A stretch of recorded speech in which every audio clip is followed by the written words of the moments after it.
Henry VIII and His Court. By L. Mühlbach. Chapter 1. Choosing a Confessor. It was in the year 1543. King Henry VIII of England that day once more pronounced himself the happiest and most enviable man in his kingdom, for today he was once more a bridegroom, and Catherine Parr, the youthful widow of Baron Latimer, had the perilous happiness of being selected as the king's sixth consort. Merrily chimed the bells of all the steeples of London, announcing to the people the commencement of that holy ceremony which sacredly bound Catherine Parr to the king as his sixth wife. The people, ever fond of novelty and show, crowded through the streets toward the royal palace to catch a sight of Catherine, when she appeared at her husband's side upon the balcony, to show herself to the English people as their queen, and to receive their homage in return. Surely it was a proud and lofty success for the widow of a petty baron to become the lawful wife of the King of England, and to wear upon her brow a royal crown. But yet Catherine Parr's heart was moved with a strange fear, her cheeks were pale and cold, and before the altar her closely compressed lips scarcely had the power to part, and pronounce the binding "I will." At last the sacred ceremony was completed. The two spiritual dignitaries, Gardiner, Bishop of Winchester, and Cranmer, Archbishop of Canterbury, then, in accordance with court etiquette, led the young bride into her apartments, in order to bless them, and once more to pray with her, before the worldly festivities should begin. Catherine, however, pale and agitated, had yet sustained her part in the various ceremonies of the day with a true queenly bearing and dignity, and, as now with head proudly erect and firm step, she walked with a bishop at either side through the splendid apartments, no one suspected how heavy a burden weighed upon her heart, and what baleful voices were whispering in her breast. Followed by her new court, she had traversed with her companions the state apartments, and now reached the inner rooms. Here, according to the etiquette of the time, she must dismiss her court, and only the two bishops and her ladies of honor were permitted to accompany the queen into the drawing-room. But farther than this chamber even the bishops themselves might not follow her. The king himself had written down the order for the day, and he who swerved from this order in the most insignificant point would have been proclaimed guilty of high treason, and perhaps have been led out to death. Catherine, therefore, turned with a languid smile to the two high ecclesiastics, and requested them to await here her summons. Then beckoning to her ladies of honor, she withdrew into her boudoir. The two bishops remained by themselves in the drawing-room. The circumstance of their being alone seemed to impress them both alike and unpleasantly, for a dark scowl gathered on the brows of both, and they withdrew, as if at a concerted signal, to the opposite sides of the spacious apartment. A long pause ensued. Nothing was heard save the regular ticking of a large clock of rare workmanship which stood over the fireplace, and from the street afar off, the rejoicing of the people, who surged toward the palace like a roaring sea. Gardiner had stepped to the window, and was looking up with his peculiar dark smile at the clouds which, driven by the tempest, were sweeping across the heavens. Cranmer stood by the wall on the opposite side, and sunk in sad thoughts, was contemplating a large portrait of Henry VIII, the masterly production of Holbein.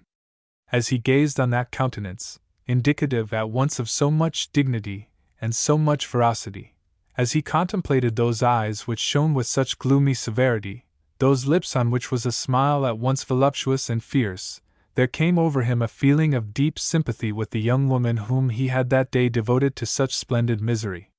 He reflected that he had, in like manner, already conducted two wives of the king to the marriage altar, and had blessed their union. But he reflected, too, that he had also, afterward, attended both these queens when they ascended the scaffold. How easily might this pitiable young wife of the king fall a victim to the same dark fate! How easily might Catherine Parr, like Anne Boleyn and Catherine Howard, purchase her short-lived glory with an ignominious death! At any time an inconsiderate word, a look, a smile might be her ruin. For the king's choler and jealousy were incalculable, and to his cruelty, no punishment seemed too severe for those by whom he fancied himself injured. Such were the thoughts which occupied Bishop Cranmer.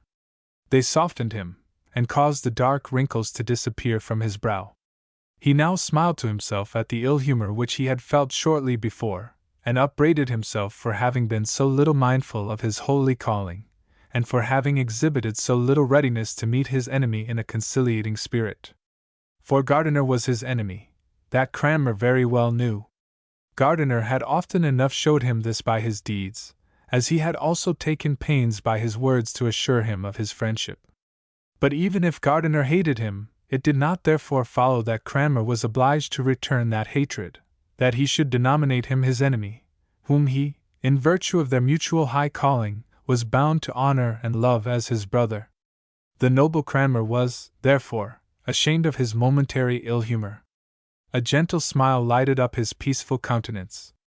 With an air at once dignified and friendly, he crossed the room and approached the Bishop of Winchester. Lord Gardiner turned toward him with morose looks, and without advancing from the embrasure of the window in which he was standing, waited for Cranmer to advance to him. As he looked into that noble, smiling countenance, he had a feeling as if he must raise his fist and dash it into the face of this man, who had the boldness to wish to be his equal, and to contend with him for fame and honor. But he reflected in good time that Cranmer was still the king's favorite, and therefore he must proceed to work against him with great caution. So he forced these fierce thoughts back into his heart, and let his face again assume its wonted grave and impenetrable expression. Cranmer now stood close before him, and his bright, beaming eye was fixed upon Gardiner's sullen countenance. "I come to your Highness," said Cranmer, in his gentle, pleasant voice, "to say to you that I wish with my whole heart the Queen may choose you for her confessor and spiritual director, and to assure you that, should this be the case, there will not be in my soul, on that account, the least rancor or the slightest dissatisfaction. I shall fully comprehend it, if Her Majesty chooses the distinguished and eminent Bishop of Winchester as her confessor, and the esteem and admiration which I entertain for you can only be enhanced thereby. In confirmation of this, permit me to offer you my hand." He presented his hand to Gardiner, who, however, took it reluctantly and but for a moment.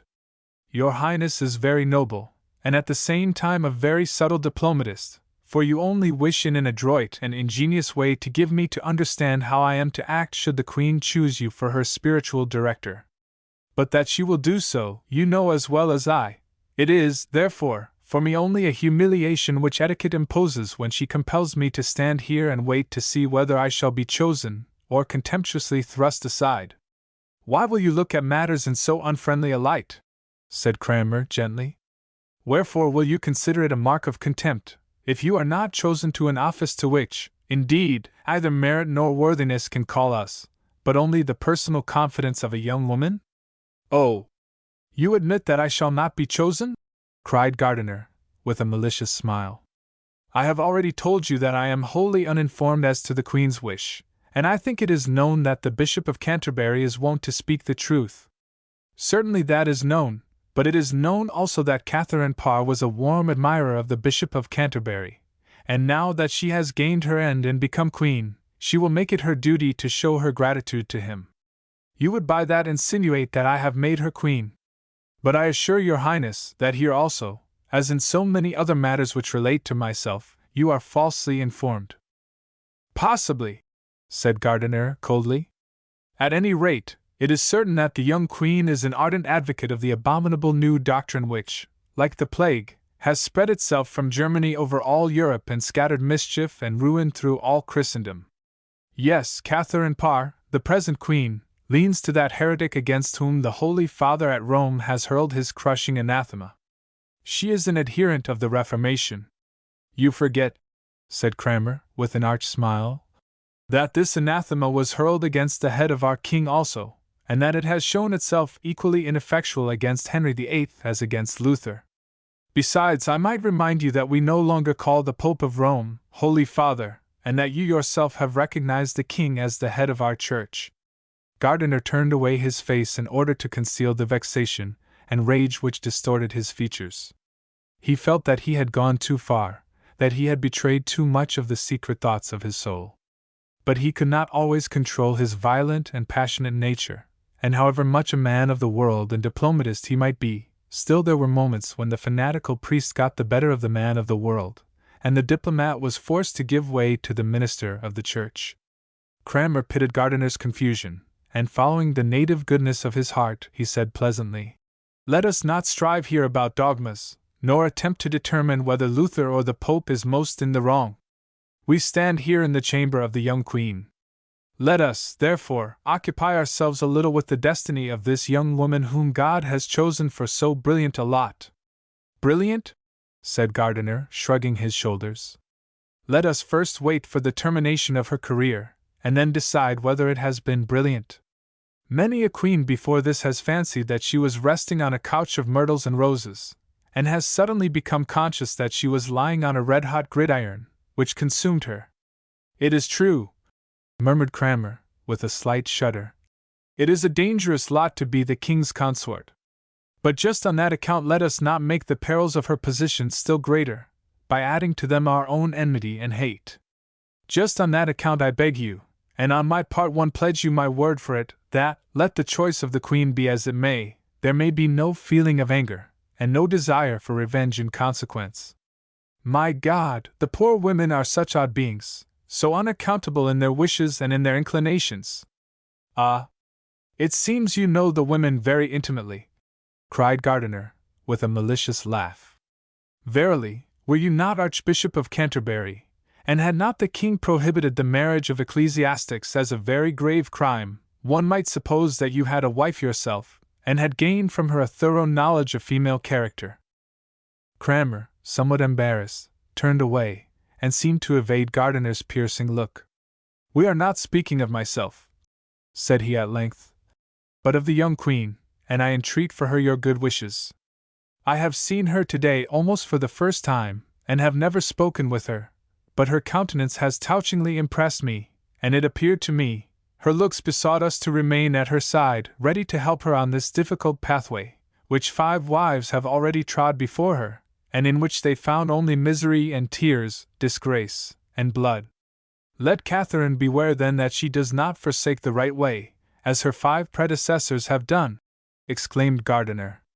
May she be prudent and cautious, and may she be enlightened by God, that she may hold the true faith, and have true wisdom, and not allow herself to be seduced into the crooked path of the godless and heretical, but remain faithful and steadfast with those of the true faith.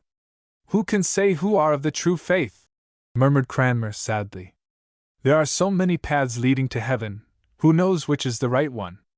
That which we tread, cried Gardiner, with all the overweening pride of a minister of the church. Woe to the Queen should she take any other road! Woe to her if she lends her ear to the false doctrines which come ringing over here from Germany and Switzerland, and in the worldly prudence of her heart imagines that she can rest secure. I will be her most faithful and zealous servant, if she is with me. I will be her most implacable enemy if she is against me.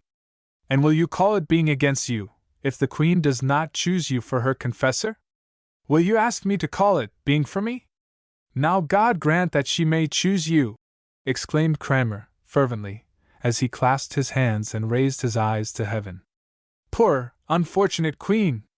The first proof of thy husband's love may be thy first misfortune. Why gave he thee the liberty of choosing thine own spiritual director? Why did he not choose for thee? And Cranmer dropped his head upon his breast, and sighed deeply. At this instant the door of the royal chamber opened, and Lady Jane, daughter of Earl Douglas, and first maid of honor to the Queen, made her appearance on the threshold. Both bishops regarded her in breathless silence. It was a serious, a solemn moment, the deep importance of which was very well comprehended by all 3. Her Majesty the Queen, said Lady Jane, in an agitated voice. Her Majesty requests the presence of Lord Cranmer, Archbishop of Canterbury, in her cabinet, in order that she may perform her devotions with him. Poor Queen! Murmured Cranmer, as he crossed the room to go to Catherine. Poor Queen! She has just made an implacable enemy. Lady Jane waited till Cranmer had disappeared through the door, then hastened with eager steps to the Bishop of Winchester, and dropping on her knee, humbly said, Grace, your Highness, grace! My words were in vain, and were not able to shake her resolution. Gardiner raised up the kneeling maiden, and forced a smile. It is well, said he. I doubt not of your zeal. You are a true handmaid of the Church, and she will love and reward you for it as a mother. It is then decided. The Queen is. is a heretic," whispered Lady Jane. "Woe to her! And will you be true, and will you faithfully adhere to us?" "True, in every thought of my being, and every drop of my heart's blood. So shall we overcome Catherine Parr, as we overcame Catherine Howard. To the block with the heretic! We found means of bringing Catherine Howard to the scaffold. You, Lady Jane, must find the means of leading Catherine Parr the same way." "I will find them," said Lady Jane quietly. "She loves and trusts me. I will betray her friendship in order to remain true to my religion." "Catherine Parr then is lost," said Gardiner aloud. "Yes, she is lost," responded Earl Douglas, who had just entered, and caught the last words of the bishop. "Yes, she is lost, for we are her inexorable and ever vigilant enemies.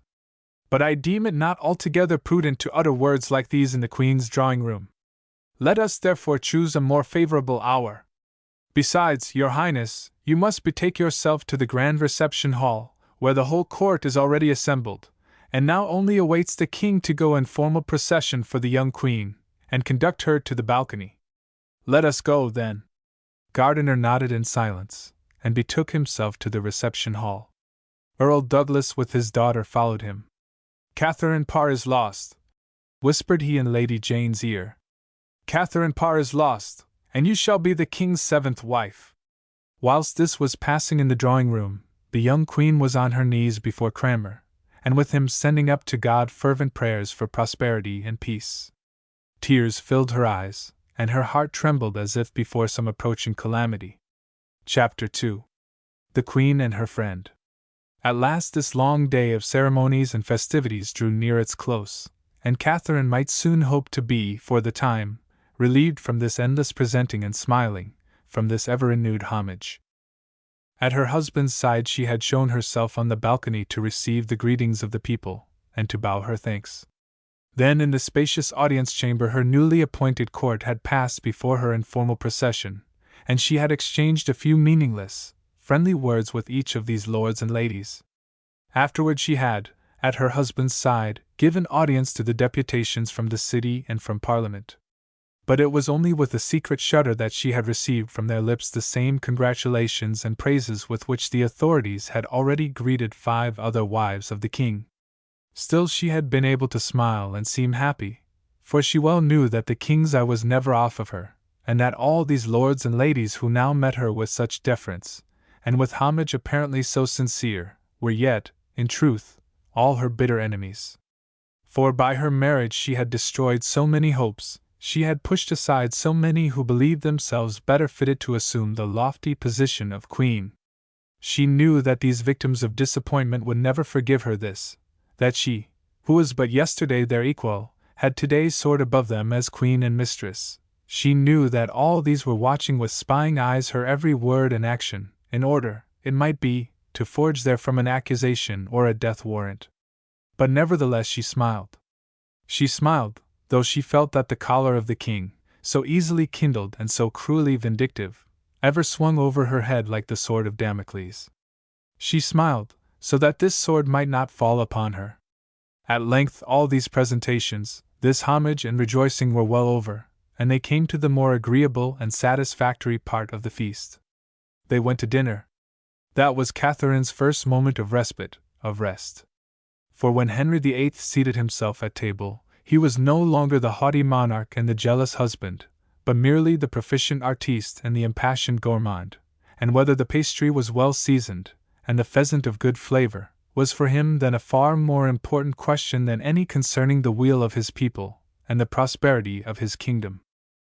But after dinner came another respite, a new enjoyment, and this time a more real one, which indeed for a while banished all gloomy forebodings and melancholy fears from Catherine's heart, and suffused her countenance with the rosy radiance of cheerfulness and happy smiles.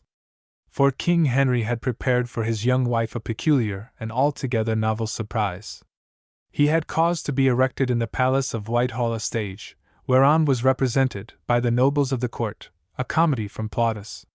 Heretofore there had been no other theatrical exhibitions than those which the people performed on the high festivals of the Church, the morality and the mystery plays. King Henry VIII was the first who had a stage erected for worldly amusement likewise, and caused to be represented on its subjects other than mere dramatized church history. As he freed the church from its spiritual head, the Pope, so he wished to free the stage from the church, and to behold upon it other more lively spectacles than the roasting of saints and the massacre of inspired nuns. And why, too, represent such mock tragedies on the stage, when the king was daily performing them in reality? The burning of Christian martyrs and inspired virgins was, under the reign of the Christian King Henry, such a usual and everyday occurrence, that it could afford a piquant entertainment neither to the court nor to himself. But the representation of a Roman comedy, that, however, was a new and piquant pleasure, a surprise for the young queen. He had the curculio played before his wife, and if Catherine indeed could listen to the licentious and shameless jests of the popular Roman poet only with bashful blushes, Henry was so much the more delighted by it, and accompanied the obscenest allusions and the most indecent jests with his uproarious laughter and loud shouts of applause. At length this festivity was also over with, and Catherine was now permitted to retire with her attendants to her private apartments. With a pleasant smile, she dismissed her cavaliers, and bade her women and her second maid of honor, Anna Askew, go into her boudoir and await her call. Then she gave her arm to her friend Lady Jane Douglas, and with her entered her cabinet. At last she was alone, at last unwatched. The smile disappeared from her face, and an expression of deep sadness was stamped upon her features. "Jane," said she, "pray thee shut the doors and draw the window curtains, so that nobody can see me, nobody hear me, no one except yourself, my friend, the companion of my happy childhood. Oh my God, why was I so foolish as to leave my father's quiet, lonely castle and go out into the world, which is so full of terror and horror?" She sighed and groaned deeply, and burying her face in her hands, she sank upon the ottoman, weeping and trembling. Lady Jane observed her with a peculiar smile of malicious satisfaction. "She is queen and she weeps," said she to herself. "My God, how can a woman possibly feel unhappy, and she a queen?" She approached Catherine, and seating herself on the tabouret at her feet, she impressed a fervent kiss on the queen's drooping hand. "Your Majesty weeping," said she, in her most insinuating tone. "My God, you are then unhappy." And I received with a loud cry of joy the news of my friend's unexpected good fortune. I thought to meet a queen, proud, happy, and radiant with joy, and I was anxious and fearful lest the queen might have ceased to be my friend. Wherefore I urged my father, as soon as your command reached us, to leave Dublin and hasten with me hither. Oh my God! I wish to see you in your happiness and in your greatness." Catherine removed her hands from her face, and looked down at her friend with a sorrowful smile. "Well," said she, "are you not satisfied with what you have seen? Have I not the whole day displayed to you the smiling queen, worn a dress embroidered with gold? Did not my neck glitter with diamonds? Did not the royal diadem shine in my hair? And sat not the king by my side? Let that, then, be sufficient for the present. You have seen the queen all day long. Allow me now for one brief, happy moment to be again the feeling, sensitive woman, who can pour into the bosom of her friend all her complaint and her wretchedness.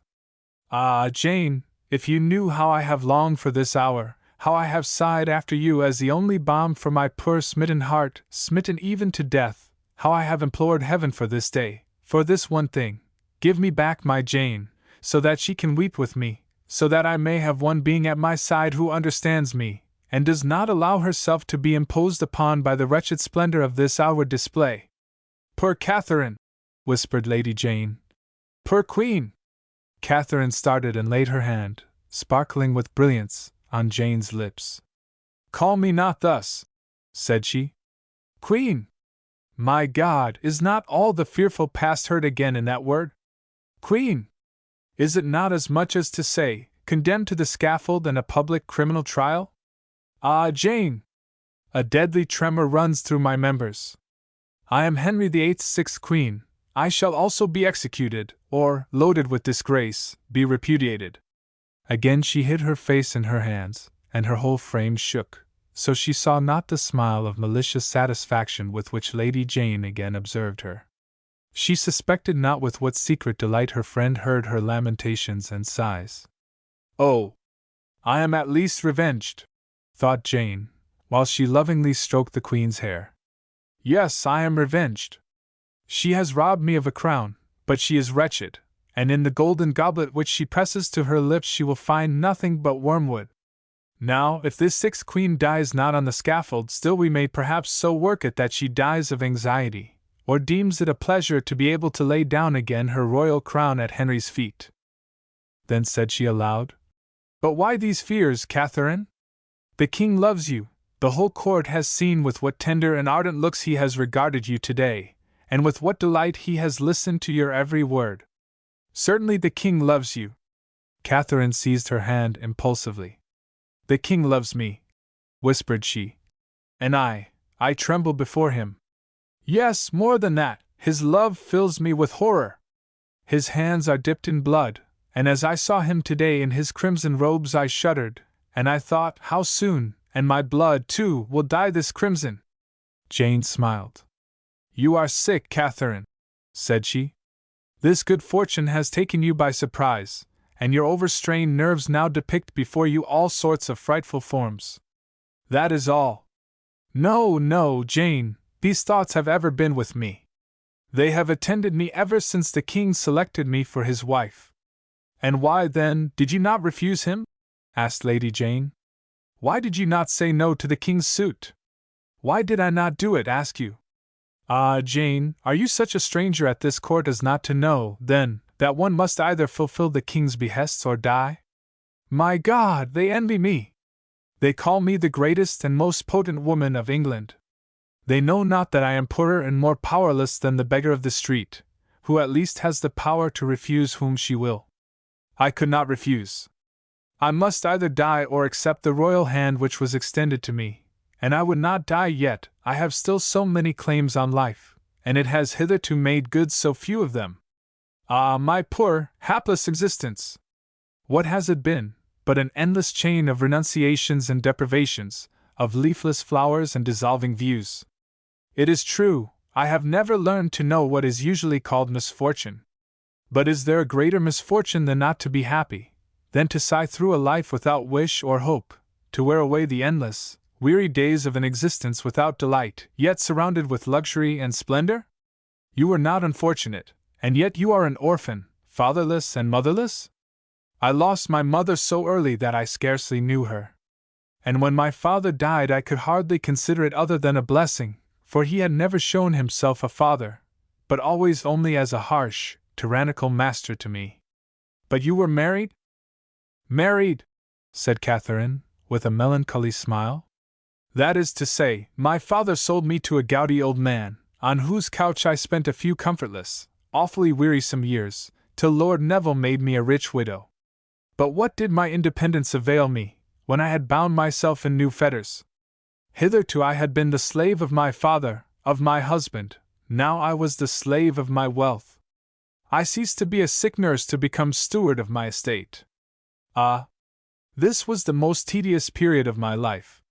And yet I owed to it my only real happiness, for at that period I became acquainted with you, my Jane, and my heart, which had never yet learned to know a tenderer feeling, flew to you with all the impetuosity of a first passion.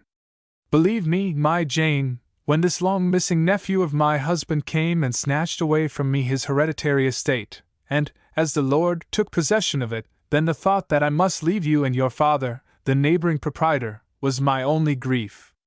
Men commiserated me on account of my lost property. I thanked God that He had relieved me of this load, and I started for London, that I might at last live and feel, that I might learn to know real happiness or real misery. And what did you find? Misery, Jane, for I am queen. Is that your sole unhappiness? My only one, but it is great enough, for it condemns me to eternal anxiety, to eternal dissimulation. It condemns me to feign a love which I do not feel, to endure caresses which make me shudder, because they are an inheritance from 5 unfortunate women. Jane, do you comprehend what it is to be obliged to embrace a man who has murdered 3 wives and put away 2? To be obliged to kiss this king whose lips opened just as readily to utter vows of love as sentences of death? Ah, Jane, I speak, I live, and still I suffer all the agonies of death. They call me a queen, and yet I tremble for my life every hour, and conceal my anxiety and fear beneath the appearance of happiness. My God, I am 25, and my heart is still the heart of a child. It does not yet know itself, and now it is doomed never to learn to know itself. For I am Henry's wife, and to love another is, in other words, to wish to mount the scaffold. The scaffold! Look, Jane. When the king approached me and confessed his love and offered me his hand, suddenly there rose before me a fearful picture. It was no more the king whom I saw before me, but the hangman, and it seemed to me that I saw 3 corpses lying at his feet, and with a loud scream I sank senseless before him. When I revived, the king was holding me in his arms. The shock of this unexpected good fortune, he thought, had made me faint. He kissed me and called me his bride. He thought not for a moment that I could refuse him. And I, despise me, Jane, I was such a dastard that I could not summon up courage for a downright refusal. Yes, I was so craven also, as to be unwilling to die.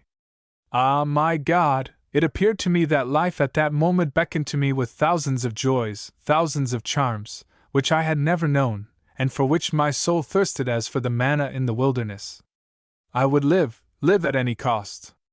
I would gain myself a respite, so that I might once more share happiness, love, and enjoyment.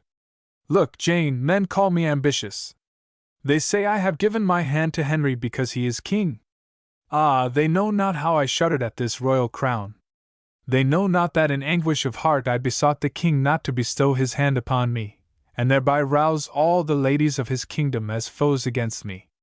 They know not that I confessed that I loved him, merely that I might be able to add that I was ready, out of love to him, to sacrifice my own happiness to his, and so conjured him to choose a consort worthy of himself, from the hereditary princesses of Europe. Footnote: La vie d'Elizabeth, Reine d'Angleterre, Traduite de l'Italien de Monsieur Grégoire Lety. Volume 2. Amsterdam, 1694, but Henry rejected my sacrifice. He wished to make a queen, in order to possess a wife, who may be his own property, whose blood, as her lord and master, he can shed. So I am queen. I have accepted my lot, and henceforth my existence will be a ceaseless struggle and wrestling with death. I will at least sell my life as dearly as possible, and the maxim which Cranmer has given me shall hereafter be my guide on the thorny path of life. And how runs this maxim? Asked Jane. Be wise as serpents and harmless as doves, replied Catherine, with a languid smile, as she dropped her head upon her breast and surrendered herself to her painful and foreboding reflections. Lady Jane stood opposite to her, and gazed with cruel composure upon the painfully convulsed countenance, and at times violently trembling form of the young queen for whom all England that day kept festival, and who yet was sitting before her so wretched and full of sorrow. Suddenly Catherine raised her head. Her countenance had now assumed an entirely different expression. It was now firm, resolute, and dauntless. With a slight inclination of the head she extended her hand to Lady Jane, and drew her friend more closely to her. I thank you, Jane, said she, as she imprinted a kiss upon her forehead. I thank you. You have done my heart good and relieved it of its oppressive load of secret anguish. He who can give his grief utterance is already half cured of it. I thank you, then, Jane. Henceforth, you will find me calm and cheerful. The woman has wept before you, but the Queen is aware that she has a task to accomplish as difficult as it is noble, and I give you my word for it, she will accomplish it.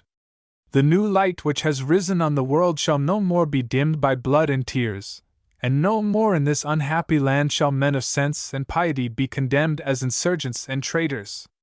This is the task which God has set me, and I swear that I will accomplish it. Will you help me in this too, Jane? Lady Jane responded faintly in a few words, which Catherine did not understand, and as she looked up to her, she noticed, with astonishment, the corpse-like pallor which had suddenly overspread the countenance of her maid of honor. Catherine gave a start, and fixed on her face a surprised and searching look. Lady Jane cast down her eyes before that searching and flashing glance. Her fanaticism had for the moment got the better of her, and much as she was wont at other times to hide her thoughts and feelings, it had, at that moment, carried her away and betrayed her to the keen eye of her friend. "It is now a long while since we saw each other," said Catherine sadly. 3 years! It is a long time for a young girl's heart. And you were those 3 years with your father in Dublin, at that rigidly popish court. I did not consider that. But however much your opinions may have changed, your heart, I know, still remains the same, and you will ever be the proud, high-minded Jane of former days, who could never stoop to tell a lie, no, not even if this lie would procure her profit and glory. I ask you then, Jane, what is your religion? Do you believe in the Pope of Rome, and the Church of Rome as the only channel of salvation? Or do you follow the new teaching which Luther and Calvin have promulgated? Lady Jane smiled. Would I have risked appearing before you, if I still reckon myself of the Roman Catholic Church? Catherine Parr is hailed by the Protestants of England as the new patroness of the persecuted doctrine, and already the Romish priests hurl their anathemas against you, and execrate you in your dangerous presence here. And you asked me whether I am an adherent of that church which maligns and damns you? You asked me whether I believe in the Pope, who has laid the king under an interdict, the king, who is not only my lord and master, but also the husband of my precious and noble Catherine. Oh, Queen, you love me not when you can address such a question to me. And as if overcome by painful emotion, Lady Jane sank down at Catherine's feet, and hid her head in the folds of the Queen's robe. Catherine bent down to raise her and take her to her heart. Suddenly she started, and a deathly paleness overspread her face. "The king," whispered she. "The king is coming!" Chapter 3. King Henry VIII. Catherine was not deceived. The doors were opened, and on the threshold appeared the Lord Marshal, with his golden mace. "His Majesty the King," whispered he, in his grave, solemn manner, which filled Catherine with secret dread, as though he were pronouncing the sentence of death over her. But she forced a smile and advanced to the door to receive the king. Now was heard a thunder-like rumble, and over the smoothly carpeted floor of the anteroom came rolling on the king's house equipage.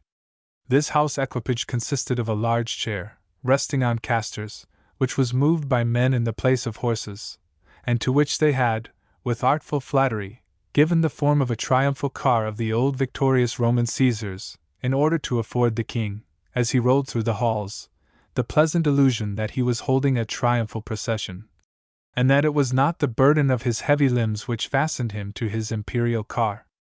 King Henry gave ready credence to the flattery of his truckle chair and his courtiers, and as he rolled along in it through the saloons glittering with gold, and through halls adorned with Venetian mirrors, which reflected his form 1,000-fold, he liked to lull himself into the dream of being a triumphing hero, and wholly forgot that it was not his deeds, but his fat, that had helped him to his triumphal car. For that monstrous mass which filled up the colossal chair, that mountain of purple-clad flesh, that clumsy, almost shapeless mass, that was Henry VIII, King of Merry England. But the mass had a head full of dark and wrathful thoughts, a heart full of bloodthirsty and cruel lusts. The colossal body was indeed, by its physical weight, fastened to the chair. Yet his mind never rested, but he hovered, with the talons and flashing eye of the bird of prey, over his people, ever ready to pounce upon some innocent dove, to drink her blood, and tear out her heart, that he might lay it, all palpitating, as an offering on the altar of his sanguinary god. The king's sedan now stopped, and Catherine hastened forward with smiling face, to assist her royal husband in alighting. Henry greeted her with a gracious nod, and rejected the proffered aid of the attendant pages. "Away," said he, "away!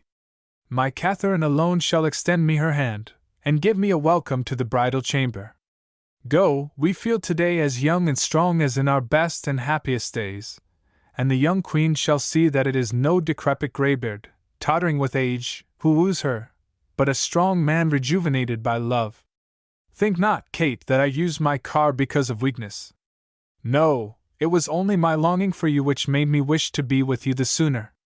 He kissed her with a smile, and, lightly leaning on her arm, alighted from his car. "Away with the equipage, and with all of you," said he. "We wish to be alone with this beautiful young wife, whom the Lord Bishops have today made our own." At a signal from his hand, the brilliant cortege withdrew, and Catherine was alone with the king. Her heart beat so wildly that it made her lips tremble, and her bosom swell high. Henry saw it, and smiled, but it was a cold, cruel smile, and Catherine grew pale before it. "He has only the smile of a tyrant," said she to herself. "With this same smile, by which he would now give expression to his love, he yesterday, perhaps, signed a death warrant, or will, tomorrow, witness an execution. Do you love me, Kate?" suddenly said the king, who had till now observed her in silence and thoughtfulness. "Say, Kate, do you love me?" He looked steadily into her eyes as though he would read her soul to the very bottom. Catherine sustained his look, and did not drop her eyes. She felt that this was the decisive moment which determined her whole future, and this conviction restored to her all her self-possession and energy. She was now no longer the shy, timid girl, but the resolute, proud woman, who was ready to wrestle with fate for greatness and glory. "Do you love me, Kate?" repeated the king, and his brow already began to darken. "I know not," said Catherine, with a smile, which enchanted the king, for there was quite as much graceful coquetry as bashfulness on her charming face. "You know not?" replied Henry, astonished.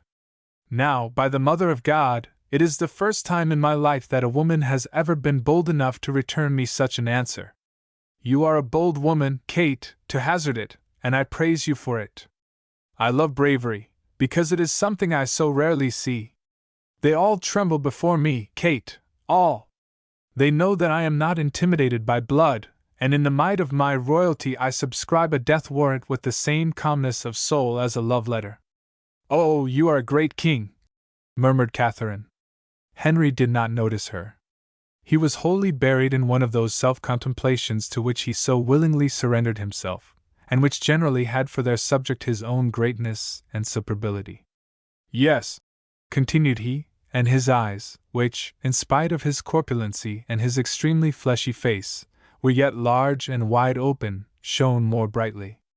"Yes, they all tremble before me, for they know that I am a righteous and powerful king, who spares not his own blood, if it is necessary to punish and expiate crime, and with inexorable hand punishes the sinner, though he were the nearest to the throne. Take heed to yourself, therefore, Kate, take heed to yourself. You behold in me the avenger of God, and the judge of men. The king wears the crimson, not because it is beautiful and glossy, but because it is red like blood, and because it is the king's highest prerogative to shed the blood of his delinquent subjects, and thereby expiate human crime. Thus only do I conceive of royalty, and thus only will I carry it out till the end of my days. Not the right to pardon, but the right to punish, is that whereby the ruler manifests himself before the lower classes of mankind. God's thunder should be on his lips, and the king's wrath should descend like lightning on the head of the guilty. But God is not only wrathful, but also merciful and forgiving," said Catherine, as she lightly and shyly leaned her head on the king's shoulder. "Just that is the prerogative of God above kings, that he can, as it pleases him, show mercy and grace, where we can only condemn and punish. There must be something in which God is superior to kings, and greater than they. But how, Kate, you tremble, and the lovely smile has vanished from your countenance. Be not afraid of me, Kate. Be always frank with me, and without deceit, then I shall always love you, and iniquity will then have no power over you. And now, Kate, tell me, and explain to me. You do not know that you love me?" "No, I do not know, your Majesty."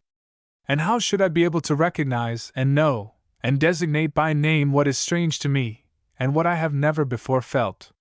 "How, you have never loved, Kate?" asked the king with a joyful expression. "Never. My father maltreated me, so that I could feel for him nothing but dread and terror." "And your husband, child? That man who was my predecessor in the possession of you. Did you not love your husband either?" "My husband?" asked she abstractedly. "It is true, my father sold me to Lord Neville, and as the priest had joined our hands, men called him my husband. But he very well knew that I did not love him, nor did he require my love. He needed a nurse, not a wife.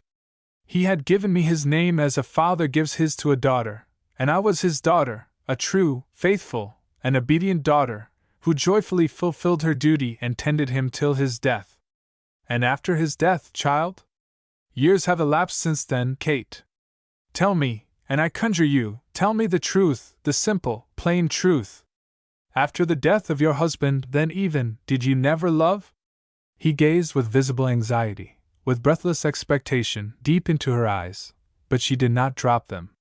Sire, said she, with a charming smile, till a few weeks past, I have often mourned over myself, and it seemed to me that I must, in the desperation of my singular and cold nature, lay open my breast, in order to search there for the heart, which, senseless and cold, had never betrayed its existence by its stronger beating.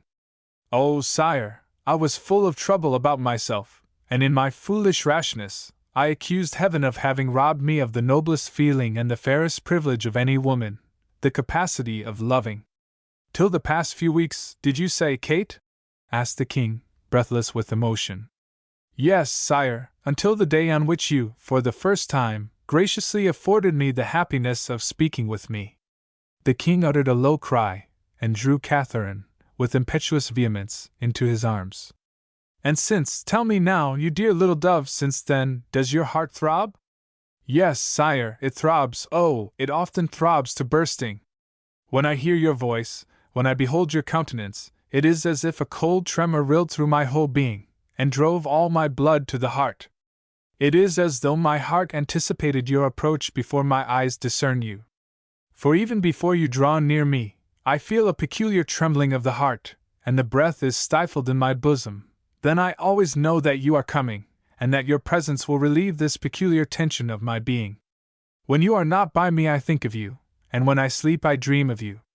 Tell me, sire, you who know everything, tell me, know you not whether I love you? Yes, yes, you love me, cried Henry, to whom this strange and joyous surprise had imparted youthful vivacity and warmth. Yes, Kate, you love me, and if I may trust your dear confession, I am your first love. Repeat it yet again, you were nothing but a daughter to Lord Neville? Nothing more, sire! And after him have you had no love? None, sire! And can it be that so happy a marvel has come to pass? And that I have made, not a widow, but a young maiden my queen? As he now gazed at her with warm, passionate, tender looks, Catherine cast down her eyes, and a deep blush covered her sweet face. Ah, a woman's bashful blushes, what an exquisite sight! Cried the king, and while he wildly pressed Catherine to his bosom, he continued, Oh, are we not foolish and short-sighted men, all of us, yes, even we kings? In order that I might not be, perhaps, forced to send my sixth wife also to the scaffold, I chose, in trembling dread of the deceitfulness of your sex, a widow for my queen, and this widow with a blessed confession, mocks at the new law of the wise Parliament, and makes good to me what she never promised. Footnote. After Catherine Howard's infidelity and incontinency had been proved, and she had atoned for them by her death, Parliament enacted a law that if the king or his successors should intend to marry any woman whom they took to be a clean and pure maid, if she, not being so, did not declare the same to the king, it should be high treason, and all who knew it, and did not reveal it, were guilty of misprision of treason. Burnet's History of the Reformation of the Church of England. London, 1681, Volume 1, page 313. Come, Kate, give me a kiss. You have opened before me today a happy, blissful future, and prepared for me a great and unexpected pleasure. I thank you for it, Kate, and the Mother of God be my witness, I will never forget it. And drawing a rich diamond ring from his own finger, and putting it upon Catherine's, he continued, Be this ring a remembrancer of this hour, and when you hereafter present it to me, with a request, I will grant that request, Kate. He kissed her forehead, and was about to press her more closely in his arms, when suddenly from without was heard the dull roll of drums, and the ringing of bells. The king started a moment, and released Catherine from his arms. He listened. The roll of drums continued, and now and then was heard in the distance that peculiar thundering and yet sullen sound, which so much resembles the roar and rush of the sea, and which can be produced only by a large and excited mob. The king, with a fierce curse, pushed open the glass door leading to the balcony, and walked out. Catherine gazed after him with a strange, half-timid, half-scornful look.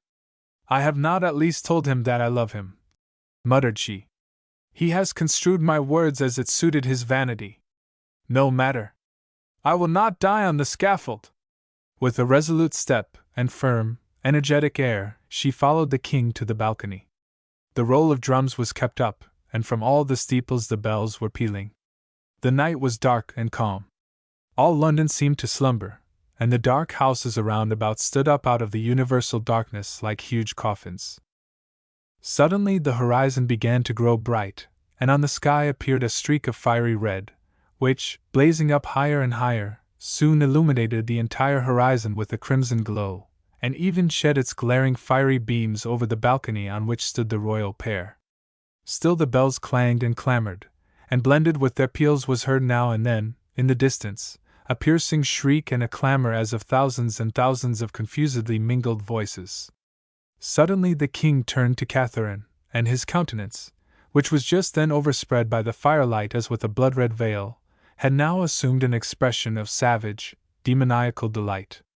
"Ah," said he, "I know what it is. You had wholly bewildered me, and stolen away my attention, you little enchantress. I had for a moment ceased to be a king, because I wished to be entirely your lover. But now I bethink me again of my avenging sovereignty. It is the faggot piles about the stake which flame so merrily yonder.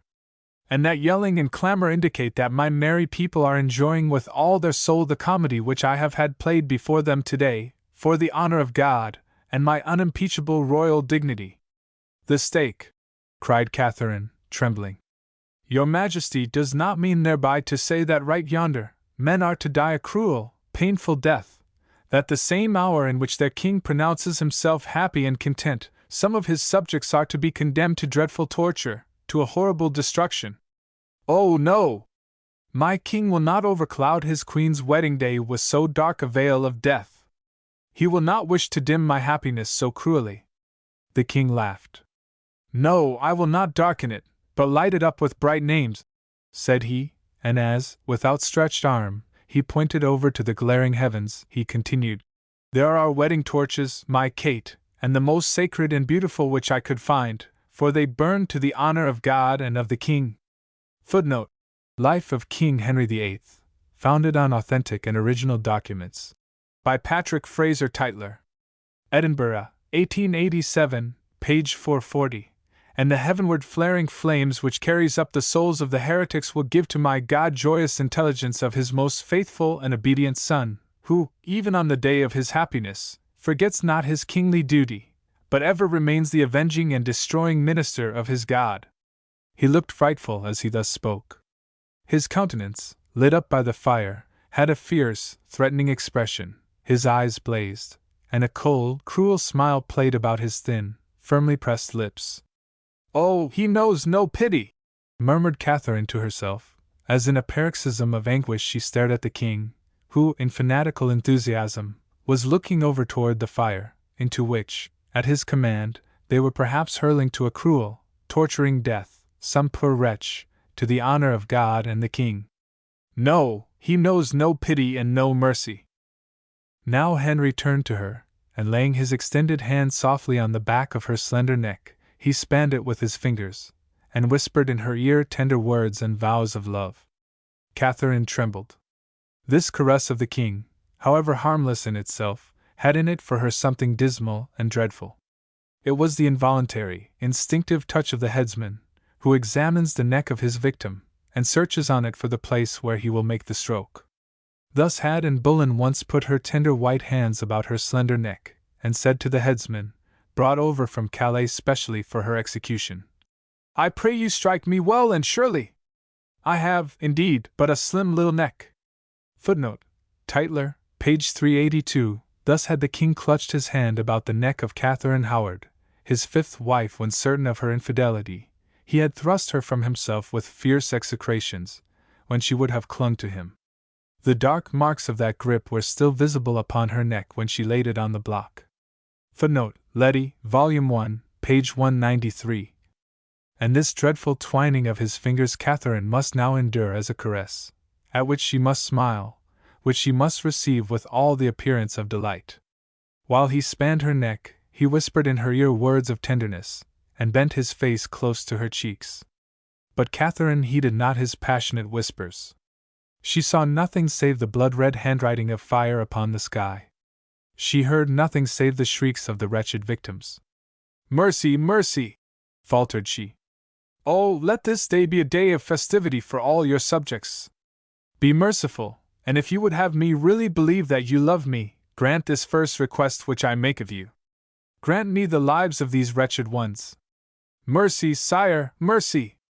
And as if the queen's supplication had found an echo, suddenly was heard from the chamber a wailing, despairing voice, repeating loudly and in tones of anguish, "Mercy, your majesty, mercy!" The king turned round impetuously, and his face assumed a dark, wrathful expression. He fastened his searching eyes on Catherine, as though he would read in her looks whether she knew who had dared to interrupt their conversation. But Catherine's countenance expressed unconcealed astonishment. "Mercy, mercy!" repeated the voice from the interior of the chamber. The king uttered an angry exclamation, and hastily withdrew from the balcony. Chapter 4. King by the wrath of God. "Who dares interrupt us?" cried the king, as with headlong step he returned to the chamber. "Who dares speak of mercy?" "I dare," said a young lady, who, pale, with distorted features, in frightful agitation, now hastened to the king and prostrated herself before him. "And ask you?" cried Catherine, amazed. "And what want you here?" "I want mercy, mercy for those wretched ones, who are suffering yonder," cried the young maiden, pointing with an expression of horror to the reddened sky. "I want mercy for the king himself, who is so cruel as to send the noblest and the best of his subjects to the slaughter like miserable brutes." "Oh, sire, have compassion on this poor child," besought Catherine, turning to Henry. "Compassion on her impassioned excitement, and her youthful ardor. She is as yet unaccustomed to these frightful scenes, she knows not yet that it is the sad duty of kings to be constrained to punish, where they might prefer to pardon." Henry smiled, but the look which he cast on the kneeling girl made Catherine tremble. There was a death warrant in that look. "And ask you, if I mistake not, is your second maid of honor?" asked the king. "And it was at your express wish that she received that place?" "Yes, sire." "You knew her, then?" "No, sire. I saw her a few days ago for the first time. But she had already won my heart at our first meeting, and I feel that I shall love her." "Exercise forbearance, then, your majesty." But the king was still thoughtful, and Catherine's answers did not yet satisfy him. "Why, then, do you interest yourself for this young lady, if you did not know her?" "She has been so warmly recommended to me." "By whom?" Catherine hesitated a moment. She felt that she had, perhaps, in her zeal, gone too far, and that it was imprudent to tell the king the truth. But the king's keen, penetrating look was resting on her, and she recollected that he had, the first thing that evening, so urgently and solemnly conjured her to always tell him the truth. Besides, it was no secret at court who the protector of this young maiden was, and who had been the means of her obtaining the place of maid of honor to the queen, a place which so many wealthy and distinguished families had solicited for their daughters. "Who recommended this lady to you?" repeated the king, and already his ill humor began to redden his face, and make his voice tremble. "Archbishop Cranmer did so, sire," said Catherine as she raised her eyes to the king, and looked at him with a smile surpassingly charming. At that moment was heard without, more loudly, the roll of drums, which nevertheless was partially drowned by piercing shrieks and horrible cries of distress. The blaze of the fire shot up higher, and now was seen the bright flame, which with murderous rage licked the sky above. And Askew, who had kept respectful silence during the conversation of the royal pair, now felt herself completely overcome by this horrible sight, and bereft of the last remnant of self-possession. "My God, my God!" said she, quivering from the internal tremor, and stretching her hands beseechingly toward the king. Do you not hear that frightful wail of the wretched? Sire, by the thought of your own dying hour, I conjure you have compassion on these miserable beings. Let them not, at least, be thrown alive into the flames. Spare them this last frightful torture. King Henry cast a wrathful look on the kneeling girl, then strode past her to the door, which led into the adjoining hall, in which the courtiers were waiting for their king. He beckoned to the two bishops, Cranmer and Gardiner, to come nearer, and ordered the servants to throw the hall doors wide open. The scene now afforded an animated and singular spectacle, and this chamber, just before so quiet, was suddenly changed to the theatre of a great drama, which was perhaps to end tragically. In the Queen's bedchamber, a small room, but furnished with the utmost luxury and splendor, the principal characters of this scene were congregated. In the middle of the space stood the king in his robes, embroidered with gold and sparkling with jewels, which were irradiated by the bright light of the chandelier. Near him was seen the young queen, whose beautiful and lovely face was turned in anxious expectation toward the king, in whose stern and rigid features she sought to read the development of this scene. Not far from her still knelt the young maiden, hiding in her hands her face drenched in tears, while farther away, in the background, were the two bishops observing with grave, cool tranquillity the group before them. Through the open hall doors were descried the expectant and curious countenances of the courtiers standing with their heads crowded close together in the space before the doors, and opposite to them, through the open door leading to the balcony, was seen the fiery, blazing sky, and heard the clanging of the bells and the rolling of the drama, the piercing shrieks and the yells of the people. A deep silence ensued, and when the king spoke, the tone of his voice was so hard and cold that an involuntary shudder ran through all present.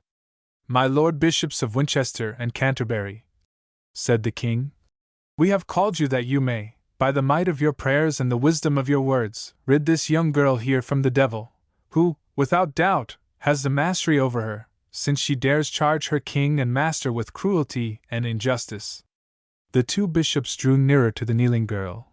Each laid a hand upon her shoulder, and bent over her, but the one with an expression of countenance wholly different from that of the other.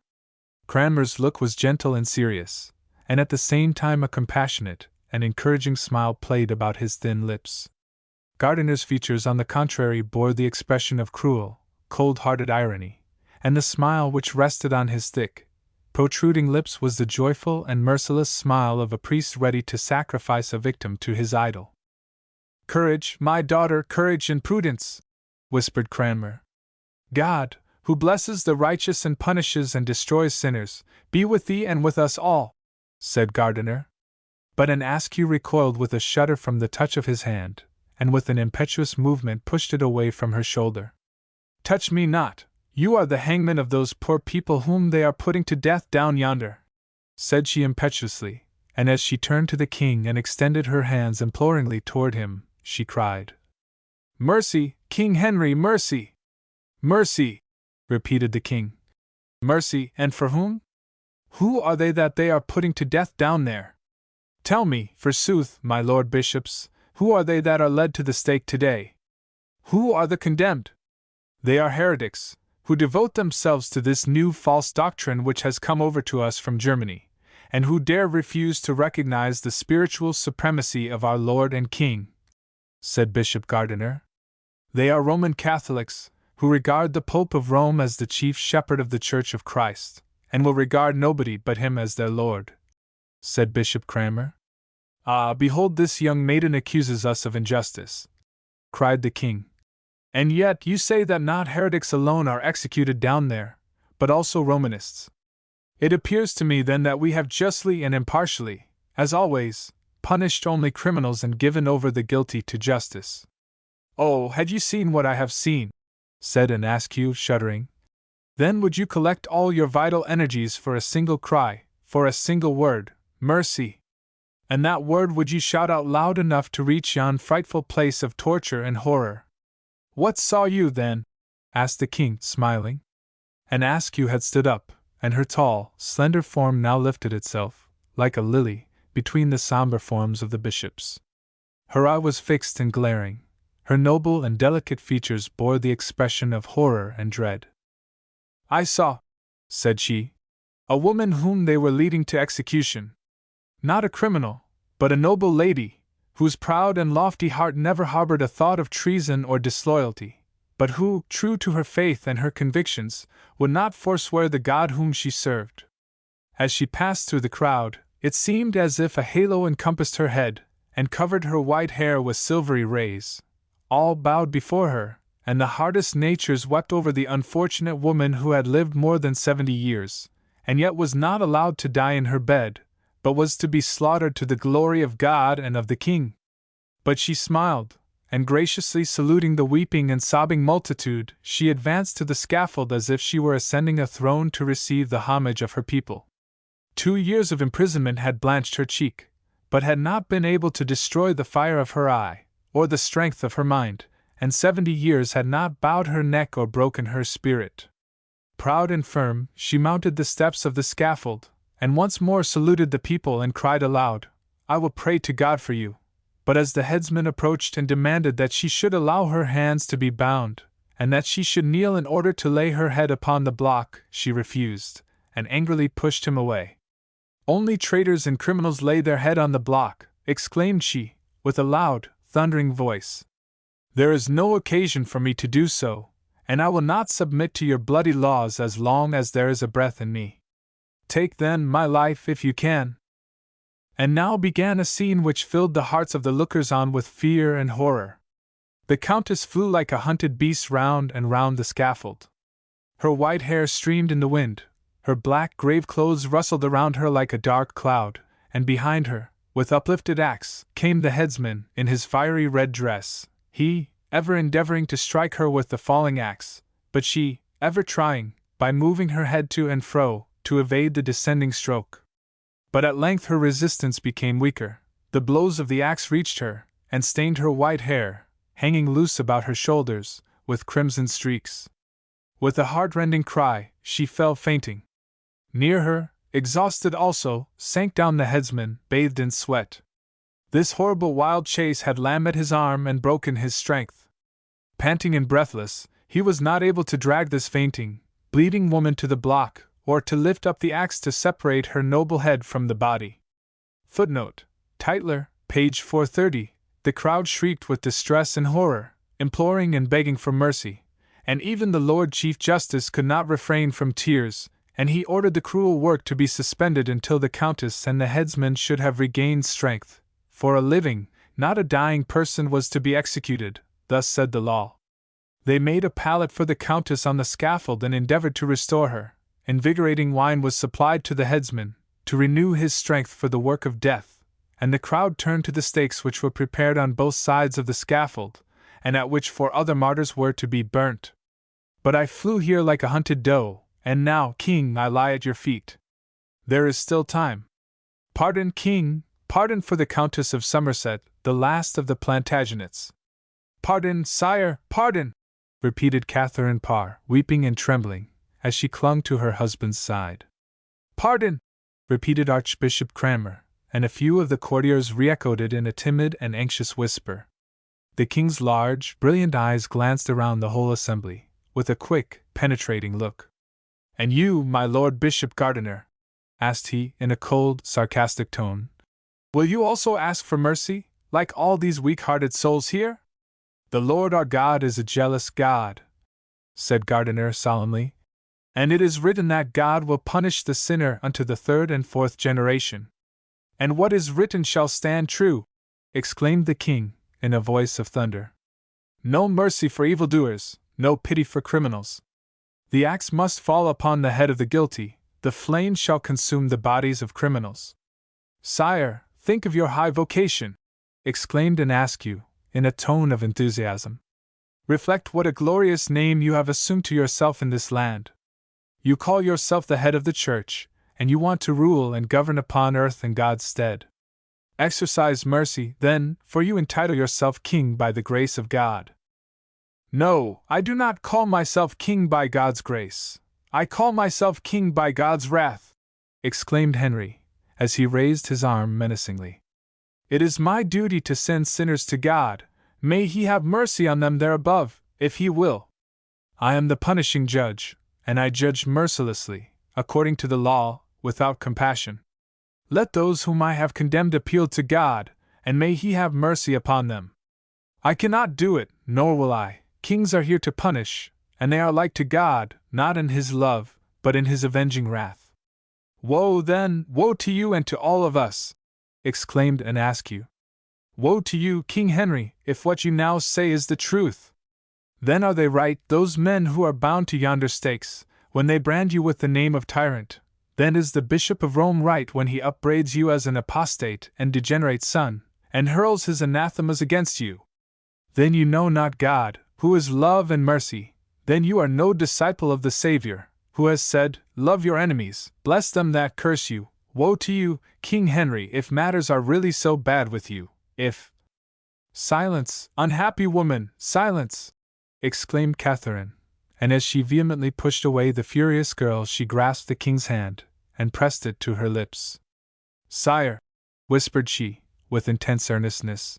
Sire, you told me just now that you loved me.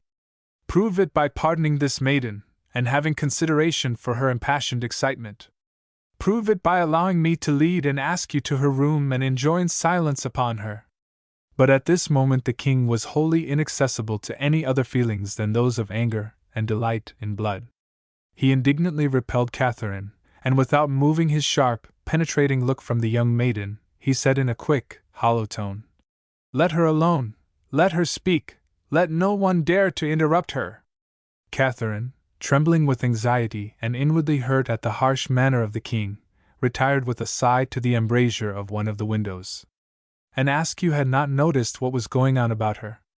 She remained in that state of exaltation which cares for no consequences and which trembles before no danger.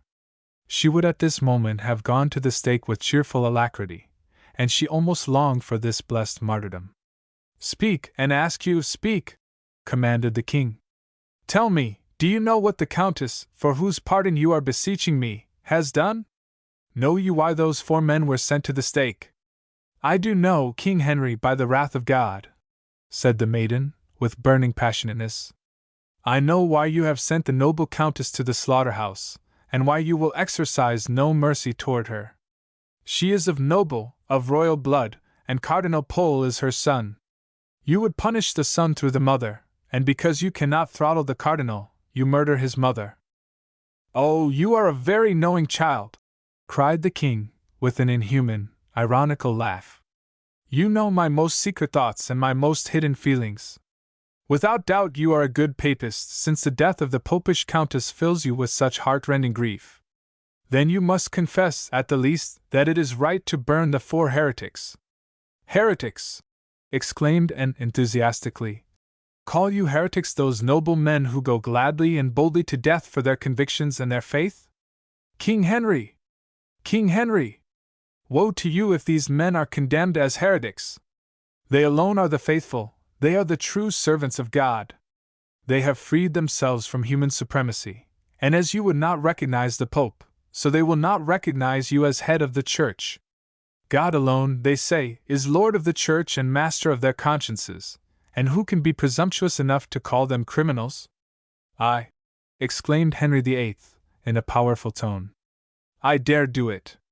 I say that they are heretics, and that I will destroy them, will tread them all beneath my feet, all of them, all who think as they do.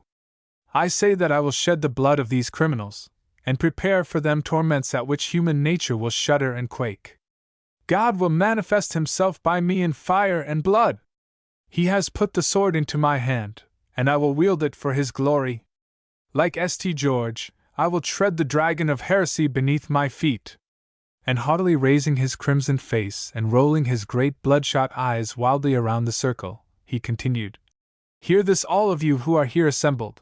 No mercy for heretics, no pardon for papists. It is I alone, whom the Lord our God has chosen and blessed as his hangman and executioner. I am the high priest of his church, and he who dares deny me, denies God, and he who is so presumptuous as to do reverence to any other head of the church, is a priest of Baal and kneels to an idolatrous image. Kneel down all of you before me, and reverence in me God, whose earthly representative I am, and who reveals himself through me in his fearful and exalted majesty. Kneel down, for I am sole head of the church and high priest of our God. And as if at one blow all knees bent, all those haughty cavaliers, those ladies sparkling with jewels and gold, even the 2 bishops and the queen fell upon the ground. The king gazed for a moment on this sight, and with radiant looks and a smile of triumph, his eyes ran over this assembly, consisting of the noblest of his kingdom, humbled before him. Suddenly they were fastened on an Askew. She alone had not bent her knee, but stood in the midst of the kneelers, proud and upright as the king himself. A dark cloud passed over the king's countenance. "You obey not my command?" asked he. She shook her curly head and fixed on him a steady, piercing look. "No," said she. "Like those over yonder whose last death groan we even now hear, like them, I say, to God alone is honor due, and He alone is Lord of His church. If you wish me to bend my knee before you as my king, I will do it, but I bow not to you as the head of the Holy Church." A murmur of surprise flew through the assembly, and every eye was turned with fear and amazement on this bold young girl, who confronted the king with a countenance smiling and glowing with enthusiasm. At a sign from Henry, the kneelers arose and awaited in breathless silence the terrible scene that was coming. A pause ensued. King Henry himself was struggling for breath, and needed a moment to collect himself. Not as though wrath and passion had deprived him of speech. He was neither wrathful nor passionate, and it was only joy that obstructed his breathing, the joy of having again found a victim with which he might satisfy his desire for blood, on whose agony he might feast his eyes, whose dying sigh he might greedily inhale. The king was never more cheerful than when he had signed a death warrant. For then he was in full enjoyment of his greatness as lord over the lives and deaths of millions of other men, and this feeling made him proud and happy, and fully conscious of his exalted position. Hence, as he now turned to an Askew, his countenance was calm and serene, and his voice friendly, almost tender. "And Askew," said he, "do you know that the words you have now spoken make you guilty of high treason?" "I know it, sire." "And you know what punishment awaits traitors?" "Death, I know it." "Death by fire," said the king with perfect calmness and composure. A hollow murmur ran through the assembly. Only one voice dared give utterance to the word mercy. It was Catherine, the king's consort, who spoke this one word. She stepped forward, and was about to rush to the king, and once more implore his mercy and pity. But she felt herself gently held back. Archbishop Cranmer stood near her, regarding her with a serious and beseeching look. compose yourself," murmured he. "You cannot save her, she is lost. Think of yourself, and of the pure and holy religion whose protectress you are. Preserve yourself for your church and your companions in the faith." "And must she die?" asked Catherine, whose eyes filled with tears as she looked toward the poor young child, who was confronting the king with such a beautiful and innocent smile. "Perhaps we may still save her, but this is not the moment for it. Any opposition now would only irritate the king the more, and he might cause the girl to be instantly thrown into the flames of the fires still burning yonder. So let us be silent." "Yes, silence," murmured Catherine, with a shudder, as she withdrew again to the embrasure of the window. "Death by fire awaits you, and Askew," repeated the king. "No mercy for the traitress who vilifies and scoffs at her king." Chapter 5. The Rivals. At the very moment when the king was pronouncing, in a voice almost exultant, an Askew's sentence of death, one of the king's cavaliers appeared on the threshold of the royal chamber, and advanced toward the king. He was a young man of noble and imposing appearance, whose lofty bearing contrasted strangely with the humble and submissive attitude of the rest of the courtiers. His tall, slim form was clad in a coat of mail glittering with gold, over his shoulders hung a velvet mantle decorated with a princely crown, and his head, covered with dark ringlets, was adorned with a cap embroidered with gold, from which a long white ostrich feather drooped to his shoulder. His oval face presented the full type of aristocratic beauty. His cheeks were of a clear, transparent paleness. About his slightly pouting mouth played a smile, half contemptuous and half languid. The high, arched brow and delicately chiseled aquiline nose gave to his face an expression at once bold and thoughtful. The eyes alone were not in harmony with his face. They were either languid like the mouth, nor pensive like the brow. All the fire and all the bold and wanton passion of youth shot from those dark, flashing eyes. When he looked down, he might have been taken for a completely worn-out, misanthropic aristocrat, but when he raised those ever-flashing and sparkling eyes, then was seen the young man full of dashing courage and ambitious desires, of passionate warmth and measureless pride. He approached the king, as already stated, and as he bent his knee before him, he said in a full, pleasant voice, "Mercy, sire, mercy!" The king stepped back in astonishment, and turned upon the bold speaker a look almost of amazement. "Thomas Seymour," said he. "Thomas, you have returned, then, and your first act is again an indiscretion and a piece of foolhardy rashness?" The young man smiled. "I have returned," said he. "That is to say, I have had a sea fight with the Scots and taken from them 4 men of war. With these I hastened hither to present them to you, my king and lord, as a wedding gift, and just as I entered the anteroom I heard your voice pronouncing a sentence of death. Was it not natural, then, that I, who bring you tidings of a victory, should have the heart to utter a prayer for mercy, for which, as it seems, none of these noble and proud cavaliers could summon up courage?" "Ah," said the king, evidently relieved and fetching a deep breath. "Then you knew not at all for whom and for what you were imploring pardon?" "Yet," said the young man, and his bold glance ran with an expression of contempt over the whole assembly, "yet I saw at once who the condemned must be, for I saw this young maiden forsaken by all as if stricken by the plague, standing alone in the midst of this exalted and brave company. And you well know, my noble king, that at court one recognizes the condemned and those fallen into disgrace by this, that every one flies from them, and nobody has the courage to touch such a leper even with the tip of his finger." King Henry smiled. "Thomas Seymour, Earl of Sudley, you are now, as ever, imprudent and hasty," said he. "You beg for mercy without once knowing whether she for whom you beg it is worthy of mercy." "But I see that she is a woman," said the intrepid young earl. "And a woman is always worthy of mercy, and it becomes every knight to come forward as her defender, were it but to pay homage to her sex, so fair and so frail, and yet so noble and mighty. Therefore I beg mercy for this young maiden." Catherine had listened to the young earl with throbbing heart and flushed cheeks. It was the first time that she had seen him, and yet she felt for him a warm sympathy, an almost tender anxiety. "He will plunge himself into ruin," murmured she. "He will not save but will make himself unhappy. My God, have a little compassion and pity on my anguish." She now fixed her anxious gaze on the king, firmly resolved to rush to the help of the earl, who had so nobly and magnanimously interested himself in an innocent woman, should the wrath of her husband threaten him also. But to her surprise, Henry's face was perfectly serene and contented.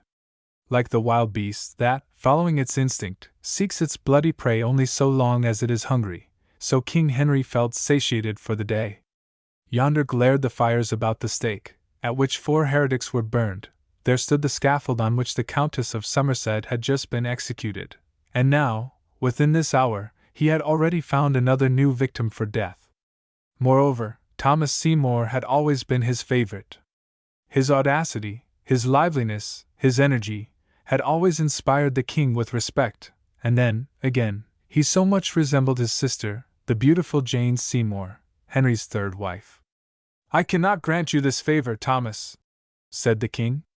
"Justice must not be hindered in her course, and where she has passed sentence, mercy must not give her the lie, and it was the justice of your king which pronounced sentence at that moment. You were guilty, therefore, of a double wrong, for you not only besought mercy, but you also brought an accusation against my cavaliers. Do you really believe that, were this maiden's cause a just one, no knight would have been found for her?"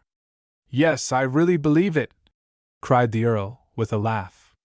"The sun of your favor had turned away from this poor girl, and in such a case your courtiers no longer see the figure wrapped in darkness." "You are mistaken, my lord, I have seen it," suddenly said another voice, and a second cavalier advanced from the anteroom into the chamber. He approached the king, and, as he bent his knee before him, he said, in a loud, steady voice, "Sire, I also beg mercy for and ask you." At this moment was heard from that side of the room where the ladies stood, a low cry, and the pale, affrighted face of Lady Jane Douglas was for a moment raised above the heads of the other ladies. No one noticed it. All eyes were directed toward the group in the middle of the room. All looked with eager attention upon the king and these two young men, who dared protect one whom he had sentenced. "Henry Howard, Earl of Surrey!" exclaimed the king, and now an expression of wrath passed over his countenance. "How? You too dare intercede for this girl? You, then, grudge Thomas Seymour the preeminence of being the most discreet man at my court? I will not allow him, sire, to think that he is the bravest," replied the young man, as he fixed on Thomas Seymour a look of haughty defiance, which the other answered by a cold, disdainful smile. "Oh," said he, with a shrug of his shoulders, "I willingly allow you, my dear Earl of Surrey, to tread behind me, at your convenience, the path, the safety of which I first tested at the peril of my life. You saw that I had not, as yet, lost either my head or my life in this reckless undertaking, and that has given you courage to follow my example. That is a new proof of your prudent valor, my honorable Earl of Surrey, and I must praise you for it." A hot flush suffused the noble face of the Earl, his eyes shot lightning, and trembling with rage, he laid his hand on his sword. "Praise from Thomas Seymour is—" "Silence!" interposed the king, imperatively. "It must not be said that two of the noblest cavaliers of my court have turned the day, which should be one of festivity to all of you, into a day of contention. I command you, therefore, to be reconciled. Shake hands, my lords, and let your reconciliation be sincere. I, the king, command it." The young men gazed at each other with looks of hatred and smothered rage, and their eyes spoke the insulting and defiant words which their lips durst no longer utter. The king had ordered, and, however great and powerful they might be, the king was to be obeyed. They, therefore, extended their hands to each other, and muttered a few low, unintelligible words, which might be, perhaps, a mutual apology, but which neither of them understood. "And now, sire," said the Earl of Surrey, "now I venture to reiterate my prayer. Mercy, your Majesty, mercy for an askew. And you, Thomas Seymour, do you also renew your petition?" "No, I withdraw it. Earl Surrey protects her. I, therefore, retire, for without doubt she is a criminal. Your Majesty says so, and therefore it is so. It would ill become a Seymour to protect a person who sinned against the king." This new indirect attack on Earl Surrey seemed to make on all present a deep but very varied impression. Here, faces were seen to turn pale, and there, to light up with a malicious smile. Here, compressed lips muttered words of threatening. There, a mouth opened to express approbation and agreement. The king's brow was clouded and troubled. The arrow which Earl Sudley had shot with so skillful a hand had hit. The king, ever suspicious and distrustful, felt so much the more disquieted as he saw that the greater part of his cavaliers evidently reckoned themselves friends of Henry Howard, and that the number of Seymour's adherents was but trifling. "These Howards are dangerous, and I will watch them carefully," said the king to himself, and for the first time his eye rested with a dark and hostile look on Henry Howard's noble countenance. But Thomas Seymour, who wished only to make a thrust at his old enemy, had at the same time decided the fate of poor Anne Askew. It was now almost an impossibility to speak in her behalf, and to implore pardon for her was to become a partaker of her crime. Thomas Seymour had abandoned her, because, as traitress to her king, she had rendered herself unworthy of his protection. Who now would be so presumptuous as to still protect the traitress? Henry Howard did it. He reiterated his supplication for Anne Askew's pardon. But the king's countenance grew darker and darker, and the courtiers watched with dread the coming of the moment when his wrath would dash in pieces the poor Earl of Surrey. In the row of ladies also, here and there, a pale face was visible, and many a beautiful and beaming eye was dimmed with tears at the sight of this gallant and handsome cavalier, who was hazarding even his life for a woman. "He is lost!" murmured Lady Jane Douglas, and completely crushed and lifeless, she leaned for a moment against the wall. But she soon recovered herself, and her eye beamed with bold resolution. "I will try and save him," she said to herself, and with firm step she advanced from the ladies' ranks, and approached the king. A murmur of applause ran through the company, and all faces brightened and all eyes were bent approvingly on Lady Jane. They knew that she was the Queen's friend, and an adherent of the new doctrine. It was, therefore, very marked and significant when she supported the Earl of Surrey in his magnanimous effort. Lady Jane bowed her beautiful and haughty head before the King, and said, in her clear, silvery voice, "Sire, in the name of all the women, I also beseech you to pardon and ask you, because she is a woman. Lord Surrey has done so because a true knight can never be false to himself and his ever high and sacred obligation, to be the protector of those who are helpless and in peril is enough for him. A real gentleman asks not whether a woman is worthy of his protection, he grants it to her, simply because she is a woman, and needs his help. And while I, therefore, in the name of all the women, thank the Earl of Surrey for the assistance that he has been desirous to render to a woman, I unite my prayer with his, because it shall not be said that we women are always cowardly and timid, and never venture to hasten to the help of the distressed. I, therefore, ask mercy, sire, mercy for and ask you." "And I," said the Queen, as she again approached the King, "I add my prayers to hers, sire. Today is the feast of love, my festival, sire. Today, then, let love and mercy prevail." She looked at the King with so charming a smile, her eyes had an expression so radiant and happy, that the King could not withstand her. He was, therefore, in the depths of his heart, ready to let the royal clemency prevail for this time, but he wanted a pretext for this, some way of bringing it about. He had solemnly vowed to pardon no heretic, and he might not break his word merely because the Queen prayed for mercy. "Well then," said he, after a pause, "I will comply with your request. I will pardon and ask you, provided she will retract, and solemnly abjure all that she has said. Are you satisfied with that, Catherine?" "I am satisfied," said she sadly. "And you, Lady Jane Douglas, and Henry Howard, Earl of Surrey?" "We are satisfied." All eyes were now turned again upon Askew, who, although every one was occupied by her concerns, had been entirely overlooked and left unnoticed. Nor had she taken any more notice of the company than they of her. She had scarcely observed what was going on about her. She stood leaning against the open door leading to the balcony, and gazed at the flaming horizon. Her soul was with those pious martyrs, for whom she was sending up her heartfelt prayers to God, and whom she, in her feverish exultation, envied their death of torture. Entirely borne away from the present, she had heard neither the petitions of those who protected her, nor the King's reply. A hand laid upon her shoulder roused her from her reverie. It was Catherine, the young Queen, who stood near her.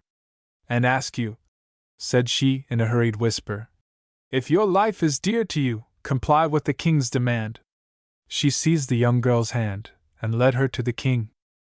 "Sire," said she, in a full voice, "forgive the exalted and impassioned agony of a poor girl, who has now, for the first time, been witness of an execution, and whose mind has been so much impressed by it that she is scarcely conscious of the mad and criminal words that she has uttered before you. Pardon her, then, your Majesty, for she is prepared cheerfully to retract." A cry of amazement burst from Anne's lips, and her eyes flashed with anger, as she dashed the Queen's hand away from her. "I retract!" exclaimed she, with a contemptuous smile. "Never, my lady, never! No! As sure as I hope for God to be gracious to me in my last hour, I retract not. It is true, it was agony and horror that made me speak, but what I have spoken is yet, nevertheless, the truth. Horror caused me to speak, and forced me to show my soul undisguised. No, I retract not. I tell you, they who have been executed over yonder are holy martyrs, who have ascended to God, there to enter an accusation against their royal hangman. Aye, they are holy, for eternal truth had illumined their souls, and it beamed about their faces bright as the flames of the faggots into which the murderous hand of an unrighteous judge had cast them. Ah, I must retract. I, forsooth, am to do as did Shaxton, the miserable and unfaithful servant of his God, who, from fear of earthly death, denied the eternal truth, and in blaspheming pusillanimity perjured himself concerning the holy doctrine. Footnote: Burnet, Volume 1, page 341. King Henry, I say unto you, beware of dissemblers and perjurers, beware of your own haughty and arrogant thoughts. The blood of martyrs cries to heaven against you, and the time will come when God will be as merciless to you as you have been to the noblest of your subjects. You deliver them over to the murderous flames, because they will not believe what the priests of Baal preach, because they will not believe in the real transubstantiation of the chalice, because they deny that the natural body of Christ is, after the sacrament, contained in the sacrament, no matter whether the priest be a good or a bad man. Footnote: Ibid, you give them over to the executioner, because they serve the truth, and are faithful followers of the Lord their God. And you share the views of these people whom you call martyrs? Asked the king, as an Askew now paused for a moment, and struggled for breath. Yes, I share them. You deny, then, the truth of the 6 articles? I deny them. You do not see in me the head of the church? God only is head and Lord of the church. A pause followed, a fearful, awful pause. Everyone felt that for this poor young girl there was no hope, no possible escape, that her doom was irrevocably sealed. There was a smile on the king's countenance. The courtiers knew that smile, and feared it yet more than the king's raging wrath. When the king thus smiled, he had taken his resolve. Then there was with him no possible vacillation or hesitation, but the sentence of death was resolved on, and his bloodthirsty soul rejoiced over a new victim. My Lord Bishop of Winchester, said the king at length, come hither. Gardiner drew near and placed himself by an Askew, who gazed at him with angry, contemptuous looks. In the name of the law I command you to arrest this heretic, and hand her over to the spiritual court, continued the king. She is damned and lost. She shall be punished as she deserves. Gardiner laid his hand on an Askew's shoulder. In the name of the law of God I arrest you, said he, solemnly. Not a word more was spoken. The Lord Chief Justice had silently followed a sign from Gardiner, and touching an Askew with his staff, ordered the soldiers to conduct her thence. With a smile, an Askew offered them her hand, and surrounded by the soldiers and followed by the Bishop of Winchester and the Lord Chief Justice, walked erect and proudly out of the room. The courtiers had divided and opened a passage for Anne and her attendants. Now their ranks closed again, as the sea closes and flows calmly on when it has just received a corpse. To them all an Askew was already a corpse, as one buried. The waves had swept over her, and all was again serene and bright. The king extended his hand to his young wife, and bending down, whispered in her ear a few words, which nobody understood, but which made the young queen tremble and blush. The king, who observed this, laughed and impressed a kiss on her forehead. Then he turned to his court. Now good night, my lords and gentlemen, said he, with a gracious inclination of the head. The feast is at an end, and we need rest. Forget not the Princess Elizabeth, whispered Archbishop Cranmer, as he took leave of Catherine, and pressed to his lips her proffered hand. I will not forget her, murmured Catherine, and with throbbing heart and trembling with inward dread, she saw them all retire, and leave her alone with the king. Chapter 6. The Intercession. And now, Kate, said the king, when all had withdrawn, and he was again alone with her. Now let us forget everything, save that we love each other. He embraced her, and with ardor pressed her to his breast. Wearied to death, she bowed her head on his shoulder and lay there like a shattered rose, completely broken, completely passive. You give me no kiss, Kate? Said Henry, with a smile. Are you then yet angry with me that I did not comply with your first request? But what would you have me do, child? How, indeed, shall I keep the crimson of my royal mantle always fresh and bright, unless I continually dye it anew in the blood of criminals? Only he who punishes and destroys is truly a king, and trembling mankind will acknowledge him as such. The tender-hearted and gracious king it despises, and his pitiful weakness it laughs to scorn. Bah! Humanity is such a wretched, miserable thing, that it only respects and acknowledges him who makes it tremble. And people are such contemptible, foolish children, that they have respect only for him who makes them feel the lash daily, and every now and then whips a few of them to death. Look at me, Kate, where is there a king who has reigned longer and more happily than I? Whom the people love more and obey better than me? This arises from the fact that I have already signed more than 200 death warrants. Tytler, page 428, Letty, volume 1, page 187, and because everyone believes that, if he does not obey me, I will without delay send his head after the others. Oh, you say you love me, murmured Catherine, and you speak only of blood and death while you are with me. The king laughed. You are right, Kate, said he, and yet, believe me, there are other thoughts slumbering in the depths of my heart, and could you look down into it, you would not accuse me of coldness and unkindness. I love you truly, my dear, virgin bride, and, to prove it, you shall now ask a favor of me. Yes, Kate, make me a request, and whatever it may be, I pledge you my royal word it shall be granted you. Now, Kate, think what will please you. Will you have brilliants, or a castle by the sea, or perhaps a yacht? Would you like fine horses, or it may be someone has offended you, and you would like his head? If so, tell me, Kate, and you shall have his head, a wink from me, and it drops at your feet. For I am almighty and all-powerful, and no one is so innocent and pure, that my will cannot find in him a crime which will cost him his life. Speak then, Kate, what would you have? What will gladden your heart? Catherine smiled in spite of her secret fear and horror. Sire, said she, you have given me so many brilliants, that I can shine and glitter with them, as night does with her stars. If you give me a castle by the sea, that is, at the same time, banishing me from Whitehall and your presence, I wish, therefore, for no castle of my own. I wish only to dwell with you in your castles, and my king's abode shall be my only residence. Beautifully and wisely spoken, said the king. I will remember these words if ever your enemies endeavor to send you to a dwelling and a castle other than that which your king occupies. The Tower is also a castle, Kate, but I give you my royal word you shall never occupy that castle. You want no treasures and no castles? It is, then, somebody's head that you demand of me? Yes, sire, it is the head of someone. Ah, I guessed it then, said the king with a laugh.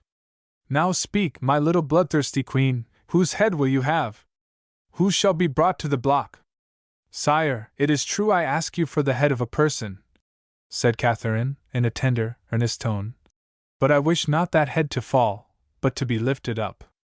I beg you for a human life, not to destroy it, but, on the contrary, to adorn it with happiness and joy.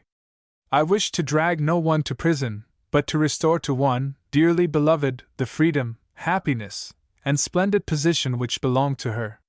Sire, you have permitted me to ask a favor. Now then, I beg you to call the Princess Elizabeth to court. Let her reside with us at Whitehall. Allow her to be ever near me, and share my happiness and glory. Sire, only yesterday the Princess Elizabeth was far above me in rank and position, but since your all-powerful might and grace have today elevated me above all other women, I may now love the Princess Elizabeth as my sister and dearest friend. Grant me this, my king! Let Elizabeth come to us at Whitehall, and enjoy at our court the honor which is her due. Letty, volume 1, page 147, Tytler. Page 410. The king did not reply immediately, but in his quiet and smiling air one could read that his young consort's request had not angered him. Something like an emotion flitted across his face, and his eyes were for a moment dimmed with tears. Perhaps just then a pale, soul-harrowing phantom passed before his mind, and a glance at the past showed him the beautiful and unfortunate mother, and Bullen, of Elizabeth, whom he had sentenced to a cruel death at the hands of the public executioner, and whose last word nevertheless was a blessing and a message of love for him. He passionately seized Catherine's hand and pressed it to his lips. I thank you. You are unselfish and generous. That is a very rare quality, and I shall always highly esteem you for it. But you are also brave and courageous, for you have dared what nobody before you has dared. You have twice on the same evening interceded for one condemned and one fallen into disgrace. The fortunate, and those favored by me, have always had many friends, but I have never yet seen that the unfortunate and the exiled have also found friends. You are different from these miserable, cringing courtiers, different from this deceitful and trembling crowd, that with chattering teeth fall down and worship me as their God and Lord, different from these pitiful, good-for-nothing mortals, who call themselves my people, and who allow me to yoke them up, because they are like the ox, which is obedient and serviceable, only because he is so stupid as not to know his own might and strength.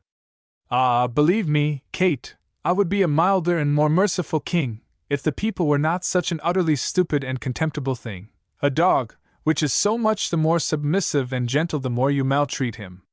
You, Kate, you are different, and I am glad of it. You know, I have forever banished Elizabeth from my court and from my heart, and still you intercede for her. That is noble of you, and I love you for it, and grant you your request. And that you may see how I love and trust you, I will now reveal to you a secret. I have long since wished to have Elizabeth with me, but I was ashamed, even to myself, of this weakness. I have long yearned once again to look into my daughter's large, deep eyes, to be a kind and tender father to her, and make some amends to her for the wrong I perhaps may have done to her mother. For sometimes, in sleepless nights, Anne's beautiful face comes up before me and gazes at me with mournful, mild look, and my whole heart shudders before it. But I could not confess this to anybody, for then they might say that I repented what I had done.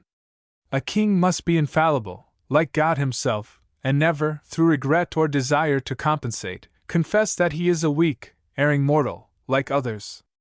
You see why I repressed my longing and parental tenderness, which was suspected by no one, and appeared to be a heartless father, because nobody would help me and make it easy for me to be a tender father.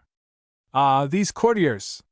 They are so stupid that they can understand only just what is echoed in our words, but what our heart says, and longs for, of that they know nothing. But you know, Kate, you are an acute woman, and a high-minded one besides. Come, Kate, a thankful father gives you this kiss, and this your husband gives you, my beautiful, charming queen. Chapter 7. Henry VIII and His Wives. The calm of night had now succeeded to the tempest of the day, and after so much bustle, festivity, and rejoicing, deep quiet now reigned in the palace of Whitehall, and throughout London. The happy subjects of King Henry might, without danger, remain for a few hours at least in their houses, and behind closed shutters and bolted doors, either slumber and dream, or give themselves to their devotional exercises, on account of which they had that day, perhaps, been denounced as malefactors. They might, for a few hours, resign themselves to the sweet, blissful dream of being freemen untrammeled in belief and thought. For King Henry slept, and likewise Gardiner and the Lord Chancellor had closed their watchful, prying, devout, murderous eyes, and reposed awhile from the Christian employment of ferreting out heretics. And like the king, the entire households of both their majesties were also asleep and resting from the festivities of the royal wedding day, which, in pomp and splendor, by far surpassed the 5 preceding marriages. It appeared, however, as though not all the court officials were taking rest, and following the example of the king. For in a chamber, not far from that of the royal pair, one could perceive, from the bright beams streaming from the windows, in spite of the heavy damask curtains which veiled them, that the lights were not yet extinguished, and he who looked more closely would have observed that now and then a human shadow was portrayed upon the curtain. So the occupant of this chamber had not yet gone to rest, and harassing must have been the thoughts which caused him to move so restlessly to and fro. This chamber was occupied by Lady Jane Douglas, first maid of honor to the Queen. The powerful influence of Gardiner, Bishop of Winchester, had seconded Catherine's wish to have near her the dear friend of her youth, and without suspecting it, the Queen had given a helping hand to bring nearer to their accomplishment the schemes which the hypocritical Gardiner was directing against her. For Catherine knew not what changes had taken place in the character of her friend in the 4 years in which she had not seen her.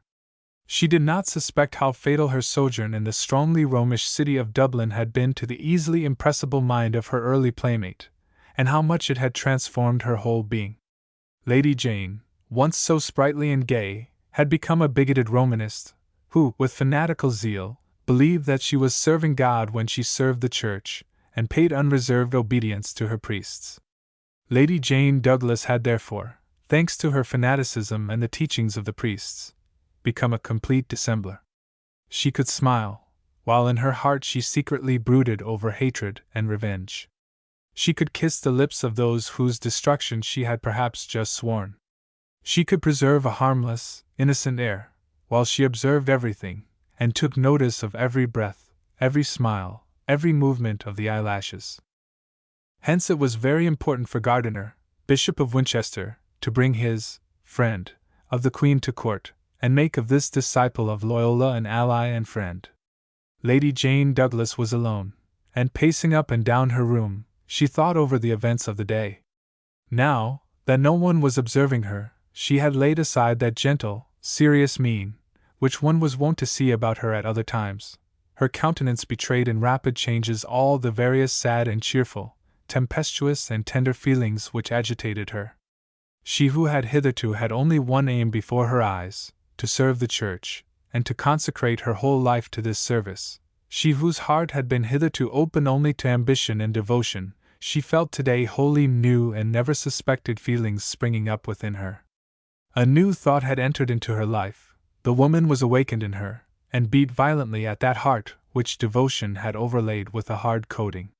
She had tried to collect herself in prayer, and to fill her soul so entirely with the idea of God and her Church, that no earthly thought or desire could find place therein. But ever and again arose before her mind's eye the noble countenance of Henry Howard, ever and again she fancied that she heard his earnest, melodious voice, which made her heart shake and tremble like a magical incantation. She had at first struggled against these sweet fancies, which forced upon her such strange and undreamed of thoughts.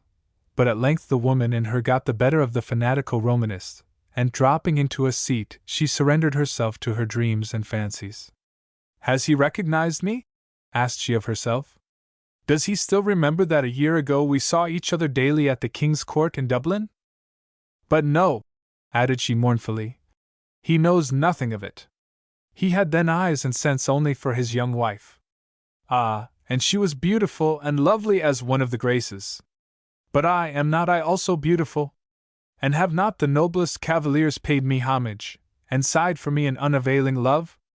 How comes it, then, that where I would please, there I am always overlooked? How comes it, that the only two men, for whose notice I ever cared, have never shown any preference for me? I felt that I loved Henry Howard, but this love was a sin, for the Earl of Surrey was married. I therefore tore my heart from him by violence, and gave it to God, because the only man whom I could love did not return my affection. But even God and devotion are not able to entirely fill a woman's heart. In my breast there was still room for ambition, and since I could not be a happy wife, I would at least be a powerful queen. Oh, everything was so well devised, so nicely arranged.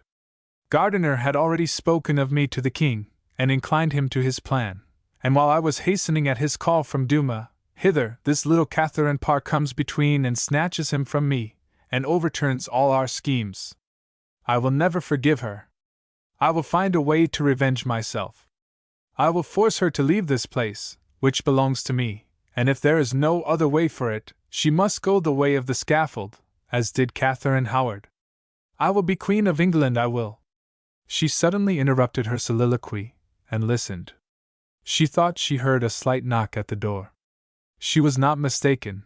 This knock was now repeated, and indeed with a peculiar, significant stroke. "It is my father," said Lady Jane, and, as she resumed again her grave and quiet air, she proceeded to open the door. "Ah, you expected me, then?" said Lord Archibald Douglas, kissing his daughter's forehead.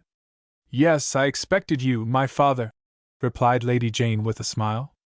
"I knew that you would come to communicate to me your experiences and observations during the day, and to give me directions for the future." The Earl seated himself on the ottoman, and drew his daughter down by him. "No one can overhear us, can they?" "Nobody, my father. My women are sleeping in the fourth chamber from here, and I have myself fastened the intervening doors. The anteroom through which you came is, as you know, entirely empty, and nobody can conceal himself there. It remains, then, only to fasten the door leading thence into the corridor, in order to be secure from interruption." She hastened into the anteroom to fasten the door. "Now, my father, we are secure from listeners," said she, as she returned and resumed her place on the ottoman. "And the walls, my child?" Know you whether or no the walls are safe? You look at me with an expression of doubt and surprise. My God, what a harmless and innocent little maiden you still are! Have I not constantly reiterated the great and wise lesson, doubt everything and mistrust everything, even what you see?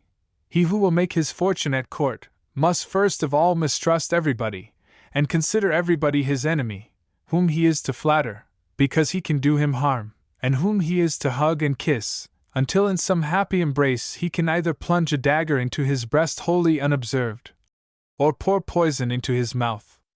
Trust neither men nor walls, Jane, for I tell you, however smooth and innocent both may appear, still there may be found an ambuscade behind the smooth exterior. But I will for the present believe that these walls are innocent, and conceal no listeners. I will believe it, because I know this room. Those were fine and charming days in which I became acquainted with it.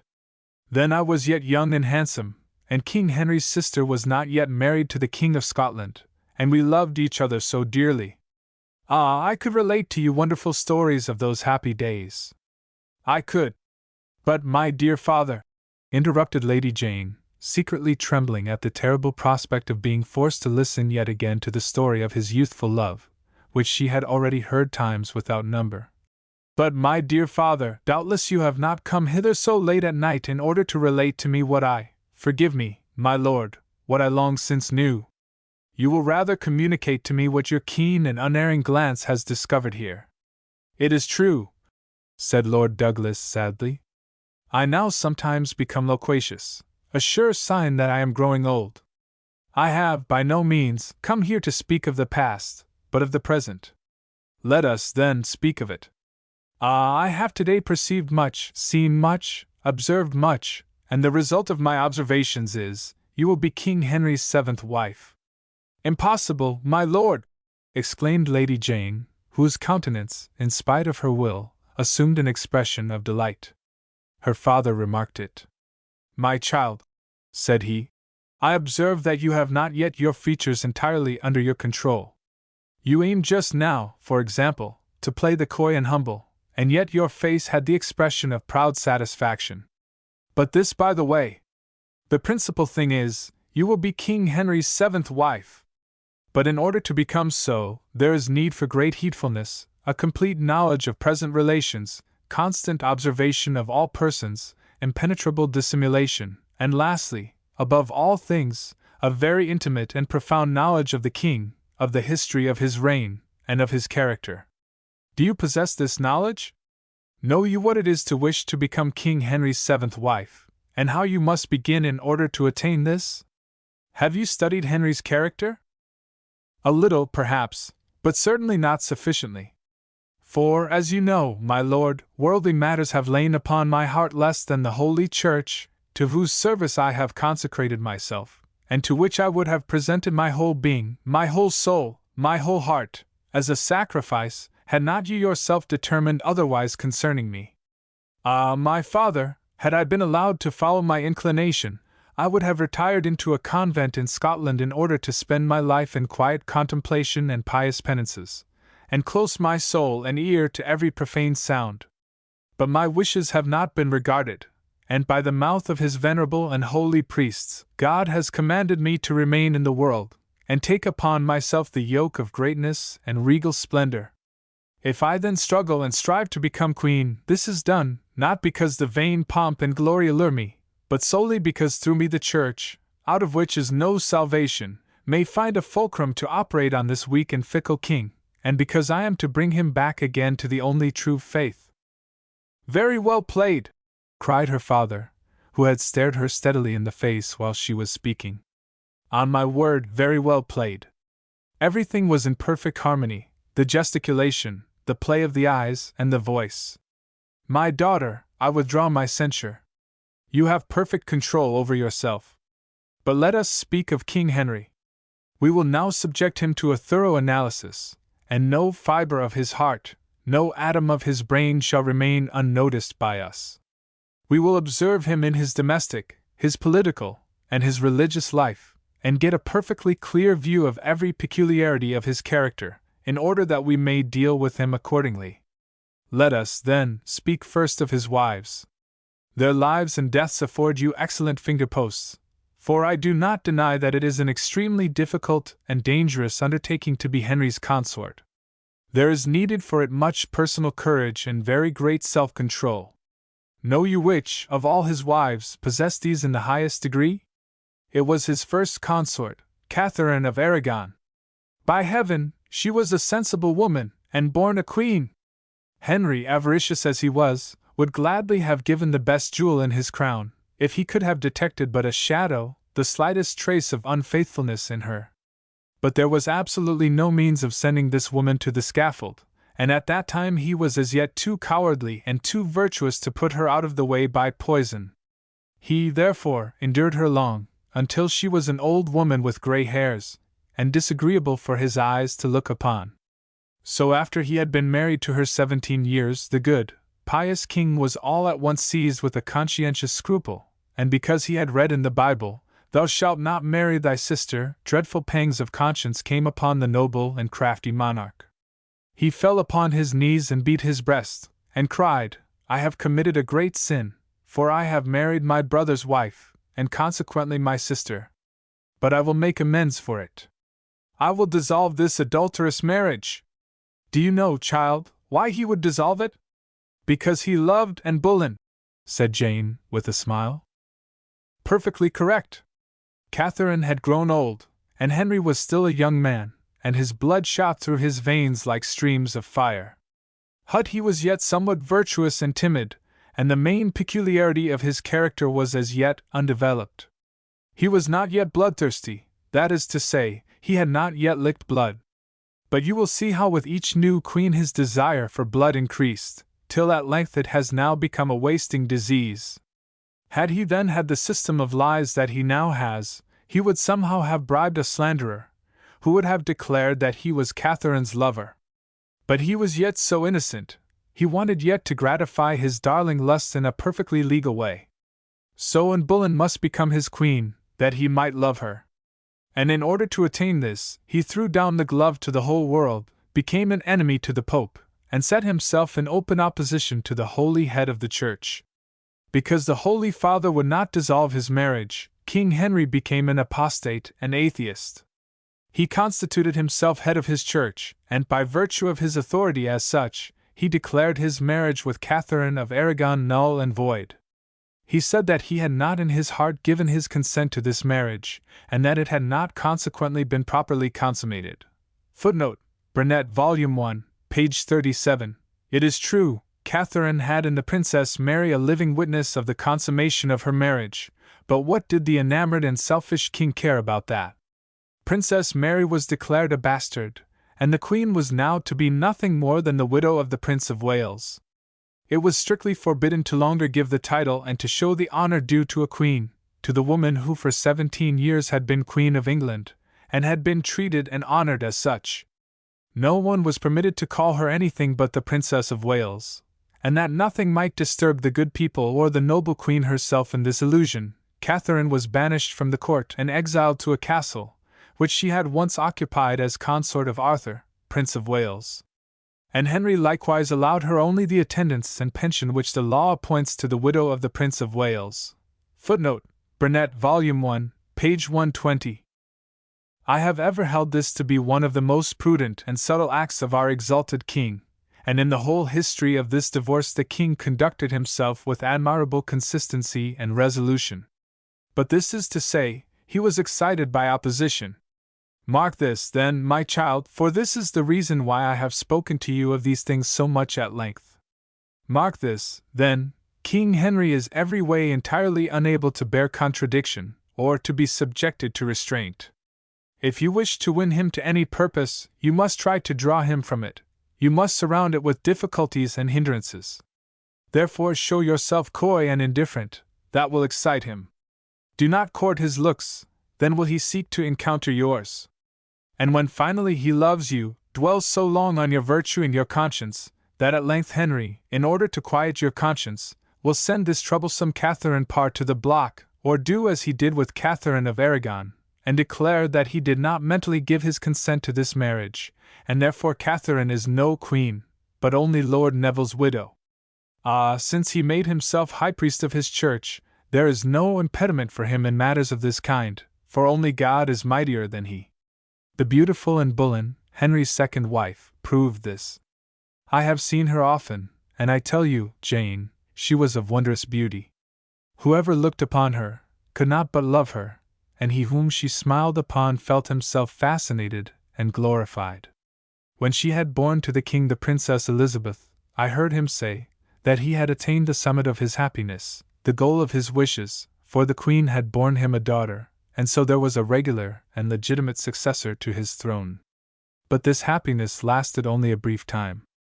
The king conceived one day that Anne Boleyn was not, as he had hitherto believed, the most beautiful woman in the world, but that there were women still more beautiful at his court, who therefore had a stronger vocation to become Queen of England.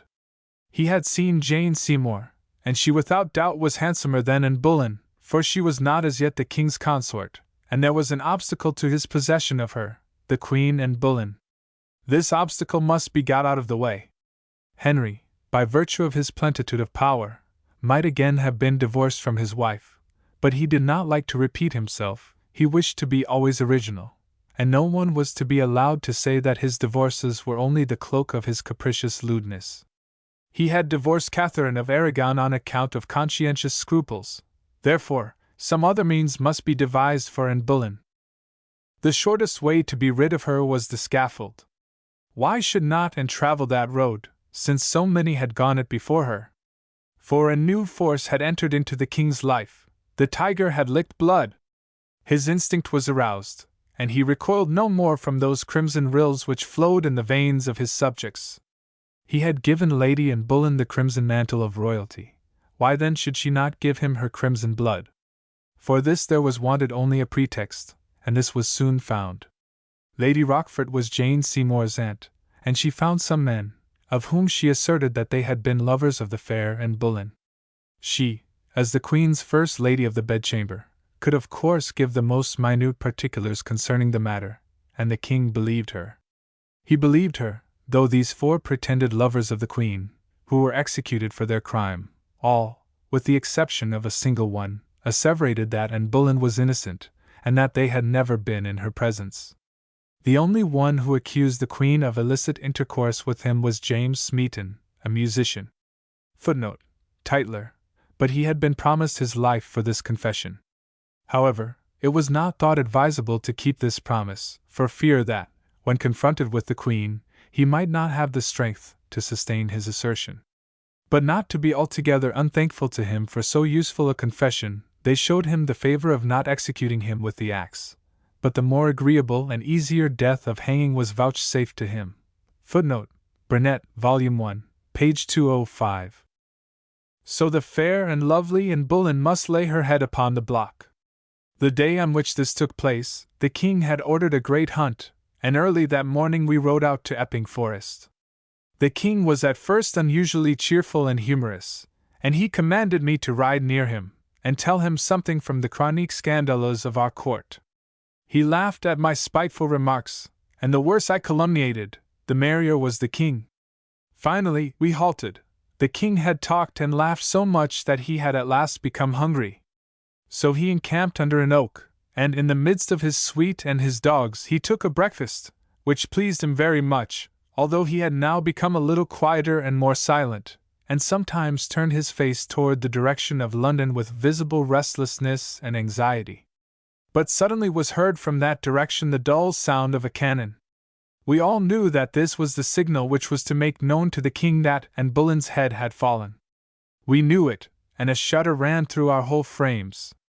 The king alone smiled, and as he arose and took his weapon from my hand, he said, with cheerful face, "It is done, the business is finished. Unleash the dogs, and let us follow the boar." Footnote: the king's very words. Titler, page 383. The oak under which this took place is still pointed out in Epping Forest, and in fact is not less remarkable as the oak of Charles II. That, said Lord Douglas sadly, that was King Henry's funeral discourse over his charming and innocent wife. "Do you regret her, my father?" asked Lady Jane, with surprise. But Anne Boleyn was, it seems to me, an enemy of our church, and an adherent of the accursed new doctrine. Her father shrugged his shoulders almost contemptuously. That did not prevent Lady Anne from being one of the fairest and loveliest women of old England. And besides, much as she inclined to the new doctrine, she did us essential good service, for she it was who bore the blame of Thomas More's death. Since he had not approved her marriage with the king, she hated him, as the king hated him because he would not take the oath of supremacy. Henry, however, would have spared him, for at that time he still possessed some respect for learning and virtue, and Thomas More was so renowned a scholar that the king held him in reverence. But Anne Boleyn demanded his death, and so Thomas More must be executed. Oh, believe me, Jane, that was an important and sad hour for all England, the hour when Thomas More laid his head upon the block. We gay people in the Palace of Whitehall, we were cheerful and merry. We were dancing a new kind of dance, the music of which was written by the king himself, for you know the king is not merely an author, but also a composer, and as he now writes pious books, so he then composed dances. Footnote: Granger's Biographical History of England, Volume 1, page 137, of Tytler, page 354. That evening, after we had danced till we were tired, we played cards. Just as I had won a few guineas from the king, the lieutenant of the Tower came with the tidings that the execution was over, and gave us a description of the last moments of the great scholar. The king threw down his cards, and turning an angry look on Anne Boleyn, said, in an agitated voice, "You are to blame for the death of this man." Then he arose and withdrew to his apartments, while no one was permitted to follow him, not even the Queen. Footnote: Tytler, page 354. You see, then, that Anne Boleyn had a claim on our gratitude, for the death of Thomas More delivered old England from another great peril. Melanchthon and Bucer, and with them several of the greatest pulpit orators of Germany, had set out to come to London, and, as delegates of the Germanic Protestant princes, to nominate the king as head of their alliance. But the terrible news of the execution of their friend frightened them back, and caused them to return when halfway here. Footnote: Tytler, page 357, Letty, volume 1, page 180, Granger, volume 1, page 119. Peace, then, to the ashes of unhappy Anne Boleyn. However, she was avenged too, avenged on her successor and rival, for whose sake she was made to mount the scaffold, avenged on Jane Seymour. But she was the king's beloved wife, said Jane, and when she died the king mourned for her 2 years. He mourned! Exclaimed Lord Douglas, contemptuously. He has mourned for all his wives. Even for Anne Boleyn he put on mourning, and in his white mourning apparel, the day after Anne's execution, he led Jane Seymour to the marriage altar. This outward mourning, what does it signify? Anne Boleyn also mourned for Catherine of Aragon, whom she had pushed from the throne. For 8 weeks she was seen in yellow mourning on account of Henry's first wife. But Anne Boleyn was a shrewd woman, and she knew very well that the yellow mourning dress was exceedingly becoming to her. But the king's mourning was not merely external, said Lady Jane. He mourned really, for it was 2 years before he resolved on a new marriage. Earl Douglas laughed. But he cheered himself during these 2 years of widowhood with a very beautiful mistress, the French Marchioness de Montreuil, and he would have married her had not the prudent beauty preferred returning to France, because she found it altogether too dangerous to become Henry's consort. For it is not to be denied, a baleful star hovers over Henry's queens, and none of them has descended from the throne in a natural way. Yet, father, Jane Seymour did so in a very natural way. She died in childbed. Well, yes, in childbed. And yet by no natural death, for she could have been saved. But Henry did not wish to save her. His love had already grown cool, and when the physicians asked him whether they should save the mother or the child, he replied, "Save the child, and let the mother die. I can get wives enough." Footnote: Burnet, "Ah, my daughter, I hope you may not die such a natural death as Jane Seymour did, for whom, as you say, the king mourned 2 years. But after that period, something new, something altogether extraordinary happened to the king. He fell in love with a picture, and because, in his proud self-conceit, he was convinced that the fine picture which Holbein had made of him was not at all flattered, but entirely true to nature, it did not occur to him that Holbein's likeness of the princess and of Cleves might be somewhat flattered, and not altogether faithful. So the king fell in love with the picture, and sent ambassadors to Germany to bring the original of the portrait to England as his bride. He himself went to meet her at Rochester, where she was to land.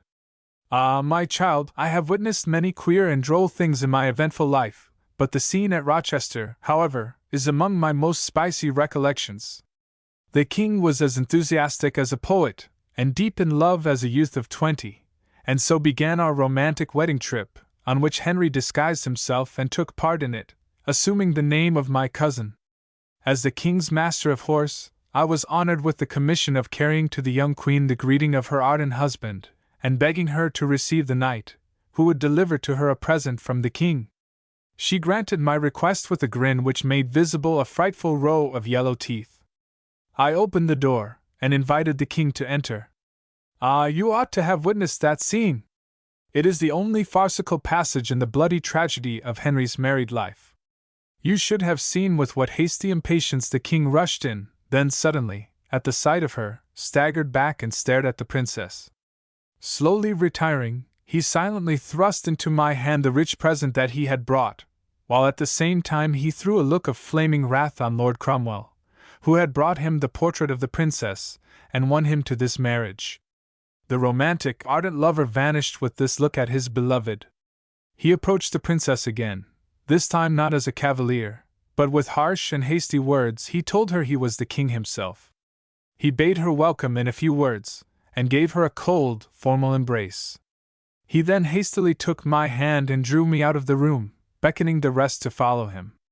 And when at length we were out of the atmosphere of this poor ugly princess, and far enough away from her, the king, with angry countenance, said to Cromwell, "Call you that a beauty?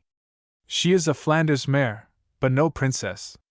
Footnote: Burnet, page 174. Tytler, page 417. Anne's ugliness was surely given her of God, that by it, the Church, in which alone is salvation, might be delivered from the great danger which threatened it. For had Anne of Cleves, the sister, niece, granddaughter, and aunt of all the Protestant princes of Germany, been beautiful, incalculable danger would have threatened our Church. The king could not overcome his repugnance, and again his conscience, which always appeared to be most tender and scrupulous, when it was farthest from it, and most regardless, must come to his aid. The king declared that he had been only in appearance, not in his innermost conscience, disposed to this marriage, from which he now shrank back, because it would be, properly speaking, nothing more than perfidy, perjury, and bigamy. For Anne's father had once betrothed her to the son of the Duke of Lorraine, and had solemnly pledged him his word to give her as a wife to the young Duke as soon as she was of age. Rings had been exchanged and the marriage contract already drawn up. Anne of Cleves, therefore, was virtually already married, and Henry, with his tender conscience, could not make one already married his wife. Footnote: Burnet. He made her, therefore, his sister, and gave her the palace at Richmond for a residence, in case she wished to remain in England. She accepted it. Her blood, which crept coldly and quietly through her veins, did not rise at the thought of being despised and repudiated. She accepted it, and remained in England. She was rejected because she was ugly, and now the king selected Catherine Howard for his fifth consort, because she was pretty. Of this marriage I know but little to tell you, for at that time I had already gone to Dublin as minister, whither you soon followed me. Catherine was very beautiful, and the king's heart, now growing old, once more flamed high with youthful love. He loved her more warmly than any other of his wives. He was so happy in her that, kneeling down publicly in the church, with a loud voice he thanked God for the happiness which his beautiful young queen afforded him. But this did not last long. Even while the king was extolling it, his happiness had reached its highest point, and the next day he was dashed down into the abyss. I speak without poetical exaggeration, my child. The day before, he thanked God for his happiness, and the next morning Catherine Howard was already imprisoned and accused, as an unfaithful wife, a shameless strumpet. Footnote: Tytler, page 432. More than 7 lovers had preceded her royal spouse, and some of them had accompanied her even on the progress through Yorkshire, which she made with the king her husband. This time it was no pretense, for he had not yet had time to fall in love with another woman, and Catherine well knew how to enchain him and ever to kindle new flames within him. But just because he loved her, he could not forgive her for having deceived him. In love there is so much cruelty and hatred, and Henry, who but yesterday lay at her feet, burned today with rage and jealousy, as yesterday with love and rapture. In his rage, however, he still loved her, and when he held in his hand indubitable proof of her guilt, he wept like a child. But since he could no longer be her lover, he would be her hangman. Since she had spotted the crimson of his royal mantle, he would dye it afresh with her own crimson blood. And he did so. Catherine Howard was forced to lay her beautiful head upon the block, as Anne Boleyn had done before her, and Anne's death was now once more avenged. Lady Rochford had been Anne Boleyn's accuser, and her testimony had brought that queen to the scaffold, but now she was convicted of being Catherine Howard's assistant and confidant in her love adventures, and with Catherine, Lady Rochford also ascended the scaffold.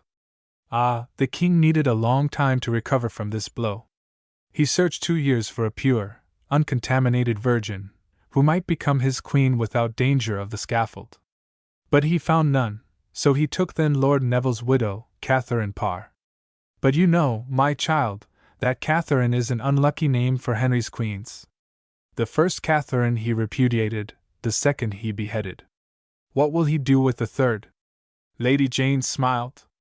Catherine does not love him, said she, and I believe she would willingly consent, like Anne of Cleves, to become his sister instead of his wife. Catherine does not love the king? Inquired Lord Douglas, in breathless suspense. She loves another, then? No, my father! Her heart is yet like a sheet of white paper, no single name is yet inscribed there. Then we must write a name there, and this name must drive her to the scaffold, or into banishment, said her father impetuously. It is your business, my child, to take a steel graver, and in some way write a name in Catherine's heart so deep and indelibly, that the king may some day read it there. Chapter 8. Father and daughter. Both now kept silent for a long time. Lord Douglas had leaned back on the ottoman, and respiring heavily, seemed to breathe a little from the exertion of his long discourse. But while he rested, his large, piercing eyes were constantly turned to Jane, who, leaning back on the cushion, was staring thoughtfully into the empty air, and seemed to be entirely forgetful of her father's presence. A cunning smile played for a moment over the countenance of the Earl as he observed her, but it quickly disappeared, and now deep folds of care gathered on his brow. As he saw that Lady Jane was plunging deeper and deeper into reverie, he at length laid his hand on her shoulder and hastily asked, "What are you thinking of, Jane?" She gave a sudden start, and looked at the Earl with an embarrassed air. "I am thinking of all that you have been saying to me, my father," replied she calmly. "I am considering what benefit to our object I can draw from it." Lord Douglas shook his head, and smiled incredulously. At length he said solemnly, "Take care, Jane, take care that your heart does not deceive your head. If we would reach our aim here, you must, above all things, maintain a cool heart and a cool head. Do you still possess both, Jane?" In confusion she cast down her eyes before his penetrating look. Lord Douglas noticed it, and a passionate word was already on his lips. But he kept it back. As a prudent diplomat, he knew that it is often more politic to destroy a thing by ignoring it, than to enter into an open contest with it. The feelings are like the dragon's teeth of Theseus. If you contend with them, they always grow again anew, and with renewed energy, out of the soil. Lord Douglas, therefore, was very careful not to notice his daughter's confusion. "Pardon me, my daughter, if, in my zeal and my tender care for you, I go too far. I know that your dear and beautiful head is cool enough to wear a crown. I know that in your heart dwell only ambition and religion. Let us, then, further consider what we have to do in order to attain our end. We have spoken of Henry as a husband, of Henry as a man, and I hope you have drawn some useful lessons from the fate of his wives. You have learned that it is necessary to possess all the good and all the bad qualities of woman in order to control this stiff-necked and tyrannical, this lustful and bigoted, this vain and sensual man, whom the wrath of God has made King of England. You must, before all things, be perfect master of the difficult art of coquetry. You must become a female Proteus, today a Messalina, tomorrow a nun, today one of the literati, tomorrow a playful child. You must ever seek to surprise the king, to keep him on the stretch, to enliven him. You must never give way to the dangerous feeling of security, for in fact King Henry's wife is never safe. The axe always hangs over her head, and you must ever consider your husband as only a fickle lover, whom you must every day captivate anew. You speak as though I were already queen, said Lady Jane, smiling. And yet I cannot but think that, in order to come to that, many difficulties are to be overcome, which may indeed perhaps be insuperable.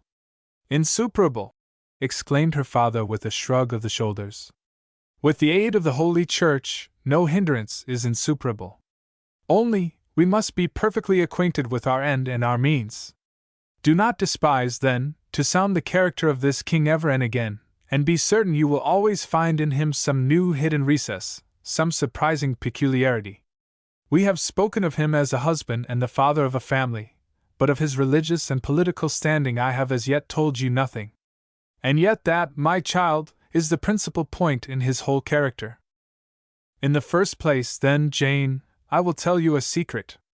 The king, who has constituted himself high priest of his church, whom the Pope once called the Knight of the Truth and the Faith, the king has at the bottom of his heart no religion. He is a wavering reed, which the wind turns this way today, and that way tomorrow.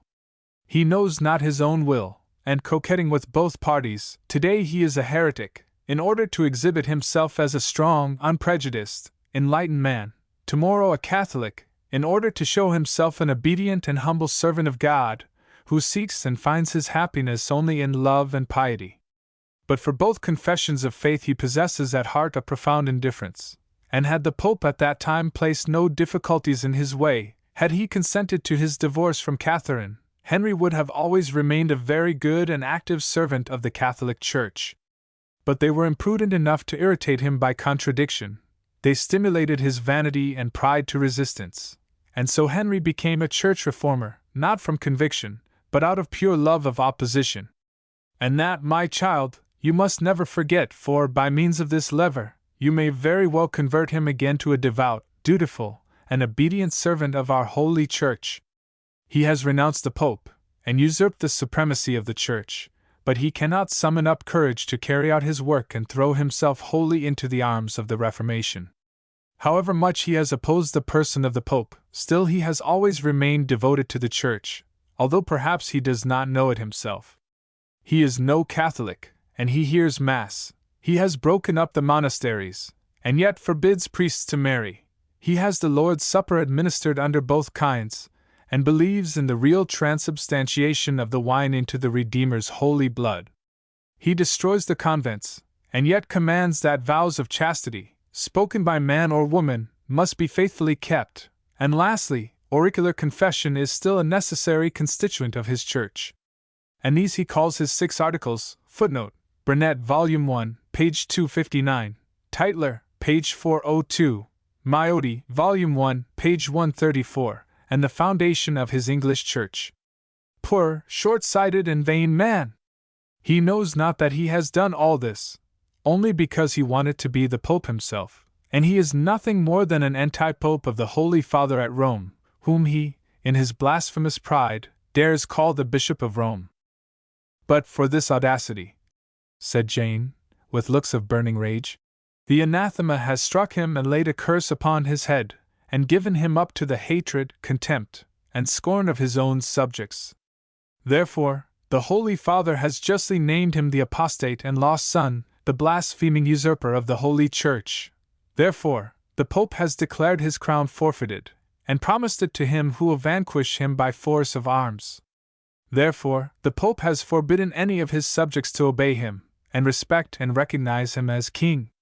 And yet he remains King of England, and his subjects still obey him in slavish submission, exclaimed Earl Douglas, shrugging his shoulders. It is very unwise to go so far in threats, for one should never threaten with punishment which he is not likewise able to really execute. This Romish interdict has rather been an advantage to the king, than done him harm, for it has forced the king into haughtier opposition, and proved to his subjects that a man may royally be under an interdict, and yet in prosperity and the full enjoyment of life. The Pope's excommunication has not hurt the king at all. His throne has not felt the slightest jar from it, but the apostasy of the king has deprived the Holy See at Rome of a very perceptible support. Therefore we must bring the faithless king back to the Holy Church, for she needs him. And this, my daughter, is the work that God and the will of his holy representative have placed in your hands. A noble, glorious, and at the same time profitable work, for it makes you a queen. But I repeat, be cautious, never irritate the king by contradiction. Without their knowing it, we must lead the wavering where salvation awaits them. For, as we have said, he is a waverer, and in the haughty pride of his royalty, he has the presumption to wish to stand above all parties, and to be himself able to found a new church, a church which is neither Catholic nor Protestant, but MS Church, to which, in the 6 Articles, the so-called bloody statute he has given its laws. He will not be Protestant nor Catholic, and in order to show his impartiality, he is an equally terrible persecutor of both parties. So that it has come to pass that we must say, in England, Catholics are hanged, and those not stick are burned. Footnote: Letty, Volume 1, page 144. F. Tytler, page 38. It gives the king pleasure to hold with steady and cruel hand the balance between the two parties, and on the same day that he has a papist incarcerated, because he has disputed the king's supremacy, he has one of the reformed put upon the rack, because he has denied the real transubstantiation of the wine, or perhaps has disputed concerning the necessity of auricular confession. Indeed, during the last session of Parliament, 5 men were hanged because they disputed the supremacy, and 5 others burned because they professed the reformed views. And this evening, Jane, the king's wedding night, by the special order of the king, who wanted to show his impartiality as head of the church, Catholics and Protestants have been coupled together like dogs, and hurried to the stake, the Catholics being condemned as traitors, and the others as heretics. Oh, said Jane, shuddering and turning pale, I will not be Queen of England. I have a horror of this cruel, savage king, whose heart is wholly without compassion or love. Her father laughed. Do you not then know, child, how you can make the hyena gentle, and the tiger tame? You throw them again and again a fresh prey, which they may devour, and since they love blood so dearly, you constantly give them blood to drink, so that they may never thirst for it. The king's only steady and unchanging peculiarity is his cruelty and delight in blood. One then must always have some food ready for these, then he will ever be a very affectionate and gracious king and husband. And there is no lack of objects for this bloodthirstiness. There are so many men and women at his court, and when he is precisely in a bloodthirsty humor, it is all the same to Henry whose blood he drinks. He has shed the blood of his wives and relatives. He has executed those whom he called his most confidential friends. He has sent the noblest men of his kingdom to the scaffold. Thomas More knew him very well, and in a few striking words he summed up the whole of the king's character. Ah, it seems to me that I see now the quiet and gentle face of this wise man, as I saw him standing in yonder bay window, and near him the king, his arms around the neck of High Chancellor More, and listening to his discourse with a kind of reverential devotion. And when the king had gone, I walked up to Thomas More and congratulated him on the high and world-renowned favor in which he stood with the king. The king really loves you, said I. Yes, replied he, with his quiet, sad smile, yes, the king truly loves me. But that would not for one moment hinder him from giving my head for a valuable diamond, a beautiful woman, or a hand's breadth of land in France. Footnote: Letty, Volume 1, p. 194. He was right, and for a beautiful woman, the head of this sage had to fall, of whom the most Christian emperor and king, Charles V., said, had I been the master of such a servant, of whose ability and greatness we have had so much experience for many years, had I possessed an adviser so wise and earnest as Thomas More was, I would rather have lost the best city of my realm than so worthy a servant and counselor. Footnote: Tytler, page 354. No, Jane, be that your first and most sacred rule, never to trust the king, and never reckon on the duration of his affection and the manifestations of his favor.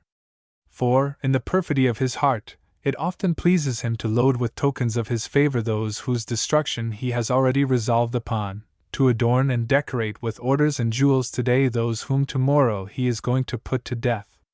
It flatters his self-complacency, like the lion, to play a little with the puppy he is about to devour. Thus did he with Cromwell, for many years his counselor and friend, who had committed no other crime than that of having first exhibited to the king the portrait of the ugly and of Cleves, whom Holbein had turned into a beauty. But the king took good care not to be angry with Cromwell, or to reproach him for it. Much more, in recognition of his great services, he raised him to the earldom of Essex, decorated him with the Order of the Garter and appointed him Lord Chamberlain, and then, when Cromwell felt perfectly secure and proudly basked in the sunshine of royal favor, then all at once the king had him arrested and dragged to the Tower, in order to accuse him of high treason. Footnote: Ibid, page 423. And so Cromwell was executed, because Anne of Cleves did not please the king, and because Hans Holbein had flattered her picture. But now we have had enough of the past, Jane. Now let us speak of the present and of the future, my daughter. Let us now first of all devise the means to overthrow this woman who stands in our way. When she is once overthrown, it will not be very difficult for us to put you in her place. For you are now here, near the king. The great mistake in our earlier efforts was that we were not present and could work only through go-betweens and confidants. The king did not see you, and since the unlucky affair with Anne of Cleves he mistrusts likenesses. I very well knew that, for I, my child, confide in no one, not even in the most faithful and noblest friends. I rely upon nobody but ourselves. Had we been here, you would now be Queen of England instead of Catherine Parr. But to our misfortune, I was still the favorite of the Regent of Scotland, and as such, I could not venture to approach Henry. It was necessary that I should fall into disgrace there, in order to be again sure of the king's favor here. So I fell into disgrace and fled with you hither. Now then, here we are, and let the fight begin. And you have today already taken an important step toward our end. You have attracted the notice of the king, and established yourself still more securely in the favor of Catherine. I confess, Jane, I am charmed with your prudent conduct. You have this day won the hearts of all parties, and it was wonderfully shrewd in you to come to the aid of the Earl of Surrey, as you at the same time won to you the heretical party, to which Anne Askew belongs. Oh, it was indeed, Jane, a stroke of policy that you made. For the Howard family is the most powerful and greatest at court, and Henry, Earl of Surrey, is one of its noblest representatives. Therefore we have now already a powerful party at court, which has in view only the high and holy aim of securing a victory for the Holy Church, and which quietly and silently works only for this, to again reconcile the king to the Pope. Henry Howard, Earl of Surrey, like his father, the Duke of Norfolk, is a good Catholic, as his niece Catherine Howard was, only she, besides God and the Church, was a little too fond of the images of God, fine-looking men. It was this that gave the victory to the other party, and forced the Catholic to succumb to the heretical party at court. Yes, for the moment, Cranmer with Catherine has got the better of us, but soon Gardiner with Jane Douglas will overcome the heretics, and send them to the scaffold. That is our plan, and, God permitting, we will carry it out. But it will be a difficult undertaking, said Lady Jane, with a sigh. The Queen is a pure, transparent soul, she has a shrewd head and a clear glance. She is, moreover, guileless in her thoughts, and recoils with true maidenly timidity from every sin.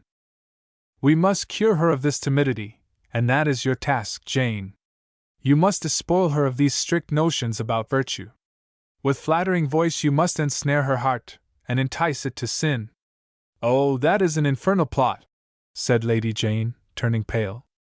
That, my father, would be a crime, for that would be not only destroying her earthly happiness, but also imperiling her soul. I must entice her to a crime, that is your dishonorable demand. But I will not obey you. It is true I hate her, for she stands in the way of my ambition. It is true I will destroy her, for she wears the crown which I wish to possess. But never will I be so base as to pour into her very heart the poison by which she shall fall. Let her seek the poison for herself. I will not hold back her hand. I will not warn her. Let her seek the ways of sin herself. I will not tell her that she has erred, but I will, from afar, dog her, and watch each step, and listen for every word and sigh, and when she has committed a crime, then I will betray her, and deliver her up to her judges.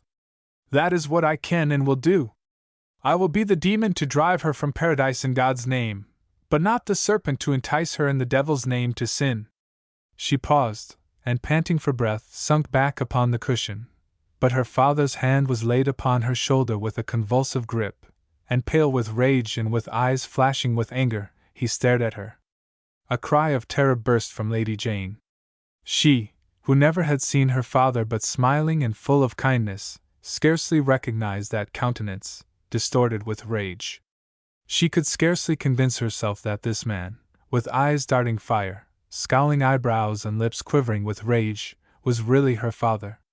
"You will not?" exclaimed he, with a hollow, threatening voice.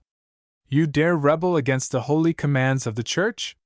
Have you, then, forgotten what you promised to the Holy Fathers, whose pupil you are? Have you forgotten that the brothers and sisters of the Holy League are permitted to have no other will than that of their masters? Have you forgotten the sublime vow which you made to our master, Ignatius Loyola? Answer me, unfaithful and disobedient daughter of the Church. Repeat to me the oath which you took when he received you into the holy society of the disciples of Jesus. Repeat your oath, I say." As if constrained by an invisible power, Jane had arisen, and now stood, her hands folded across her breast, submissive and trembling before her father, whose erect, proud, and wrathful form towered above her. "I have sworn," said she, "to subject my own thought, and will, my life, and endeavors, obediently to the will of the Holy Father. I have sworn to be a blind tool in the hands of my masters, and to do only what they command and enjoin. I have vowed to serve the Holy Church, in which alone is salvation, in every way and with all the means at my command, and I will despise none of these means, consider none trifling, disdain none, provided it leads to the end. For the end sanctifies the means, and nothing is a sin which is done for the honor of God and the Church. Ad majorem Dei gloriam," said her father, devoutly folding his hands. "And you know what awaits you, if you violate your oath? Earthly disgrace and eternal destruction await me. The curse of all my brethren and sisters awaits me, eternal damnation and punishment. With thousands of torments and tortures of the rack, will the Holy Fathers put me to death, and as they kill my body and throw it as food to the beasts of prey, they will curse my soul and deliver it over to purgatory. And what awaits you if you remain faithful to your oath, and obey the commands given you? Honor and glory on earth, besides eternal blessedness in heaven. Then you will be a queen on earth and a queen in heaven. You know, then, the sacred laws of the society, and you remember your oath? I remember it. And you know that the holy Loyola, before he left us, gave the Society of Jesus, in England, a master and general, whom all the brethren and sisters must serve and submit to whom they owe blind obedience and service without questioning? I know it. And you know, likewise, by what sign the associates may recognize the general? By Loyola's ring, which he wears on the forefinger of his right hand. Behold here this ring, said the Earl, drawing his hand out of his doublet. Lady Jane uttered a cry, and sank almost senseless at his feet. Lord Douglas, smiling graciously, raised her in his arms. You see, Jane, I am not merely your father, but your master also. And you will obey me, will you not? I will obey, said she, almost inaudibly, as she kissed the hand with the fatal ring. You will be to Catherine Parr, as you have expressed it, the serpent that seduces her to sin? I will. You will beguile her into sin, and entice her to indulge a love which must lead her to destruction. I will do it, my father. I will now tell you whom she is to love, and who is to be the instrument of destruction. You will so manage the Queen that she will love Henry Howard, Earl of Surrey. Jane uttered a scream, and clung to the back of a chair to keep from falling. Her father observed her with penetrating, angry looks. What means this outcry? Why does this choice surprise you? Asked he. Lady Jane had already gained her self-possession. It surprised me, said she, because the Earl is betrothed. A singular smile played about the Earl's lips. "It is not the first time," said he, "that even a man already married has become dangerous to a woman's heart, and often the very impossibility of possession adds fuel to the flames of love. Woman's heart is ever so full of selfishness and contradiction." Lady Jane cast down her eyes, and made no reply. She felt that the piercing and penetrating look of her father was resting on her face. She knew that, just then, he was reading her soul, although she did not look at him. "Then you no longer refuse?" asked he, at length. "You will inspire the young Queen with love for the Earl of Surrey?" "I will endeavor to do it, my father. If you try, with a real and energetic determination to succeed, you will prevail. For, as you said, the Queen's heart is still free. It is, then, like a fruitful soil, which is only waiting for someone to sow the seed in it, to bring forth flowers and fruit. Catherine Parr does not love the King. You will, then, teach her to love Henry Howard." "Yet, my father," said Lady Jane, with a sarcastic smile, "to bring about this result, one must, before all things, be acquainted with a magic spell through the might of which the Earl will first glow with love for Catherine. For the Queen has a proud soul, and she will never so forget her dignity as to love a man who is not inflamed with an ardent passion for her. But the Earl has not only a bride, but, as it is said, a mistress also." "Ah! You consider it, then, perfectly unworthy of a woman to love a man who does not adore her?" asked the Earl, in a significant tone. "I am rejoiced to hear this from my daughter, and thus to be certain that she will not fall in love with the Earl of Surrey, who is everywhere else called the Lady Killer. And if you have informed yourself in so surprising a manner as to the Earl's private relations, you have done so, without doubt, only because your sagacious and subtle head has already guessed what commission I would give you with respect to the Earl.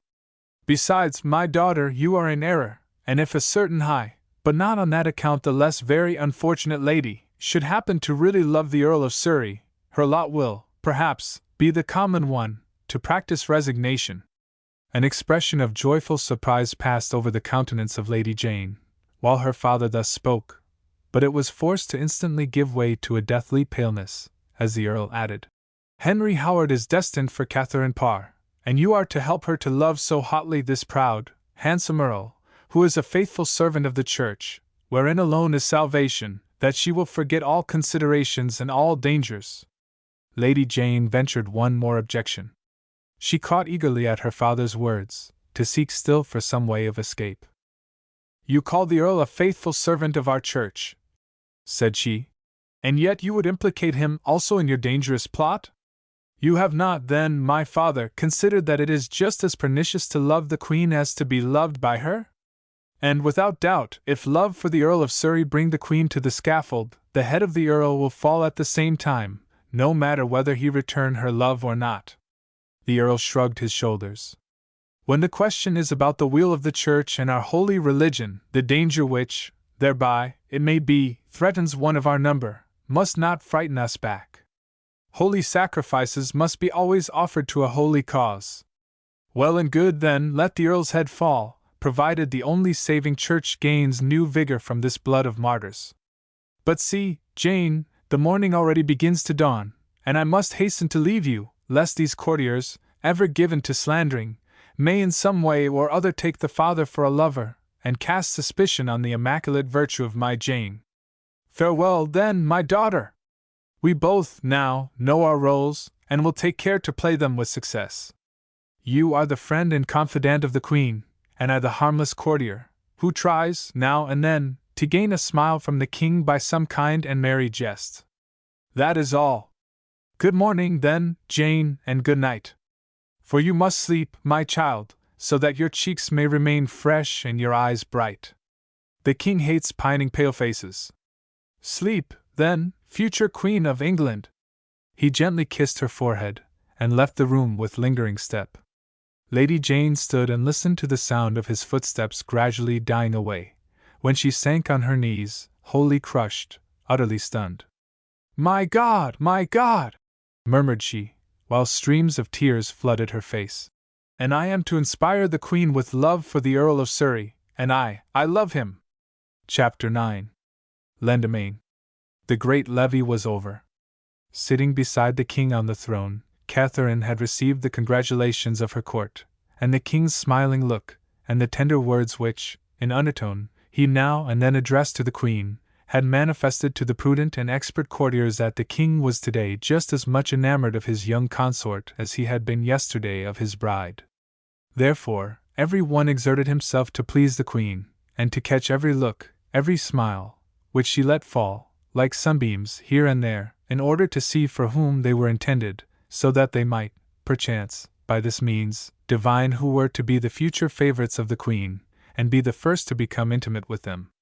But the young queen directed her looks to no one in particular. She was friendly and smiling, yet one felt that this friendliness was constrained, this smile full of sadness. The king alone did not notice it. He was cheerful and happy, and it seemed to him, therefore, that nobody at his court could dare sigh when he, the king, was satisfied. After the grand presentation, at which all the great and noble of the realm had passed in formal procession before the royal pair, the king had, according to the court etiquette of the time, given his hand to his consort, led her down from the throne and conducted her to the middle of the hall, in order to present to her the personages in waiting at her court. But this walk from the throne to the center of the hall had greatly fatigued the king. This promenade of 30 steps was for him a very unusual and troublesome performance, and the king longed to change to something else more agreeable. So he beckoned to the chief master of ceremonies, and bade him open the door leading into the dining room. Then he ordered his house equipage to be brought up, and seating himself in it with the utmost stateliness, he had the sedan kept at the queen's side, waiting impatiently till the presentation should at last conclude, and Catherine accompany him to lunch. The announcements of the maids of honor and female attendants had been already made, and now came the gentleman's turn. The chief master of ceremonies read from his list the names of those cavaliers who were, henceforth, to be in waiting near the queen, and which names the king had written down with his own hand. And at each new appointment a slight expression of pleased astonishment flitted across the faces of the assembled courtiers, for it was always one of the youngest, handsomest, and most amiable lords whom the master of ceremonies had to name. Perhaps the king proposed to play a cruel game at hazard, in surrounding his consort with the young men of his court. He wished to plunge her into the midst of danger, either to let her perish there, or, by her avoiding danger, to be able to place the unimpeachable virtue of his young wife in the clearest light. The list had begun with the less important offices, and ever ascending higher, they now came to positions the highest and of greatest consequence. Still the queen's master of horse and the chamberlain had not been named, and these were without doubt the most important charges at the queen's court. For one or the other of these officers was always very near the queen. When she was in the palace, the lord of the chamber had to remain in the anteroom, and no one could approach the queen but through his mediation. To him the queen had to give her orders with regard to the schemes and pleasures of the day. He was to contrive new diversions and amusements. He had the right of joining the queen's narrow evening circle, and to stand behind the queen's chair when the royal pair, at times, desired to sup without ceremony. This place of chief chamberlain was, therefore, a very important one, for since it confined him a large part of the day in the queen's presence, it was scarcely avoidable that the Lord Chamberlain should become either the confidential and attentive friend, or the malevolent and lurking enemy of the queen. But the place of Master of Horse was of no less consequence. For as soon as the queen left the palace, whether on foot or in a carriage, whether to ride in the forest or to glide down the Thames in her gilded yacht, the Master of Horse must be ever at her side, must ever attend her. Indeed, this service was still more exclusive, still more important.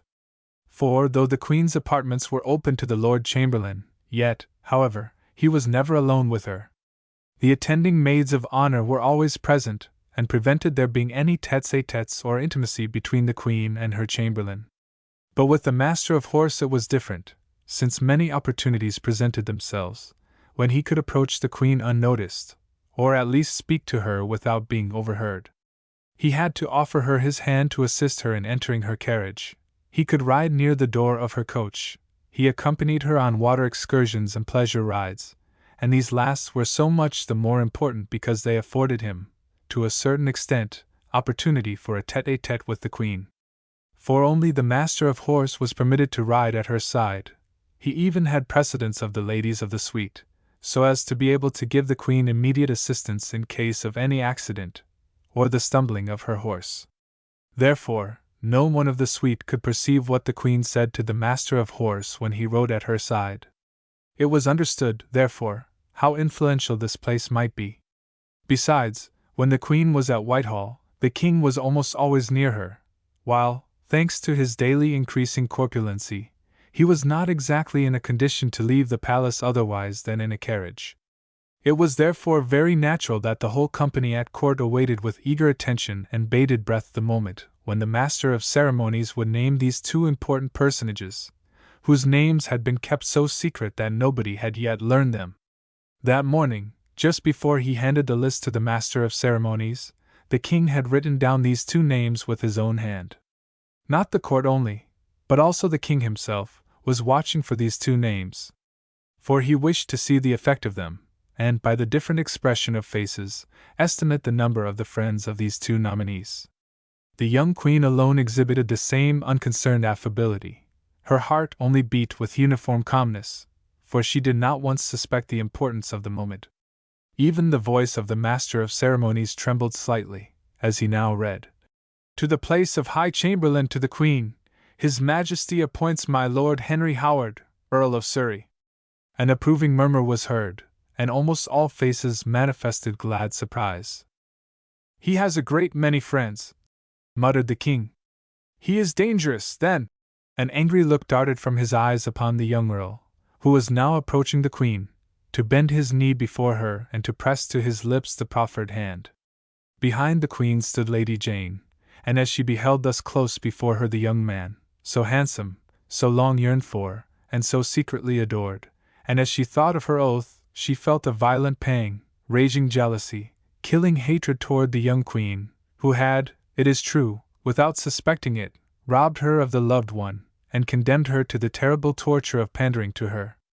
The chief master of ceremonies now read in a loud, solemn voice. To the place of Master of Horse, His Majesty appoints my Lord Thomas Seymour, Earl of Sudley.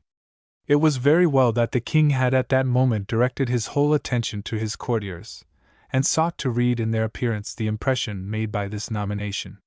Had he observed his consort, he would have seen that an expression of delighted surprise flitted across Catherine's countenance, and a charming smile played round her lips.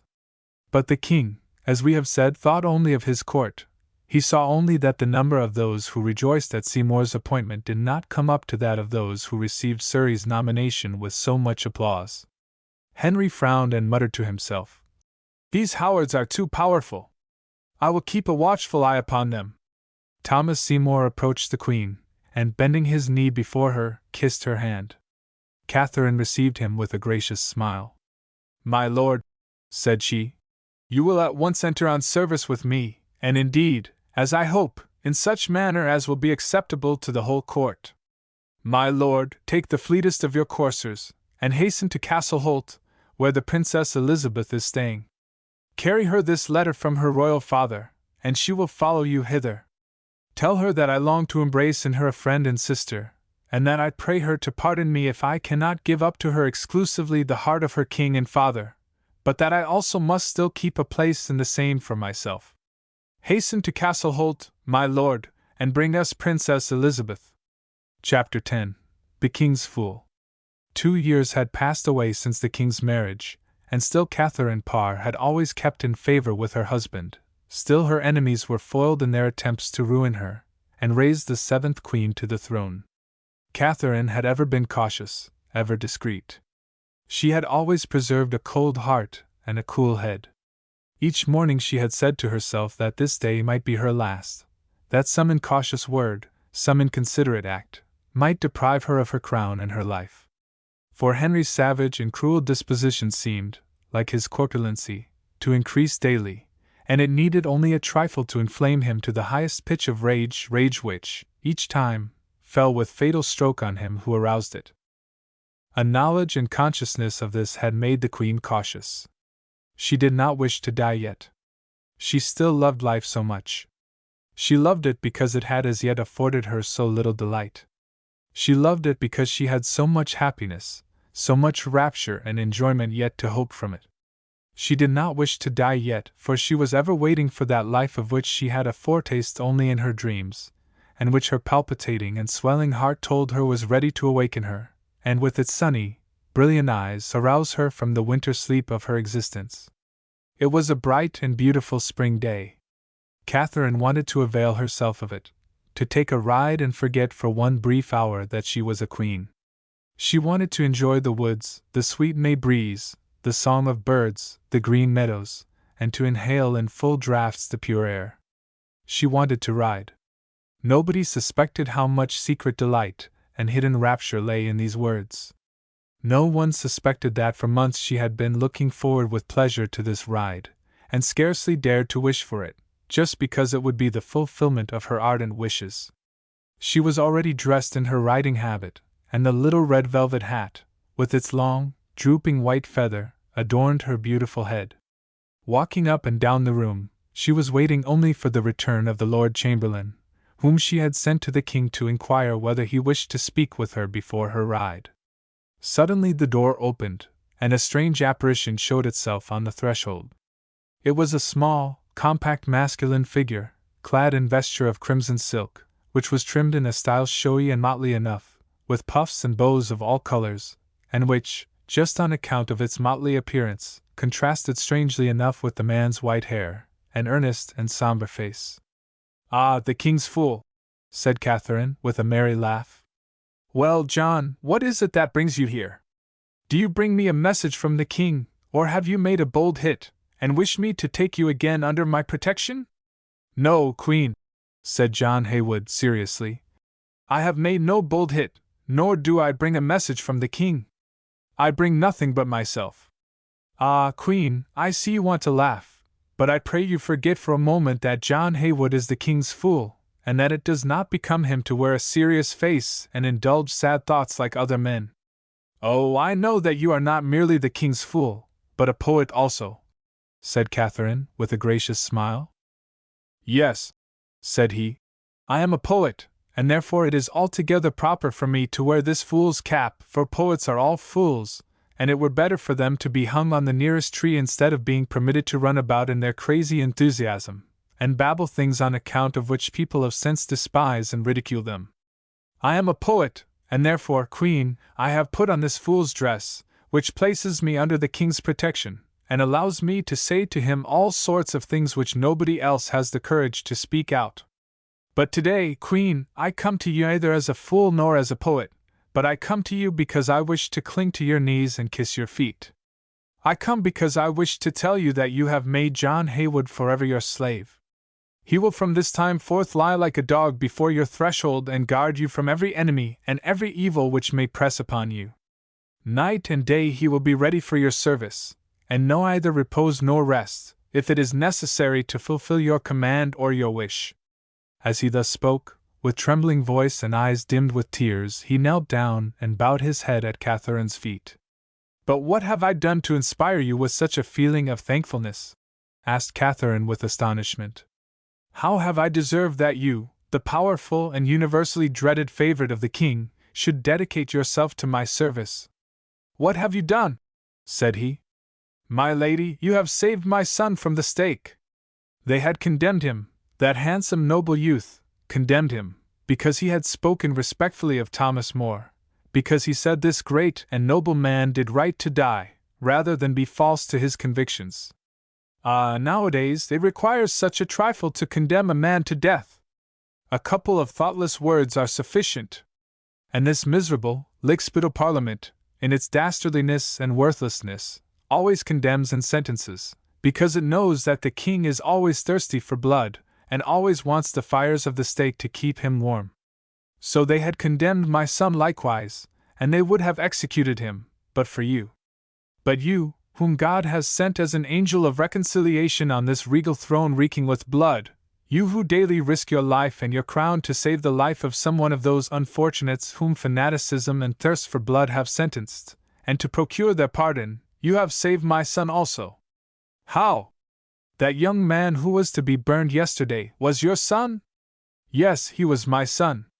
And you did not tell the king so? And you did not intercede for him? Had I done so, he would have been irretrievably lost. For you well know the king is so proud of his impartiality and his virtue.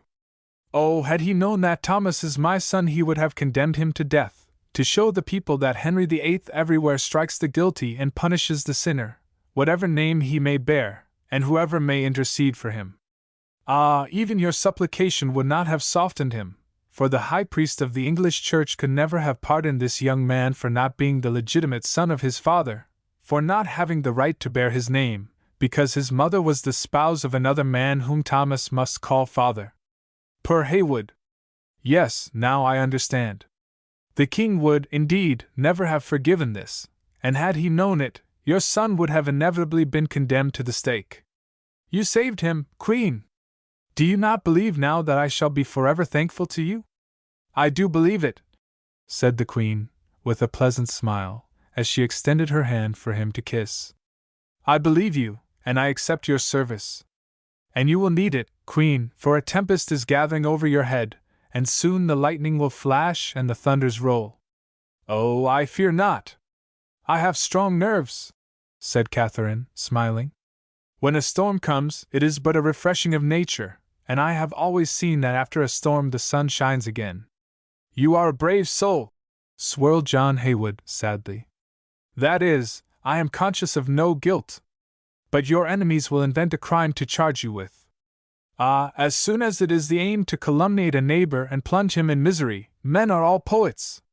But you just now said that poets are crack-brained, and should be hung to the first tree. We will, therefore, treat these slanderers as poets, that is all. No, that is not all, said John Heywood, energetically. For slanderers are like earthworms. You cut them in pieces, but instead of thereby killing them, you multiply each one and give it several heads. But what is it then that I am accused of? Exclaimed Catherine, impatiently. Does not my life lie open and clear before you all? Do I ever take pains to have any secrets? Is not my heart like a glass house, into which you can all look, to convince yourselves that it is a soil wholly unfruitful, and that not a single poor little flower grows there? Though this be so, your enemies will sow weeds and make the king believe that it is burning love which has grown up in your heart. How? They will accuse me of having a love affair? Asked Catherine, and her lips slightly trembled. I do not know their plans yet, but I will find them out. There is a conspiracy at work. Therefore, Queen, be on your guard. Trust nobody, for foes are ever wont to conceal themselves under hypocritical faces and deceiving words. If you know my enemies, name them to me, said Catherine, impatiently. Name them to me, that I may beware of them. I have not come to accuse anybody, but to warn you. I shall, therefore, take good care not to point out your enemies to you, but I will name your friends to you. Ah, then I have friends too, whispered Catherine, with a happy smile. Yes, you have friends, and indeed, such as are ready to give their blood and life for you. Oh, name them to me, exclaimed Catherine, all of a tremble with joyful expectation. I name first Cranmer, Archbishop of Canterbury. He is your true and staunch friend, on whom you can build. He loves you as Queen, and he prizes you as the associate whom God has sent him to bring to completion, here at the court of this most Christian and bloody king, the holy work of the Reformation, and to cause the light of knowledge to illuminate this night of superstition and priestly domination. Build strongly on Cranmer, for he is your surest and most invariable supporter, and should he sink, your fall would inevitably follow. Therefore, not only rely on him, but also protect him, and look upon him as your brother, for what you do for him, you do for yourself. Yes, you are right, said Catherine, thoughtfully. Cranmer is a noble and staunch friend, and often enough already he has protected me, in the king's presence, against those little pinprickings of my enemies, which do not indeed kill, but which make the whole body sore and faint. Protect him, and thus protect yourself? Well, and the other friends? I have given Cranmer the precedence, but now, Queen, I name myself as the second of your friends. If Cranmer is your staff, I will be your dog, and believe me, so long as you have such a staff and so faithful a dog, you are safe. Cranmer will warn you of every stone that lies in your way, and I will bite and drive off the enemies, who, hidden behind the thicket, lurk in the way to fall upon you from behind. I thank you. Really, I thank you, said Catherine, heartily. Well, and what more? More? Inquired Heywood with a sad smile. Mention a few more of my friends. Queen, it is a great deal, if one in a lifetime has found two friends upon whom he can rely, and whose fidelity is not guided by selfishness. You are perhaps the only crowned head that can boast of such friends. I am a woman, said Catherine, thoughtfully, and many women surround me and daily swear to me unchanging faithfulness and attachment. How? Are all these unworthy the title of friends? Is even Lady Jane Douglas unworthy, she, whom I have called my friend these many long years, and whom I trust as a sister? Tell me, John Heywood, you who, as it is said, know everything, and search out everything that takes place at court, tell me, is not Lady Jane Douglas my friend? John Heywood suddenly became serious and gloomy, and looked on the ground, absorbed in reflection. Then he swept his large, bright eyes all around the room, in a scrutinizing manner, as if he wished to convince himself that no listener was really concealed there, and stepping close up to the Queen, he whispered, Trust her not, she is a papist, and Gardiner is her friend. Ah, I suspected it, whispered Catherine, sadly. But listen, Queen, give no expression to this suspicion by look, or words, or by the slightest indication. Lull this viper into the belief that you are harmless. Lull her to sleep, Queen. She is a venomous and dangerous serpent, which must not be roused, lest, before you suspect it, it bite you on the heel. Be always gracious, always confidential, always friendly toward her. Only, Queen, do not tell her what you would not confide to Gardiner and Earl Douglas likewise. Oh, believe me, she is like the lion in the Doge's palace at Venice. The secrets that you confide to her will become accusations against you before the tribunal of blood. Catherine shook her head with a smile. You are too severe, John Heywood.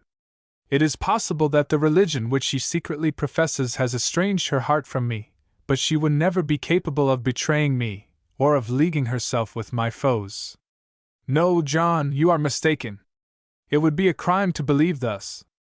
My God, what a wicked and wretched world it must be in which we could not trust even our most faithful and dearest friends.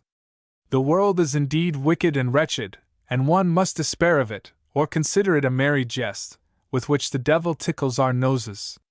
For me, it is such a jest, and therefore, Queen, I have become the king's fool, which at least gives me the right of spurting out upon the crawling brood all the venom of the contempt I feel for mankind, and of speaking the truth to those who have only lies, by dripping honey, ever on their lips.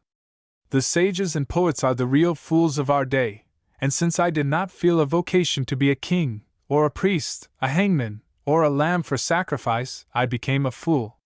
Yes, a fool, that is to say, an epigrammatist, whose biting tongue makes the whole court tremble. Since I cannot, like my royal master, have these criminals executed, I give them a few sword cuts with my tongue.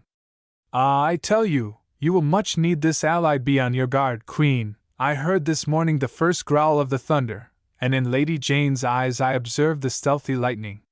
Trust her not. Trust no one here but your friends Cranmer and John Heywood.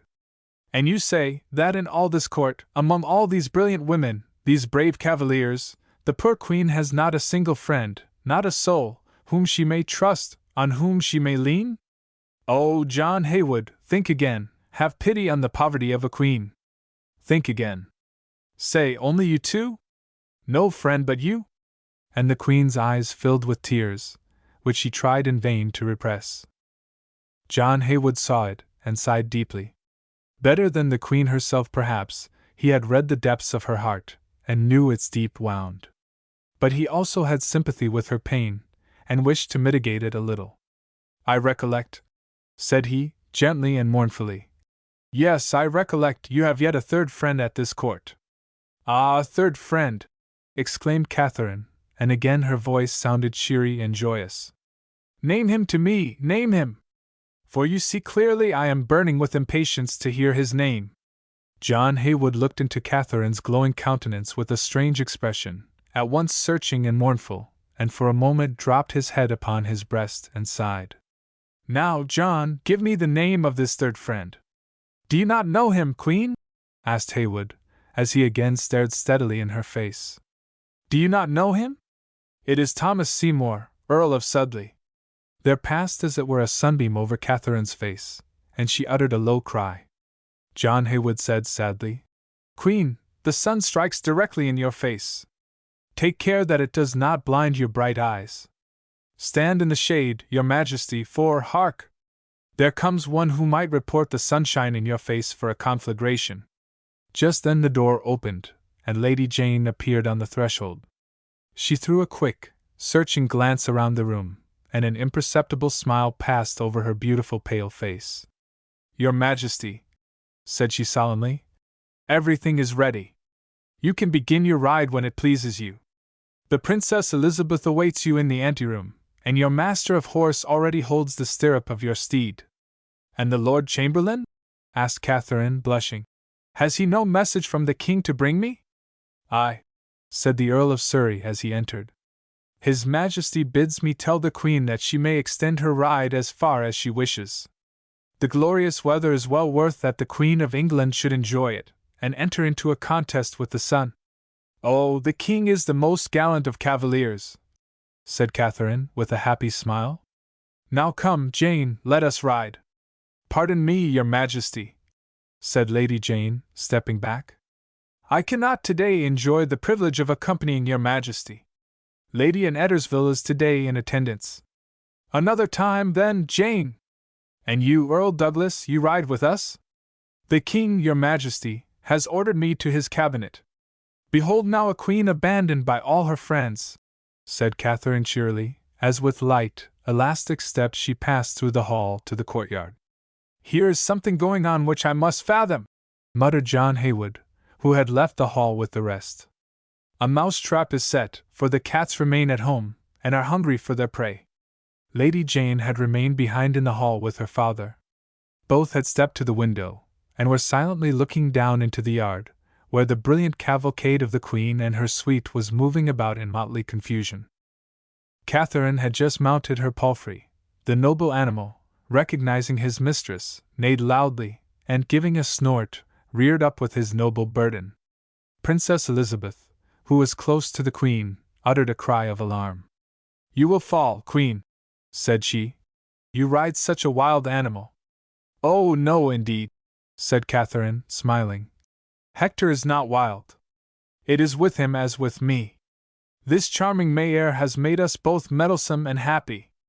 Away, then, my ladies and lords. Our horses must be today swift as birds. We ride to Epping Forest." And through the open gateway dashed the cavalcade. The Queen in front, at her right, the Princess Elizabeth, at her left, the Master of Horse, Thomas Seymour, Earl of Sudley. When the train had disappeared, father and daughter stepped back from the window, and looked at each other with strange, dark, and disdainful looks. "Well, Jane?" said Earl Douglas, at length. "She is still Queen, and the King becomes daily more unwieldy and ailing. It is time to give him a seventh Queen. Soon, my father, soon. Loves the Queen Henry Howard at last?" "Yes, he loves her," said Jane, and her pale face was now colorless as a winding sheet. "I ask whether she loves him?" "She will love him," murmured Jane, and then suddenly mastering herself, she continued. "But it is not enough to make the Queen in love. Doubtless it would be still more efficient if someone could instill a new love into the King. Did you see, father, with what ardent looks His Majesty yesterday watched me and the Duchess of Richmond? Did I see it? The whole court talked about it. Well, now, my father, manage it so that the King may be heartily bored today, and then bring him to me. He will find the Duchess of Richmond with me. Ah, a glorious thought! You will surely be Henry's seventh Queen.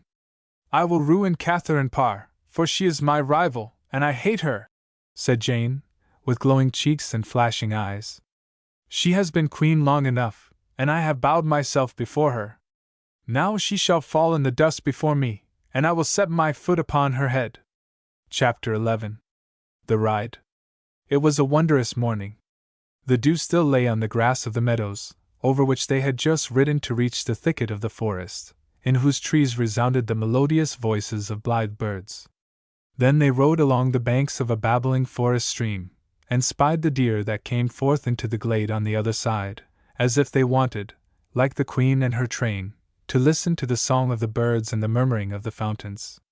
Catherine felt a nameless, blissful pleasure swell her bosom. She was today no more the queen, surrounded by perils and foes, no more the wife of an unloved, tyrannical husband, not the queen trammelled with the shackles of etiquette. She was a free, happy woman, who, in presageful, blissful trepidation, smiled at the future, and said to each minute, "Stay, stay, for thou art so beautiful!" It was a sweet, dreamy happiness, the happiness of that hour. With glad heart, Catherine would have given her crown for it, could she have prolonged this hour to an eternity. He was at her side, he of whom John Haywood had said that he was among her most trustful and trusty friends.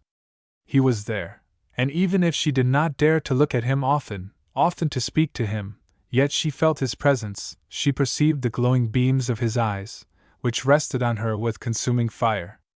Nobody could observe them, for the court rode behind them, and before them and around them was naught but nature breathing and smiling with joy, naught but heaven and God. She had forgotten, however, that she was not quite alone, and that while Thomas Seymour rode on her left, on her right was Princess Elizabeth, that young girl of 14 years, that child, who, however, under the fire of suffering and the storms of adversity, was early forced to precocious bloom, and whose heart, by the tears and experience of her unhappy childhood, had acquired an early ripeness. Elizabeth, a child in years, had already all the strength and warmth of a woman's feelings. Elizabeth, the disowned and disinherited princess, had inherited her father's pride and ambition, and when she looked on the queen, and perceived that little crown wrought on her velvet cap and diamond embroidery, she felt in her bosom a sharp pang, and remembered, with feelings of bitter grief, that this crown was destined never to adorn her head, since the king, by solemn act of Parliament, had excluded her from the succession to the throne. Footnote: Tytler, page 340. But for a few weeks this pain had been more gentle, and less burning. Another feeling had silenced it. Elizabeth, who was never to be queen or sovereign, Elizabeth might be a wife at least. Since she was denied a crown, they should at least allow her instead a wife's happiness. They should not grudge her the privilege of twining in her hair a crown of myrtle. She had been early taught to ever have a clear consciousness of all her feelings, nor had she now shrunk from reading the depths of her heart with steady and sure eye. She knew that she loved, and that Thomas Seymour was the man whom she loved. But the Earl? Did he love her in return? Did he understand the child's heart? Had he, beneath the childish face, already recognized the passionate, proud woman? Had he guessed the secrets of this soul, at once so maidenly and chaste, and yet so passionate and energetic? Thomas Seymour never betrayed a secret, and what he had, it may be, read in the eyes of the princess, and what he had, perhaps, spoken to her in the quiet shady walks of Hampton Court, or in the long, dark corridors of Whitehall, was known to no one save those two. For Elizabeth had a strong, masculine soul, she needed no confidant to share her secrets, and Thomas Seymour had feared even, like the immortal hairdresser of King Midas, to dig a hole and utter his secret therein, for he knew very well that, if the reed grew up and repeated his words, he might, for these words, lay his head on the block. Poor Elizabeth! She did not even suspect the Earl's secret, and her own were not, however, the same. She did not suspect that Thomas Seymour, if he guessed her secret, might, perhaps, avail himself of it to make thereof a brilliant foil for his own secret. He had, like her, ever before his eyes the diamond crown on the head of the young queen, and he had noticed well how old and feeble the king had become of late. As he now rode by the side of the two princesses, he felt his heart swell with a proud joy, and bold and ambitious schemes alone occupied his soul. The two women understood nothing of this. They were both too much occupied with their own thoughts, and while Catherine's eyes swept with beaming look the landscape far and wide, the brow of the princess was slightly clouded, and her sharp eye rested with a fixed and watchful gaze on Thomas Seymour. She had noticed the impassioned look which he had now and then fastened on the queen. The slight, scarcely perceptible tremor of his voice, when he spoke, had not escaped her. Princess Elizabeth was jealous. She felt the first torturing motions of that horrible disease which she had inherited from her father, and in the feverish paroxysms of which the king had sent 2 of his wives to the scaffold. She was jealous, but not of the queen. Much more, she dreamed not that the queen might share and return Seymour's love. It never came into her mind to accuse the queen of an understanding with the earl. She was jealous only of the looks which he directed toward the queen, and because she was watching those looks, she could not at the same time read the eyes of her young stepmother also. She could not see the gentle flames which, kindled by the fire of his looks, glowed in hers.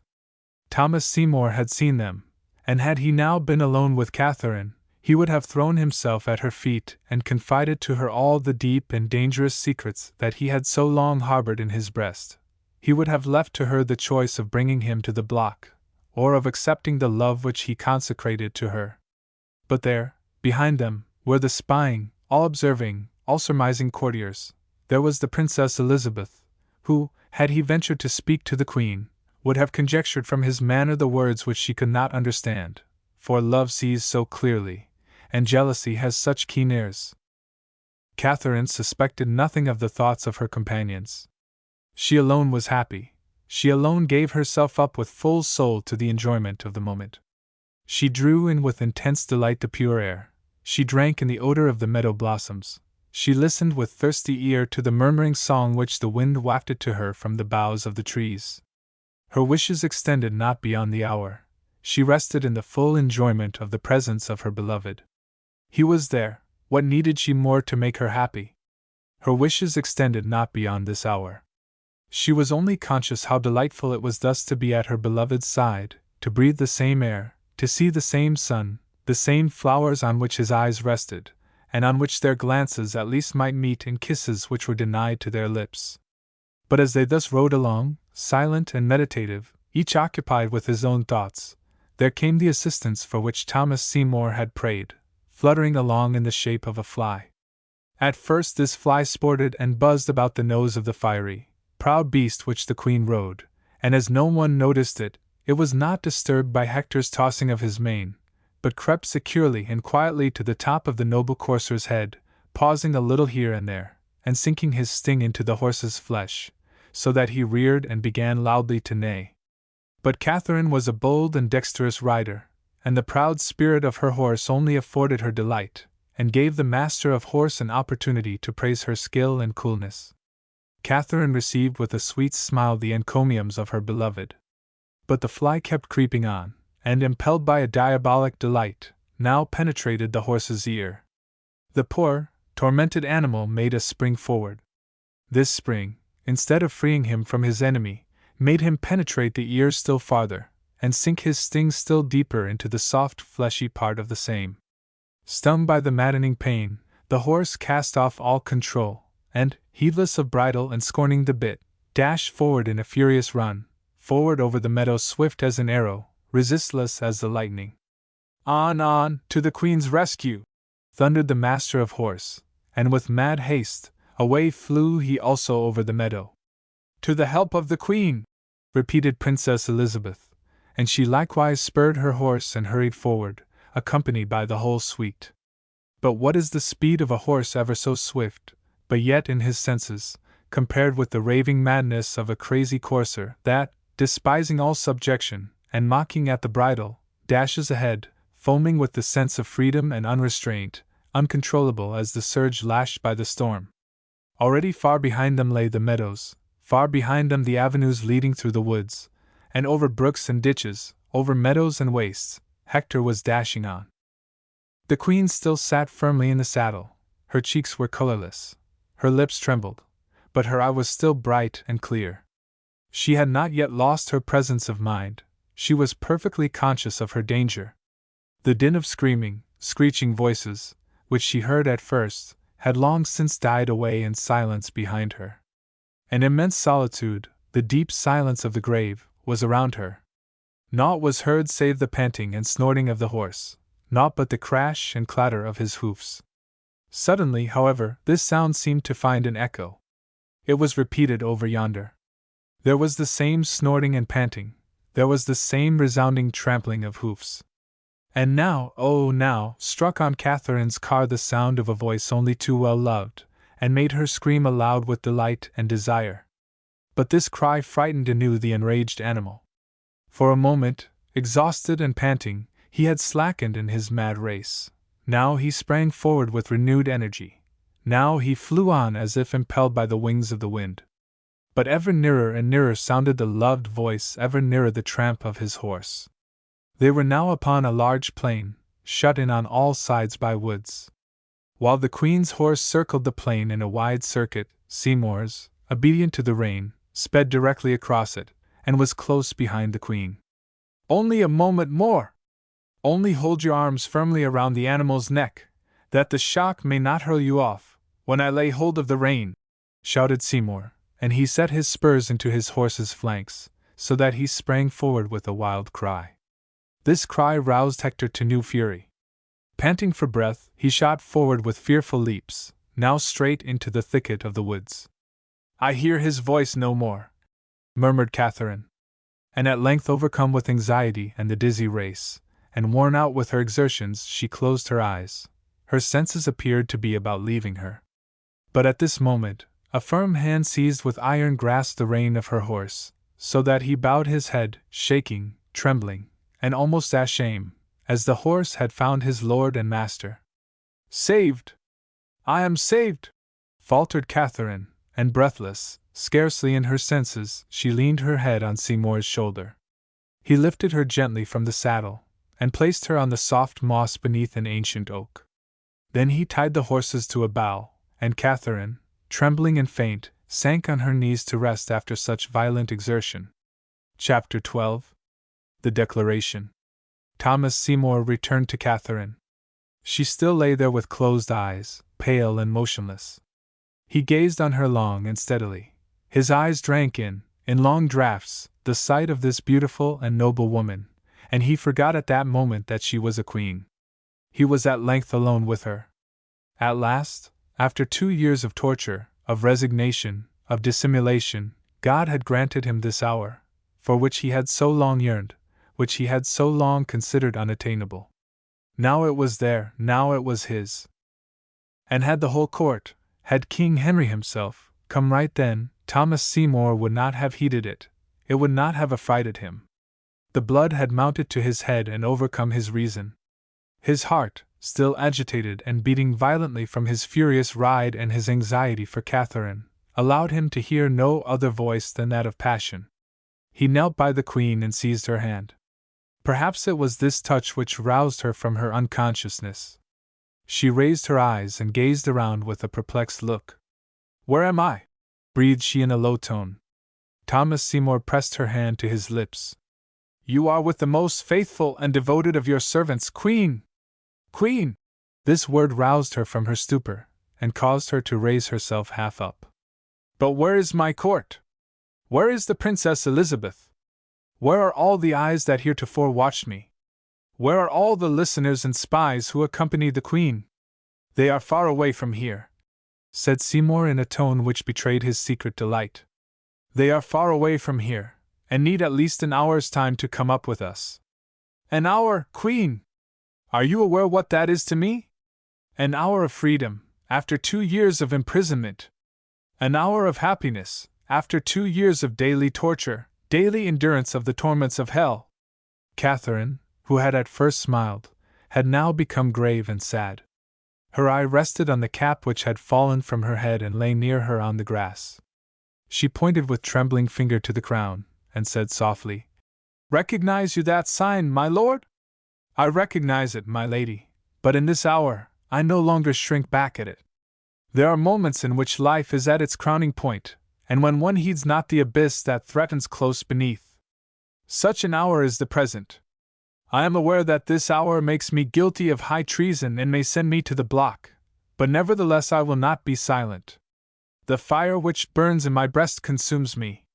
I must at length give it vent. My heart, that for years has burned upon a funeral pyre, and which is so strong that in the midst of its agonies it has still ever felt a sensation of its blessedness, my heart must at length find death or favor. You shall hear me, Queen! No, no, said she, almost in anguish. I will not, I cannot hear you. Remember that I am Henry VIII's wife, and that it is dangerous to speak to her. Silence, then, Earl, silence, and let us ride on. She would have arisen, but her own exhaustion and Lord Seymour's hand caused her to sink back again. No, I will not be silent, said he. I will not be silent until I have told you all that rages and glows within me. The Queen of England may either condemn me or pardon me, but she shall know that to me she is not Henry VIII's wife, but only the most charming and graceful, the noblest and loveliest woman in England. I will tell her that I never recollect she is my queen, or, if I do so, it is only to curse the king, who was presumptuous enough to set this brightly sparkling jewel in his bloody crown. Catherine, almost horrified, laid her hand on Seymour's lips. Silence, unhappy man, silence! Know you that it is your sentence of death which you are now uttering? Your sentence of death, if any soul hears you? But no one hears me. No one save the Queen, and God, who, however, is perhaps more compassionate and merciful than the Queen. Accuse me then, Queen, go and tell your king that Thomas Seymour is a traitor, that he dares love the Queen. The king will send me to the scaffold, but I shall nevertheless deem myself happy, for I shall at least die by your instrumentality. Queen, if I cannot live for you, then beautiful it is to die for you. Catherine listened to him wholly stupefied, wholly intoxicated. This was, for her, language wholly new and never heard before, at which her heart trembled in blissful awe, which rushed around her in enchanting melodies and lulled her into a sweet stupefaction. Now she herself even forgot that she was queen, that she was the wife of Henry, the bloodthirsty and the jealous. She was conscious only of this, that the man whom she had so long loved was now kneeling at her side. With rapture she drank in his words, which struck upon her ear like exquisite music. Thomas Seymour continued. He told her all he had suffered. He told her he had often resolved to die, in order to put an end to these tortures, but that then a glance of her eye, a word from her lips, had given him strength to live, and still longer endure these tortures, which were at the same time so full of rapture. But now, Queen, now my strength is exhausted, and it is for you to give me life or death. Tomorrow I will ascend the scaffold, or you shall permit me to live for you. Catherine trembled and looked at him well nigh astounded. He seemed so proud and imperative, she almost felt a fear for him, but it was the happy fear of a loving, meek woman before a strong, commanding man. Know you, said she, with a charming smile, that you almost have the appearance of wishing to command me to love you? No, Queen, said he proudly. I cannot command you to love me, but I bid you tell me the truth. I bid you do this, for I am a man who has the right to demand the truth of a woman face to face. And I have told you, you are not the Queen to me. You are but a beloved and adored woman. This love has nothing to do with your royalty, and while I confess it to you, I do not think that you abase yourself when you receive it.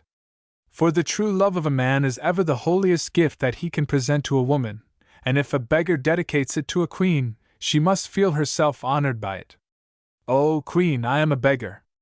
I lie at your feet and raise my hands beseechingly to you, but I want not charity, I want not your compassion and pity, which may, perhaps, grant me an alms to lessen my misery. No, I want you yourself. I require all or nothing. It will not satisfy me that you forgive my boldness, and draw the veil of silence over my mad attempt. No, I wish you to speak, to pronounce my condemnation or a benediction on me. Oh, I know you are generous and compassionate, and even if you despise my love and will not return it, yet, it may be, you will not betray me. You will spare me, and be silent. But I repeat it, Queen, I do not accept this offer of your magnanimity. You are to make me either a criminal or a god, for I am a criminal if you condemn my love, a god if you return it. And do you know, Earl, whispered Catherine, that you are very cruel?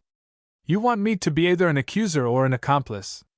You leave me no choice but that of being either your murderess or a perjured and adulterous woman, a wife who forgets her plighted faith and her sacred duty, and defile the crown which my husband has placed upon my head with stains, which Henry will wash out with my own blood and with yours also.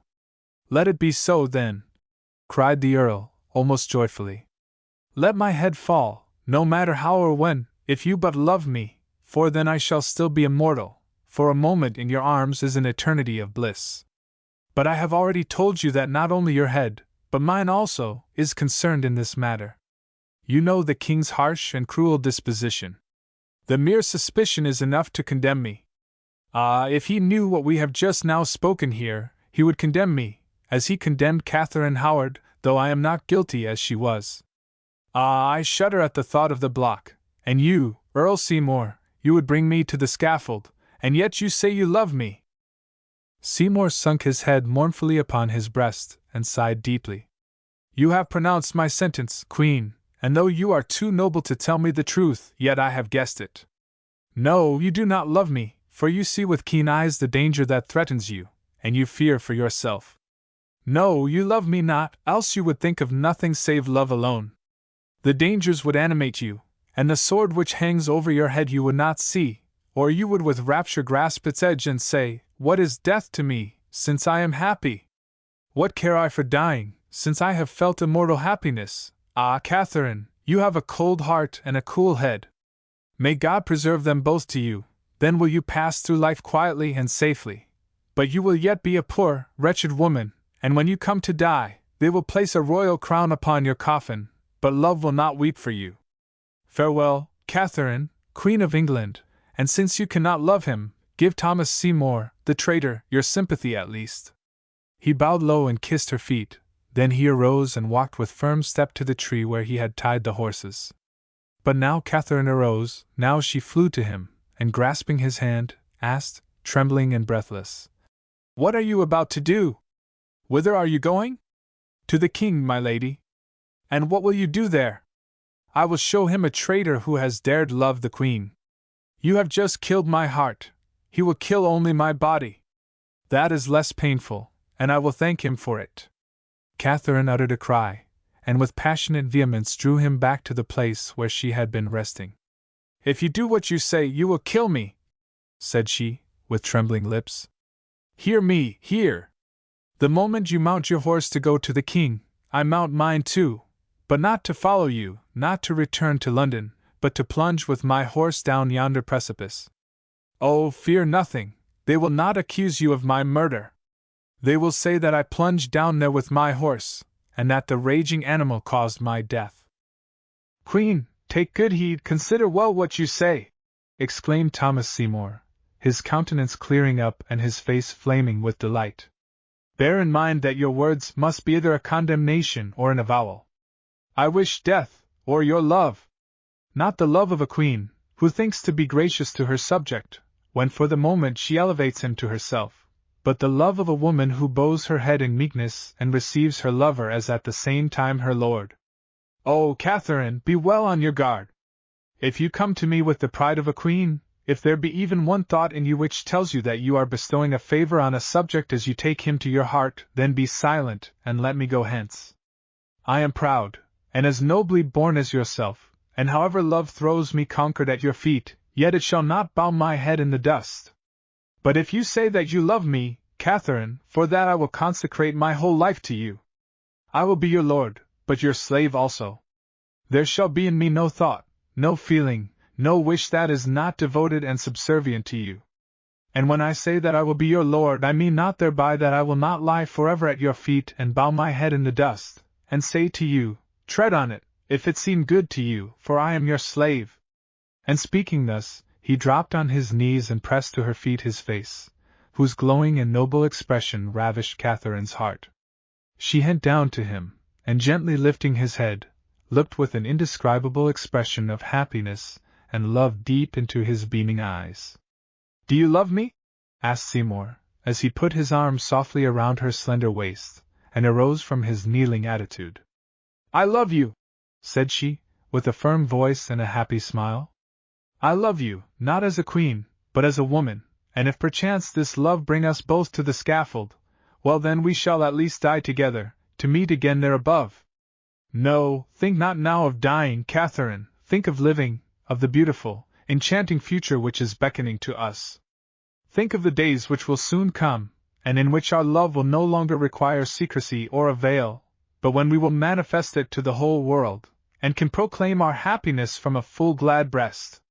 Oh, Catherine, let us hope that compassionate and merciful death will loose at last the unnatural bonds that bind you to that old man. Then, when Henry is no more, then will you be mine, mine with your entire being, with your whole life, and instead of a proud regal crown, a crown of myrtle shall adorn your head. Swear that to me, Catherine, swear that you will become my wife, as soon as death has set you free. The Queen shuddered and her cheeks grew pale. Oh, said she with a sigh, death then is our hope and perhaps the scaffold our end. No, Catherine, love is our hope, and happiness our end. Think of life, of our future. God grant my request. Swear to me here in the face of God, and of sacred and calm nature around us, swear to me, that from the day when death frees you from your husband you will be mine, my wife, my consort. Swear to me, that you, regardless of etiquette and unmindful of tyrannical custom, will be Lord Seymour's wife, before the knell for Henry's death has died away. We will find a priest, who may bless our love and sanctify the covenant that we have this day concluded for eternity. Swear to me, that, till that wished-for day, you will keep for me your truth and love, and never forget that my honor is yours also, that your happiness is also mine. I swear it, said Catherine, solemnly. You may depend upon me at all times and at all hours. Never will I be untrue to you, never will I have a thought that is not yours. I will love you as Thomas Seymour deserves to be loved, that is with a devoted and faithful heart. It will be my pride to subject myself to you, and with glad soul will I serve and follow you, as your true and obedient wife. I accept your oath, said Seymour solemnly. But in return I swear that I will honor and esteem you as my queen and mistress. I swear to you that you shall never find a more obedient subject, a more unselfish counselor, a more faithful husband, a braver champion than I will be. My life for my queen, my entire heart for my beloved, this henceforth shall be my motto, and may I be disowned and despised by God and by you, if ever I violate this oath. Amen, said Catherine, with a bewitching smile. Then both were silent. It was that silence which only love and happiness knows, that silence which is so rich in thoughts and feelings, and therefore so poor in words. The wind rustled whisperingly in the trees, among whose dark branches here and there birds' warbling or flute-like notes resounded. The sun threw his emerald light over the soft velvety carpet of the ground, which, rising and falling in gentle, undulating lines, formed lovely little hollows and hillocks, on which now and then was seen here and there the slender and stately figure of a hart, or a roe, that, looking around searchingly with his bright eyes, started back frightened into the thicket on observing these two human figures and the group of horses encamped there. Suddenly this quiet was interrupted by the loud sound of the hunter's horn, and in the distance were heard confused cries and shouts, which were echoed by the dense forest and repeated in 1,000 tones. With a sigh the Queen raised her head from the Earl's shoulder. The dream was at an end. The angel came with flaming sword to drive her from paradise. For she was no longer worthy of paradise. The fatal word had been spoken, and while it brought her love, it had perjured her. Henry's wife, his by her vow taken before the altar, had betrothed herself to another, and given him the love that she owed her husband. It is past, said he mournfully. These sounds call me back to my slavery. We must both resume our roles. I must become queen again. But first swear to me that you will never forget this hour, that you will ever think upon the oaths which we have mutually sworn. She looked at him, almost astounded. My God! Can truth and love be forgotten? You will remain ever true, Catherine? She smiled. See now, my jealous lord, do I address such questions to you? O Queen, you well know that you possess the charm that binds forever. Who knows? Said she dreamily, as she raised her enthusiastic look to heaven, and seemed to follow the bright silvery clouds which were sailing slowly across the blue ether. Then her eyes fell on her beloved, and laying her hand softly upon his shoulder, she said, Love is like God, eternal, primeval, and ever-present. But you must believe in it to feel its presence. You must trust it to be worthy of its blessing. But the hallooing and the clangor of the horns came nearer and nearer. Even now was heard the barking of the dogs and the tramp of horses. The Earl had untied the horses, and led Hector, who was now quiet and gentle as a lamb, to his mistress. "Queen," said Thomas Seymour, "two delinquents now approach you. Hector is my accomplice, and had it not been that the fly I now see on his swollen ear had made him raving, I should be the most pitiable and unhappy man in your kingdom, while now I am the happiest and most enviable." The Queen made no answer, but she put both her arms around the animal's neck and kissed him. "Henceforth," said she, "then I will ride only Hector, and when he is old and unfit for service, he shall be tended and cared for in the stud of Countess Catherine Seymour," interrupted Thomas Seymour, as he held the Queen's stirrup and assisted her into the saddle. The two rode in silence toward the sound of the voices and horns, both too much occupied by their own thoughts to interrupt them by trifling words. "He loves me," thought Catherine. "I am a happy, enviable woman, for Thomas Seymour loves me. She loves me," thought he, with a proud, triumphant smile. "I shall, therefore, one day become regent of England." Just then they came out on the large level meadow, through which they had previously ridden, and over which now came, scattered here and there in motley confusion, the entire royal suite, Princess Elizabeth at the head. "One thing more," whispered Catherine. "If you ever need a messenger to me, apply to John Haywood. He is a friend whom we can trust." And she sprang forward to meet the princess, to recount to her all the particulars of her adventure, and her happy rescue by the master of horse. Elizabeth, however, listened to her with glowing looks and thoughts distracted, and as the Queen then turned to the rest of her suite, and surrounded by her ladies and lords, received their congratulations, a slight sign from the princess called Thomas Seymour to her side. She allowed her horse to curvet some paces forward, by which she and the Earl found themselves separated a little from the rest, and were sure of being overheard by no one. "My lord," said she, in a vehement, almost threatening voice, "you have often and in vain besought me to grant you an interview. I have denied you. You intimated that you had many things to say to me, for which we must be alone, and which must reach no listener's ear. Well, now, today I grant you an interview, and I am at last inclined to listen to you." She paused and waited for a reply. But the Earl remained silent. He only made a deep and respectful bow, bending to the very neck of his horse. "Well and good. I will go to this rendezvous were it but to blind Elizabeth's eyes, that she may not see what she never ought to see." That was all. The young princess cast on him an angry look, and a dark scowl gathered on her brow. "You understand well how to control your joy," said she. "And anyone to see you just now would think that Thomas Seymour is discreet enough not to let even his rapture be read in his countenance at this dangerous court," interrupted the Earl in a low murmur. "When, princess, may I see you and where?"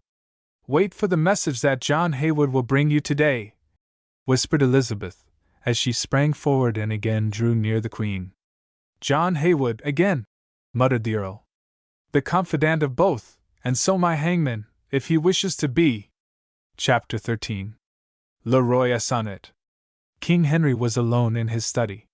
He had spent a few hours in writing on a devout and edifying book, which he was preparing for his subjects, and which, in virtue of his dignity as Supreme Lord of the Church, he designed to commend to their reading instead of the Bible. He now laid down his pen, and with infinite complacency, looked over the written sheets, which were to be to his people a new proof of his paternal love and care, and so convinced them that Henry VIII was not only the noblest and most virtuous of kings, but also the wisest. But this reflection failed to make the king more cheerful today, perhaps because he had already indulged in it too frequently. To be alone annoyed and disturbed him. There were in his breast so many secret and hidden voices, whose whispers he dreaded, and which, therefore, he sought to drown. There were so many recollections of blood, which ever and again rose before him, however often he tried to wash them out in fresh blood, and which the king was afraid of, though he assumed the appearance of never repenting, never feeling disquietude. With hasty hand he touched the gold bell standing by him, and his face brightened as he saw the door open immediately, and Earl Douglas make his appearance on the threshold. "Oh, at length," said the lord, who had very well understood the expression of Henry's features.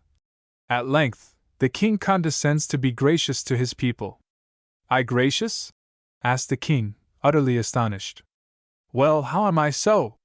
"By your majesty's resting at length from his exertions, and giving a little thought to his valuable and needful health. When you remember, sire, that England's will depends solely and alone on the will of her king, and that you must be and remain healthy, that your people, likewise, may be healthy." The king smiled with satisfaction. It never came into his head to doubt the earl's words. It seemed to him perfectly natural that the weal of his people depended on his person, but yet it was always a lofty and beautiful song, and he loved to have his courtiers repeat it. The king, as we have said, smiled, but there was something unusual in that smile, which did not escape the earl. "He is in the condition of a hungry anaconda," said Earl Douglas to himself. "He is on the watch for prey, and he will be bright and lively again just as soon as he has tasted a little human flesh and blood. Ah, luckily we are well supplied in that way. Therefore, we will render unto the king what is the king's. But we must be cautious and go to work warily." He approached the king and imprinted a kiss on his hand. "I kiss this hand," said he, "which has been today the fountain through which the wisdom of the head has been poured forth on this blessed paper. I kiss this paper, which will announce and explain to happy England God's pure and unadulterated word. But yet I say, let this suffice for the present, my king. Take rest. Remember a while that you are not only a sage, but also a man. Yes, and truly a weak and decrepit one," sighed the king, as with difficulty he essayed to rise, and in so doing leaned so heavily on the earl's arm that he almost broke down under the monstrous load. "Decrepit!" said Earl Douglas, reproachfully. "Your majesty moves today with as much ease and freedom as a youth, and my arm was by no means needed to help you up." "Nevertheless, we are growing old," said the king, who, from his weariness, was unusually sentimental and low-spirited today. "Old," repeated Earl Douglas. "Old, with those eyes darting fire, and that lofty brow, and that face, in every feature so noble. No, your majesty, kings have this in common with the gods, they never grow old." "And therein they resemble parrots to a hare," said John Haywood, who just then entered the room. "I own a parrot which my great-grandfather inherited from his great-grandfather, who was hairdresser to Henry IV, and which today still sings with the same volubility as he did 100 years ago. Long live the king! Long live this paragon of virtue, sweetness, beauty, and mercy! Long live the king! He has cried this for hundreds of years, and he has repeated it for Henry V and Henry VI, for Henry VII and Henry VIII. And wonderful, the kings have changed, but the song of praise has always been appropriate, and has ever been only the simple truth. Just like yours, my Lord Douglas. Your majesty may depend upon it, he speaks the truth, for he is near akin to my parrot, which always calls him my cousin, and has taught him his immortal song of praise to kings." The king laughed, while Earl Douglas cast at John Haywood a sharp, spiteful look. "He is an impudent imp, is he not, Douglas?" said the king. "He is a fool," replied he, with a shrug. "Exactly, and therefore I just now told you the truth. For you know children and fools speak the truth. And I became a fool just on this account, that the king, whom you all deceive by your lies, may have about him some creature, besides his looking-glass, to tell him the truth. Well, and what truth will you serve up for me today?" "It is already served, your majesty. So lay aside for a little your regal crown and your high priesthood, and conclude to be for a while a carnivorous beast. It is very easy to become a king. For that, nothing more is necessary than to be born of a queen under a canopy. But it is very difficult to be a man who has a good digestion. It requires a healthy stomach and a light conscience. Come, King Henry, and let us see whether you are not merely a king, but also a man that has a good stomach." And with a merry laugh he took the king's other arm and led him with the earl into the dining-room. The king, who was an extraordinary eater, silently beckoned his suite to take their places at the table, after he had seated himself in his gilded chair. With grave and solemn air he then received from the hands of the master of ceremonies the ivory tablet on which was the bill of fare for the day. The king's dinner was a solemn and important affair. A multitude of post-wagons and couriers were ever on the way to bring from the remotest ends of the earth dainties for the royal table. The bill of fare, therefore, today, as ever, exhibited the choicest and rarest dishes, and always when the king found one of his favorite ones written down he made an assenting and approving motion of the head, which always lighted up the face of the master of ceremonies like a sunbeam. There were birds' nests brought from the East Indies by a fast-sailing vessel, built specially for the purpose. There were hens from Calcutta and truffles from Languedoc, which the poet king, Francis I of France, had the day before sent to his royal brother as a special token of affection. There was the sparkling wine of Champagne, and the fiery wine of the island of Cyprus, which the Republic of Venice had sent to the king as a mark of respect. There were the heavy wines of the Rhine, which looked like liquid gold, and diffused the fragrance of a whole bouquet of flowers, and with which the Protestant princes of northern Germany hoped to fuddle the king, whom they would have gladly placed at the head of their league. There, too, were the monstrous, gigantic partridge pastries, which the Duke of Burgundy had sent, and the glorious fruits of the south, from the Spanish coast, with which the Emperor Charles V supplied the King of England's table. For it was well known that, in order to make the King of England propitious, it was necessary first to satiate him, that his palate must first be tickled, in order to gain his head or his heart. But today all these things seemed insufficient to give the king the blissful pleasure which, at other times, was wont to be with him when he sat at table. He heard John Heywood's jests and biting epigrams with a melancholy smile, and a cloud was on his brow. To be in cheerful humor, the king absolutely needed the presence of ladies. He needed them as the hunter needs the roe to enjoy the pleasure of the chase, that pleasure which consists in killing the defenseless and in declaring war against the innocent and peaceful. The crafty courtier, Earl Douglas, readily divined Henry's dissatisfaction, and understood the secret meaning of his frowns and sighs. He hoped much from them, and was firmly resolved to draw some advantage therefrom, to the benefit of his daughter, and the harm of the Queen. "Your Majesty," said he, "I am just on the point of turning traitor, and accusing my king of an injustice."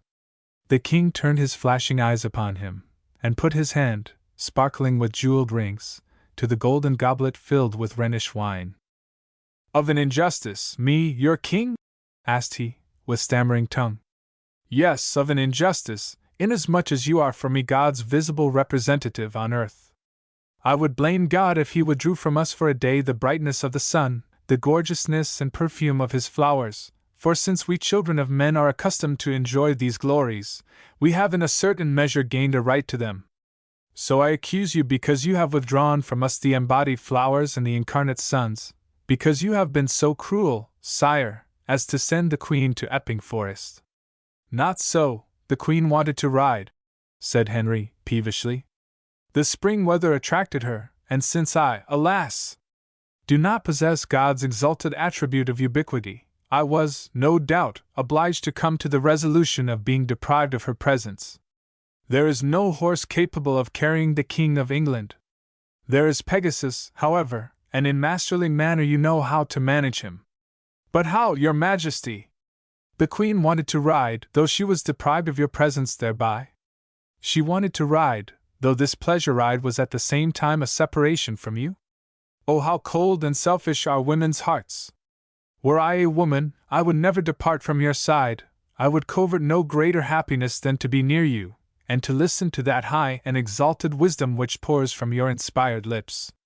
Were I a woman, Earl, I opine that your wish is perfectly fulfilled," said John Heywood seriously.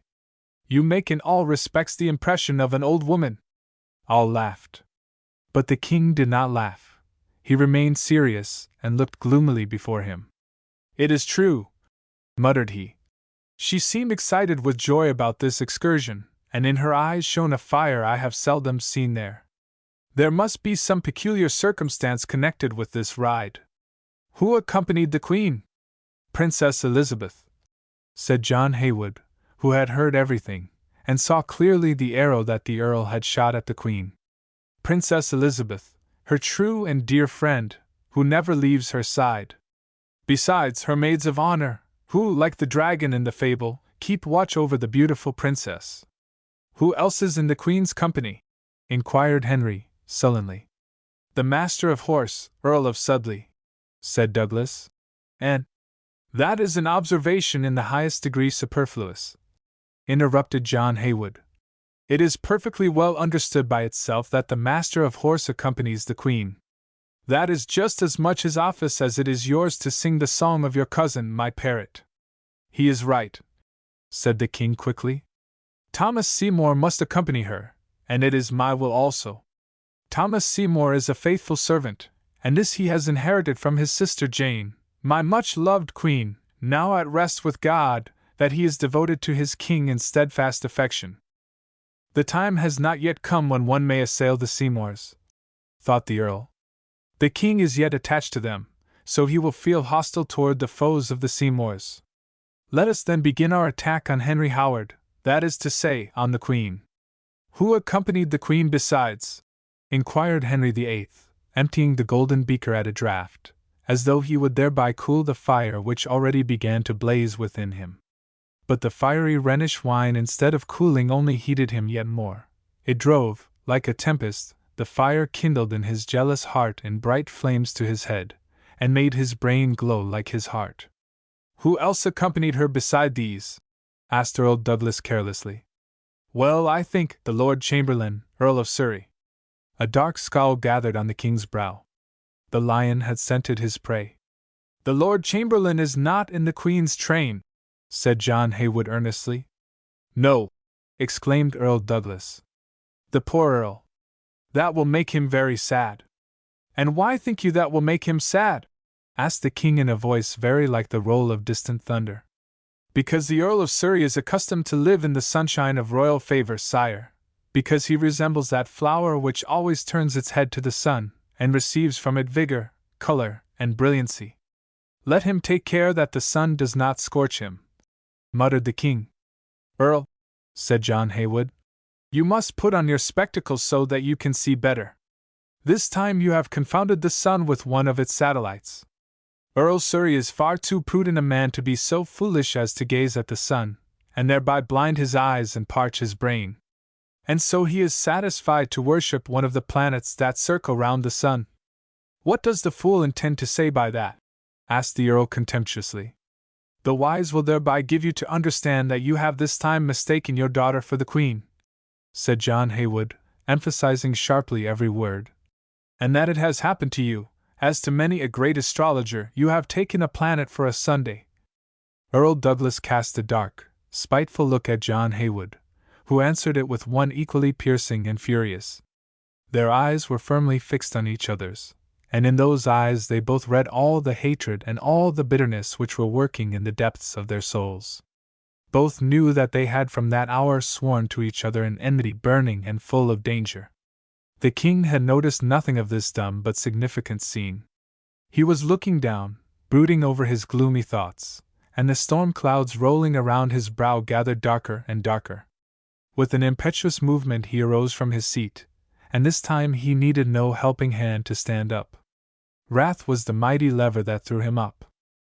The courtiers arose from their seats in silence, and nobody besides John Haywood observed the look of understanding which Earl Douglas exchanged with Gardiner, Bishop of Winchester, and riotously, the Lord Chancellor. Ah, why is not Cranmer here? Said John Haywood to himself. I see the 3 tiger cats prowling, so there must be prey to devour somewhere. Well, I will at any rate keep my ears open wide enough to hear their roaring. The dinner is over, gentlemen, said the King hastily, and the courtiers and gentlemen in waiting silently withdrew to the anteroom. Only Earl Douglas, Gardiner, and riotously remained in the hall, while John Haywood crept softly into the King's cabinet and concealed himself behind the hanging of gold brocade which covered the door leading from the King's study to the outer anteroom. My lords, said the King, follow me into my cabinet. As we are dull, the most advisable thing for us to do is to divert ourselves while we occupy ourselves with the weal of our beloved subjects, and consult concerning their happiness, and what is conducive to their welfare. Follow me, then, and we will hold a general consultation. Earl Douglas, your arm! And as the king leaned on it and walked slowly toward the cabinet, at the entrance of which the Lord Chancellor and the Bishop of Winchester were waiting for him, he asked in a low voice, "You say that Henry Howard dares ever intrude himself into the Queen's presence?" "Sire, I did not say that. I meant only that he is constantly to be seen in the Queen's presence." "Oh, you mean that she perhaps authorizes him to do so," said the king, grinding his teeth. "Sire, I hold the Queen to be a noble and dutiful wife. I should be quite inclined to lay your head at your feet if you did not," said the king, in whose face the first lightning of the bursting cloud of wrath began to flash. "My head belongs to the king," said Earl Douglas respectfully. "Let him do with it as he pleases." "But Howard, you mean, then, that Howard loves the Queen?" "Yes, sire, I dare affirm that." "Now, by the Mother of God, I will tread the serpent under my feet, as I did his sister!" exclaimed Henry fiercely. "The Howards are an ambitious, dangerous, and hypocritical race. A race that never forgets that a daughter of their house has sat on your throne. But they shall forget it," cried the king. "And I must wash these proud and haughty thoughts out of their brain with their own blood. They have not then learned, from the example of their sister, how I punish disloyalty. This insolent race needs another fresh example. Well, they shall have it. Only put the means in my hand, Douglas, only a little hook that I can strike into the flesh of these Howards, and I tell you, with that little hook I will drag them to the scaffold. Give me proof of the Earl's criminal love, and I promise you that for this I will grant you what you ask." "Sire, I will give you this proof." "When?" "In 4 days, sire. At the great contest of the poets, which you have ordered to take place on the Queen's birthday." "I thank you, Douglas, I thank you," said the king with an expression almost of joy. "In 4 days you will have rid me of the troublesome race of Howards. But, sire, if I cannot give the proof you demand without accusing one other person?" The king, who was just about to pass the door of his cabinet, stood still, and looked steadily into the earl's eyes. "Then," said he, in a tone peculiarly awful, "you mean the Queen? Well, if she is guilty, I will punish her. God has placed the sword in my hand that I may bear it to his honor and to the terror of mankind. If the Queen has sinned, she will be punished. Furnish me the proof of Howard's guilt, and do not trouble yourself if we thereby discover the guilt of others. We shall not timidly shrink back, but let justice take its course." Chapter 14. The Queen's Friend. Earl Douglas, Gardiner, and Wriothesley had accompanied the king into his cabinet. At last the great blow was to be struck, and the plan of the 3 enemies of the Queen, so long matured and well considered, was to be at length put in execution. Therefore, as they followed the king, who with unwonted activity preceded them, they exchanged with each other one more look of mutual understanding. By that look Earl Douglas said, "The hour has come. Be ready!" And the looks of his friends responded, "We are ready!" John Haywood, who, hidden behind the hangings, saw and observed everything, could not forbear a slight shudder at the sight of these 4 men, whose dark and hard features seemed incapable of being touched by any ray of pity or mercy.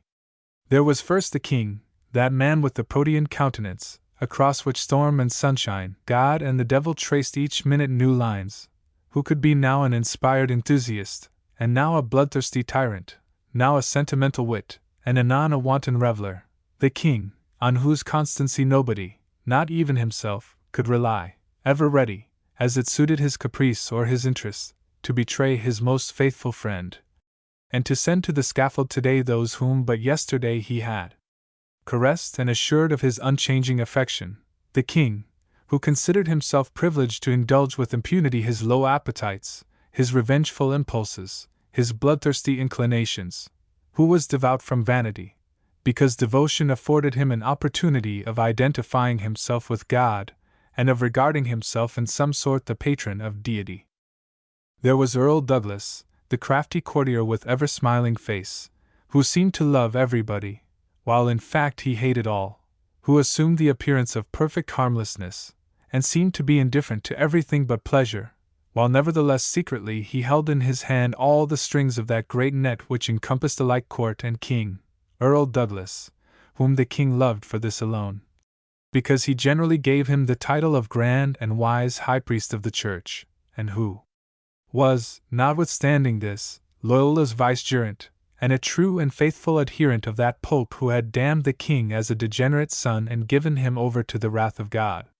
Lastly, there were the two men with dark, malignant looks, with inflexible, stony faces, which you never lighted up by a smile, or a gleam of joy, who always condemned, always punished, and whose countenances never brightened save when the dying shriek of the condemned, or the groans of some poor wretch upon the rack, fell upon their ears, who were the tormentors of humanity, while they called themselves the ministers and servants of God. "Sire," said Gardiner, when the king had slowly taken his seat upon the ottoman, "Sire, let us first ask the blessing of the Lord our God on this hour of conference. May God, who is love, but who is wrath also, may he enlighten and bless us." The king devoutly folded his hands, but it was only a prayer of wrath that animated his soul. "Grant, O God, that I may punish thine enemies, and everywhere dash in pieces the guilty." "Amen," said Gardiner, as he repeated with solemn earnestness the king's words. "Send us the thunderbolt of thy wrath," prayed riotously, "that we may teach the world to recognize thy power and glory." Earl Douglas took care not to pray aloud. What he had to request of God was not allowed to reach the ear of the king. "Grant, O God," prayed he in his heart, "grant that my work may prosper, and that this dangerous queen may ascend the scaffold, to make room for my daughter, who is destined to bring back into the arms of our Holy Mother, the Church, guilty and faithless king. Now, my lords," said the king, fetching a long breath, "now tell me how stand matters in my kingdom, and at my court?" "Badly," said Gardiner. "Unbelief again lifts up its head. It is a hydra. If you strike off one of its heads, two others immediately spring up in its place. This cursed sect of reformists and atheists multiplies day by day, and our prisons are no longer sufficient to contain them, and when we drag them to the stake, their joyful and courageous death always makes fresh proselytes and fresh apostates." "Yes, matters are bad," said the Lord Chancellor riotously. "In vain have we promised pardon and forgiveness to all those who would return penitent and contrite. They laugh to scorn our offers of pardon, and prefer a death of torture to the royal clemency. What avails it that we have burnt to death Miles Coverdale, who had the hardihood to translate the Bible? His death appears to have been only the tocsin that aroused other fanatics, and without our being able to divine or suspect where all these books come from, they have overflowed and deluged the whole land, and we now already have more than 4 translations of the Bible. The people read them with eagerness, and the corrupt seek of mental illumination and free thinking waxes daily more powerful and more pernicious." "And now you, Earl Douglas?" asked the king, when the Lord Chancellor ceased. "These noble lords have told me how matters stand in my kingdom. You will advise me what is the aspect of things at my court." "Sire," said Earl Douglas, slowly and solemnly, for he wished each word to sink into the king's breast like a poisoned arrow. "Sire, the people but follow the example which the court sets them. How can you require faith of the people, when under their own eyes the court turns faith to ridicule, and when infidels find at court aid and protection?" "You accuse, but give no names," said the king, impatiently. "Who dares at my court be a protector of heretics?" "Cranmer, Archbishop of Canterbury," said the 3 men, as with one mouth. The signal word was spoken, the standard of a bloody struggle set up. "Cranmer?" repeated the king thoughtfully. "He has, however, always been a faithful servant and an attentive friend to me. It was he who delivered me from the unholy bond with Catherine of Aragon. It was he too who warned me of Catherine Howard, and furnished me with proofs of her guilt." "Of what misdemeanor do you accuse him?" "He denies the 6 articles," said Gardiner, whose malicious face now glowed with bitter hatred. "He reprobates auricular confession, and believes not that the voluntarily taken vows of celibacy are binding." "If he does that, then he is a traitor!" cried the king, who was fond of always throwing a reverence for chastity and modesty, as a kind of holy mantle, over his own profligate and lewd life, and whom nothing more embittered than to encounter another on that path of vice which he himself, by virtue of his royal prerogative, and his crown by the grace of God, could travel in perfect safety. If he does that, then he is a traitor. My arm of vengeance will smite him, repeated the king again. It was I who gave my people the 6 Articles, as a sacred and authoritative declaration of faith, and I will not suffer this only true and right doctrine to be assailed and obscured. But you are mistaken, my lords. I am acquainted with Cranmer, and I know that he is loyal and faithful. And yet it is he, said Gardiner, who confirms these heretics in their obduracy and stiff-neckedness.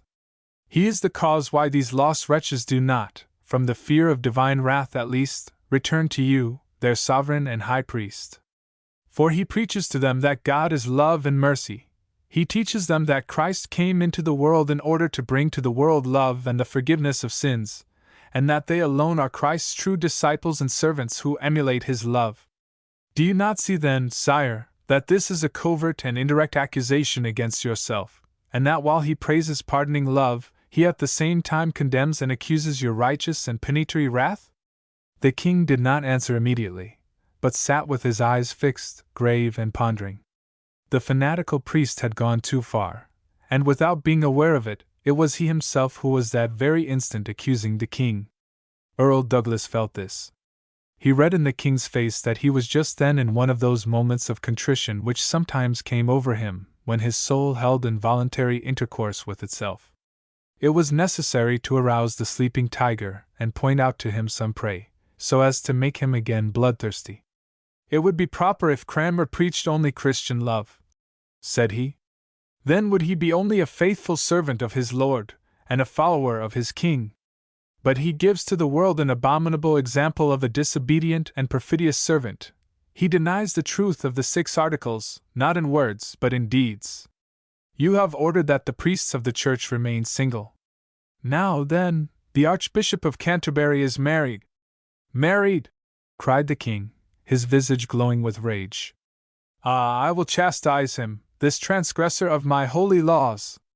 A minister of the Church, a priest, whose whole life should be naught but an exhibition of holiness, an endless communion with God, and whose high calling it is to renounce fleshly lusts and earthly desires.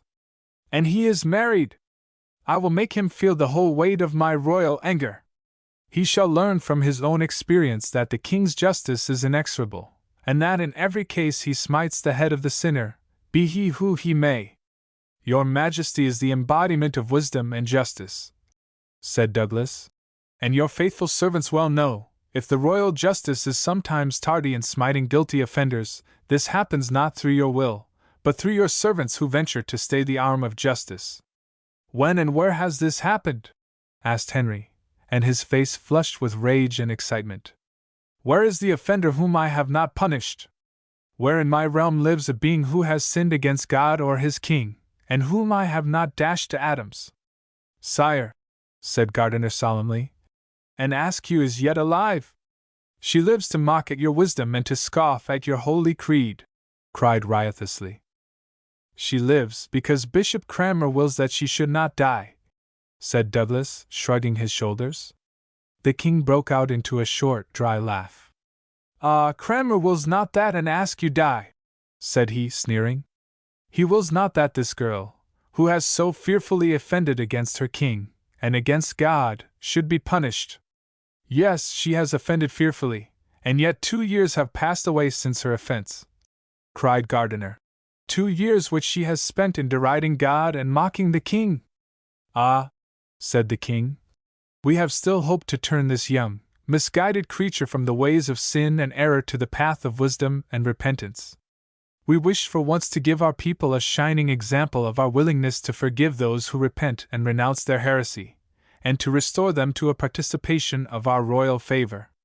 Therefore it was that we commissioned you, my Lord Bishop, by virtue of your prayers and your forcible and convincing words, to pluck this poor child from the claws of the devil, who has charmed her ear. But she is unbending, said Gardiner, grinding his teeth. In vain have I depicted to her the pains of hell, which await her if she return not to the faith. In vain have I subjected her to every variety of torture and penance.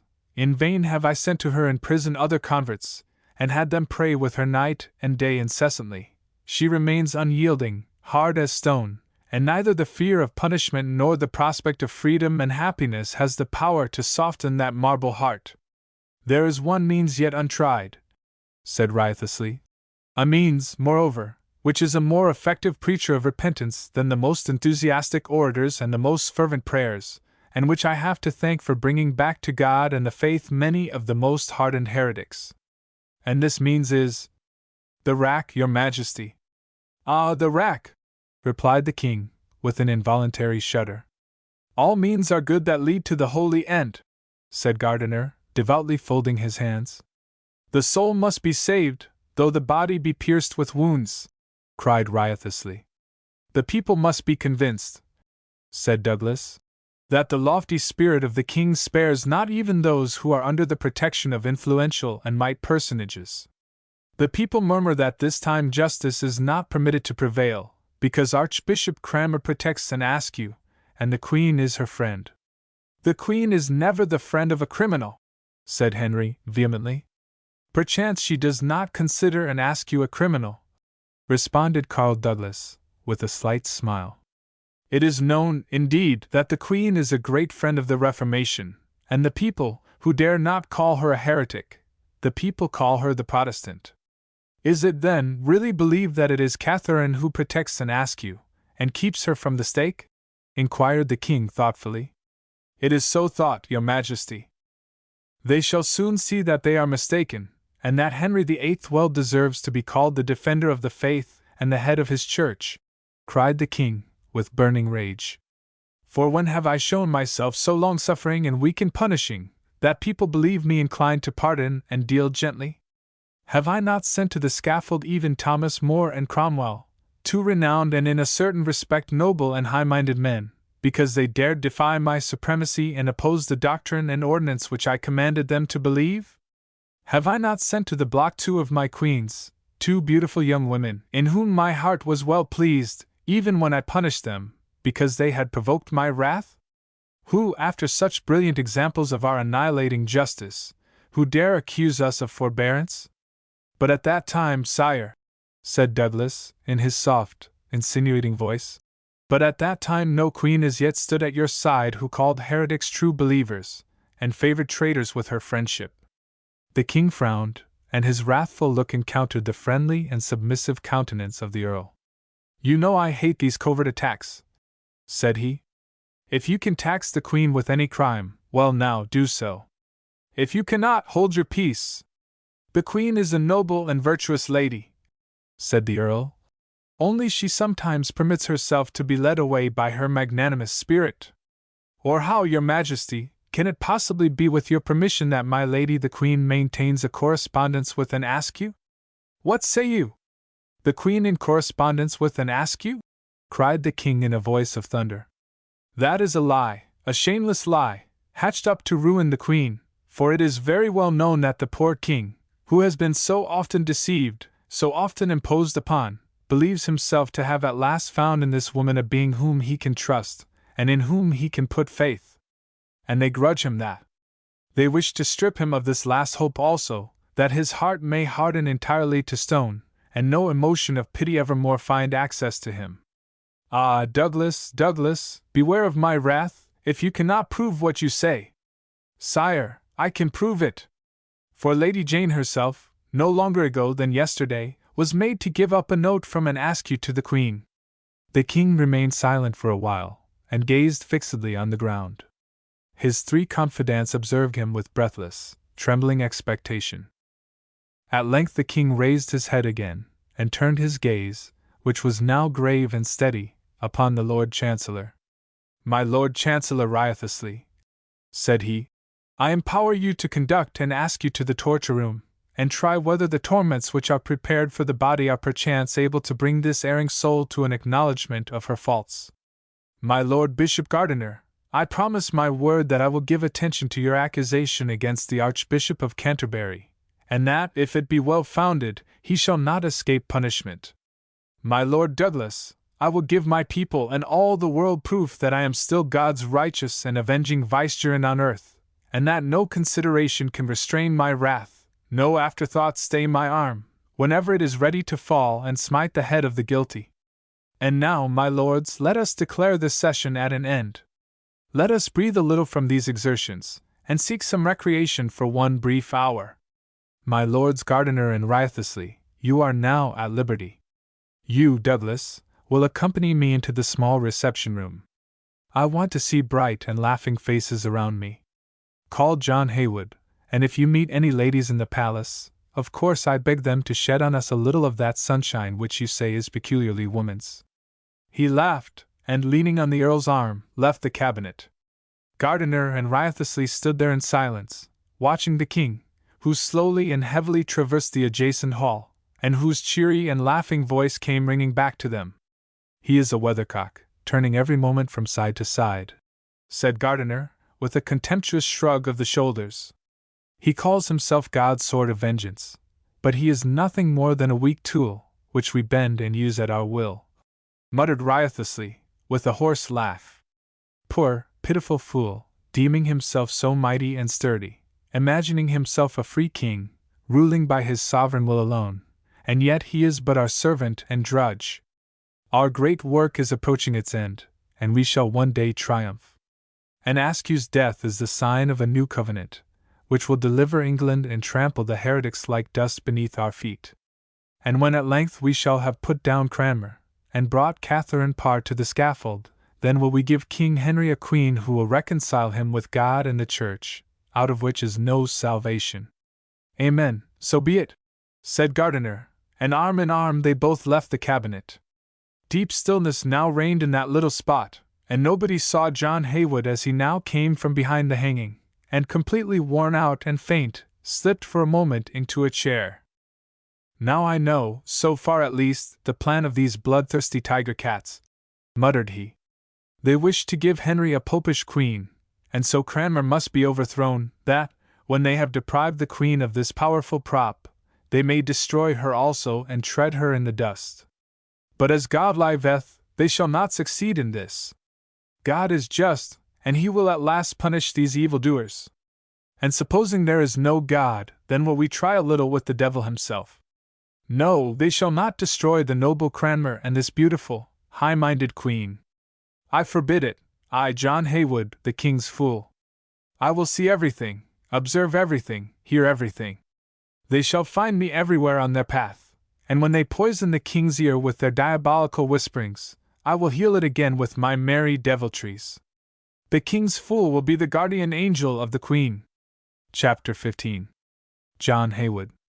After so much care and excitement, the king needed an hour of recreation and amusement. Since the fair young queen was seeking these far away in the chase, and amid the beauties of nature, Henry must, no doubt, be content to seek them for himself, and in a way different from the queen's.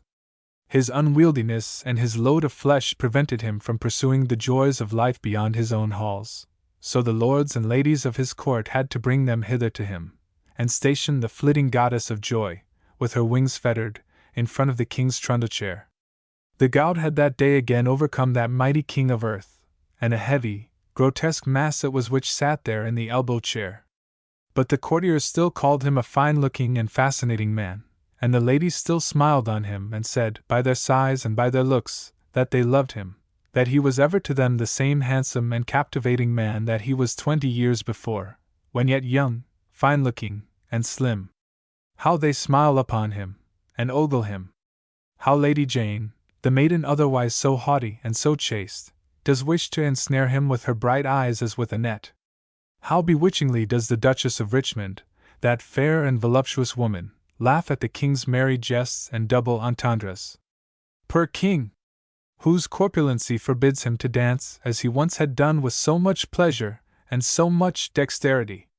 Per king, whose age forbids him to sing as once he had done to the delight both of the court and himself. But there are yet, however, pleasant, precious, joyous hours, when the man revives some little in the king, when even youth once more again awakes within him, and smiles in a few dear, blessed pleasures. The king still has at least eyes to perceive beauty, and a heart to feel it. How beautiful Lady Jane is, this white lily with the dark, star-like eyes! How beautiful Lady Richmond, this full-blown red rose with the pearl-white teeth!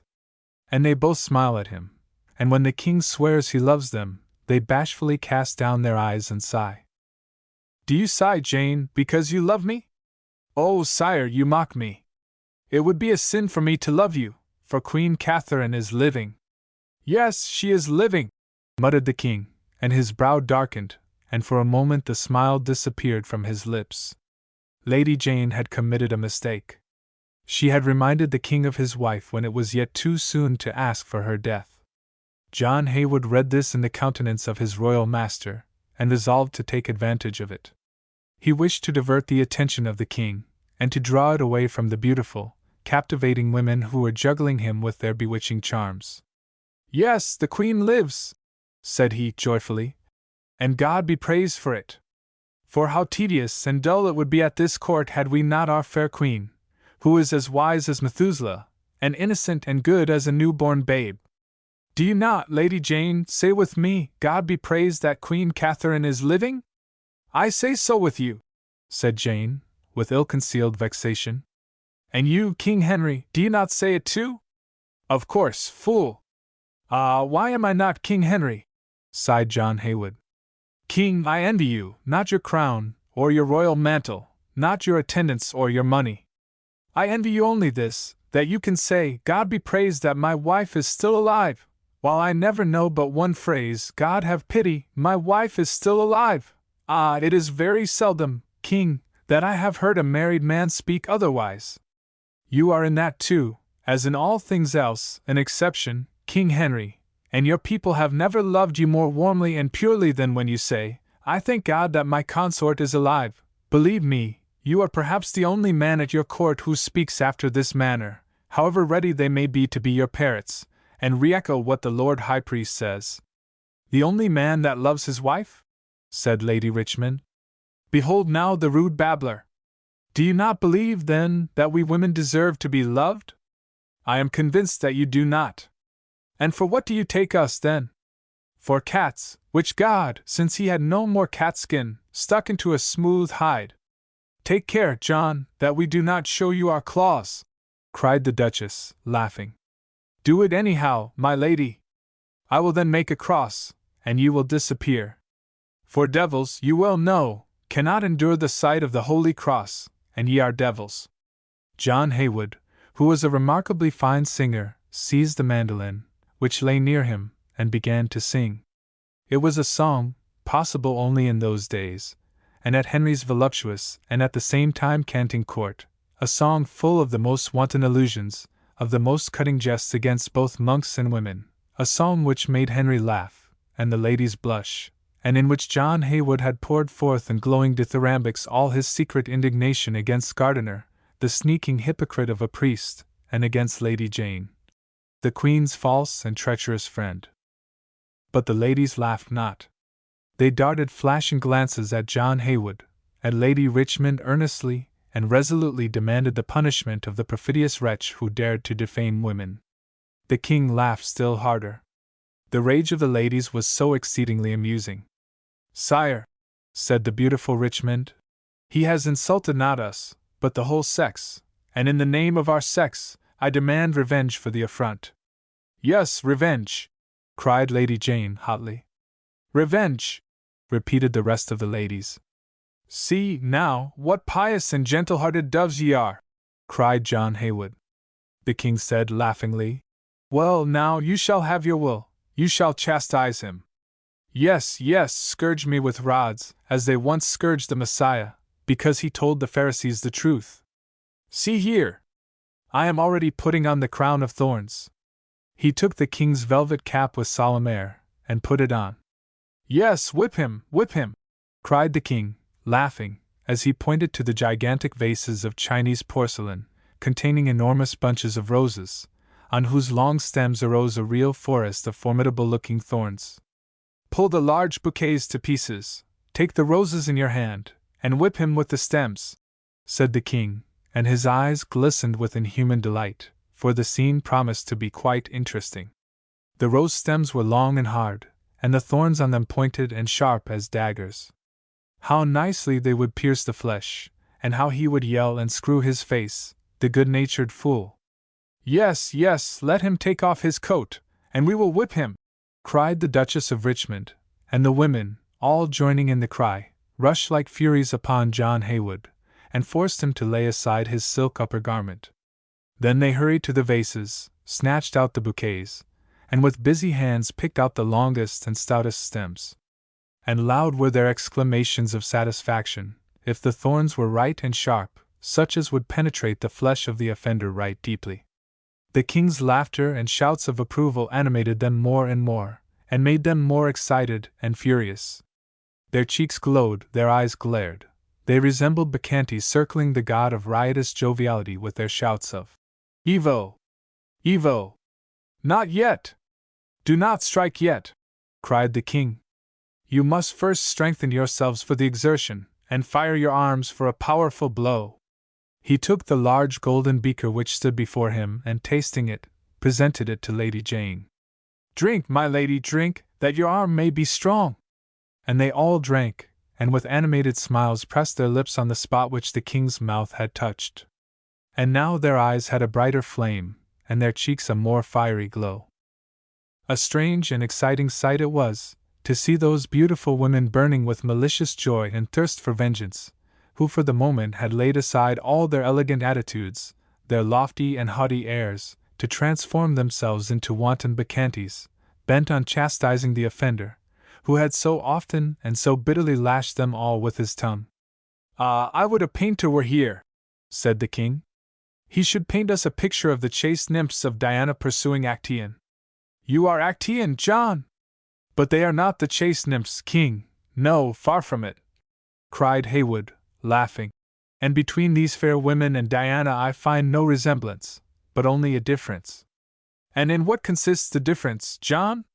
Herein, sire, that Diana carried her horn at her side, but these fair ladies make their husbands wear their horns on the forehead. A loud peal of laughter from the gentlemen, a yell of rage from the ladies, was the reply of this new epigram of John Haywood. They arranged themselves in 2 rows, and thus formed a lane through which John Haywood had to pass. Come, John Haywood, come and receive your punishment. And they raised their thorny rods threateningly, and flourished them with angry gestures high above their heads.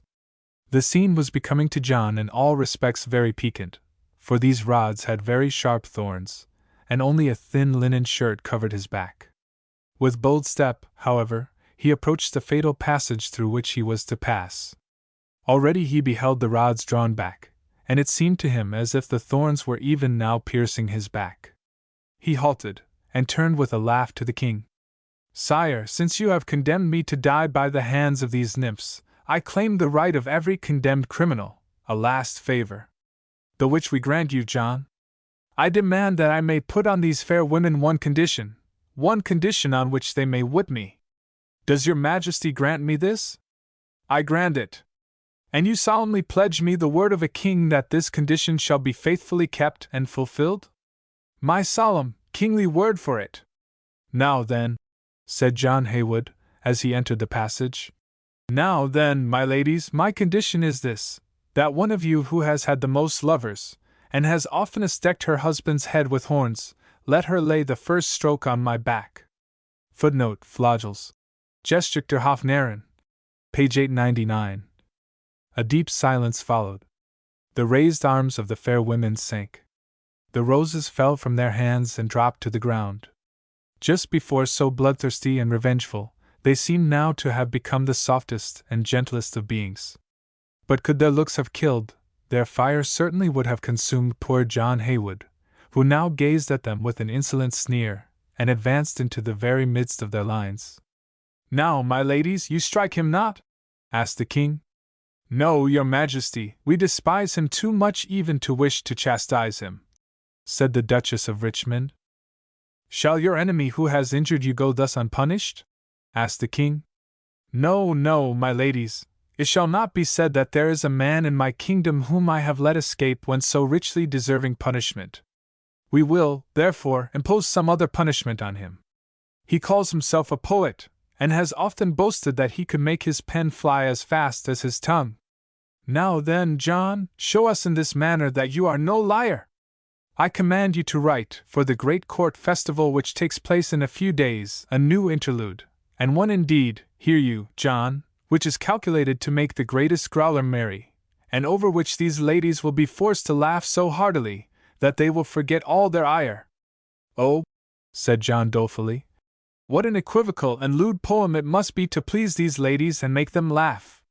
My king, we must, then, to please these dear ladies, forget a little our chastity, modesty, and maiden bashfulness, and speak in the spirit of the ladies, that is to say, as lasciviously as possible." "You are a wretch," said Lady Jane. "A vulgar hypocritical fool." "Earl Douglas, your daughter is speaking to you," said John Haywood calmly. "She flatters you much, your tender daughter.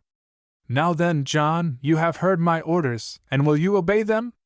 In 4 days will this festival begin. I give you 2 days more.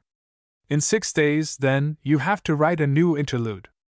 And if he fails to do it, my ladies, you shall whip him until you bring the blood, and that without any condition." Just then was heard without a flourish of trumpets and the clatter of horse hoofs. "The Queen has returned," said John Haywood, with a countenance beaming with joy, as he fixed his smiling gaze full of mischievous satisfaction on Lady Jane. "Nothing further now remains for you to do, but dutifully to meet your mistress upon the great staircase, for, as you so wisely said before, the Queen still lives." Without waiting for an answer, John Haywood ran out and rushed through the anteroom and down the steps to meet the Queen. Lady Jane watched him with a dark, angry look, and as she turned slowly to the door to go and meet the Queen, she muttered low between her closely pressed lips, "The fool must die, for he is the Queen's friend." Chapter 16. The Confidant. The Queen was just ascending the steps of the great public staircase, and she greeted John Haywood with a friendly smile. "My lady," said he aloud, "I have a few words in private to say to you, in the name of His Majesty." "Words in private?" repeated Catherine, as she stopped upon the terrace of the palace. "Well, then, fall back, my lords and ladies. We wish to receive His Majesty's mysterious message." The royal train silently and respectfully withdrew into the large anteroom of the palace, while the Queen remained alone with John Haywood on the terrace. "Now speak, John." "Queen, heed well my words, and grave them deep on your memory. A conspiracy is forged against you, and in a few days, at the great festival, it will be ripe for execution. Guard well, therefore, every word you utter, aye, even your very thoughts. Beware of every dangerous step, for you may be certain that a listener stands behind you. And if you need a confidant, confide in no one but me. I tell you, a great danger lies before you, and only by prudence and presence of mind will you be able to avoid it." This time the Queen did not laugh at her friend's warning voice. She was serious, she even trembled. She had lost her proud sense of security and her serene confidence. She was no longer guiltless. She had a dangerous secret to keep, consequently she felt a dread of discovery, and she trembled not merely for herself, but also for him whom she loved. "And in what consists this plot?" asked she, with agitation. "I do not yet understand it, I only know that it exists. But I will search it out, and if your enemies lurk about you with watchful eyes, well then, I will have spying eyes to observe them. And is it I alone that they threaten?" "No, Queen, your friend also." Catherine trembled. "What friend, John?" "Archbishop Cranmer." "Ah, the Archbishop," replied she, drawing a deep breath. "And is he all, John? Does their enmity pursue only me and him?" "Only you two," said John Haywood, sadly, for he had fully understood the Queen's sigh of relief, and he knew that she had trembled for another. "But remember, Queen, that Cranmer's destruction would be likewise your own, and that as you protect the Archbishop, he also will protect you with the King, you, Queen, and your friends." Catherine gave a slight start, and the crimson on her cheek grew deeper. "I shall always be mindful of that, and ever be a true and real friend to him and to you, for you two are my only friends, is it not so?" "No, your Majesty, I spoke to you of yet a third, of Thomas Seymour." "Oh, he!" cried she with a sweet smile. Then she said suddenly, and in a low, quick voice, "You say I must trust no one here but you. Now then, I will give you a proof of my confidence. Await me in the green summer house at 12 o'clock tonight. You must be my attendant on a dangerous excursion. Have you courage, John?" courage to lay down my life for you, Queen. Come, then, but bring your weapon with you. At your command. And is that your only order for today? That is all, John. Only, added she, with hesitation and a slight blush, only if you perchance meet Earl Sudley, you may say to him that I charged you to greet him in my name. Oh, sighed John Haywood sadly. He has today saved my life, John, said she, as if excusing herself. It becomes me well, then, to be grateful to him. And giving him a friendly nod, she stepped into the porch of the castle. Now let anybody say again, that chance is not the most mischievous and spiteful of all devils, muttered John Haywood. This devil, chance, throws in the Queen's way the very person she ought most to avoid, and she must be, as in duty bound, very grateful to a lover. Oh, so he has saved her life. But who knows whether he may not be one day the cause of her losing it? He dropped his head gloomily upon his breast, when suddenly he heard behind him a low voice calling his name, and as he turned, he saw the young Princess Elizabeth hastening toward him with a hurried step. She was at that moment very beautiful. Her eyes gleamed with the fire of passion, her cheeks glowed, and about her crimson lips there played a gentle, happy smile. She wore, according to the fashion of the time, a close-fitting high-necked dress, which showed off to perfection the delicate lines of her slender and youthful form, while the wide-standing collar concealed the somewhat too great length of her neck, and made her ruddy, as yet almost childish face stand out as it were from a pedestal. On either side of her high, thoughtful brow fell, in luxurious profusion, light flaxen curls. Her head was covered with a black velvet cap, from which a white feather drooped to her shoulders. She was altogether a charming and lovely apparition, full of nobleness and grace, full of fire and energy, and yet, in spite of her youthfulness, not wanting in a certain grandeur and dignity. Elizabeth, though still almost a child, and frequently bowed and humbled by misfortune, yet ever remained her father's own daughter. And though Henry had declared her a bastard and excluded her from the succession to the throne, yet she bore the stamp of her royal blood in her high, haughty brow, in her keen, flashing eye. As she now stood before John Haywood, she was not, however, the haughty, imperious princess, but merely the shy, blushing maiden, who feared to trust her first girlish secret to another's ear, and ventured only with trembling hand to draw aside the veil which concealed her heart. John Haywood, said she, you have often told me that you loved me, and I know that my poor unfortunate mother trusted you, and summoned you as a witness of her innocence. You could not at that time save the mother, but will you now serve Anne Boleyn's daughter, and be her faithful friend? I will, said Haywood, solemnly. And as true as there is a God above us, you shall never find me a traitor. I believe you, John, I know that I may trust you. Listen then, I will now tell you my secret, a secret which no one but God knows, and the betrayal of which might bring me to the scaffold. Will you then swear to me that you will never, under any pretext, and from any motive whatsoever, betray to anybody, so much as a single word of what I am now about to tell you? Will you swear to me never to entrust this secret to any one, even on your deathbed, and not to betray it even in the confessional? Now as regards that, princess, said John with a laugh, you are perfectly safe. I never go to confession, for confession is a highly spiced dish of popery on which I long since spoilt my stomach, and as concerns my deathbed, one cannot, under the blessed and pious reign of Henry VIII, altogether know whether he will be really a participant of any kind, or whether he may not make a far more speedy and convenient trip into eternity by the aid of the hangman. Oh, be serious, John, do, I pray you! Let the fool's mask, under which you hide your sober and honest face, not hide it from me also. Be serious, John, and swear to me that you will keep my secret. Well, then, I swear, princess, I swear by your mother's spirit to betray not a word of what you are going to tell me. I thank you, John. Now lean this way nearer to me, lest the breeze may catch a single word of mine and bear it farther. John, I love! She saw the half-surprised, half-incredulous smile which played around John Haywood's lips. Oh, continued she, passionately, you believe me not. You consider my 14 years, and you think the child knows nothing yet of a maiden's feelings. But remember, John, that those girls who live under a warm sun are early ripened by his glowing rays, and are already wives and mothers when they should still be dreaming children. Well, now, I too am the daughter of a torrid zone, only mine has not been the sun of prosperity, and it has been sorrow and misfortune which have matured my heart. Believe me, John, I love. A glowing, consuming fire rages within me. It is at once my delight and my misery, my happiness and my future. The king has robbed me of a brilliant and glorious future.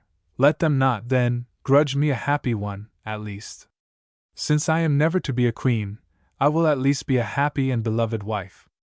If I am condemned to live in obscurity and lowliness, at the very least, I must not be prohibited from adorning this obscure and inglorious existence with flowers, which thrive not at the foot of the throne, and to illuminate it with stars more sparkling than the refulgence of the most radiant kingly crown.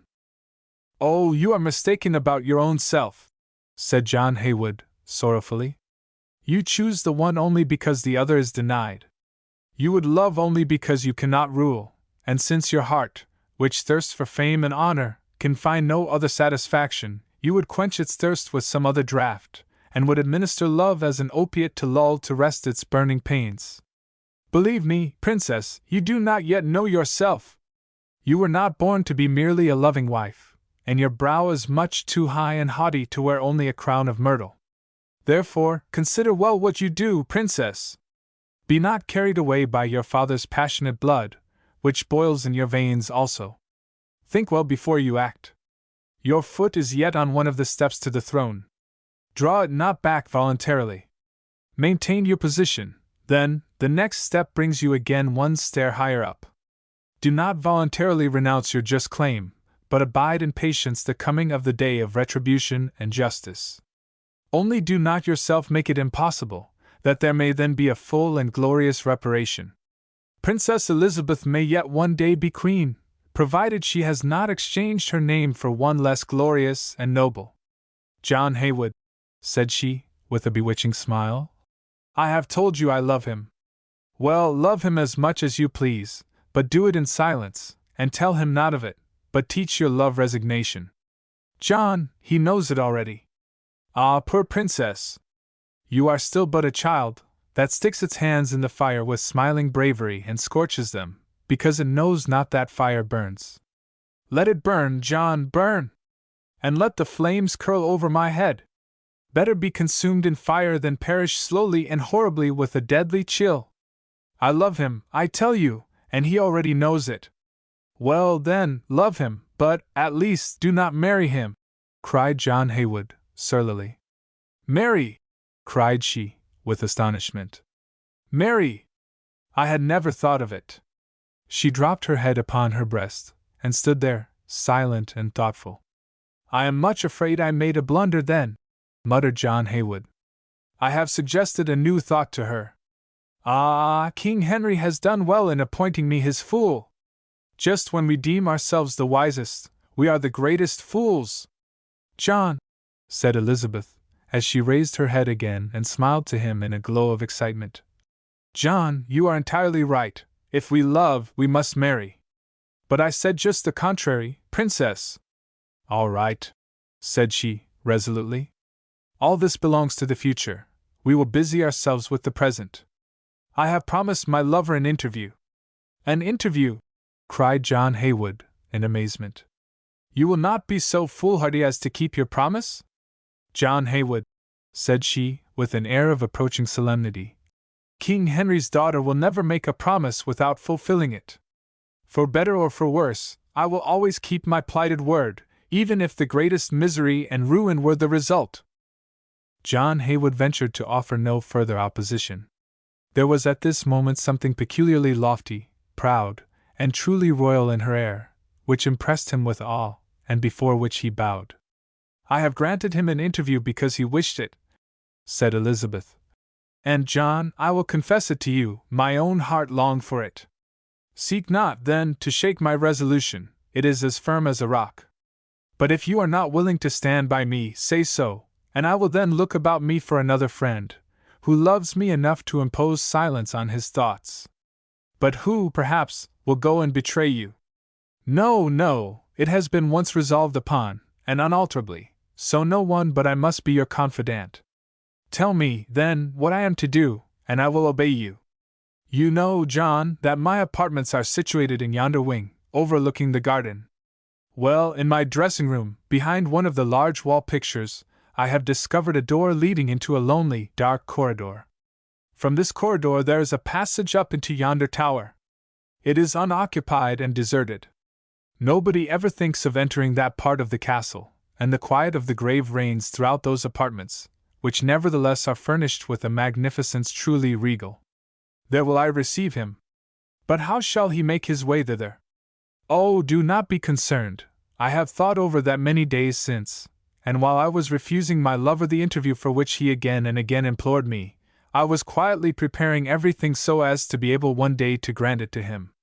Today this object is attained, and today have I fulfilled his wish, voluntarily and unasked, for I saw he had no more courage to ask again. Listen, then.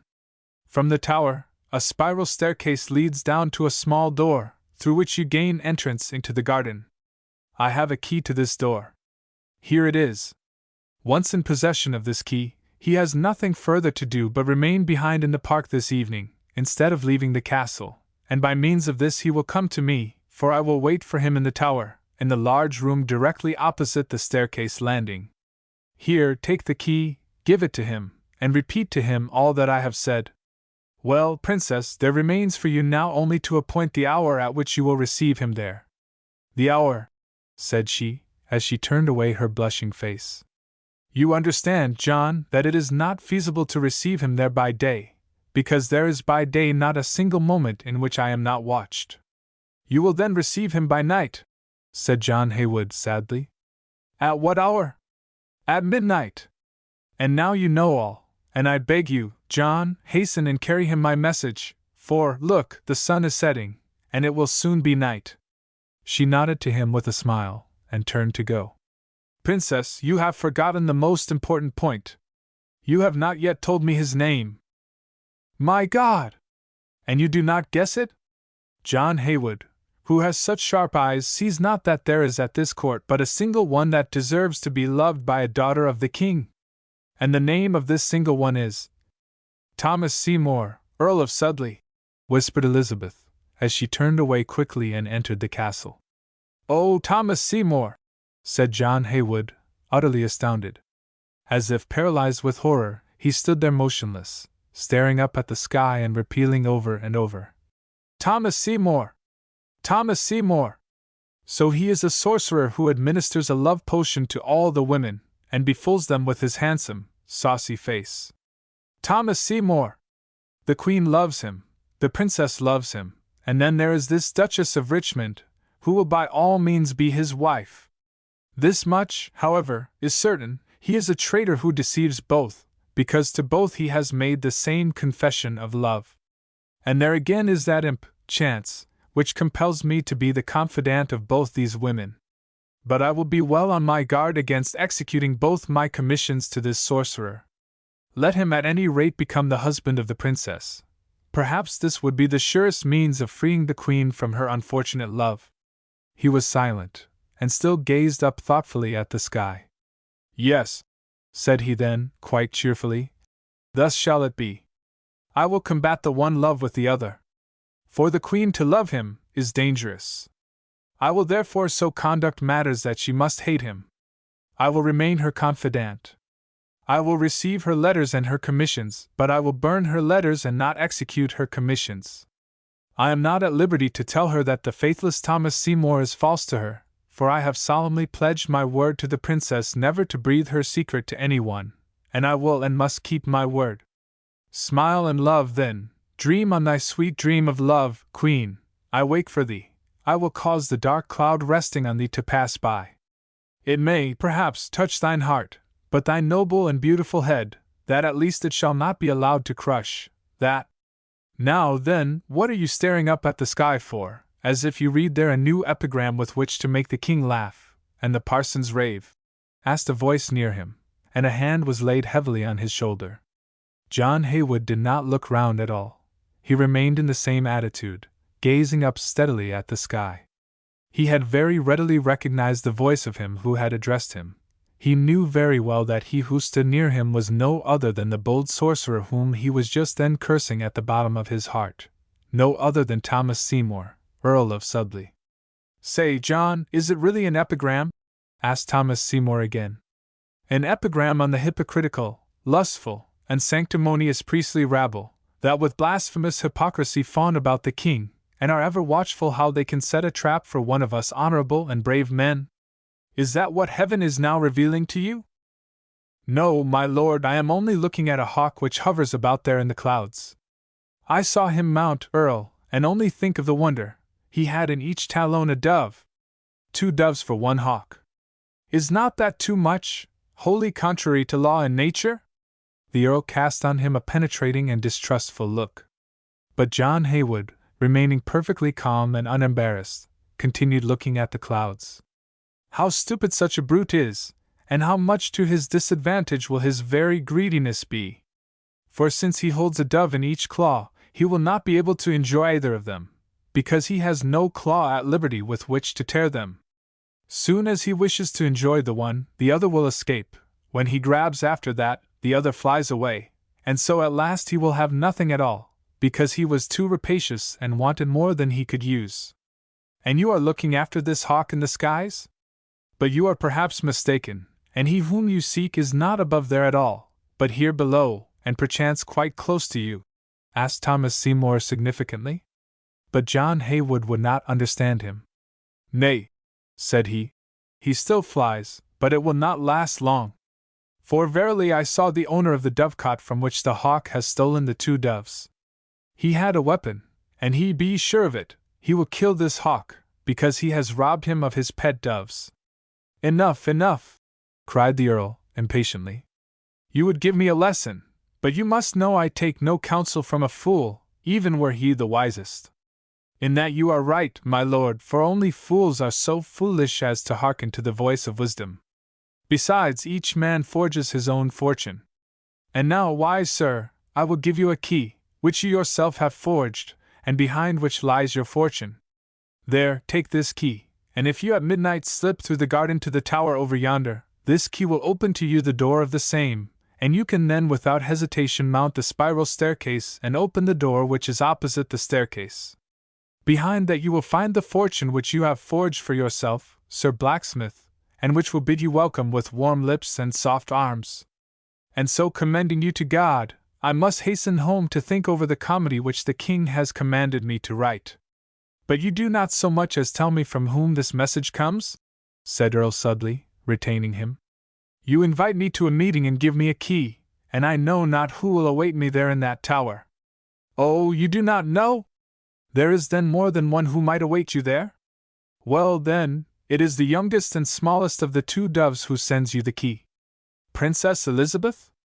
"You have named her, not I," said John Haywood, as he disengaged himself from the Earl's grasp and hurried across the courtyard to betake himself to his lodgings. Thomas Seymour watched him with a scowl, and then slowly directed his eyes to the key that Haywood had given him. "The princess then awaits me," whispered he, softly. "Ah, who can read it in the stars? Who can know whither the crown will roll when it tumbles from King Henry's head? I love Catherine, but I love ambition still more, and if it is demanded, to ambition must I sacrifice my heart." Chapter 17. Gammergatone's Needle. Slowly and lost in gloomy thought, John Haywood walked toward his lodgings. These lodgings were situated in the second or inner court of the vast palace of Whitehall, in that wing of the castle which contained the apartments of all the higher officers of the royal household, and so those of the court jesters also, for the king's fool was at that period a very important and respectable personage, who occupied a rank equal to that of a gentleman of the royal bedchamber. John Haywood had just crossed this second courtyard, when all at once loud, wrangling voices, and the clear, peculiar ring of a box on the ear, startled him out of his meditations. He stopped and listened. His face, before so serious, had now reassumed its usual merry and shrewd expression. His large eyes again glittered with humor and mischief. "There again verily is my sweet, charming housekeeper, Gammer Gurton," said John Haywood, laughing. and she no doubt is quarreling again with my excellent servant, that poor, long-legged, blear-eyed Hodge. Ah! Ha! Yesterday I surprised her as she applied a kiss to him, at which he made as doleful a face as if a bee had stung him. Today I hear how she is boxing his ears. He is perhaps now laughing at it, and thinks it is a rose-leaf which cools his cheek. That Hodge is such a queer bird. But we will at once see what there is today, and what farce is being performed now. He crept softly upstairs, and opening the door of his room, closed it again behind him quickly and gently. Gammer Gurton, who was in the room adjoining, had heard nothing, seen nothing, and had the heavens come tumbling down at that moment, she would have scarcely noticed it, for she had eyes and sense only for this long, lank lackey who stood before her shaking with fear, and staring at her out of his great bluish-white eyes. Her whole soul lay in her tongue, and her tongue ran as fast as a will-wheel, and with the force of thunder. How, then, could Gammer Gurton well have time and ears to hear her master, who had softly entered his chamber and slyly crept to the door, only half closed, which separated his room from that of the housekeeper? How? Screamed Gammer Gurto. You silly ragamuffin, you wish to make me believe that it was the cat that ran away with my sewing needle, as if my sewing needle were a mouse and smelt of bacon, you stupid, blear-eyed fool! Ah, you call me a fool, cried Hodge, with a laugh, which caused his mouth to describe a graceful line across his face from ear to ear. You call me a fool, and that is a great honor for me, for then I am a servant worthy of my master. And as to being blear-eyed, that must be caused by the simple fact that I have nothing all day long before my eyes but you, Gammer Gurton, you, with your face like a full moon, you, sailing through the room like a frigate, and with your grappling irons, your hands, smashing to pieces everything except your own looking-glass. You shall pay me for that, you double-faced, threadbare lout! Screamed Gammer Gurton, as she rushed on Hodge with clenched fist. But John Haywood's cunning servant had anticipated this. He had already slipped under the large table which stood in the middle of the room. As the housekeeper now made a plunge to drag him out of his extemporary fortress, he gave her such a hearty pinch on the leg, that she sprang back with a scream, and sank, wholly overcome by the pain, into the huge, leather-covered elbow chair which was near her work-stand at the window. You are a monster, Hodge, groaned she, exhausted. A heartless, horrible monster.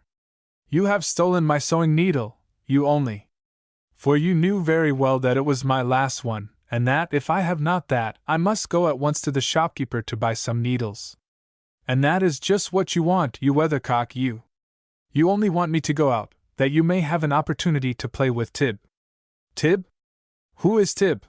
Asked Hodge as he stretched out his long neck from under the table, and stared at Gammer Gurton with well-assumed astonishment. Now this otter wants me yet to tell him who Tib is, screamed the exasperated dame. Well then, I will tell you.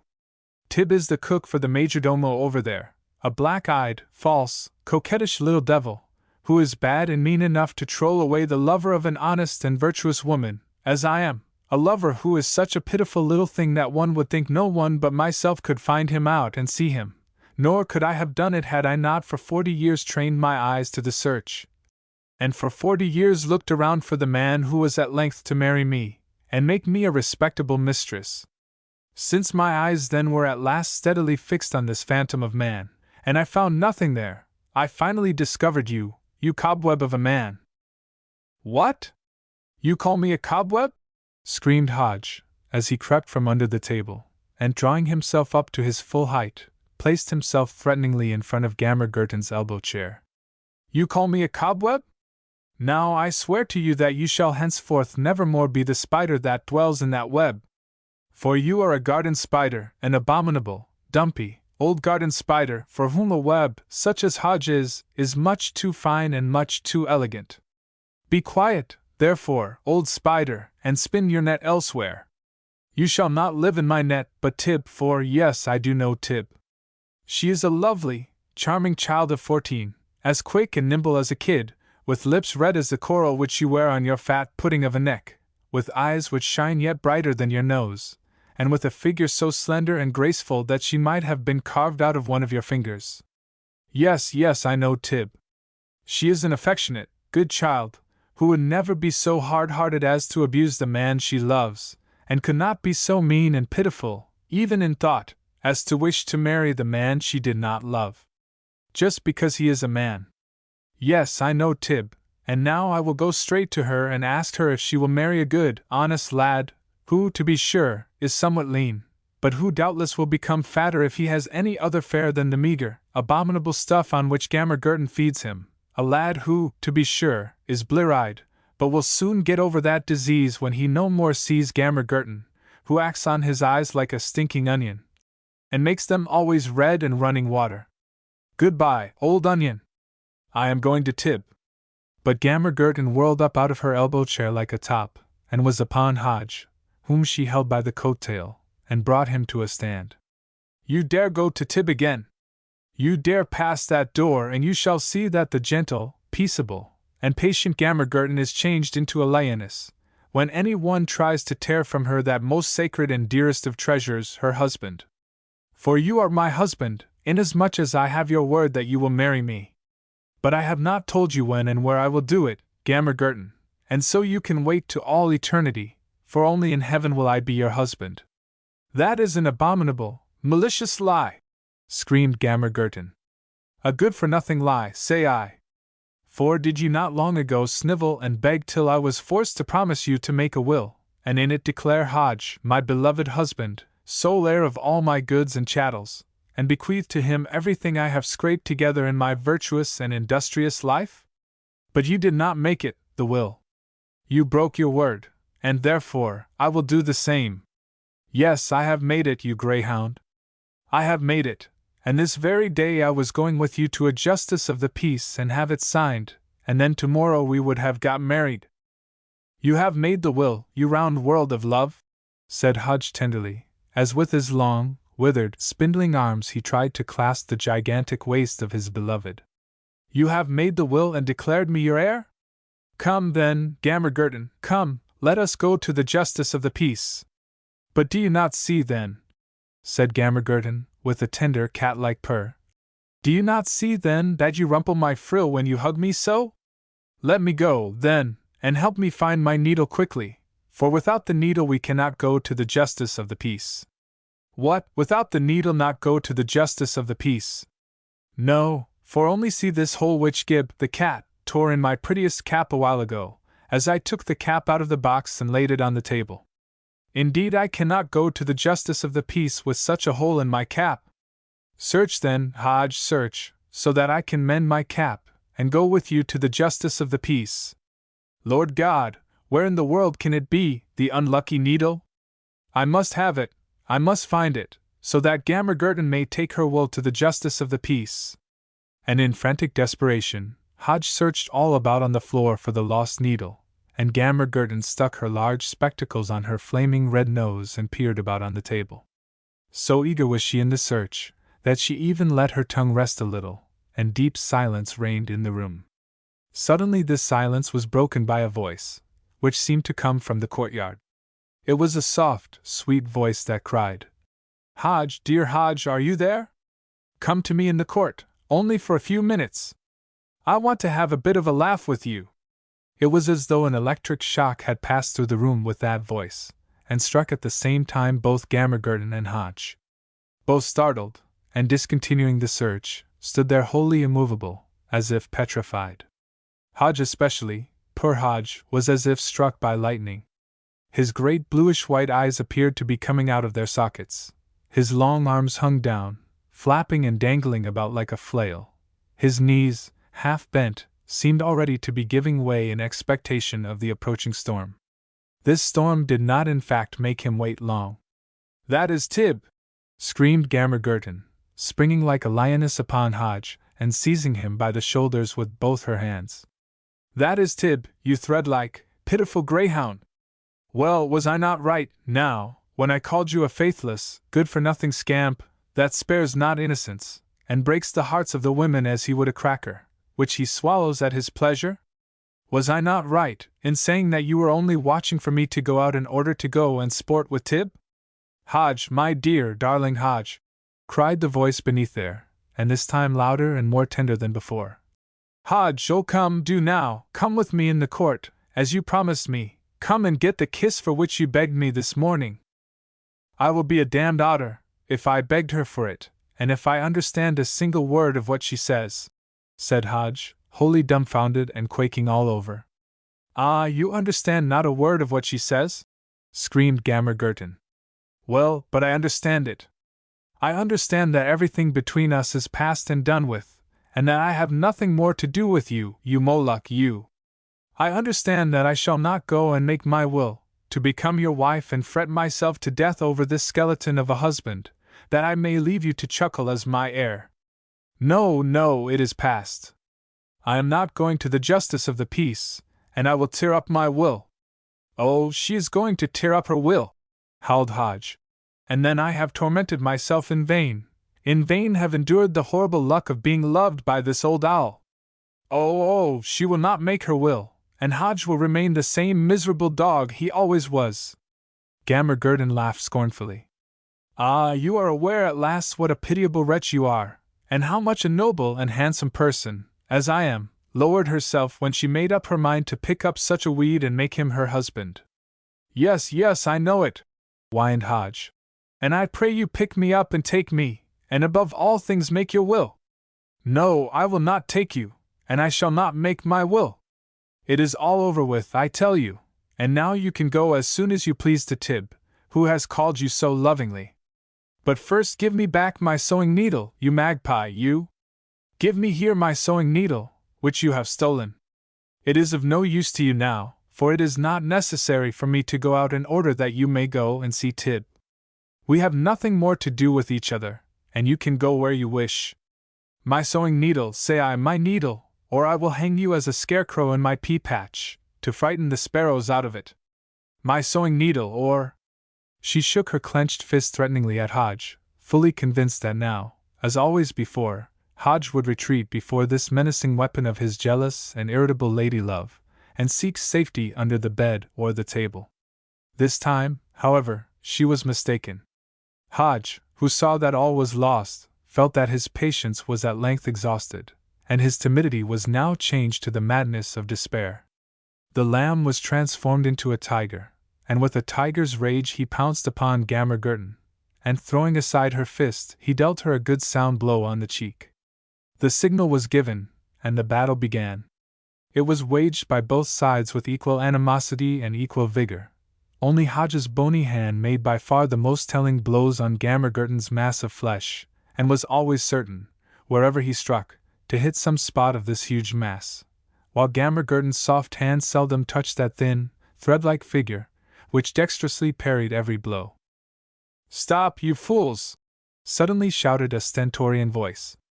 "See you not, you goblins, that your lord and master is here? Peace, peace then, you devils, and do not be hammering away at one another, but love each other." "It is the master!" exclaimed Gammer Gurton, lowering her fist in the utmost contrition. "Do not turn me away, sir!" moaned Hodge. "Do not dismiss me from your service because at last I have for once given the old hag a good bruising. She has deserved it a long time, and an angel himself must at last lose patience with her." "I turn you out of my service!" exclaimed John Haywood, as he wiped his eyes, wet with laughing. "No, Hodge, you are a real jewel, a mine of fun and merriment, and you too have, without knowing it, furnished me with the choicest materials for a piece which, by the king's order, I have to write within 6 days. I owe you, then, many thanks, and will show my gratitude forthwith. Listen well to me, my amorous and tender pair of turtle-doves, and mark what I have to say to you.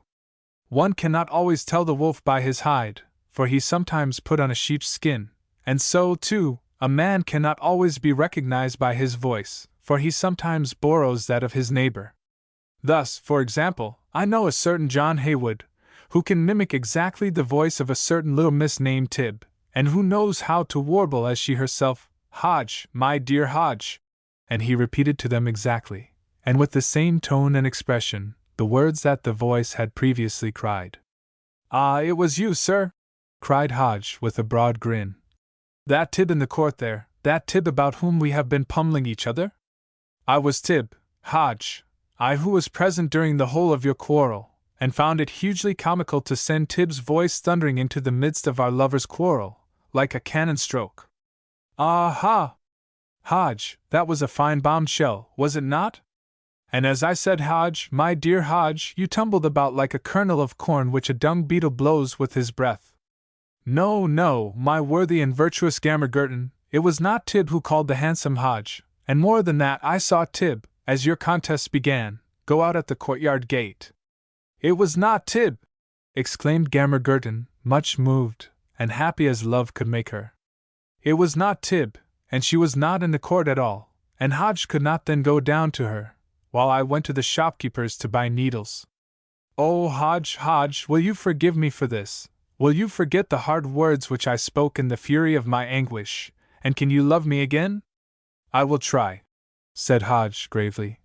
And without doubt I shall succeed, provided you go today forthwith to the justice, and make your will. I will make my will, and tomorrow we will go to the priest. Shall it not be so, my angel? Yes, we go to the priest tomorrow, growled Hodge, as with a frightful grimace he scratched himself behind the ears. And now come, my angel, and give me a kiss of reconciliation. She spread her arms out, and when Hodge did not come to her, but remained immovable, and steadfast in his position, she went to Hodge and pressed him tenderly to her heart. Suddenly she uttered a shriek, and let go of Hodge. She had felt a terrible pain in her breast. It seemed as though a small dagger had pierced her bosom. And there it was, the lost needle, and Hodge then was innocent and pure as the early dawn. He had not mischievously purloined the needle, so that Gammer Gurton would be compelled to leave her house in order to fetch some new needles from the shopkeepers. He had not intended to go to Tib, for Tib was not in the court, but had gone out. Oh, Hodge, Hodge, good Hodge, you innocent dove, will you forgive me? Come to the justice of the peace, Gammer Gurton, and I forgive you. They sank tenderly into each other's arms, wholly forgetful of their master, who still stood near them, and looked on, laughing and nodding his head. Now then, I have found the finest and most splendid materials for my piece, said John Haywood, as he left the loving pair and betook himself to his own room. Gammer Gurton has saved me, and King Henry will not have the satisfaction of seeing me whipped by those most virtuous and most lovely ladies of his court. To work, then, straightway to work! He seated himself at his writing desk, and seized pen and paper. But how? Asked he, suddenly pausing. That is certainly a rich subject for a composition, but I can never in the world get an interlude out of it. What shall I do with it? Abandon this subject altogether, and again jeer at the monks and ridicule the nuns? That is antiquated and worn out. I will write something new, something wholly new, and something which will make the king so merry that he will not sign a death warrant for a whole day. Yes, yes, a merry play shall it be, and then I will call it boldly and fearlessly a comedy. He seized his pen and wrote, Gammer Gurton's Needle, a right pithy, pleasant, and merry comedy. And thus originated the first English comedy, by John Haywood, Fool to King Henry VIII. Footnote: This comedy was first printed in the year 1661, but it was represented at Christ College fully 100 years previously. Who was the author of it is not known with certainty, but it is possible that the writer of it was John Haywood, the epigrammatist and court jester. See Dramaturgic oder Theorie und Geschichte der Dramatischen Kunst, von Theodor Munt, Vol I, page 809. Flagelsgeschichte der Hofnarren, page 399. Chapter 18. Lady Jane. All was quiet in the palace of Whitehall. Even the servants on guard in the vestibule of the king's bedchamber had been a long time slumbering, for the king had been snoring for several hours, and this majestical sound was, to the dwellers in the palace, the joyful announcement that for one fine night they were exempt from service, and might be free men. The queen also had long since retired to her apartments, and dismissed her ladies at an unusually early hour. She felt, she said, wearied by the chase, and much needed rest. No one, therefore, was to disturb her, unless the king should order it. But the king, as we have said, slept, and the queen had no reason to fear that her night's rest would be disturbed. Deep silence reigned in the palace. The corridors were empty and deserted, the apartments all silent.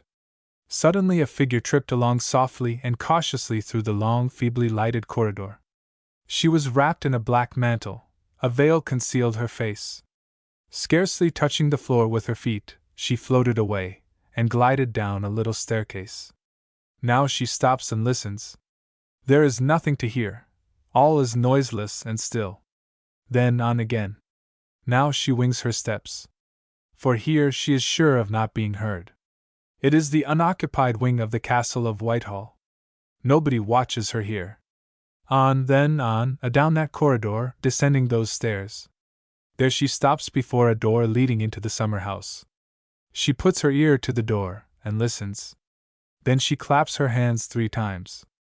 The sound is re-echoed from the other side. Oh, he is there, he is there!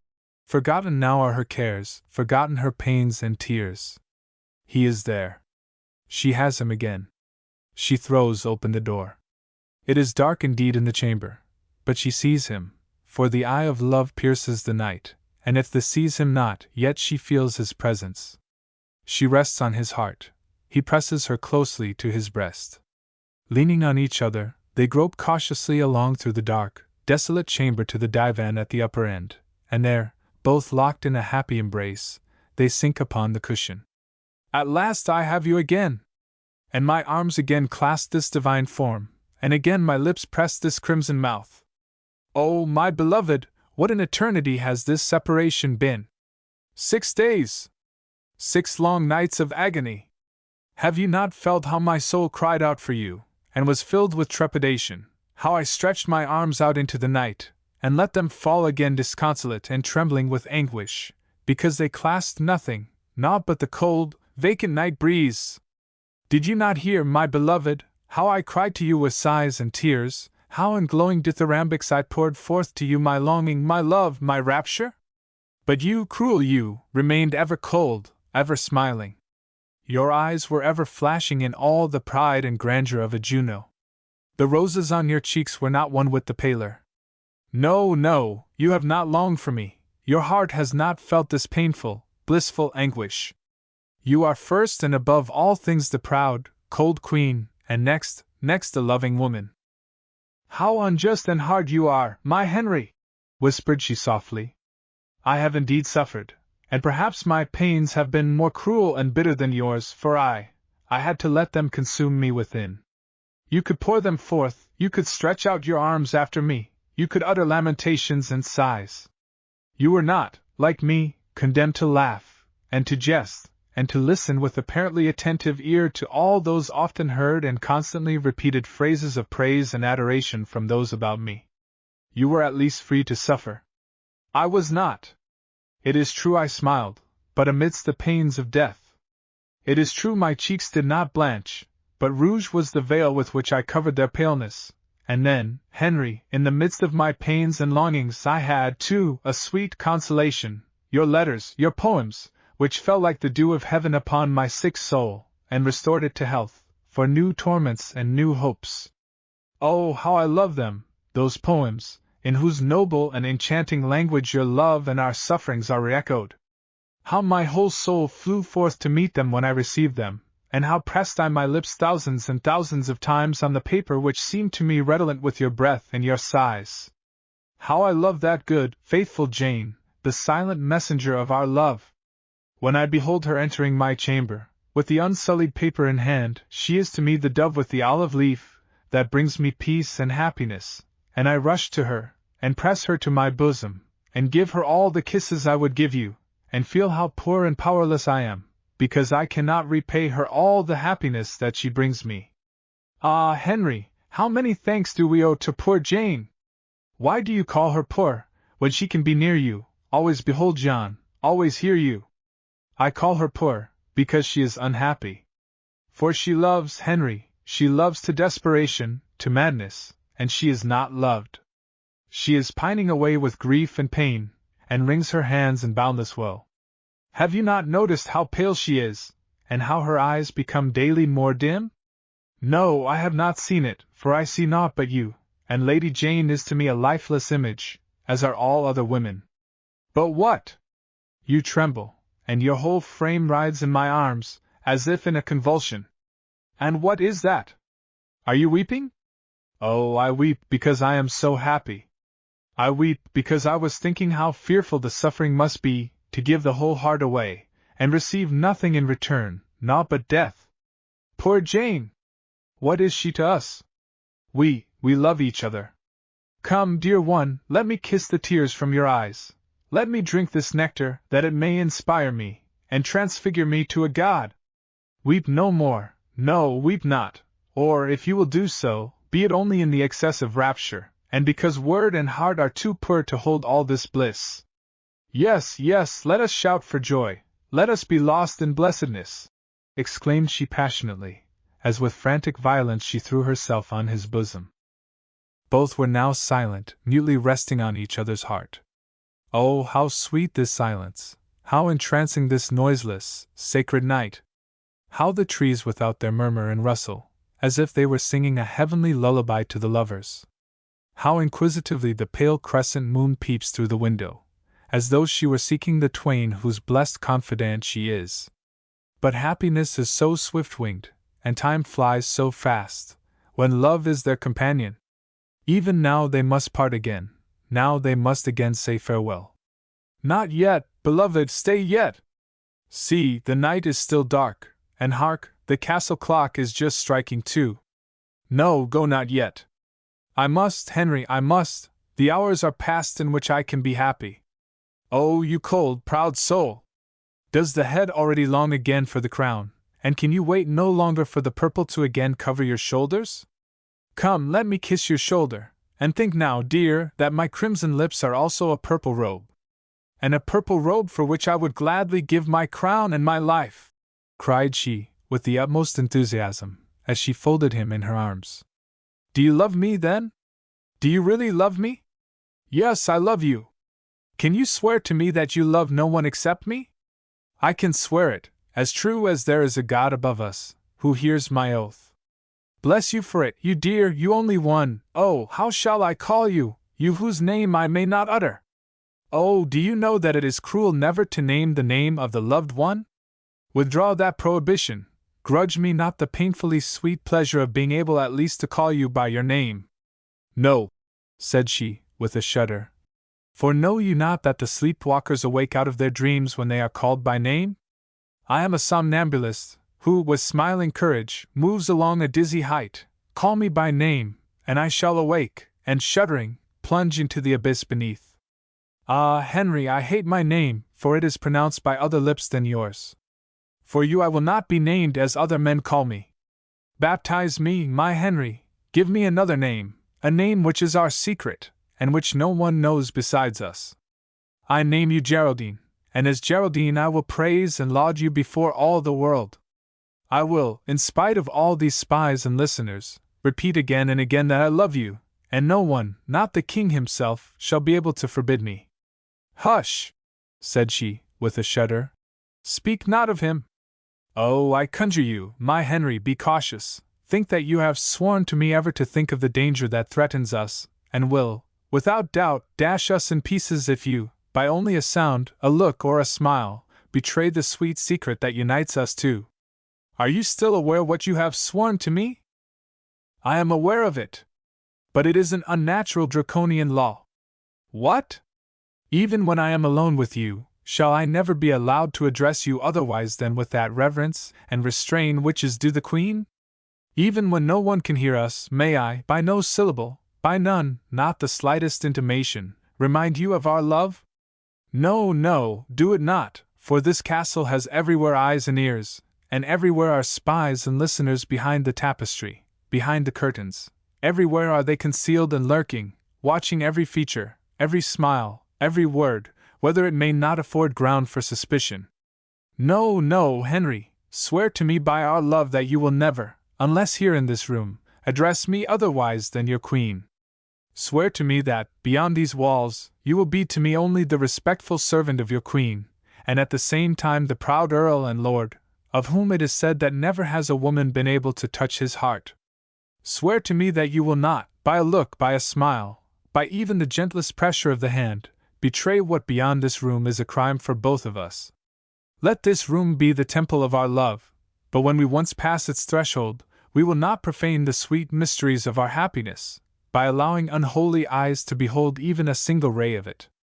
Shall it be so, my Henry? Yes, it shall be so, said he, with a troubled voice. Although I must confess that this dreadful illusion often tortures me almost to death.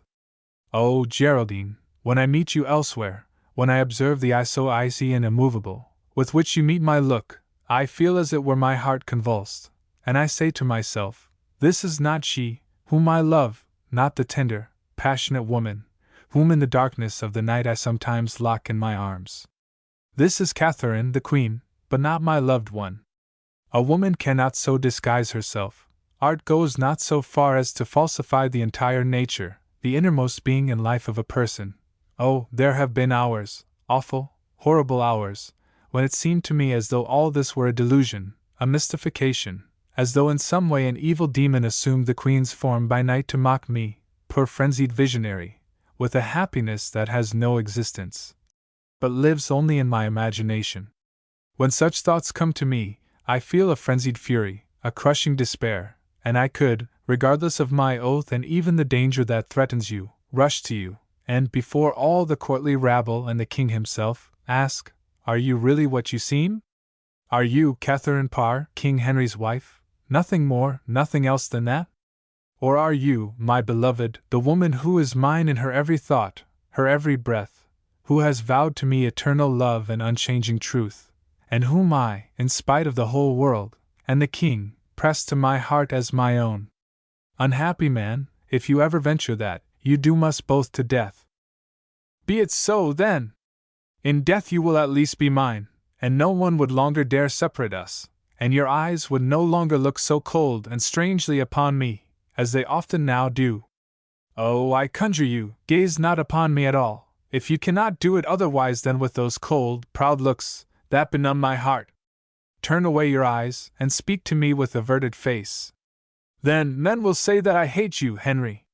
It is more agreeable to me for them to say you abhor me than for them to see that I am wholly indifferent to you, that I am to you nothing more than the Earl of Surrey, your Lord Chamberlain. No, no, Henry. They shall see that you are more to me than merely that.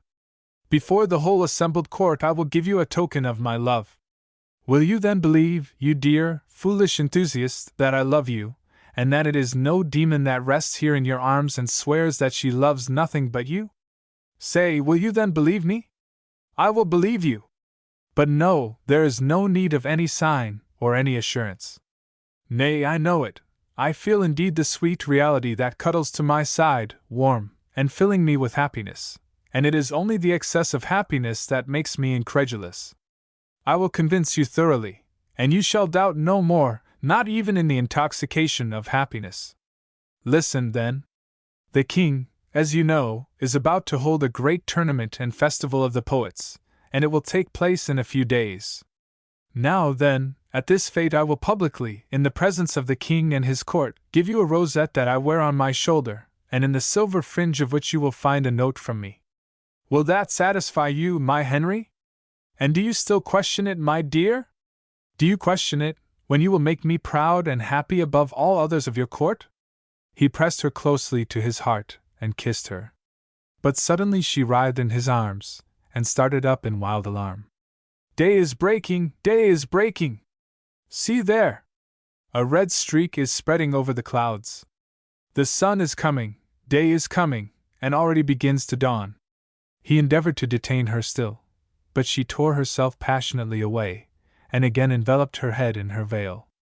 Yes, said he, day is breaking and it is growing light. Let me then, for a moment at least, see your face. My soul thirsts for it as the parched earth for the dew. Come, it is light here at the window. Let me see your eyes. She tore herself vehemently away. No, no, you must be gone. Hark, it is already 3 o'clock. Soon everything will be astir in the castle. Did it not seem as if some person passed by the door here? Haste, haste, if you do not wish me to die of dread. She threw his cloak over him. She drew his hat over his brow. Then once more she threw her arms around his neck and pressed on his lips a burning kiss. Farewell, my beloved! Farewell, Henry Howard! When we see each other again today, You are the Earl of Surrey, and I the Queen, not your loved one, not the woman who loves you. Happiness is past, and suffering awakes anew. Farewell. She herself opened the glass door, and pushed her lover out. Farewell, Geraldine. Good night, my dear.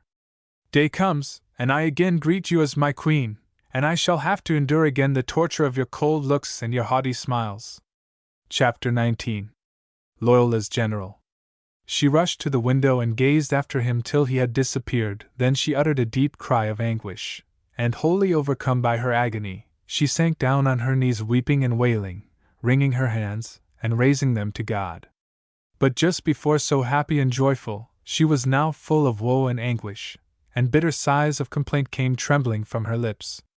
"Oh, oh," moaned she, with sobs. "What terrible agonies are these, and how full of despair the anguish that lacerates my breast! I have lain in his arms, I have received his vows of love and accepted his kisses, and these vows are not mine, and these kisses he gave not to me. He kissed me, and he loves in me only her whom I hate. He lays his hands in mine and utters vows of love which he dedicates to her. He thinks and feels for her only, her alone. What a terrible torture this is! To be loved under her name to receive the vows of love that yet belong to me only, to me alone. For he loves me, me exclusively. They are my lips that he kisses, my form that he embraces, to me are addressed his words and his letters, and it is I that reply to them. He loves me, me only, and yet he puts no faith in me. I am nothing to him, naught but a lifeless image, like other women. This he has told me, and I did not become frenzied, and I had the cruel energy to pass off the tears wrung from me by despair, for tears of rapture. Oh, detestable, horrible mockery of fate, to be what I am not, and not to be what I am! And with a shrill cry of agony she tore her hair, and with her fist smote upon her breast, and wept and moaned aloud. She heard naught, she saw naught, she felt naught but her inexpressible and despairing anguish. She did not once tremble for herself, she thought not at all of this, that she would be lost if she were found in this place. And yet at the other side of the room a door had opened, softly and noiselessly, and a man had entered. He shut the door behind him and walked up to Lady Jane, who still lay on the floor. He stood behind her while she uttered her despairing lamentation. He heard every word of her quivering lips.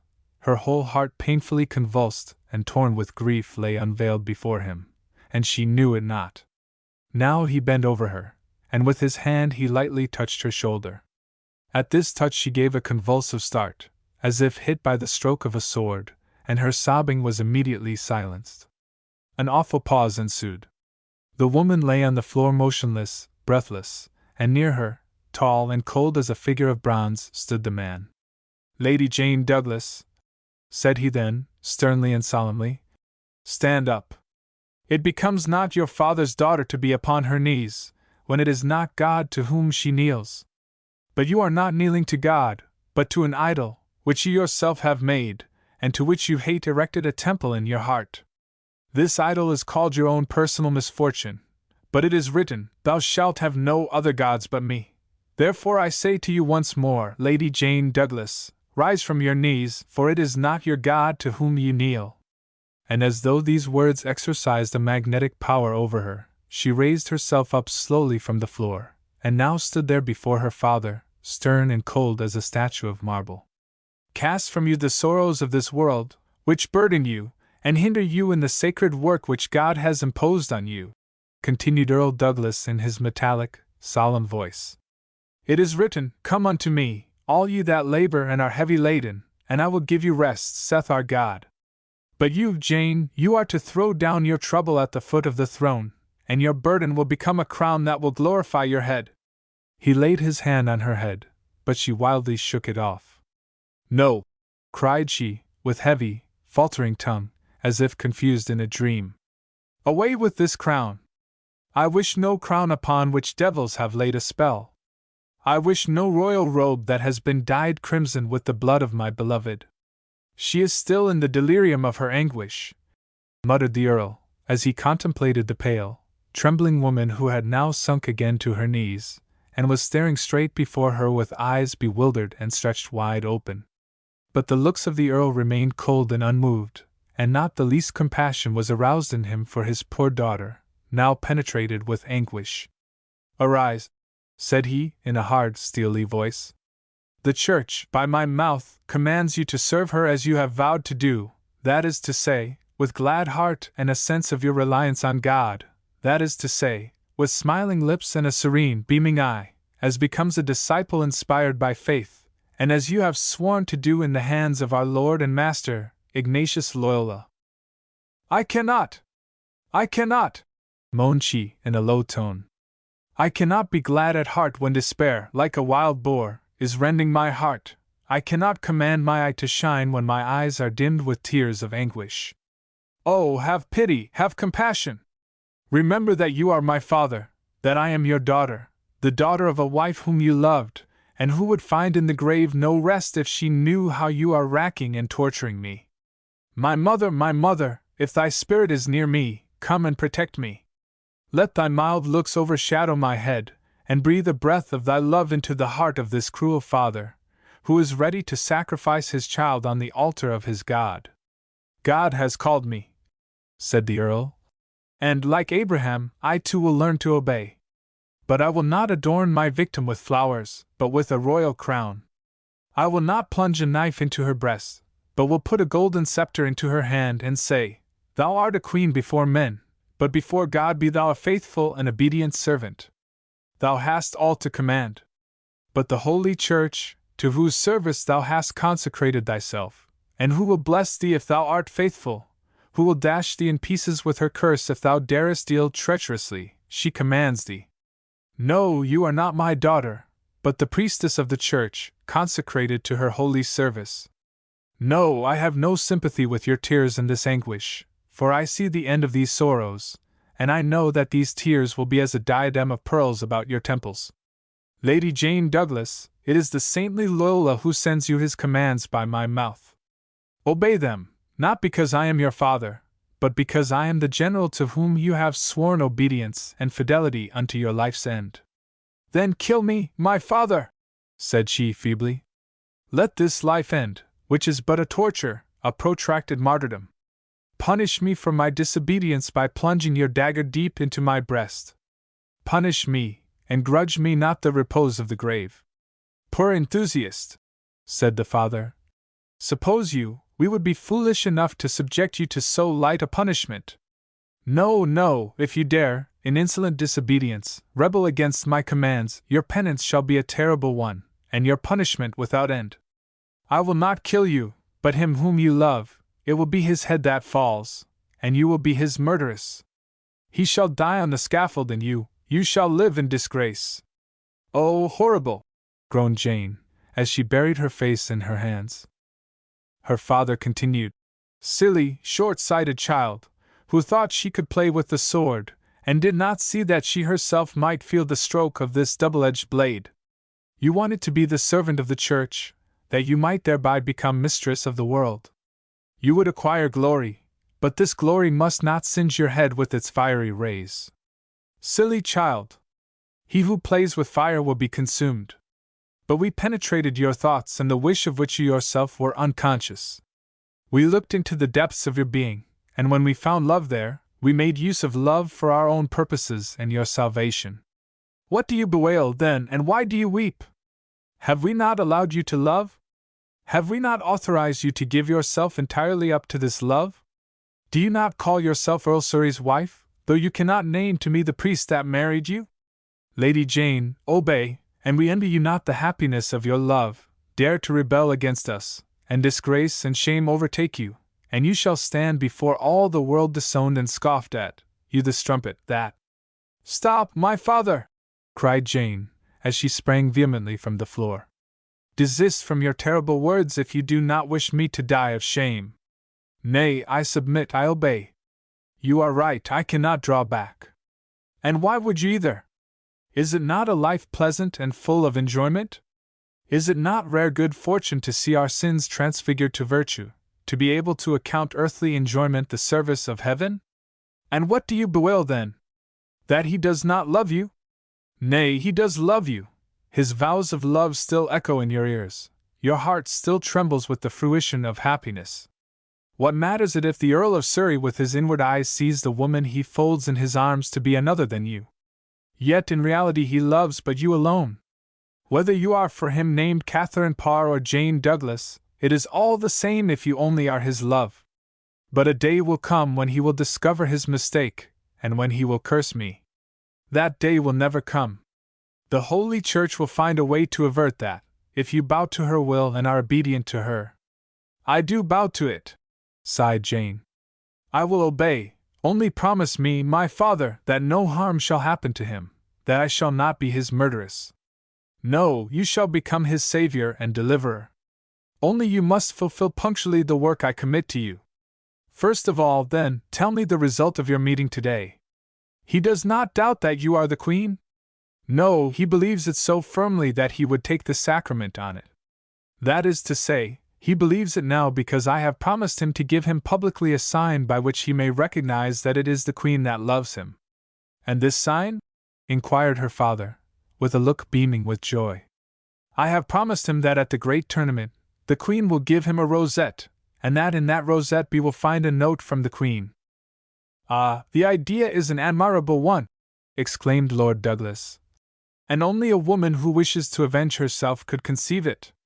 So, then, the Queen will become her own accuser, and herself give into our hands a proof of her guilt. The only difficulty in the way is to bring the Queen, without arousing her suspicion, to wear this rosette, and to give it to Surrey. She will do it if I beg her to do so, for she loves me, and I shall so represent it to her that she will do it as an act of kindness to me. Catherine is good-natured and agreeable, and cannot refuse a request. And I will apprise the King of it. That is to say, I shall take good care not to do this myself, for it is always dangerous to approach a hungry tiger in his cage and carry him his food, because he might in his voracity very readily devour our own hand together with the proffered meat. But how? Asked she with an expression of alarm. Will he content himself with punishing Catherine alone? Will he not also crush him whom he must look upon as her lover? He will do so. But you yourself shall save him and set him free. You shall open his prison and give him freedom, and he will love you, you, the savior of his life. Father, it is a hazardous game that you are playing, and it may happen that you will become thereby your daughter's murderer. For, listen well to what I tell you, if his head falls, I die by my own hands. If you make me his murderess, you become thereby mine, and I will curse you and execrate you in hell. What to me is a royal crown if it is stained with Henry Howard's blood? What care I for renown and honor, if he is not there to see my greatness, and if his beaming eyes do not reflect back to me the light of my crown? Protect him, therefore, guard his life as the apple of your eye, if you wish me to accept the royal crown that you offer me, so that the King of England may become again a vassal of the Church, and that the whole of devout Christendom may praise Jane Douglas, the pious Queen who has succeeded in the holy work of bringing the rebellious and recreant son of the Church, Henry VIII, back to the Holy Father in Rome, to the only consecrated Lord of the Church, truly penitent. On, my daughter, do not despond. A high aim beckons you, and a brilliant fortune awaits you. Our Holy Mother, the Church, will bless and praise you, and Henry VIII will declare you his Queen. Chapter 20. The Prisoner. Still all was calm and quiet in the Palace of Whitehall. Nothing was stirring, and nobody had heard how Lady Jane Douglas left her chamber and glided down the corridor. No one has heard it, and no eye is awake, and none sees what is now taking place in the Queen's room. She is alone, all alone. The servants are all asleep in their chambers. The Queen herself has bolted the doors of the anteroom on the inside, and no other door leads into her boudoir and bedroom, except through this anteroom. She is therefore perfectly secluded, perfectly secure. Speedily and in haste she envelopes herself in a long black mantle, the hood of which she draws well over her head and brow, and which completely covers and conceals her form. And now she presses on a spring inserted in the frame of a picture. The picture flies back and shows an opening, through which a person can quite conveniently pass out. Catherine does so.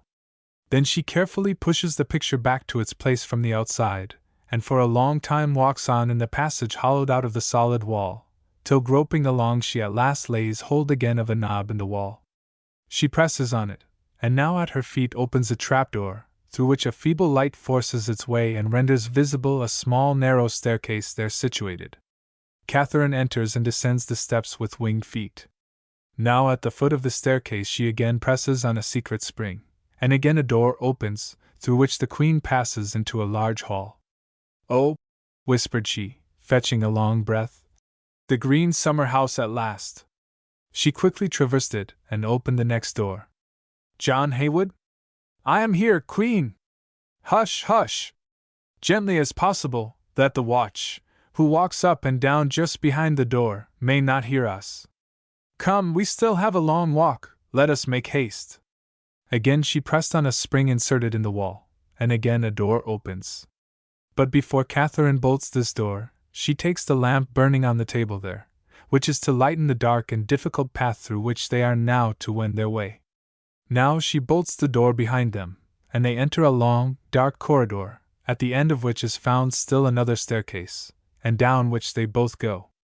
Numberless steps conduct them below. Gradually the air becomes dense, the steps moist. The stillness of the grave is around them. No sound of life, not the least noise, is now perceptible. They are in a subterranean passage, which stretches out in length before them farther than the eye can reach. Catherine turns to John Haywood.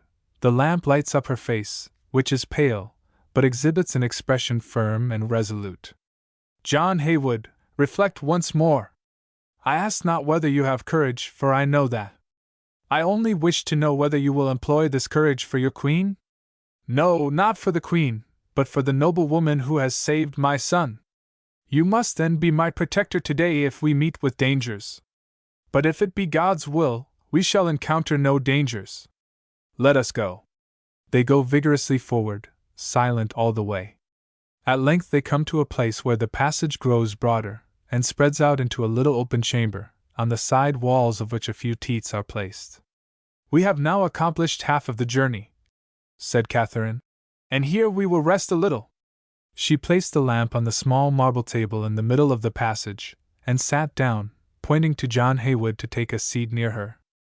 "I am not the Queen here," said she, "and you are not the King's fool, but I am a poor weak woman, and you are my protector. You may, therefore, well have the right to sit by me." But John shook his head with a smile, and sat down at her feet. "St. Catherine, Saviour of my son, I lie at thy feet, and devoutly return thanks to thee." "John, are you acquainted with this subterranean passage?" asked the Queen. John gave a sad smile. "I am acquainted with it, Queen." "Ah, you know it? I supposed it was a secret of the King and Queen. Then you will readily conceive that the fool knows it. For the King of England and the fool are twin brothers. Yes, Queen, I know this passage, and I once wended it in anguish and tears." "What? You yourself, John Haywood?" "Yes, Queen. And now I ask you, do you know the history of this underground passage? You are silent. Now, well for you that you do not know it. It is a long and bloody history, and if I should narrate to you the whole of it, the night would be too short for it. When this passage was built, Henry was still young, and possessed yet a heart. At that time, he loved not merely his wives, but his friends and servants also, specially Cromwell, the all-powerful minister. He then resided at Whitehall, and Henry in the royal apartments of the Tower. But Henry was always longing for his favorite, and so Cromwell one day surprised him with this subterranean passage, the construction of which had occupied 100 men a whole year. Ah, the king was then very much moved, and thanked his powerful minister for this surprise with tears and hugs. There passed scarcely a day that Henry did not go to Cromwell through this passage. So he saw each day how the palace of Whitehall became more and more splendid and glorious, and when he returned to the Tower, he discovered that this residence was altogether unworthy of a king, but that his minister lived by far more magnificently than the King of England. That, Queen, was the cause of Cromwell's fall. The king wanted Whitehall. The sly Cromwell noticed it, and made him a present of his gem, the palace on whose construction and decoration he had labored 10 years. Henry accepted the present, but now Cromwell's fall was irrevocable. The king could not, of course, forgive Cromwell for having dared to offer him a present so valuable that Henry could not or would not repay it. He remained, therefore, Cromwell's debtor, and since this tormented and vexed him, he swore Cromwell's ruin. When Henry moved into Whitehall, it was concluded that Cromwell must ascend the scaffold. Ah, the king is such an economical builder! A palace costs him nothing but the head of a subject. With Cromwell's bead be paid for Whitehall, and Wolsey died for Hampton Court. Not on the scaffold, though, John. Oh, no, Henry preferred merely to break his heart, and not his head. First, he had that wonderful pleasure villa, Hampton Court, with all its treasures, presented him by Wolsey. Then he removed him from all his offices, and deprived him of all his honors. Finally, he was to go to the Tower as a prisoner, but he died on his way thither. No, you are right! Wolsey did not die on the scaffold, he was put to death much more slowly and more cruelly. He was not killed with the sword, but pricked to death with pins. Did you not say, John, that you had traveled this way once before? Yes, Queen, and I did it to bid farewell to the noblest of men, and the truest of friends, Thomas More. I begged and besought Cromwell so long that he had compassion on my anguish, and allowed me to go through this passage to Thomas More, that I might at least receive the blessing and last kiss of affection of this saint. Ah, Queen, speak no more of it to me. From that day I became a fool, for I saw it was not worth the trouble to be an honest man, when such men as More are executed as criminals. Come, Queen, let us go on. Yes, on, John, said she, rising. But do you know then whither we are going? Ah, Queen, do I not then know you? And did I not tell you that and ask you is to be stretched upon the rack tomorrow, unless you recant? I see that you have understood me, said she, giving him a friendly nod. Yes, I am going to and ask you. But how will you, without being seen and discovered, find out her cell? John, even the unhappy have friends. Yes, the Queen herself has a few, and so chance, or it may be even God's will, has so arranged matters, that an Askew is occupying, just at this time, that small room in which the secret passage terminates. Is she alone in that room? Yes, all alone. The guard stands without before the door. And should they hear you, and open the door? Then without doubt I am lost, unless God supports me. They walked on in silence, both too much occupied with their own thoughts to interrupt them by conversation. But this long, extended walk at length wearied Catherine. She leaned exhausted against the wall. Will you do me a favor, Queen? Asked John Haywood. Permit me to carry you. Your little feet can bear you no farther. Make me your feet, your Majesty. She refused with a friendly smile. No, John, these are the passion stations of a saint, and you know one must make the round of them in the sweat of his face, and on his knees. Oh, Queen, how noble and how courageous you are! Exclaimed John Haywood. You do good without display, and you shun no danger, if it avails toward the accomplishment of noble work. Yet, John, said she, with a bewitching smile, I dread danger, and just on that account I begged you to accompany me. I shudder at the long, desolate way, at the darkness and grave-like stillness of this passage. Ah, John, I thought to myself, if I came here alone, the shades of Van Bolen and Catherine would be roused from their sleep by me who wear their crown. They would hover about me, and seize me by the hand and lead me to their graves, to show me that there is yet room there for me likewise. You see, then, that I am not at all courageous, but a cowardly and trembling woman. And nevertheless you came, Queen. I reckoned on you, John Haywood. It was my duty to risk this passage, to save, perchance, the life of the poor enthusiastic girl. For it shall not be said that Catherine deserts her friends in misfortune, and that she shrinks back at danger. I am but a poor weak woman, John, who cannot defend her friends with weapons, and therefore, I must resort to other means. But see, John, here the path forks. Ah, my God! I know it only from the description that was given me, but no one said anything of this to me. John, which way must we now turn? This way, Queen, and here we are at the end of our journey. That path there leads to the torture chamber, that is to say, to a small grated window, through which one can overlook that room. When King Henry was in special good humor, he would resort with his friend to this grating to divert himself a little with the tortures of the damned and blasphemers. For you well know, Queen, only such as have blasphemed God, or have not recognized King Henry as the Pope of their church, have the honor of the rack as their clue. But hush! Here we are at the door, and here is the spring that opens it. Catherine set her lamp on the ground and pressed the spring. The door turned slowly and noiselessly on its hinges, and softly, like shades, the two entered. They now found themselves in a small, circular apartment, which seemed to have been originally a niche formed in the wall of the tower, rather than a room. Through a narrow grated opening in the wall only a little air and light penetrated into this dungeon, the bald, bare walls of which showed the stones of the masonry. There was no chair, no table in the whole space. Only yonder in that corner on the earth they had heaped up some straw.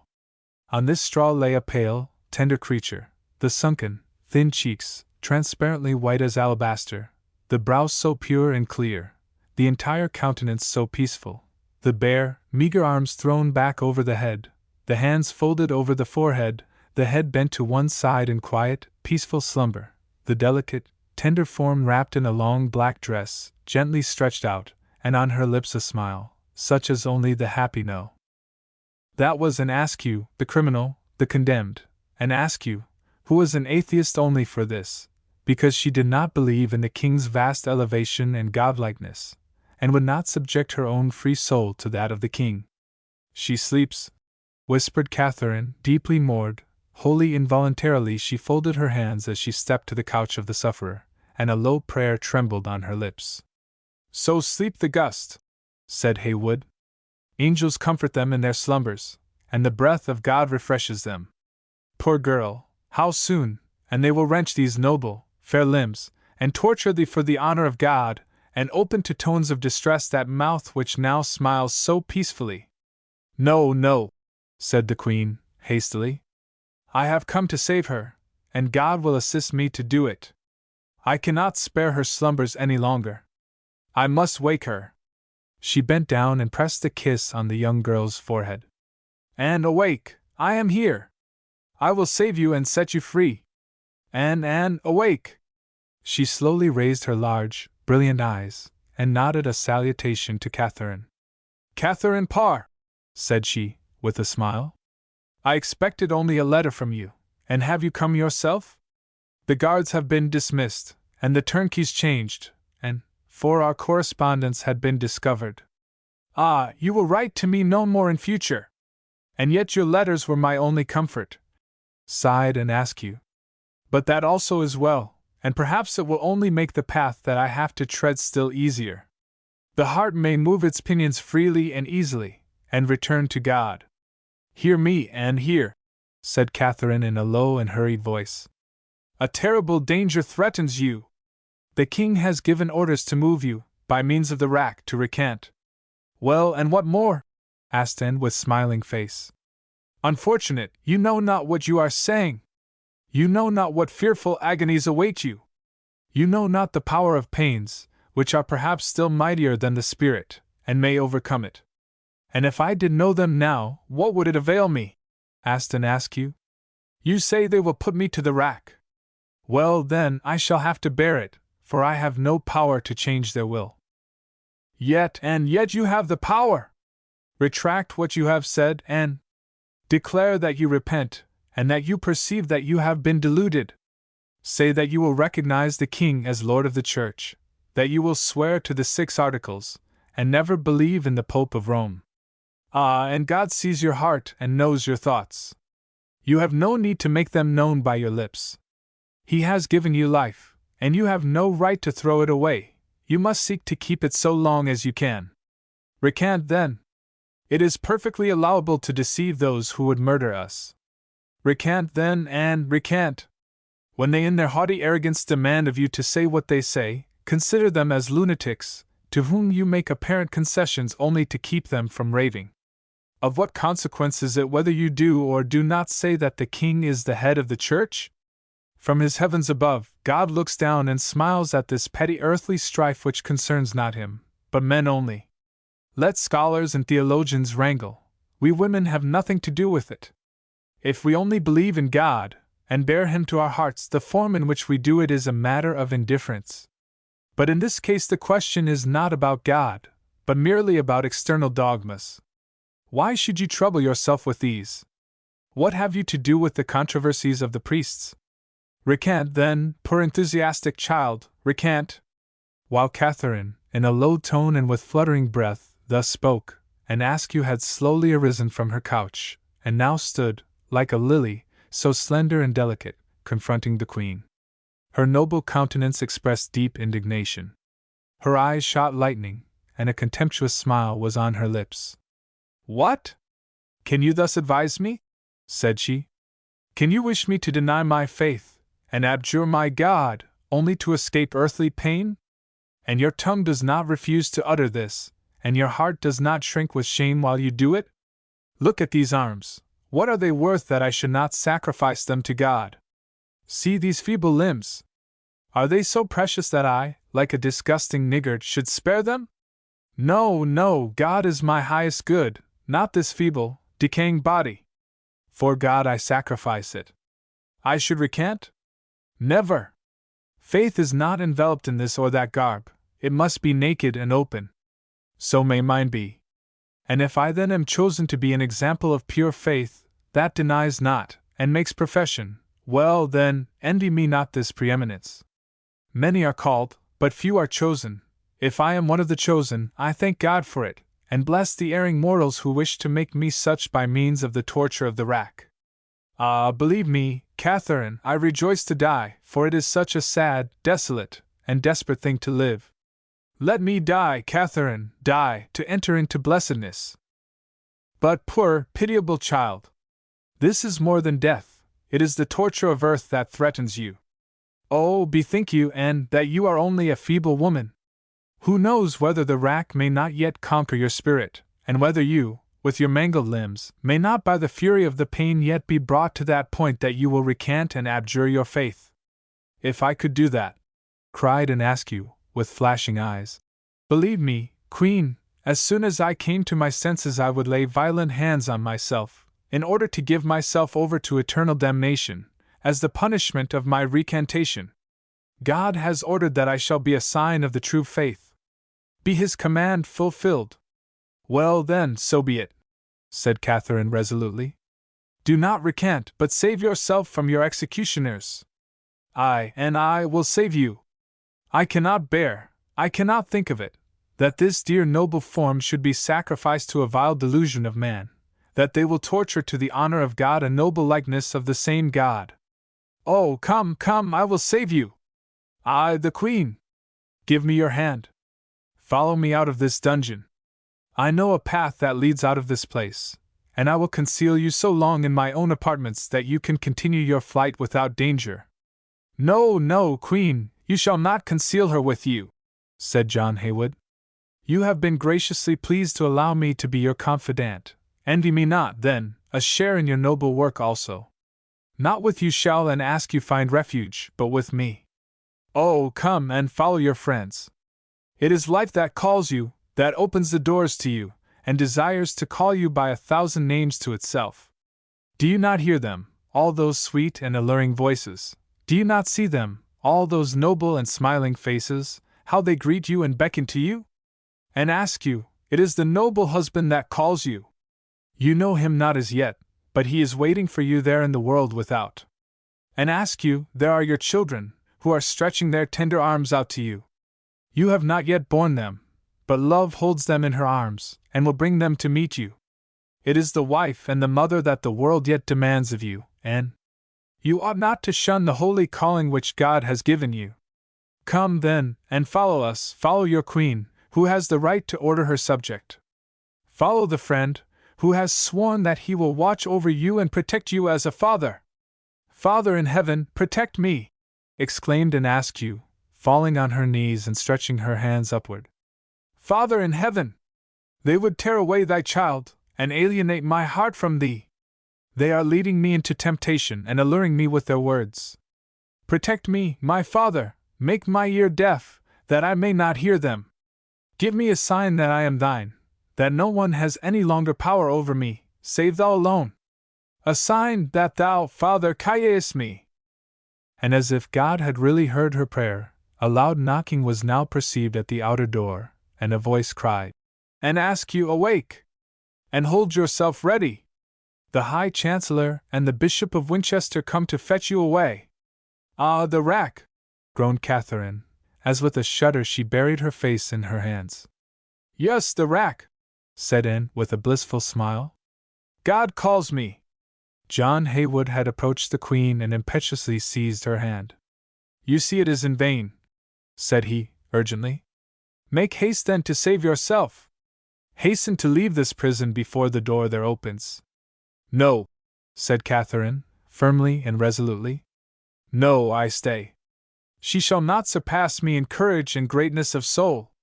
She will not deny her God. Well, then, I also will be a witness of my God. I will not in shame cast my eyes to the ground before this young girl. Like her, I will frankly and openly profess my faith. Like her, I will say, God alone is Lord of His Church, God." There was a movement without. A key was heard to turn in the lock. "Queen, I conjure you," besought John Haywood, "by all that is holy to you, by your love, come, come." "No, no!" cried she, vehemently. But now Anne seized her hand, and stretching the other arm toward heaven, she said in a loud, commanding voice, "In the name of God, I order you to leave me." While Catherine drew back wholly involuntarily, John Haywood pushed her to the secret door, and urging her out almost with violence, he drew the door to behind them both. Just as the secret door had closed, the other on the opposite side opened. "With whom were you speaking?" asked Gardiner, peering around the room with a sharp look. "With the tempter that wished to alienate me from God," said she. "With the tempter who at the approach of your footsteps wanted to fool my heart with fear, and persuade me to recant." "You are, then, firmly resolved? You do not retract?" asked Gardiner, and a savage joy shone in his pale, hard countenance. "No, I do not recant," said she, with a face beaming with smiles. "Then, in the name of God and of the King, I take you into the torture chamber," cried Chancellor riotously, as he advanced and laid his heavy hand on Anne's shoulder. "You would not hear the voice of love warning you and calling you, so we will now try to arouse you from your madness by the voice of wrath and damnation." He beckoned to the attendants on the rack, who stood behind him in the open door, and ordered them to seize her and carry her to the torture chamber. And, smiling, turned them back. "Nay, not so," said she. "The Saviour went on foot, and bore his cross to the place of execution. I will tread his path. Show me the way, I follow you. But let no one dare touch me. I will show you that not by constraint, but gladly and freely, I tread the path of suffering, which I shall endure for the sake of my God. Rejoice, O my soul, sing, my lips! For the bridegroom is near, and the feast is about to begin." And in exultant tones Anne Askew began to sing a hymn that had not died away when she entered the torture chamber. Chapter 21. Princess Elizabeth. The King sleeps. Let him sleep. He is old and infirm, and God has severely punished the restless tyrant with a vacillating, ever disquieted, never satisfied spirit, while he bound his body and made the spirit prisoner of the body, while he made the ambitious king, struggling for the infinite, a slave to his own flesh.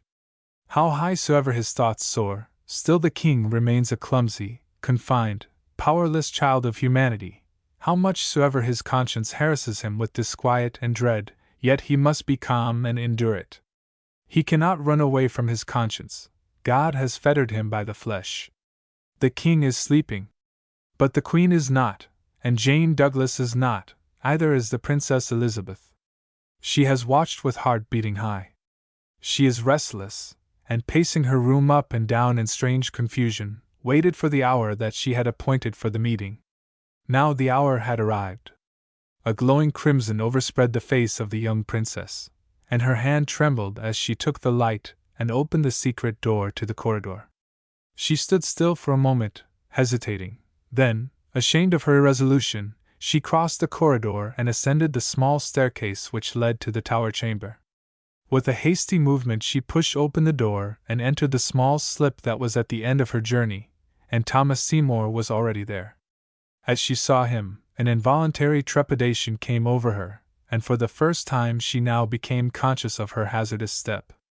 As Seymour, the ardent young man, approached her with a passionate salutation, she stepped shyly back and pushed away his hand. "How? You will not allow me to kiss your hand?" asked he, and she thought she observed on his face a slight, scornful smile.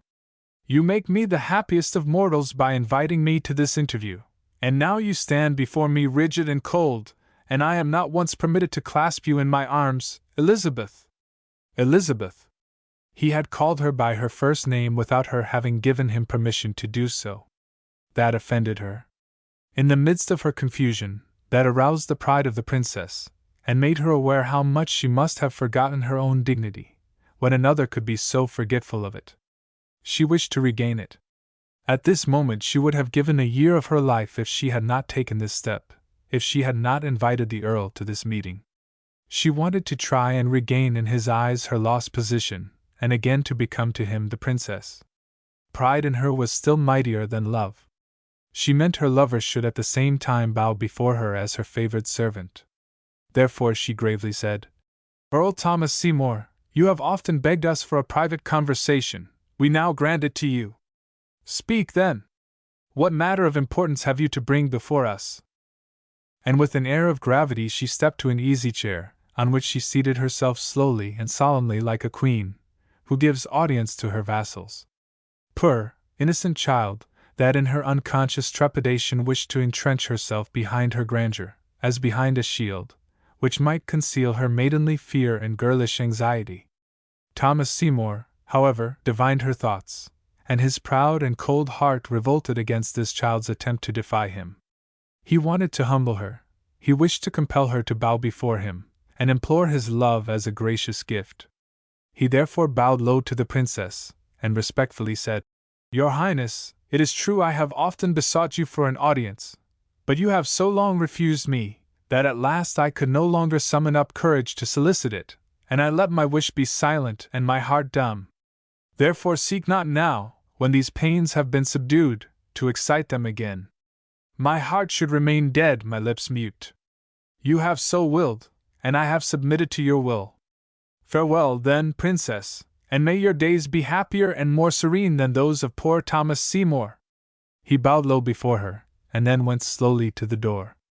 He had already opened it, and was about to step out, when a hand was suddenly laid on his shoulder and drew him with vehement impetuosity back into the room. "Do you want to go?" asked Elizabeth, with fluttering breath and trembling voice. "You want to leave me, and flouting me, you want now, it may be, to go to the Duchess of Richmond, your mistress, and relate to her with a sneer that the Princess Elizabeth granted you an interview, and that you have flouted her? The Duchess of Richmond is not my mistress," said the Earl earnestly. "No, not your mistress, but she will very soon be your wife." "She will never be my wife." "And why not?" "Because I do not love her, princess." A beam of delight passed over Elizabeth's pale, agitated face. "Why do you call me princess?" asked she. "Because you have come as a princess to favor your poor servant with an audience. But it would be greatly abusing your princely grace did I want to protract this audience still further. I therefore retire, princess." And again he approached the door. But Elizabeth rushed after him, and, laying hold of his arms with both her hands, she wildly pushed him back. Her eyes shot lightning, her lips trembled, a passionate warmth was manifested in her whole being. Now she was the true daughter of her father, inconsiderate and passionate in her wrath, destroying in her ferocity. "You shall not go," muttered she, with her teeth firmly set. "I will not let you go. I will not let you confront me any longer with that cold, smiling face. Scold me, cast on me the bitterest reproaches, because I have dared to brave you so long, curse me, if you can. Anything but this smiling calmness. It kills me, it pierces my heart like a dagger. For you see well enough that I have no longer the power to withstand you, you see well enough that I love you. Yes, I love you to ecstasy and to desperation, with desire and dread. I love you as my demon and my angel. I am angry, because you have so entirely crushed the pride of my heart. I curse you, because you have made me so entirely your slave, and the next moment I fall on my knees and beseech God to forgive me this crime against you. I love you, I say, not as those soft, gentle-hearted women love, with a smile on the lip, but with madness and desperation, with jealousy and wrath. I love you as my father loved in Bullen, whom, in the hatred of his love and the cruel wrath of his jealousy, he made to mount the scaffold, because he had been told that she was untrue to him. Ah, had I the power, I would do as my father did. I would murder you, if you should dare ever to cease to love me. And now, Thomas Seymour, now say whether you have the courage to desire to leave me? She looked bewitching in the naming might of her passion. She was so young, so ardent, and Thomas Seymour was so ambitious. In his eyes Elizabeth was not merely the beautiful, charming maiden, who loved him. She was more than that. She was the daughter of Henry VIII, the Princess of England, perchance some day the heiress of the throne. It is true, her father had disinherited her, and by Act of Parliament declared her unworthy of succeeding to the throne. Footnote: Burnet, Volume 1, page 138. But Henry's vacillating mind might change, and the disowned princess might one day become queen. The Earl thought of this as he gazed on Elizabeth, as he saw her before him, so charming, so young, and so glowing with passion. He thought of it as he now clasped her in his arms, and pressed on her lips a burning kiss. "No, I will not go," whispered he. "I will never more depart from your side, if you do not wish me to go. I am yours, your slave, your vassal, and I will never be anything else but this alone. They may betray me, your father may punish me for high treason, yet will I exult in my good fortune, for Elizabeth loves me, and it will be for Elizabeth that I die." "You shall not die!" cried she, clinging fast to him. "You shall live, live at my side, proud, great, and happy. You shall be my lord and my master, and if I am ever queen, and I feel here in my heart that I must become so, then will Thomas Seymour be King of England. That is to say, in the quiet and secrecy of your chamber I should perhaps be so," said he with a sigh. "But there without, before the world, I shall still be ever only a servant, and at the best, I shall be called the favorite. Never, never, that I swear to you. Said I not that I loved you? But the love of a woman is so changeable.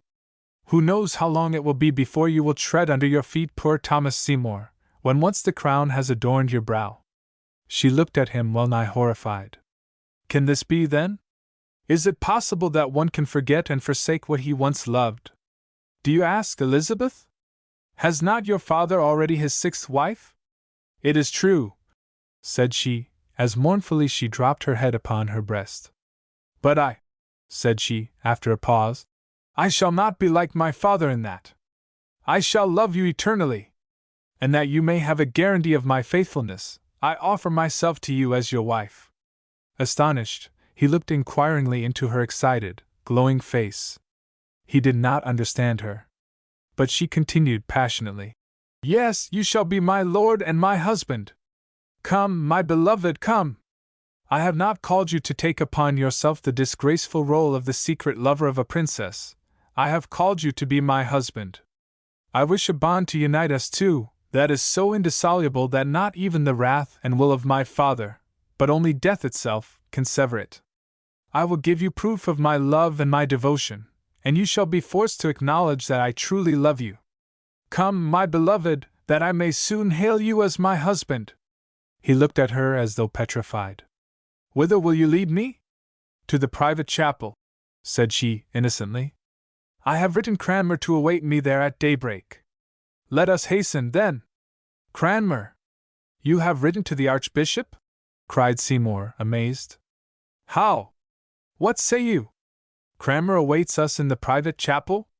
Without doubt he is waiting for us, as I have written him to do so. And what is he to do? What do you want of him?" She looked at him in astonishment. "What do I want of him? Why, that he may marry us." The Earl staggered back as if stunned. "And have you written him that also?"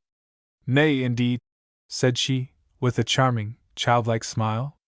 "I know very well that it is dangerous to trust such secrets to paper.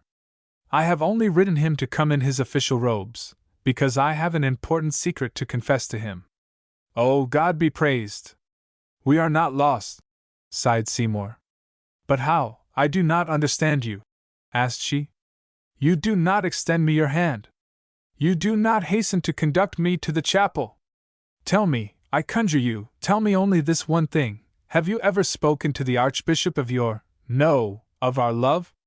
Have you ever betrayed to him so much as a syllable of that which stirs our hearts? She blushed deeply beneath the steady gaze which he fixed on her. Upbraid me, Seymour, whispered she. But my heart was weak and timorous, and as often as I tried to fulfill the holy duty, and confess everything honestly and frankly to the Archbishop, I could not do it. The word died on my lips, and it was as though an invisible power paralyzed my tongue. So then, Cranmer knows nothing? No, Seymour, he knows nothing as yet. But now he shall learn all. Now we will go before him and tell him that we love each other, and constrain him, by our prayers, to bless our union, and join our hands. Impossible! Cried Seymour. That can never be. How? What do you say? Asked she in astonishment. I say that Cranmer will never be so insane, nay, so criminal, as to fulfill your wish. I say that you can never be my wife.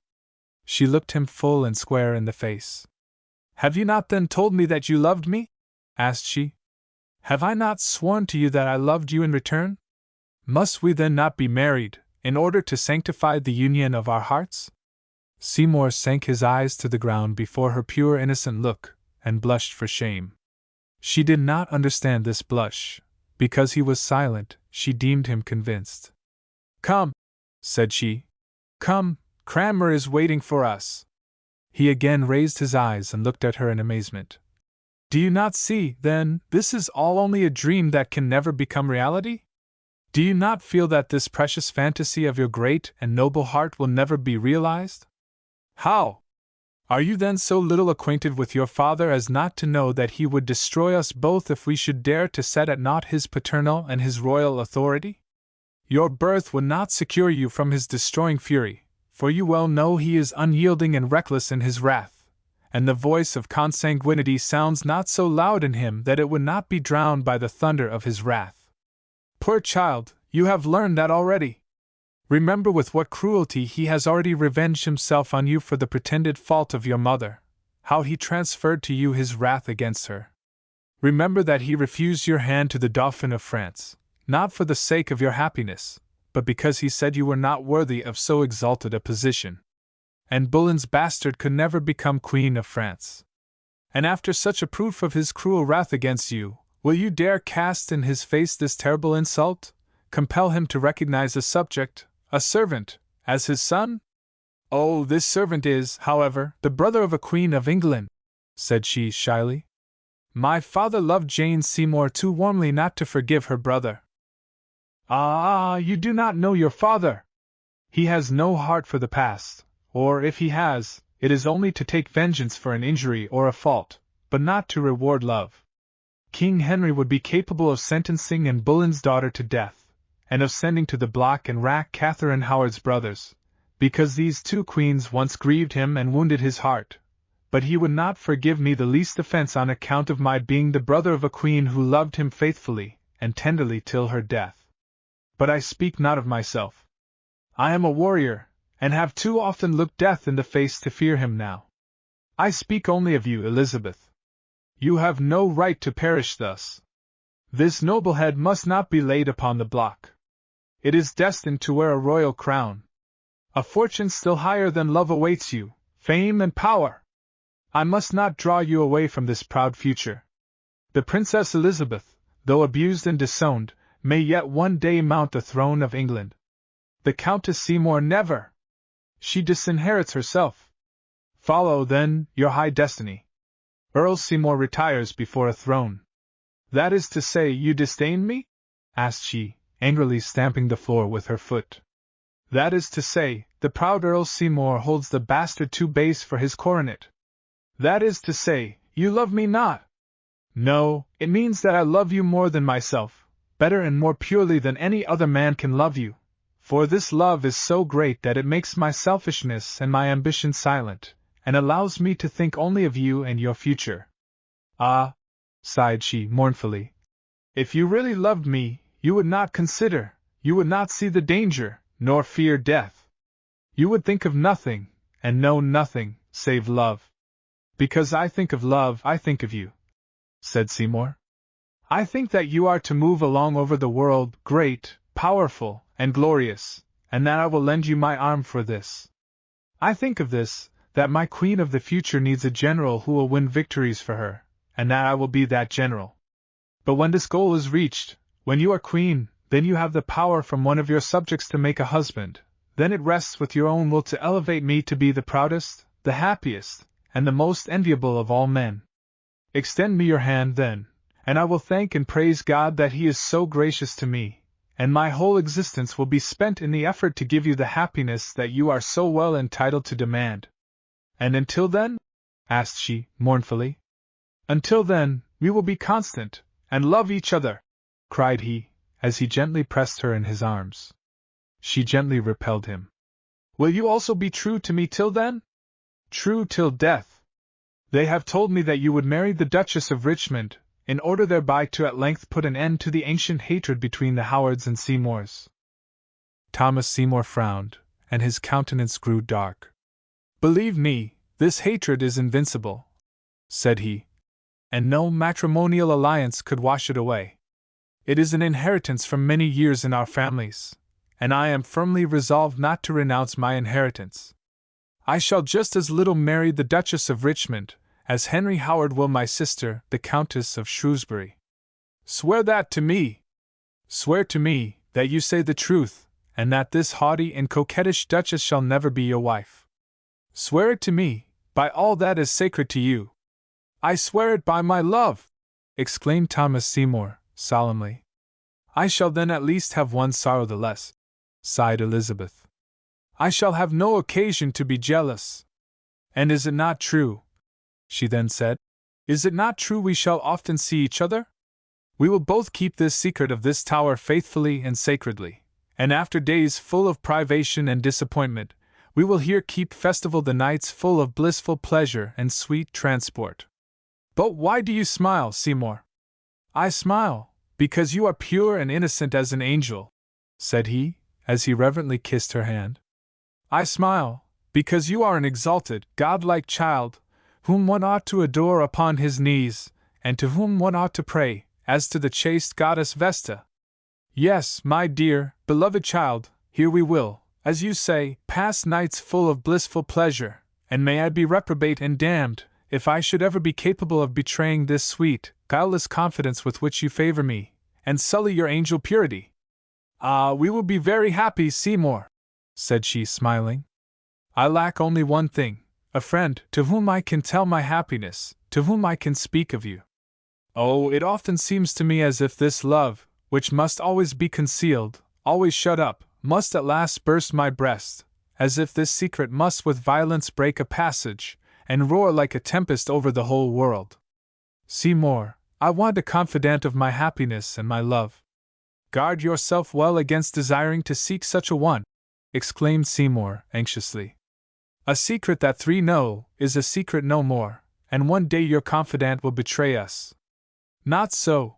I know a woman who would be incapable of that, a woman who loves me well enough to keep my secret as faithfully as I myself, a woman who could be more than merely a confidant, who could be the protectress of our love. Oh, believe me, if we could gain her to our side, then our future would be a happy and a blessed one, and we might easily succeed in obtaining the king's consent to our marriage. And who is this woman? It is the Queen.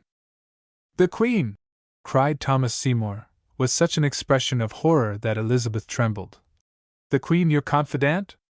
But that is impossible. That would be plunging us both inevitably into ruin. Unhappy child, be very careful not to mention even a single word, a syllable of your relation to me. Be very careful not to betray to her, even by the slightest intimation, that Thomas Seymour is not indifferent to you. Ah, her wrath would dash to pieces you and me. And why do you believe that? Asked Elizabeth, gloomily. Why do you suppose that Catherine would fly into a passion because Earl Seymour loves me? Or how, it is she, perhaps, that you love, and you dare not therefore let her know that you have sworn your love to me also? Ah, I now see through it all, I understand it all. You love the Queen, her only. For that reason you will not go to the chapel with me, for that reason you swore that you would not marry the Duchess of Richmond, and therefore, oh, my presentiment did not deceive me, therefore that furious ride in Epping Forest today. Ah, the Queen's horse must of course become raving, and run away, that his lordship, the master of horse, might follow his lady, and with her got lost in the thicket of the woods, and now, said she, her eyes flashing with anger, and raising her hand to heaven as if taking an oath. Now I say to you, take heed to yourself. Take heed to yourself, Seymour, that you do not, even by a single word or a single syllable, betray your secret, for that word would crush you. Yes, I feel it, that I am no bastard, that I am my father's own daughter. I feel it in this wrath and this jealousy that rages within me. Take heed to yourself, Seymour, for I will go hence and accuse you to the king, and the traitor's head will fall upon the scaffold. She was beside herself. With clenched fists and a threatening air she paced the room up and down. Tears gushed from her eyes, but she shook them out of her eyelashes, so that they fell scattering about her like pearls. Her father's impetuous and untractable nature stirred within her, and his blood seethed in her veins. But Thomas Seymour had already regained his self-command and composure.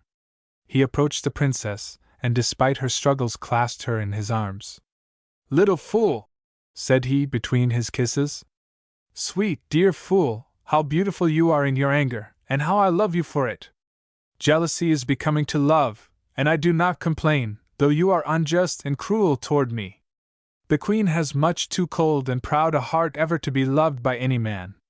Ah, only to think this is already treason to her virtue and modesty, and surely she has not deserved this from us too, that we should disdain and insult her. She is the first that has always been just to you, and to me she has ever been only a gracious mistress."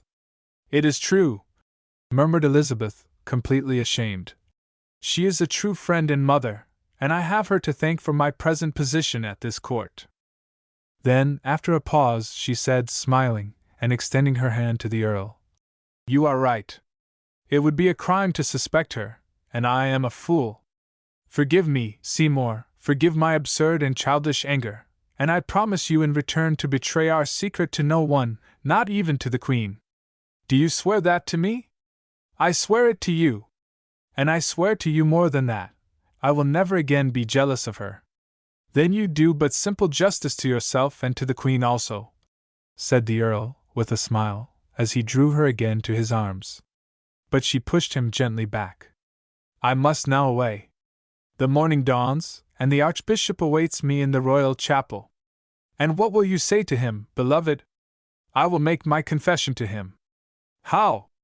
So you will then betray our love to him?" "Oh," said she, with a bewitching smile, "that is a secret between us and God, and only to him alone can we confess it, because he alone can absolve us from it. Farewell, then, Seymour, farewell, and think of me till we see each other again. But when shall we meet again? When there is a night like this one, beloved, when the moon is not in the heavens." "Oh, then I could wish there were a change of the moon every week," said she, with the charming innocence of a child. "Farewell, Seymour, farewell, we must part." She clung to his tall, sturdy form as the ivy twines around the trunk of an oak. Then they parted. The princess slipped again softly and unseen into her apartments, and thence into the royal chapel. The Earl descended again the spiral staircase which led to the secret door of the garden. Unobserved and unseen he returned to his palace. Even his valet, who slept in the anteroom, did not see him, as the Earl crept past him lightly on his toes, and betook himself to his sleeping room. But no sleep came to his eyes that night, and his soul was restless and full of fierce torment. He was angry with himself, and accused himself of treachery and perfidy, and then again, full of proud haughtiness, he still tried to excuse himself and to silence his conscience, which was sitting in judgment on him. "I love her, her only," said he to himself. "Catherine possesses my heart, my soul. I am ready to devote my whole life to her. Yes, I love her. I have this day so sworn to her, and she is mine for all eternity. And Elizabeth? Asked his conscience. Have you not sworn truth and love to her also? No, said he. I have only received her oath. I have not given her mine in return. And when I vowed never to marry the Duchess of Richmond, when I swore this by my love, then I thought only of Catherine, of that proud, beautiful, charming woman, at once maidenly and voluptuous, but not of this young, inexperienced, wild child, of this unattractive little princess. But the princess may one day become a queen, whispered his ambition. That, however, is very doubtful, replied he to himself. But it is certain that Catherine will one day be the regent, and if I am at that time her husband, then I am regent of England. This was the secret of his duplicity and his double treachery. Thomas Seymour loved nothing but himself, nothing but his ambition. He was capable of risking his life for a woman, but for renown and greatness he would have gladly sacrificed this woman. For him there was only one aim, one struggle, to become great and powerful above all the nobles of the kingdom, to be the first man in England. And to reach this aim, he would be afraid of no means, he would shrink from no treachery and no sin. Like the disciples of Loyola, he said, in justification of himself, the end sanctifies the means. And thus for him every means was right which conducted him to the end, that is to say, to greatness and glory. He was firmly convinced that he loved the Queen ardently, and in his nobler hours he did really love her. Depending on the moment, a son of the hour, in him feeling and will varied with the rapidity of lightning, and he ever was wholly and completely that with which the moment inflamed him. When, therefore, he stood before the Queen, he did not lie when he swore that he loved her passionately. He really loved her, with double warmth, since she had to his mind in some sort identified herself with his ambition. He adored her, because she was the means that might conduct him to his end, because she might some day hold in her hands the scepter of England. And on the day when this came to pass, he wished to be her lover and her lord. She had accepted him as her lord, and he was entirely certain of his future sway. Consequently he loved the Queen, but his proud and ambitious heart could never be so completely animated by one love as that there should not be room in it for a second, provided this second love presented him a favorable chance for the attainment of the aim of his life. Princess Elizabeth had this chance. And if the Queen would certainly become one day regent of England, yet Elizabeth might some day perchance become queen thereof. Of course, it was as yet only a perhaps, but one might manage out of this perhaps to make a reality. Besides, this young, passionate child loved him, and Thomas Seymour was himself too young and too easily excitable to be able to despise a love that presented him with such enticing promises and bright dreams of the future. It does not become a man to live for love alone, said he to himself as he now thought over the events of the night. He must struggle for the highest and wish to reach the greatest, and no means of attaining this end ought he to leave unemployed. Besides, my heart is large enough to satisfy a twofold love. I love them both of these fair women who fetch me a crown. Let fate decide to which of the two I shall one day belong. Chapter 22. Henry Howard, Earl of Surrey. The great court festival, so long expected, was at last to take place today. Knights and lords were preparing for the tournament, poets and scholars for the feast of the poets. For the witty and brave king wished to unite the two in this festival today, in order to give the world a rare and great example of a king who could claim all virtue and wisdom as his own, who could be equally great as a hero and as a divine, equally great as a poet and as a philosopher and a scholar. The knights were to fight for the honor of their ladies, the poets were to sing their songs, and John Haywood to bring out his merry farces. Aye, even the great scholars were to have a part in this festival, for the king had specially, for this, summoned to London from Cambridge, where he was then professor in the university, his former teacher in the Greek language, the great scholar Croke, to whom belonged the merit of having first made the learned world of Germany, as well as of England, again acquainted with the poets of Greece. Footnote: Tytler, page 307.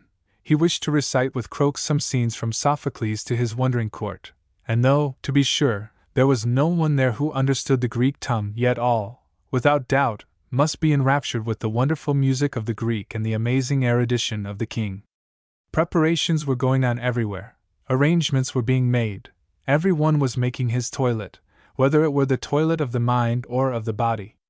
Henry Howard, Earl of Surrey, made his also, that is to say, he had retired to his cabinet, and was busy filing away at the sonnets which he expected to recite today, and in which he lauded the beauty and the grace of the fair Geraldine.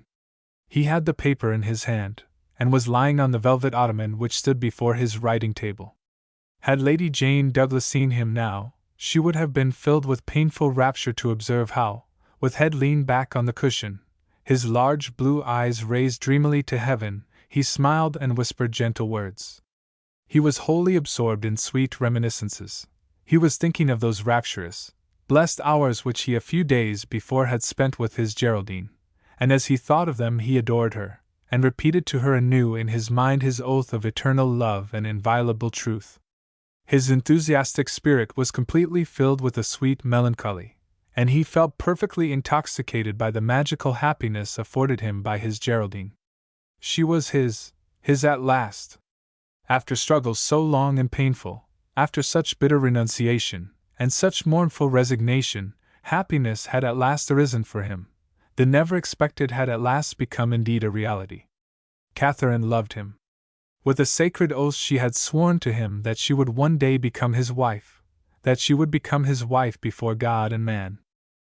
But when is the day to come on which he may show her to the world as his consort? When will she be at length relieved from the burden of her royal crown? When at length will fall from her those golden chains that bind her to a tyrannical and bloodthirsty husband, to the cruel and arrogant king? When will Catherine at length cease to be queen, in order to become Lady Surrey? Strange! As he asked himself this, there ran over him a shudder, and an unaccountable dread fell upon his soul. It seemed to him as if a voice whispered to him, "Thou wilt never live to see that day. The king, old as he is, will nevertheless live longer than thou. Prepare thyself to die, for death is already at thy door." And it was not the first time that he had heard that voice. Often before it had spoken to him, and always with the same words, the same warning. Often it seemed to him in his dreams as if he felt a cutting pain about the neck, and he had seen a scaffold, from which his own head was rolling down. Henry Howard was superstitious, for he was a poet, and to poets it is given to perceive the mysterious connection between the visible and the invisible world, to believe that supernatural powers and invisible forms surround man, and either protect him or else curse him. There were hours in which he believed in the reality of his dreams, in which he did not doubt of that melancholy and horrible fate which they foretold. Formerly he had given himself up to it with smiling resignation, but now, since he loved Catherine, since she belonged to him, now he would not die. Now, when life held out to him its most enchanting enjoyments, its intoxicating delights, now he would not leave them, now he dreaded to die. He was therefore cautious and prudent, and knowing the king's malicious, savage, and jealous character, he had always been extremely careful to avoid everything that might excite him, that might arouse the royal hyena from his slumbers. But it seemed to him as though the king bore him and his family a special spite, as though he could never forgive them that the consort whom he most loved, and who had the most bitterly wronged him, had sprung from their stock. In the king's every word and every look, Henry Howard felt and was sensible of this secret resentment of the king. He suspected that Henry was only watching for the favorable moment when he could seize and strangle him. He was therefore on his guard. For now, when Geraldine loved him, his life belonged no longer to himself alone. She loved him, she had a claim on him, his days were, therefore, hallowed in his own eyes. So he had kept silence under the petty annoyances and vexations of the king. He had taken it even without murmuring, and without demanding satisfaction, when the king had suddenly recalled him from the army that was fighting against France, and of which he was commander-in-chief, and in his stead had sent Lord Hertford, Earl of Sudley, to the army which was encamped before Boulogne and Montreuil. He had quietly and without resentment returned to his palace, and since he could no longer be a general and warrior, he became again a scholar and poet. His palace was now again the resort of the scholars and writers of England, and he was always ready, with true princely munificence, to assist oppressed and despised talent, to afford the persecuted scholar an asylum in his palace. He it was who saved the learned fox from starvation, and took him into his house, where Horatius Junius and the poet Churchyard, afterwards so celebrated, had both found a home, the former as his physician and the latter as his page. Footnote: Knott's Life of the Earl of Surrey. Love, the arts, and the sciences, caused the wounds that the king had given his ambition to heal over, and he now felt no more rancor. Now he almost thanked the king. For to his recall only did he owe his good fortune, and Henry, who had wished to injure him, had given him his sweetest pleasure. He now smiled as he thought how Henry, who had taken from him the baton, had, without knowing it, given him in return his own queen, and had exalted him when he wished to humble him. He smiled, and again took in hand the poem in which he wished to celebrate in song, at the court festival that day, the honor and praise of his lady love, whom no one knew, or even suspected, the fair Geraldine. "The verses are stiff," muttered he. "This language is so poor. It has not the power of expressing all that fullness of adoration and ecstasy which I feel." Petrarch was more fortunate in this respect. His beautiful, flexible language sounds like music, and it is, even just by itself, the harmonious accompaniment of his love. Ah, Petrarch, I envy thee, and yet would not be like thee. For thine was a mournful and bittersweet lot. Laura never loved thee, and she was the mother of 12 children, not a single one of whom belonged to thee. He laughed with a sense of his own proud success in love, and seized Petrarch's sonnets, which lay near him on the table, to compare his own new sonnet with a similar one of Petrarch's. He was so absorbed in these meditations, that he had not at all observed that the hanging which concealed the door behind him was pushed aside, and a marvelous young woman, resplendent with diamonds and sparkling with jewelry, entered his cabinet.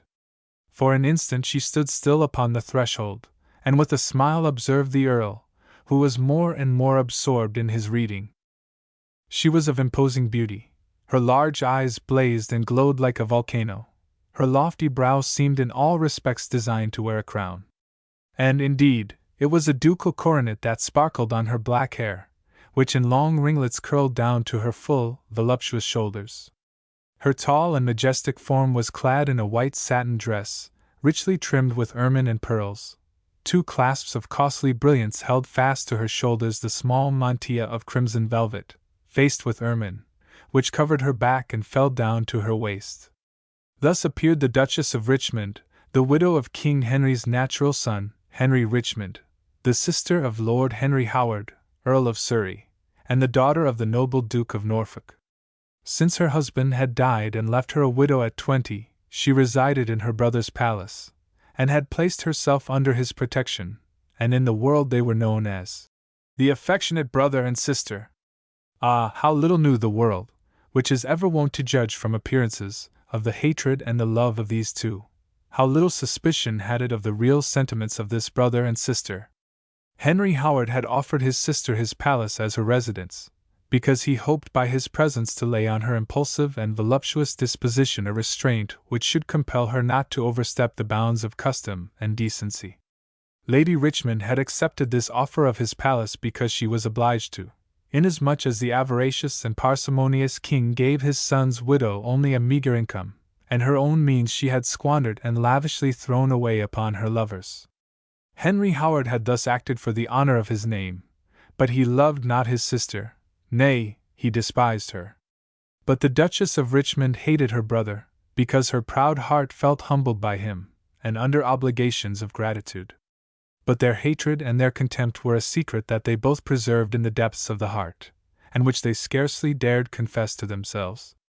Both had veiled this their inmost feeling with a show of affection, and only once in a while was one betrayed to the other by some lightly dropped word or unregarded look.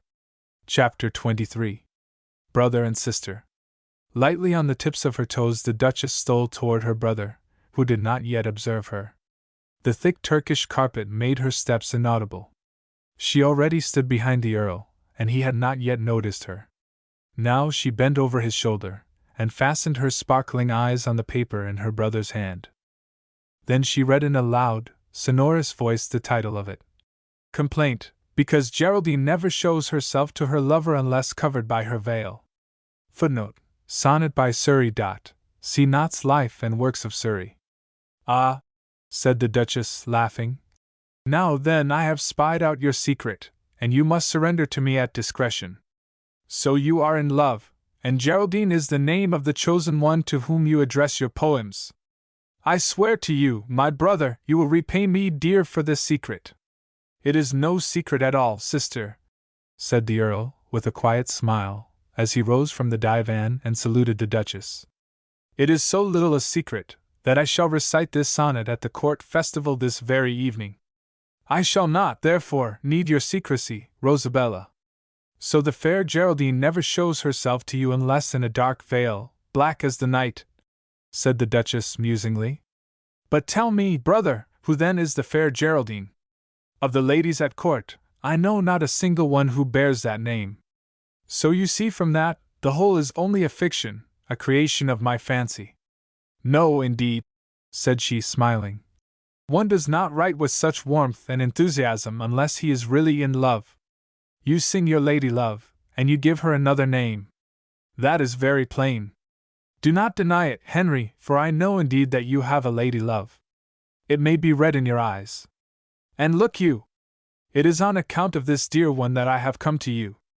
It pains me, Henry, that you have no confidence in me, and allow me no share in your joys and sorrows.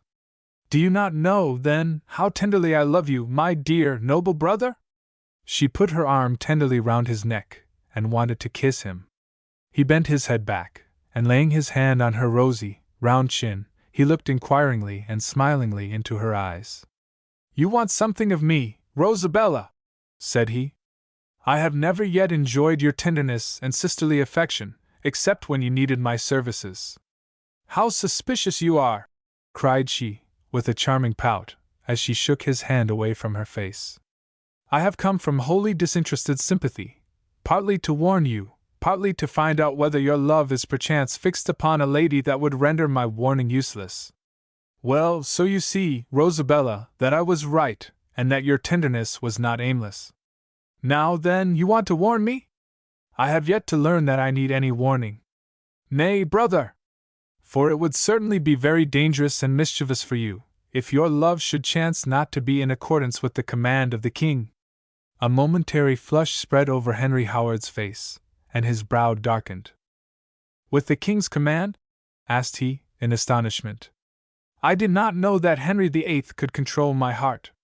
And at any rate, I would never concede him that right. Say quickly, then, sister, what is it? What means this about the king's command, and what matrimonial scheme have you women been again contriving?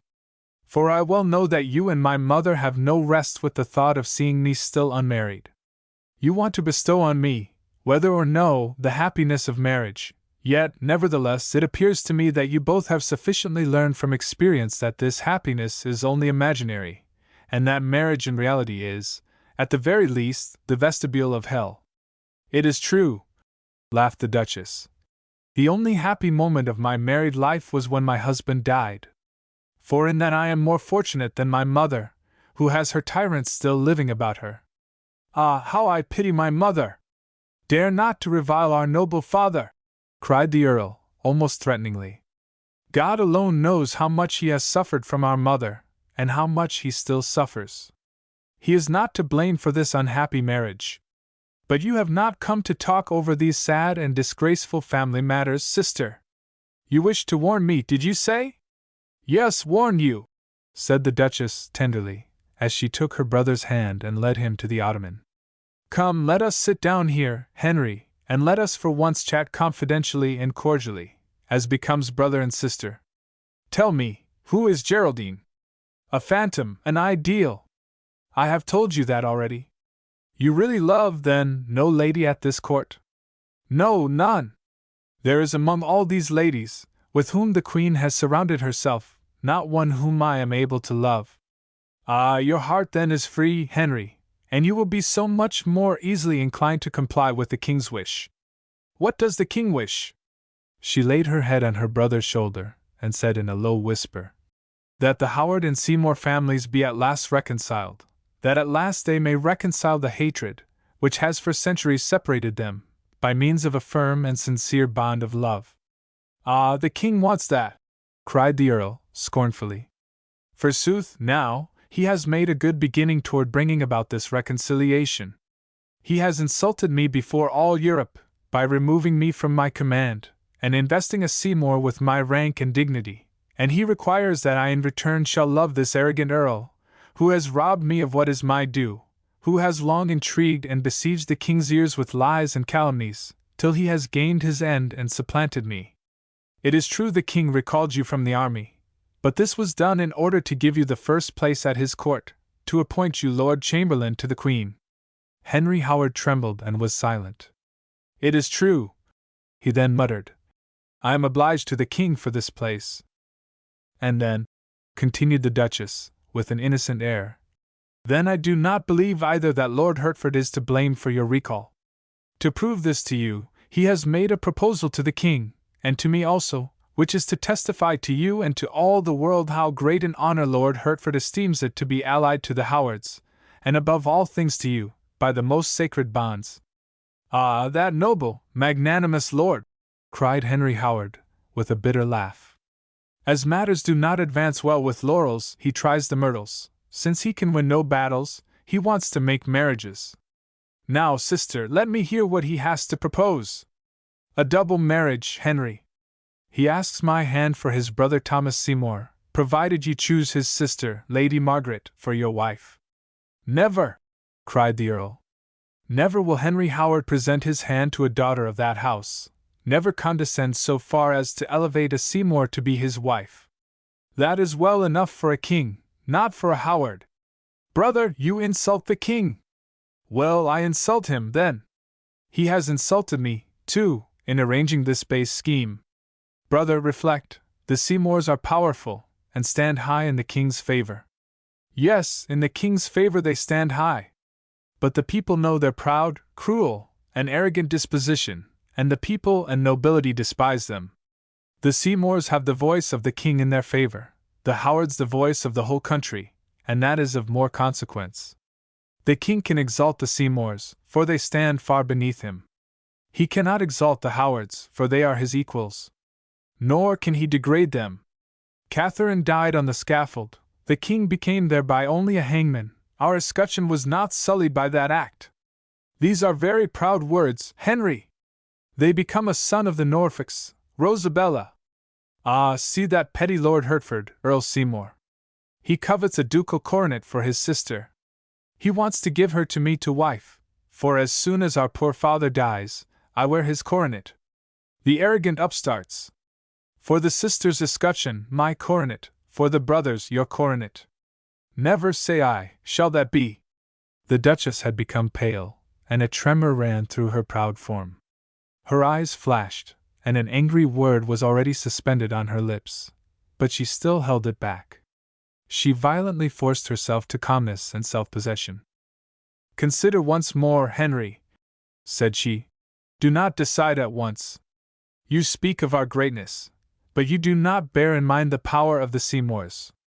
I tell you they are powerful enough to tread us in the dust, despite all our greatness. And they are not only powerful at the present, they will be so in the future also, for it is well known in what disposition and what way of thinking the Prince of Wales is trained up. The king is old, weak, and failing, death lurks behind his throne, and will soon enough press him in his arms. Then Edward is king. With him, the heresy of Protestantism triumphs. And however great and numerous our party may be, yet we shall be powerless and subdued. Yes, we shall be the oppressed and persecuted. We shall then know how to fight, and if it must be so, to die also, cried her brother. It is more honorable to die on the battlefield than to purchase life and humiliation. Yes, it is honorable to die on the field of battle, but, Henry, it is a disgrace to come to an end upon the scaffold. And that, my brother, may be your fate, if you do not this time bend your pride, if you do not grasp the hand that Lord Hertford extends to you in reconciliation, but mortally offend him. He will take bloody vengeance, when once he comes into power. Let him do it, if he can. My life is in God's hand. My head belongs to the king, but my heart to myself, and that I will never degrade to merchandise, which I may barter for a little security and royal favor. Brother, I conjure you, consider it!" cried the Duchess, no longer able to restrain her passionate disposition, and all ablaze in her savage wrath. "Dare not in proud arrogance to destroy my future also! You may die on the scaffold if you choose, but I will be happy. I will at last, after so many years of sorrow and disgrace, have my share of life's joys also. It is my due, and I will not relinquish it, and you shall not be allowed to tear it from me. Know then, my brother, I love Thomas Seymour. All my desire, all my hope is fixed on him, and I will not tear this love out of my heart. I will not give him up." "Well, if you love him, marry him then," exclaimed her brother. "Become the wife of this Thomas Seymour.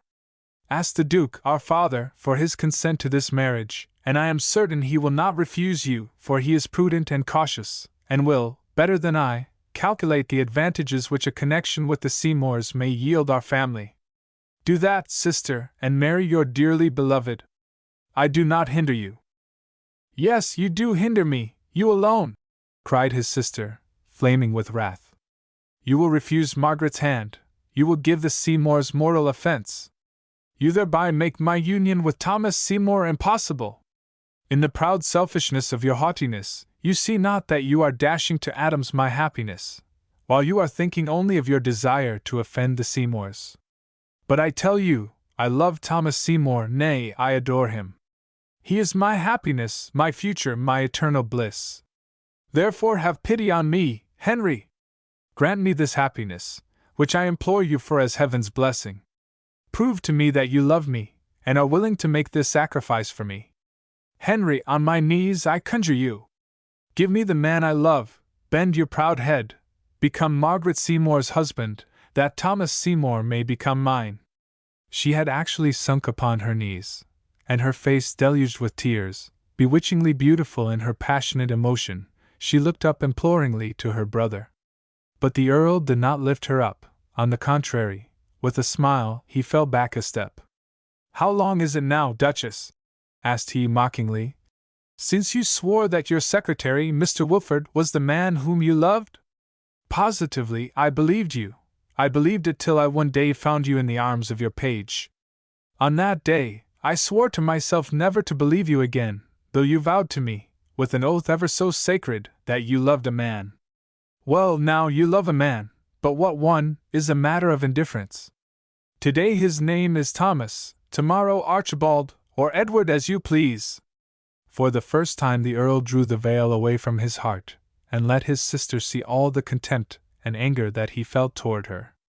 The Duchess also felt wounded by his words, as by a red-hot iron.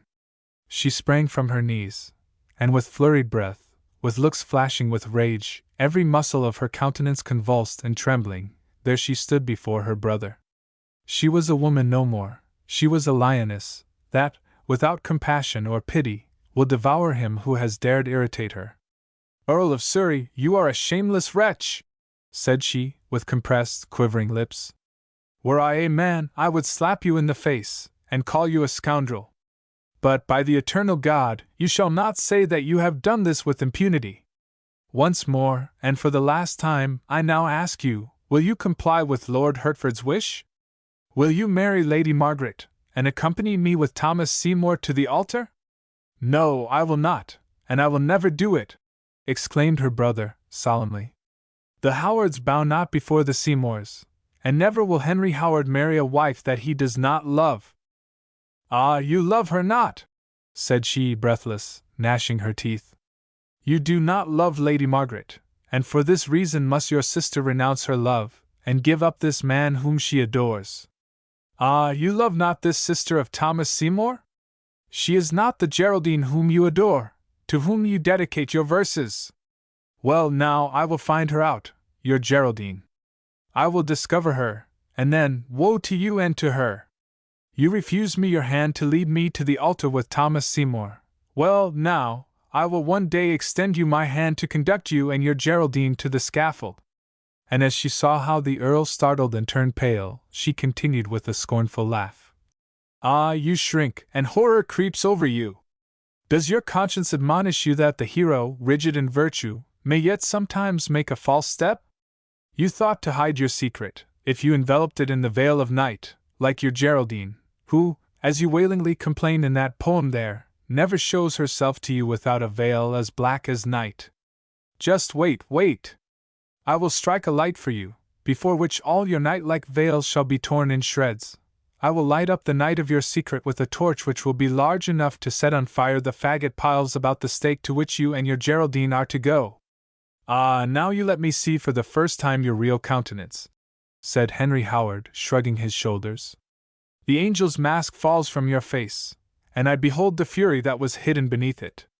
Now you are your mother's own daughter, and at this moment I comprehend for the first time what my father has suffered, and why he shunned not even the disgrace of a divorce, just to be delivered from such a Magira.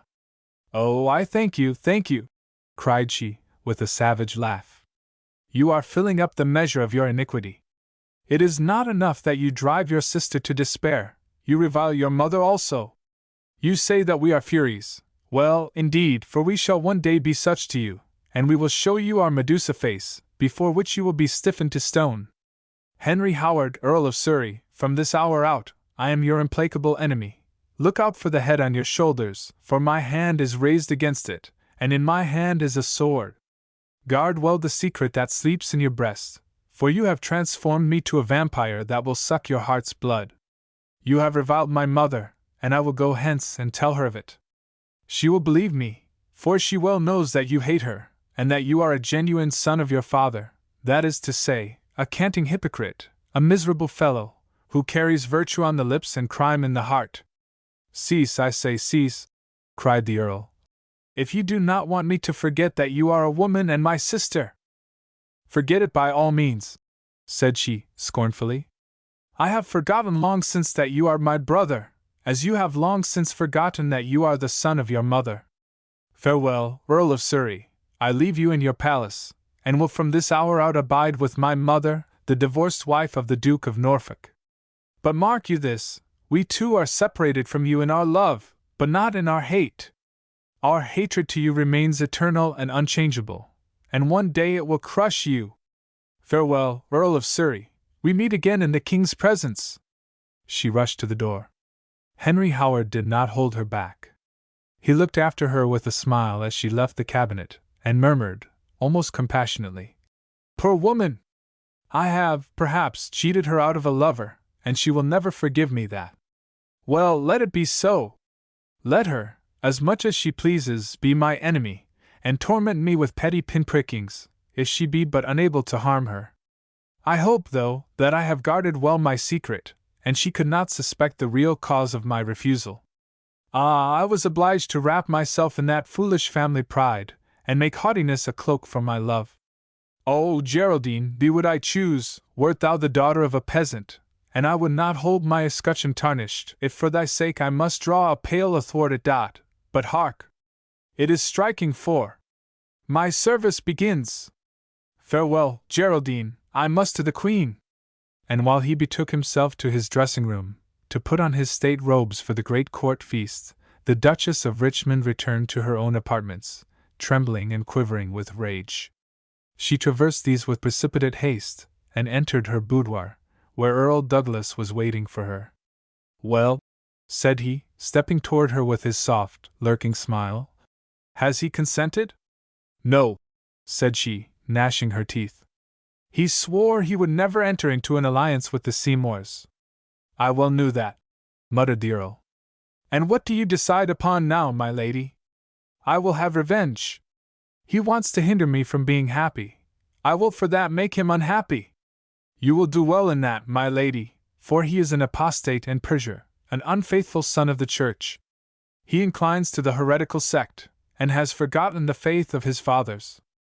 I know it, said she breathlessly.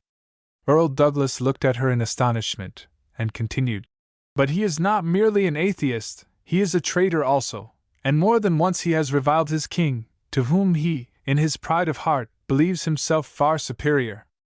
I know it, repeated she. So proud is he, continued the Earl, so full of blasphemous haughtiness, that he might lay his hands upon the crown of England. I know it, said the Duchess again. But as she saw the Earl's astonished and doubting looks, she added, with an inhuman smile, I know everything that you want that I should know. Only impute crimes to him, only accuse him. I will substantiate everything, testify to everything that will bring him to ruin. My mother is our ally, she hates the father as hotly as I the son. Bring your accusation, then, Earl Douglas, we are your witnesses. Nay, indeed, my lady, said he, with a gentle, insinuating smile. I know nothing at all, I have heard nothing. How, then, can I bring an accusation? You know all, to you he has spoken. You must be his accuser. Well, then, conduct me to the king, said she. Will you allow me to give you some more advice first? Do so, Earl Douglas. Be very cautious in the choice of your means. Do not waste them all at once, so that if your first thrust does not hit, you may not be afterward without weapons. It is better, and far less dangerous, to surely kill the enemy that you hate with a slow, creeping poison, gradually and day by day, than to murder him at once with a dagger, which may, however, break on a rib and become ineffective. Tell, then, what you know, not at once, but little by little. Administer your drug, which is to make the king furious, gradually, and if you do not hit your enemy today, think that you will do it so much the more surely tomorrow. Nor do you forget that we have to punish, not merely the heretic Henry Howard, but above all things the heretical queen, whose unbelief will call down the wrath of the Most High upon this land. Come to the king, said she, hastily. On the way you can tell me what I ought to make known and what conceal. I will do implicitly what you say. Now, Henry Howard, said she softly to herself, hold yourself ready, the contest begins. In your pride and selfishness you have destroyed the happiness of my life, my eternal felicity. I love Thomas Seymour. I hope by his side to find the happiness that I have so long and so vainly sought in the crooked paths of life. By this love my soul would have been saved and restored to virtue. My brother has willed otherwise. He has, therefore, condemned me to be a demon instead of an angel. I will fulfill my destiny. I will be an evil spirit to him. Footnote: the Earl of Surrey, by his refusal to marry Margaret Seymour, gave occasion to the rupture of the proposed alliance between Thomas Seymour and the Duchess of Richmond, his sister. After that the Duchess mortally hated him and combined with his enemies against him. The Duchess of Richmond is designated by all the historians of her time as the most beautiful woman of her century, but also a shameless Messalina. See Tytler, page 890, also Burnet, Volume 1, page 134, Letty, Volume 1, page 83, and Knott's Life of Henry Howard. Chapter 24. The Queen's Toilet. The festivities of the day are concluded, and the gallant knights and champions, who have today broken a lance for the honor of their ladies, may rest from their victories upon their laurels. The tournament of arms was over, and the tournament of mind was about to begin. The knights, therefore, retired to exchange the coat of mail for gold-embroidered velvet apparel, the ladies to put on their lighter evening dresses, and the Queen, likewise with this design, had withdrawn to her dressing-room, while the ladies and lords of her court were in attendance in the large anteroom to escort her to the throne. Without, it was beginning to grow dusky, and the twilight cast its long shadows across this hall, in which the cavaliers of the court were walking up and down with the ladies, and discussing the particularly important events of the day's tourney. The Earl of Sudley, Thomas Seymour, had borne off the prize of the day, and conquered his opponent, Henry Howard. The king had been in raptures on this account. For Thomas Seymour had been for some time his favorite, perhaps because he was the declared enemy of the Howards. He had, therefore, added to the golden laurel crown which the Queen had presented to the Earl as the award, a diamond pin, and commanded the Queen to fasten it in the Earl's ruff with her own hand. Catherine had done so with sullen countenance and averted looks, and even Thomas Seymour had shown himself only a very little delighted with the proud honor with which the Queen, at her husband's command, was to grace him. The rigid Popish party at court formed new hopes from this, and dreamed of the Queen's conversion and return to the true, pure faith, while the Protestant, the heretical, party, looked to the future with gloomy despondency, and were afraid of being robbed of their most powerful support and their most influential patronage. Nobody had seen that, as the Queen arose to crown the victor, Thomas Seymour, her handkerchief, embroidered with gold, fell from her hands, and that the Earl, after he had taken it up and presented it to the Queen, had thrust his hand for a moment, with a motion wholly accidental and undesigned, into his ruff, which was just as white as the small neatly folded paper which he concealed in it, and which he had found in the Queen's handkerchief. One person had seen it. This little ruse of the Queen had not escaped John Haywood, who had immediately, by some cutting witticism, set the King to laughing, and tried to draw the attention of the courtiers from the Queen and her lover. He was now standing crowded into the embrasure of a window, and entirely concealed behind the silk curtain, and so, without being seen, he let his falcon eyes roam over the whole room. He saw everything, he heard everything, and, noticed by none, he observed all. He saw how Earl Douglas now made a sign to Bishop Gardiner, and how he quickly answered it. As if by accident, both now left the groups with whom they had just been chatting, and drew near each other, looking about for some place where, unobserved and separated from the rest, they might converse together. In all the windows were standing groups, chatting and laughing. Only that window behind the curtain of which John Haywood was concealed was unoccupied. So Earl Douglas and the bishop turned thither. "Shall we attain our end today?" asked Gardiner, in a low voice. "With God's gracious assistance, we shall annihilate all our enemies today. The sword already hangs over their heads, and soon it will fall and deliver us from them," said Earl Douglas solemnly. "Are you, then, certain of it?" asked Gardiner, and an expression of cruel delight flitted across his malicious, ashy face. "But tell me, how comes it that Archbishop Cranmer is not here? He is sick, and so had to remain at Lambeth. May this sickness be the forerunner of his death," muttered the bishop, devoutly folding his hands. "It will be so, your highness. God will destroy his enemies and bless us. Cranmer is accused, and the king will judge him without mercy. And the queen?" Earl Douglas was a moment silent, and then said in a low whisper, "Wait but a few hours more, and she will be queen no longer. Instead of returning from the throne room to her apartments, we shall accompany her to the Tower." John Haywood, completely enveloped in the folds of the curtain, held his breath and listened. "And you are, then, perfectly sure of our victory?" asked Gardiner. "Can no accident, no unforeseen circumstance snatch it from us? If the Queen gives him the rosette, no! For then the King will find Geraldine's love letter in the silver knot, and she is condemned. So all depends on the Queen's wearing the rosette, and not discovering its contents. But see, your highness, there's the Duchess of Richmond approaching us. She makes a sign to me.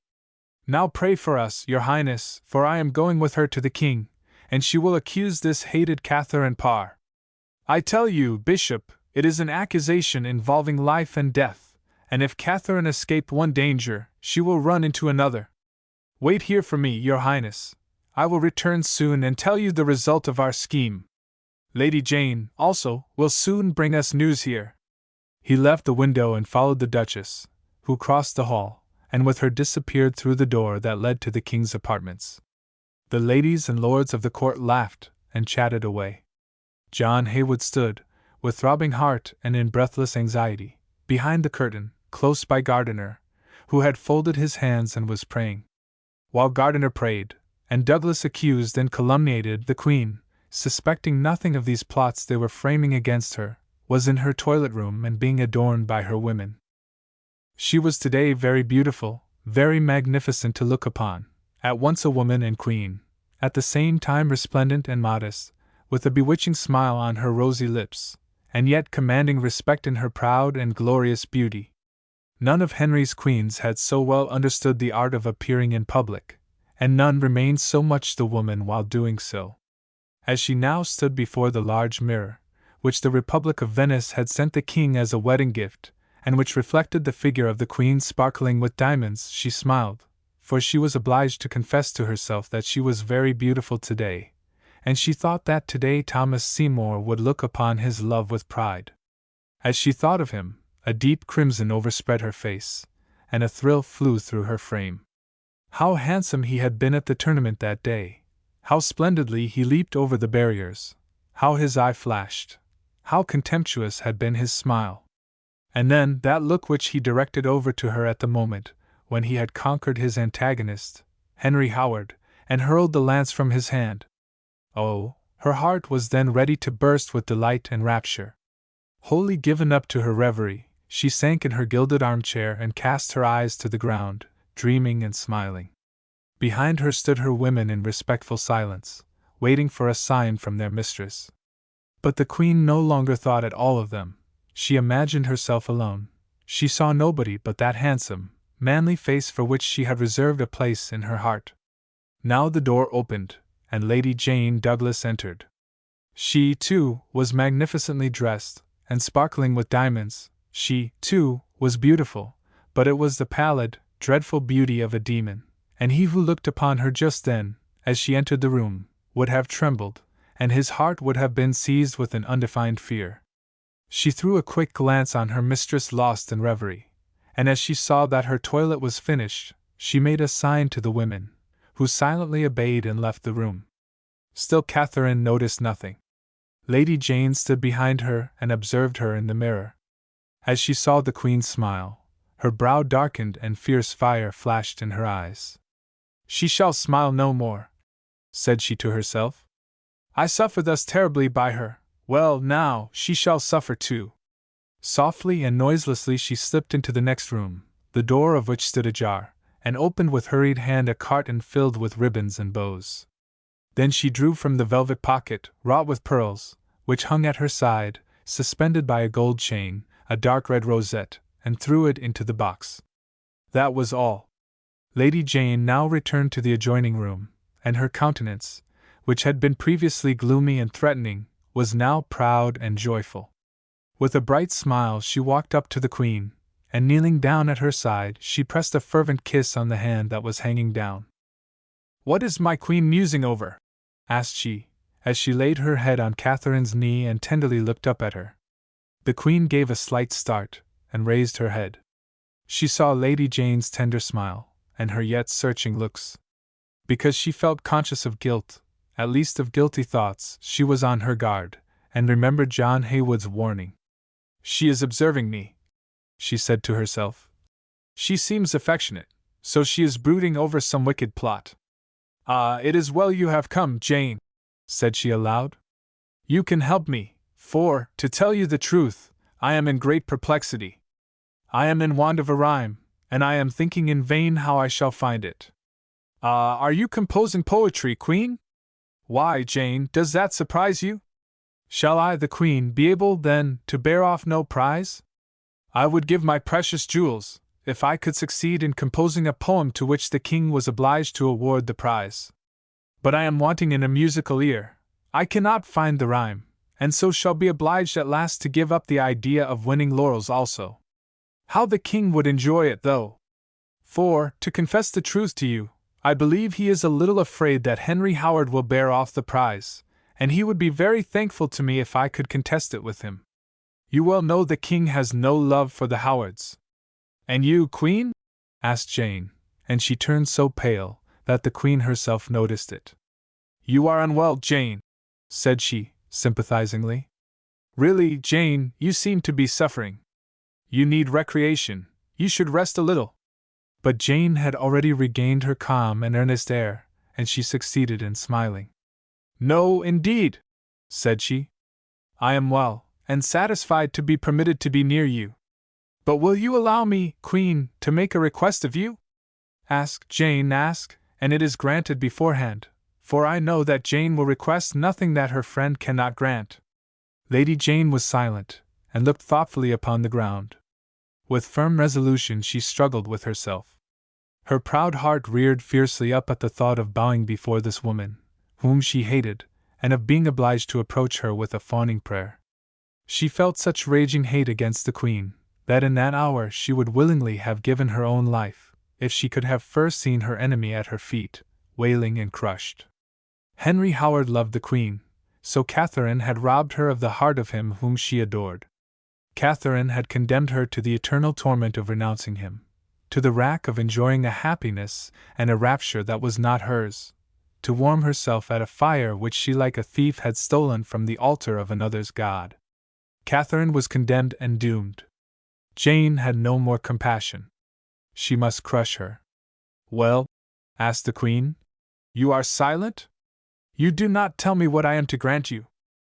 Lady Jane raised her eyes, and her look was serene and peaceful. "Queen," said she, "I encountered in the anteroom one who is unhappy, deeply bowed down. In your hand alone is the power to raise him up again. Will you do it?" "Will I do it?" exclaimed Catherine quickly. "Oh, Jane, you well know how much my heart longs to help and be serviceable to the unfortunate. Ah, so many wounds are inflicted at this court, and the Queen is so poor in balm to heal them. Allow me this pleasure then, Jane, and I shall be thankful to you, not you to me. Speak then, Jane, speak quickly. Who is it that needs my help?" "Not your help, Queen, but your compassion and your grace. Earl Sudley has conquered poor Earl Surrey in the tournament today, and you comprehend that your Lord Chamberlain feels himself deeply bowed and humbled. Can I alter that, Jane? Why did the visionary Earl, the enthusiastic poet, allow himself a contest with a hero who already knows what he wants, and ever accomplishes what he wills? Oh, it was wonderful to look upon, with what lightning speed Thomas Seymour lifted him out of the saddle.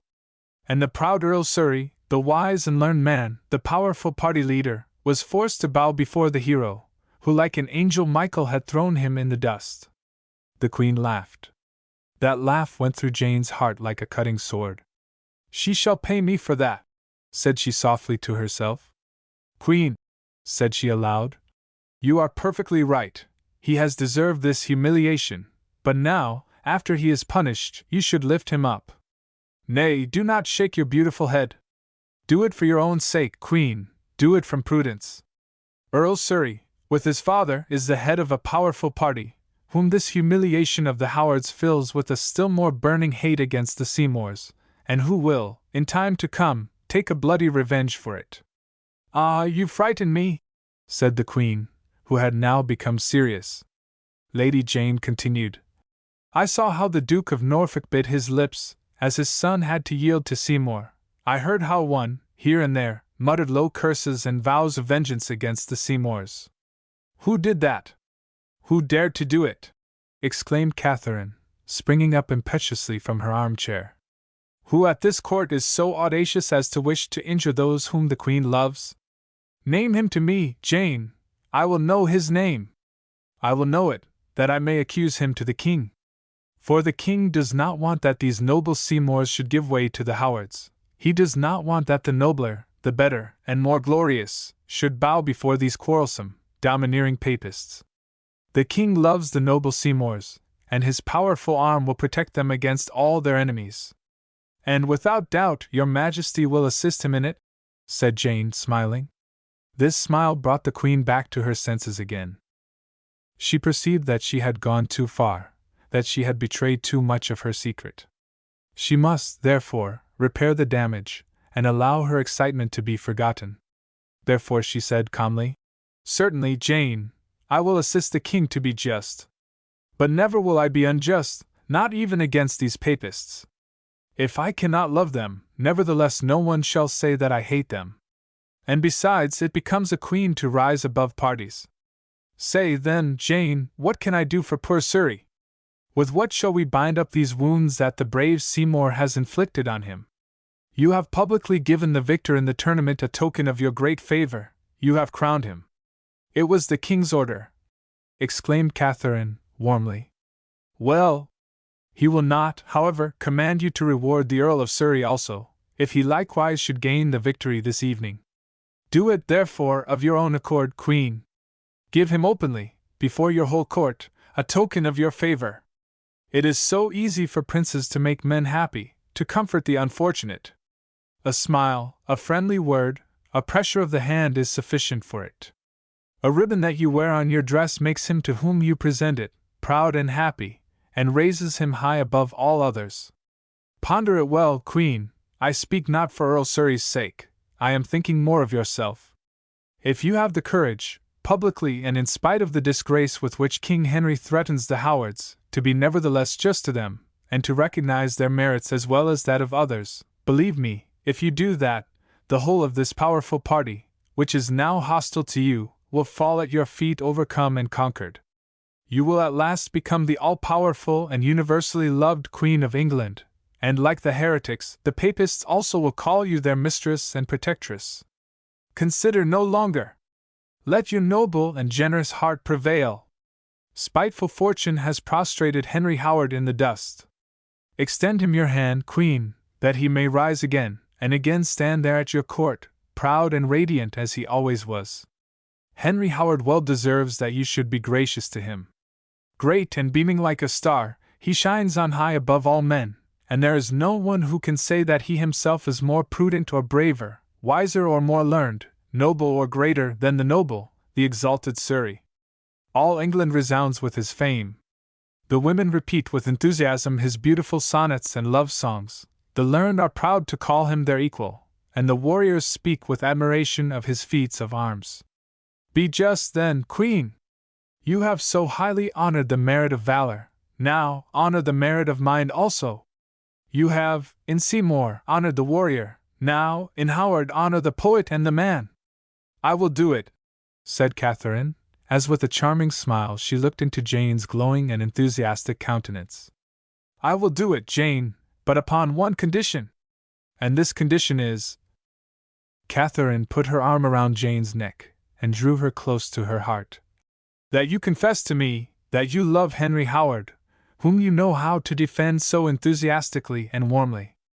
Lady Jane gave a start, and for a moment leaned her head on the Queen's shoulder, exhausted. Well, asked she, do you confess it? Will you acknowledge that your proud, cold heart is obliged to declare itself overcome and conquered? Yes, I confess it, cried Lady Jane, as with passionate vehemence she threw herself at Catherine's feet. Yes, I love him, I adore him. I know it is a disdained and unhappy love, but what would you have? My heart is mightier than everything else. I love him, he is my God and my Lord, I adore him as my Savior and Lord. Queen, you know all my secret, betray me if you will. Tell it to my father, if you wish him to curse me. Tell it to Henry Howard, if it pleases you to hear how he scoffs at me. For he, Queen, he loves me not. Poor unfortunate Jane! Exclaimed the Queen, compassionately. Jane uttered a low cry, and rose from her knees. That was too much. Her enemy commiserated her. She, who was to blame for her sorrow, she bemoaned her fate. Ah, she could have strangled the Queen. She could have plunged a dagger into her heart, because she dared to commiserate her. I have complied with your condition, Queen, said she, breathing hurriedly. Will you now comply with my request? And will you really be an advocate for this unthankful, cruel man, who does not love you?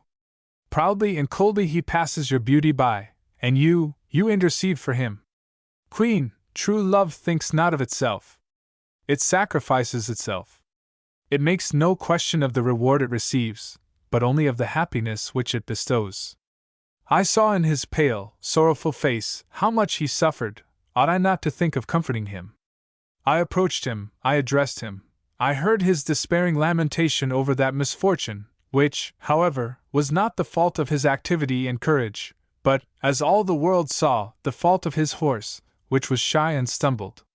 And as he, in all the bitterness of his pain, was lamenting that you, Queen, would despise and scorn him, I, with full trust in your noble and magnanimous heart, promised him that you would, at my request, yet give him today, before your whole court, a token of your favor.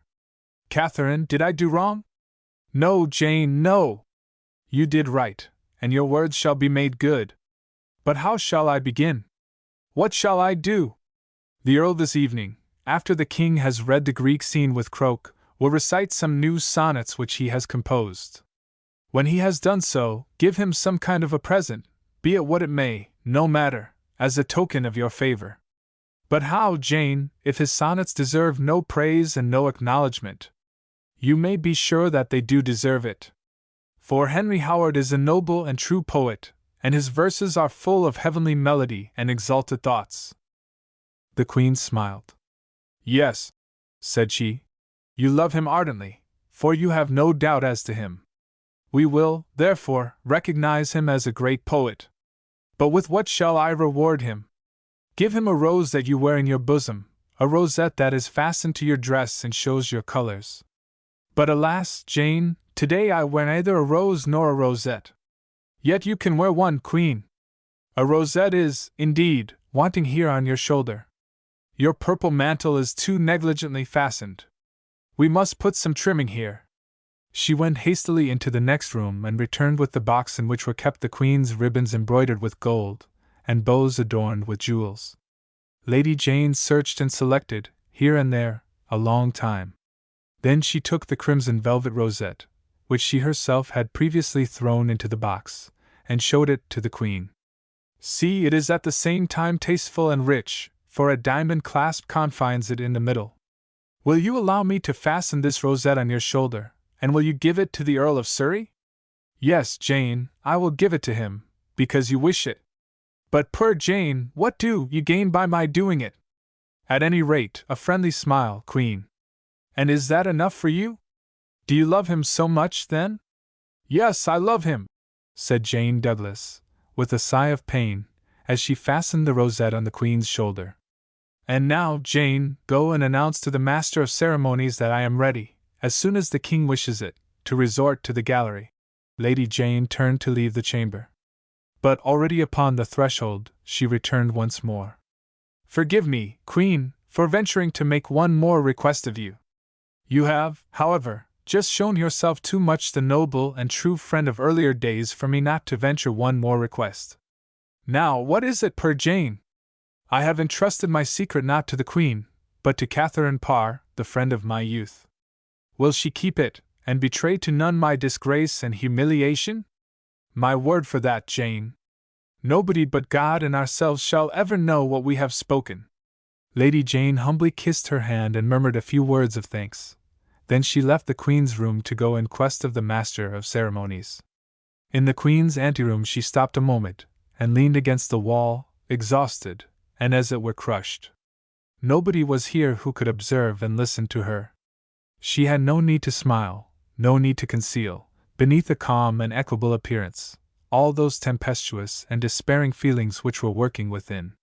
She could allow her hatred and her resentment, her rage and her despair, to pour forth in words and gestures, in tears and imprecations, in sobs and sighs. She could fall on her knees and beseech God for grace and mercy, and call on the devil for revenge and destruction.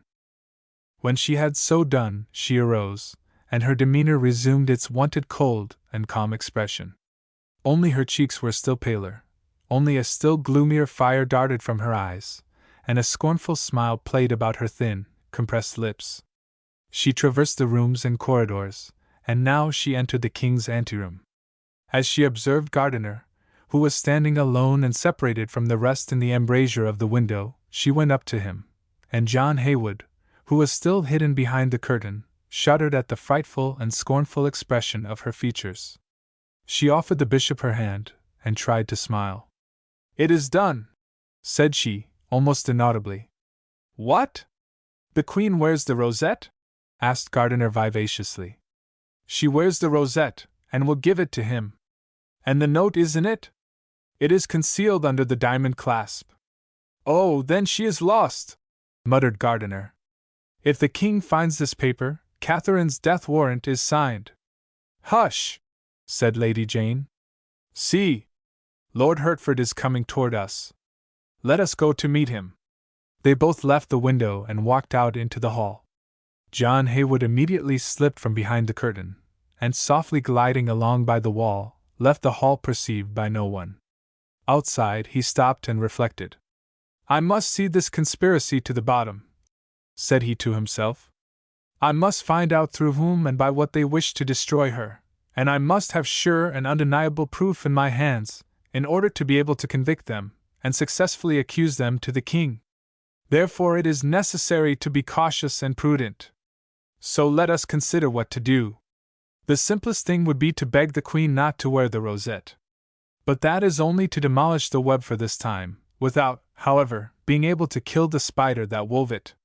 So she must wear the rosette, for besides, without that I should never be able either to find out to whom she is to give it. But the paper that is concealed in the rosette, that I must have, that must not be in it.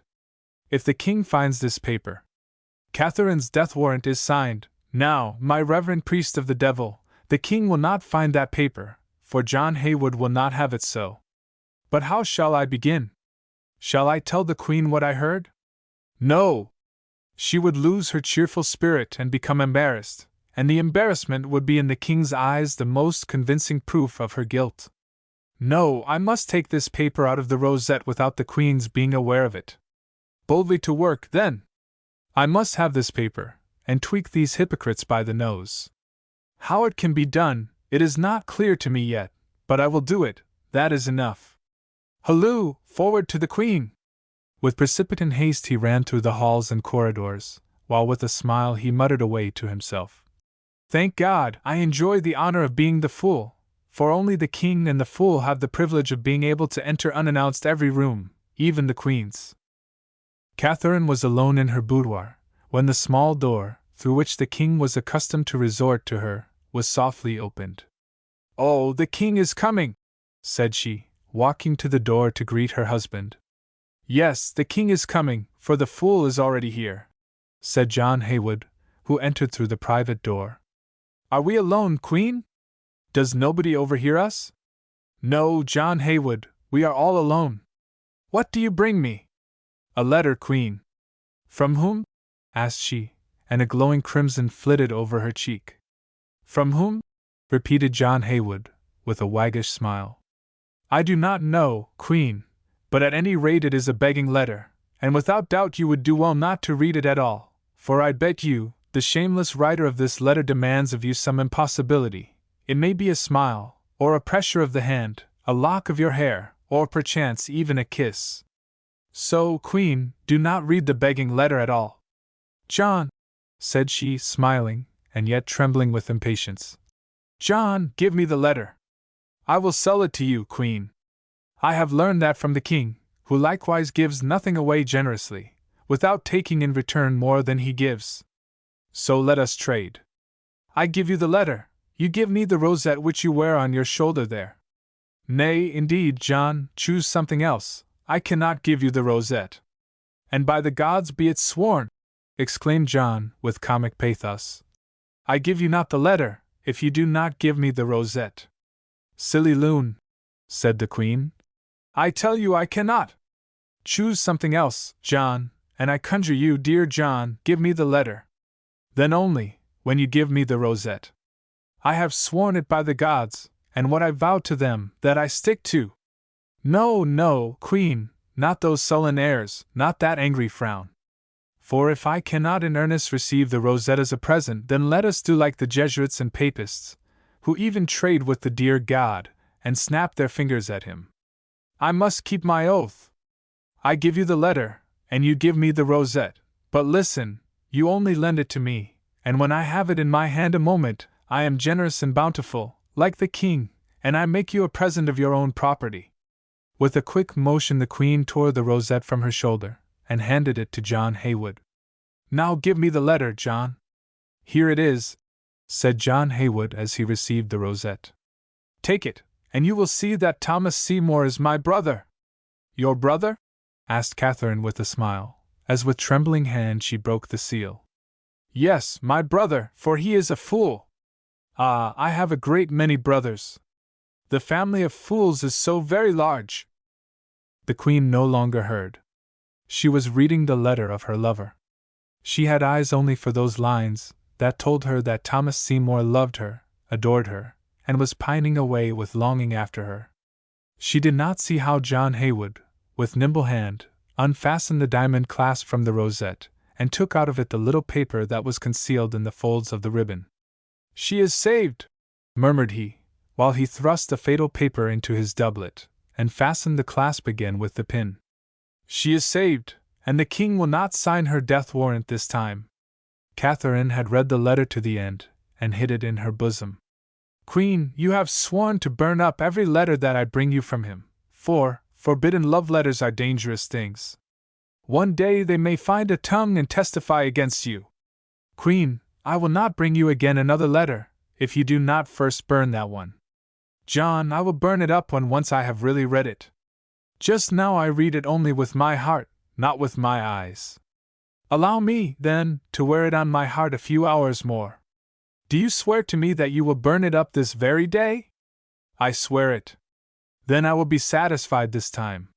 Here is your rosette, and like the famous fox in the fable, that pronounced the grapes sour because he could not get them, I say, take your rosette back. I will have none of it. He handed the queen the rosette, and she smilingly fastened it on her shoulder again. John, said she, with a bewitching smile, extending her hand to him. John, when will you at length permit me to thank you otherwise than with words? When will you at length allow your queen to reward you for all this service of love, otherwise than with words?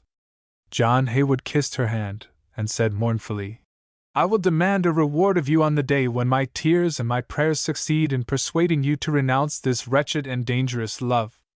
On that day I shall have really deserved a reward, and I will accept it from you with a proud heart. Poor John!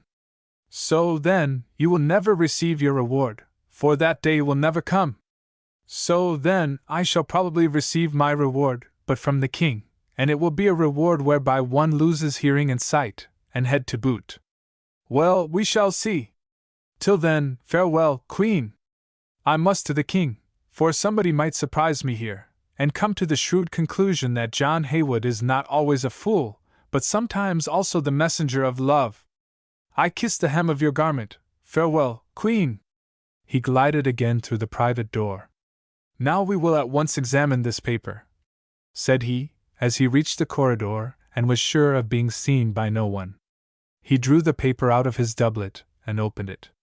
I do not know the handwriting, muttered her, but it was a woman that wrote it. The letter read, Do you believe me now, my beloved? I swore to deliver to you today, in the presence of the king and all of my court, this rosette, and I have done so. For you I gladly risk my life, for you are my life, and still more beautiful were it to die with you, than to live without you. I live only when I rest in your arms, and those dark nights, when you can be with me, are the light and sunshine of my days. Let us pray heaven a dark night may soon come, for such a night restores to me the loved one, and to you, your happy wife, Geraldine. Geraldine! Who is Geraldine? Muttered John Haywood, slipping the paper into his doublet again. I must disentangle this web of lying and deceit. I must know what all this means. For this is more than a conspiracy, a false accusation. It concerns, as it seems, a reality. This letter the Queen is to give to a man, and in it, sweet recollections, happy nights, are spoken of. So he who receives this letter is in league with them against Catherine, and I dare say her worst enemy, for he makes use of love against her. Some treachery or knavery is concealed behind this. Either the man to whom this letter is addressed is deceived, and he is unintentionally a tool in the hands of the papists, or he is in league with them, and has given himself up to the villainy of playing the part of a lover to the Queen. But who can he be? Perchance Thomas Seymour? It were possible, for he has a cold and deceitful heart, and he would be capable of such treachery. But woe be to him if it is he. Then it will be I who accuses him to the king, and, by God, his head shall fall. Now away to the king! Just as he entered the king's anteroom, the door of the cabinet opened, and the Duchess of Richmond, accompanied by Earl Douglas, walked out. Lady Jane and Gardiner were standing, as if by accident, near the door. Well, have we attained our end there also? Asked Gardiner. We have attained it, said Earl Douglas. The Duchess has accused her brother of a liaison with the Queen. She has deposed that he sometimes leaves the palace by night, and does not return to it before morning. She has declared that for 4 nights she herself dogged her brother, and saw him as he entered the wing of the castle occupied by the Queen, and one of the Queen's maids has communicated to the Duchess that the Queen was not in her room on that night. And the King listened to the accusation, and did not throttle you in his wrath. He is just in that dull state of rage in which the lava that the crater will afterward pour forth is just prepared. As yet all is quiet, but be sure there will be an eruption, and the stream of red-hot lava will busy those who have dared excite the god Vulcan." "And does he know about the rosette?" asked Lady Jane. "He knows everything. And until that moment he will allow no one to suspect his wrath and fury. He says he will make the Queen perfectly secure, in order to get into his hands thereby sure proof of her guilt. Well, we will furnish him this evidence, and hence it follows that the Queen is inevitably lost. But hark! The doors are opened, and the Master of Ceremonies comes to summon us to the Golden Gallery." "Just walk in," muttered John Haywood, gliding along behind them. "I am still here, and I will be the mouse that gnaws the net in which you want to catch my noble-minded lioness." Chapter 25. The Queen's Rosette. The Golden Gallery, in which the tourney of the poets was to take place, presented today a truly enchanting and fairy-like aspect. Mirrors of gigantic size, set in broad gilt frames, ornamented with the most perfect carved work, covered the walls, and threw back, 1,000 times reflected, the enormous chandeliers which, with their hundreds and hundreds of candles, shed the light of day in the vast hall. Here and there were seen, arranged in front of the mirrors, clusters of the rarest and choicest flowers, which poured through the hall their fragrance, stupefying and yet so enchanting, and outshone in brilliancy of colors even the Turkish carpet, which stretched through the whole room and changed the floor into one immense flower bed. Between the clumps of flowers were seen tables with golden vases, in which were refreshing beverages, while at the other end of the enormous gallery stood a gigantic sideboard, which contained the choicest and rarest dishes. At present the doors of the sideboard, which, when open, formed a room of itself, were closed. They had not yet come to the material enjoyments, they were still occupied in absorbing the spiritual. The brilliant and select company that filled the hall was still for some time condemned to be silent, and to shut up within them their laughter and gossip, their backbiting and slander, their flattery and hypocrisy. Just now a pause ensued. The king, with Croak, had recited to his court a scene from Antigone, and they were just taking breath from the wonderful and exalted enjoyment of having just heard a language of which they understood not a word, but which they found to be very beautiful, since the king admired it. Henry VIII had again leaned back on his golden throne, and panting, rested from his prodigious exertion, and while he rested and dreamed, an invisible band played a piece of music composed by the king himself, and which, with its serious and solemn movement, strangely contrasted with this room so brilliant and cheerful, with this splendid, laughing and jesting assembly. For the king had bidden them amuse themselves and be gay, to give themselves up to unrestrained chit-chat. It was, therefore, natural for them to laugh, and to appear not to notice the king's exhaustion and repose. Besides, they had not for a long time seen Henry so cheerful, so full of youthful life, so sparkling with wit and humor, as on this evening. His mouth was overflowing with jests that made the gentlemen laugh, and the beautiful, brilliant women blush, and above all, the young queen, who sat by him on the rich and splendid throne, and now and then threw stolen and longing glances at her lover, for whom she would willingly and gladly have given her royal crown and her throne. When the king saw how Catherine blushed, he turned to her, and in his tenderest tone begged her pardon for his jest, which, however, in its sauciness, served only to make his queen still more beautiful, still more bewitching. His words were then so tender and heartfelt, his looks so full of love and admiration, that nobody could doubt but that the queen was in highest favor with her husband, and that he loved her most tenderly. Only the few who knew the secret of this tenderness of the king, so open and so unreservedly displayed, comprehended fully the danger which threatened the queen, for the king was never more to be dreaded than when he flattered, and on no one did his wrath fall more crushingly than on him whom he had just kissed and assured of his favor. This was what Earl Douglas said to himself, when he saw with what a cordial look Henry VIII chatted with his consort. Behind the throne of the royal pair was seen John Haywood, in his fantastic and dressy costume, with his face at once noble and cunning, and the king just then broke out into loud, resounding laughter at his sarcastic and satirical observations. "King, your laugh does not please me today," said John Haywood, earnestly. "It smacks of gall. Do you not find it so, Queen?" The Queen was startled from her sweet reveries, and that was what John Haywood had wished. He, therefore, repeated his question. No, indeed, said she. I find the king today quite like the sun. He is radiant and bright, like it. Queen, you do not mean the sun, but the full moon, said John Haywood. But only see, Henry, how cheerfully Earl Archibald Douglas over there is chatting with the Duchess of Richmond.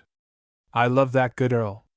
He always appears like a blind worm, which is just in the notion of stinging someone on the heel, and hence it comes that, when near the Earl, I always transform myself into a crane. I stand on one leg, because I am then sure to have the other at least safe from the Earl's sting. King, were I like you, I would not have those killed that the blind worm has stung, but I would root out the blind worms, that the feet of honorable men might be secure from them. The king cast at him a quick, searching look, which John Haywood answered with a smile. Kill the blind worms, King Henry, said he, and when you are once at work destroying vermin, it will do no harm if you once more give these priests also a good kick. It is now a long time since we burnt any of them, and they are again becoming arrogant and malicious, as they always were and always will be. I see even the pious and meek Bishop of Winchester, the noble Gardiner, who is entertaining himself with Lady Jane over there, smiling very cheerfully, and that is a bad sign, for Gardiner smiles only when he has again caught a poor soul, and prepared it as a breakfast for his lord. I do not mean you, King, but his lord, the devil. For the devil is always hungry for noble human souls, and to him who catches one for him he gives indulgence for his sins for an hour. Therefore Gardiner catches so many souls, for since he sins every hour he needs indulgence. You are very spiteful today, John Haywood, said the Queen, smiling, while the king fixed his eyes on the ground, thoughtful and musing. John Haywood's words had touched the sore place of his heart, and, in spite of himself, filled his suspicious soul with new doubts. He mistrusted not merely the accused, but the accusers also, and if he punished the one as criminals, he would have willingly punished the others as informants. He asked himself, what aim had Earl Douglas and Gardiner in accusing the Queen, and why had they startled him out of his quiet and confidence? At that moment, when he looked on his beautiful wife, who sat by him in such serene tranquillity, unembarrassed and smiling, he felt a deep anger fill his heart, not against Catherine, but against Jane, who accused her. She was so lovely and beautiful. Why did they envy him her? Why did they not leave him in his sweet delusion? But perhaps she was not guilty. No, she was not. The eye of a culprit is not thus bright and clear. The air of infidelity is not thus unembarrassed, of such maidenly delicacy. Moreover, the king was exhausted and disgusted. One can become satiated even with cruelty, and at this hour, Henry felt completely surfeited with bloodshed. His heart, for, in such moments of mental relaxation and bodily enfeeblement, the king even had a heart, his heart was already in the mood of pronouncing the word pardon, when his eye fell on Henry Howard, who, with his father, the Duke of Norfolk, and surrounded by a circle of brilliant and noble lords, was standing not far from the royal throne. The king felt a deadly stab in his breast, and his eyes darted lightning over toward that group. How proud and imposing the figure of the noble earl looked, how high he overtopped all others, how noble and handsome his countenance, how kingly was his bearing and whole appearance. Henry must admit all this, and because he must do so, he hated him. Nay, no mercy for Catherine. If what her accusers had told him were true, if they could give him the proofs of the Queen's guilt, then she was doomed. And how could he doubt it? Had they not told him that in the rosette, which the Queen would give Earl Surrey, was contained a love letter from Catherine, which he would find? Had not Earl Surrey, in a confidential hour, yesterday imparted this to his sister, the Duchess of Richmond, when he wished to bribe her to be the messenger of love between the Queen and himself? Had she not accused the Queen of having meetings by night with the Earl in the deserted tower? Nay, no compassion for his fair Queen, if Henry Howard was her lover. He must again look over at his hated enemy. There he still stood by his father, the Duke of Norfolk. How sprightly and gracefully the old Duke moved, how slim his form, and how lofty and imposing his bearing. The king was younger than the Duke, and yet he was fettered to his truckle chair, Yet he sat on his throne like an immovable colossus, while he moved freely and lightly, and obeyed his own will, not necessity. Henry could have crushed him, this proud, arrogant earl, who was a free man, whilst his king was nothing but a prisoner to his own flesh, a slave of his unwieldy body.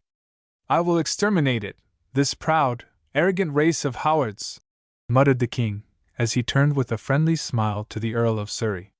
"You have promised us some of your poems, cousin," said he. "So let us now enjoy them, for you see, indeed, how impatiently all the beautiful women look on England's noblest and greatest poet, and how very angry with me they would be if I still longer withhold this enjoyment from them. Even my fair queen is full of longing after your songs, so rich in fancy, for you well know, Howard, she loves poetry, and above all things yours." Catherine had scarcely heard what the king said. Her looks had encountered Seymour's, and their eyes were fixed on each other's. But she had then cast down to the floor her eyes, still completely filled with the sight of her lover, in order to think of him, since she no longer dared gaze at him. When the king called her name, she started up and looked at him inquiringly. She had not heard what he had said to her. "Not even for a moment does she look toward me," said Henry Howard to himself. "Oh, she loves me not! Or at least her understanding is mightier than her love. Oh, Catherine, Catherine, fearest thou death so much that thou canst on that account deny thy love?" With desperate haste he drew out his portfolio. "I will compel her to look at me, to think of me, to remember her oath," thought he. "Woe to her, if she does not fulfill it, if she gives me not the rosette, which she promised me with so solemn a vow. If she does it not, then I will break this dreadful silence, and before her king, and before her court, accuse her of treachery to her love. Then, at least, she will not be able to cast me off, for we shall mount the scaffold together. Does my exalted queen allow me to begin?" asked he aloud, wholly forgetting that the king had already given him the order to do so, and that it was he only who could grant such a permission. Catherine looked at him in astonishment. Then her glance fell on Lady Jane Douglas, who was gazing over at her with an imploring expression. The queen smiled, for she now remembered that it was Jane's beloved who had spoken to her, and that she had promised the poor young girl to raise again the dejected Earl of Surrey and to be gracious to him. "Jane is right," thought she. "He appears to be deeply depressed and suffering. Ah, it must be very painful to see those whom one loves suffering. I will, therefore, comply with Jane's request, for she says this might revive the Earl." With a smile she bowed to Howard. "I beg you," said she, "to lend our festival its fairest ornament, to adorn it with the fragrant flowers of your poesy. You see we are all burning with desire to hear your verses." The king shook with rage, and a crushing word was already poised upon his lip. But he restrained himself. He wanted to have proofs first. He wanted to see them not merely accused, but doomed also, and for that he needed proofs of their guilt. Henry Howard now approached the throne of the royal pair, and with beaming looks, with animated countenance, with a voice trembling with emotion, he read his love song to the fair Geraldine. A murmur of applause arose when he had read his first sonnet. The king only looked gloomily, with fixed eyes. The queen alone remained uninterested and cold. "She is a complete actress," thought Henry Howard, in the madness of his pain. "Not a muscle of her face stirs, and yet this sonnet must remind her of the fairest and most sacred moment of our love." The queen remained unmoved and cold. But had Henry Howard looked at Lady Jane Douglas, he would have seen how she turned pale and blushed, how she smiled with rapture, and how, nevertheless, her eyes filled with tears. Earl Surrey, however, saw nothing but the queen, and the sight of her made him tremble with rage and pain. His eyes darted lightning, his countenance glowed with passion, his whole being was in desperate, enthusiastic excitement. At that moment he would have gladly breathed out his life at Geraldine's feet, if she would only recognize him, if she would only have the courage to call him her beloved. But her smiling calmness, her friendly coolness, brought him to despair. He crumpled the paper in his hand, the letters danced before his eyes, he could read no more. But he would not remain mute either. Like the dying swan, he would breathe out his pain in a last song, and give sound and words to his despair and his agony. He could no longer read, but he improvised. Like a glowing stream of lava, the words flowed from his lips. In fiery dithyrambic, in impassioned hymns, he poured forth his love and pain. The genius of poesy hovered over him and lighted up his noble and thoughtful brow. He was radiantly beautiful in his enthusiasm, and even the Queen felt herself carried away by his words. His plaints of love, his longing pains, his rapture and his sad fancies, found an echo in her heart.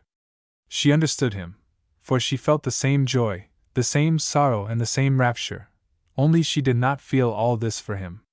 But, as we have said, he enchanted her, the current of his passion carried her away. She wept at his laments, she smiled at his hymns of joy. When Henry Howard at length ceased, profound silence reigned in the vast and brilliant hall. All faces betrayed deep emotion, and this universal silence was the poet's fairest triumph, for it showed that envy and jealousy were dumb, and that scorn itself could find no words. A momentary pause ensued. It resembled that sultry, ominous stillness which is wont to precede the bursting of a tempest, when nature stops a moment in breathless stillness, to gather strength for the uproar of the storm. It was a significant and awful pause, but only a few understood its meaning. Lady Jane leaned against the wall, completely shattered and breathless. She felt that the sword was hanging over their heads, and that it would destroy her if it struck her beloved. Earl Douglas and the Bishop of Winchester had involuntarily drawn near each other, and stood there hand in hand, united for this unholy struggle, while John Haywood had crept behind the king's throne, and in his sarcastic manner whispered in his ear some epigrams that made the king smile in spite of himself. But now the Queen arose from her seat, and beckoned Henry Howard nearer to her.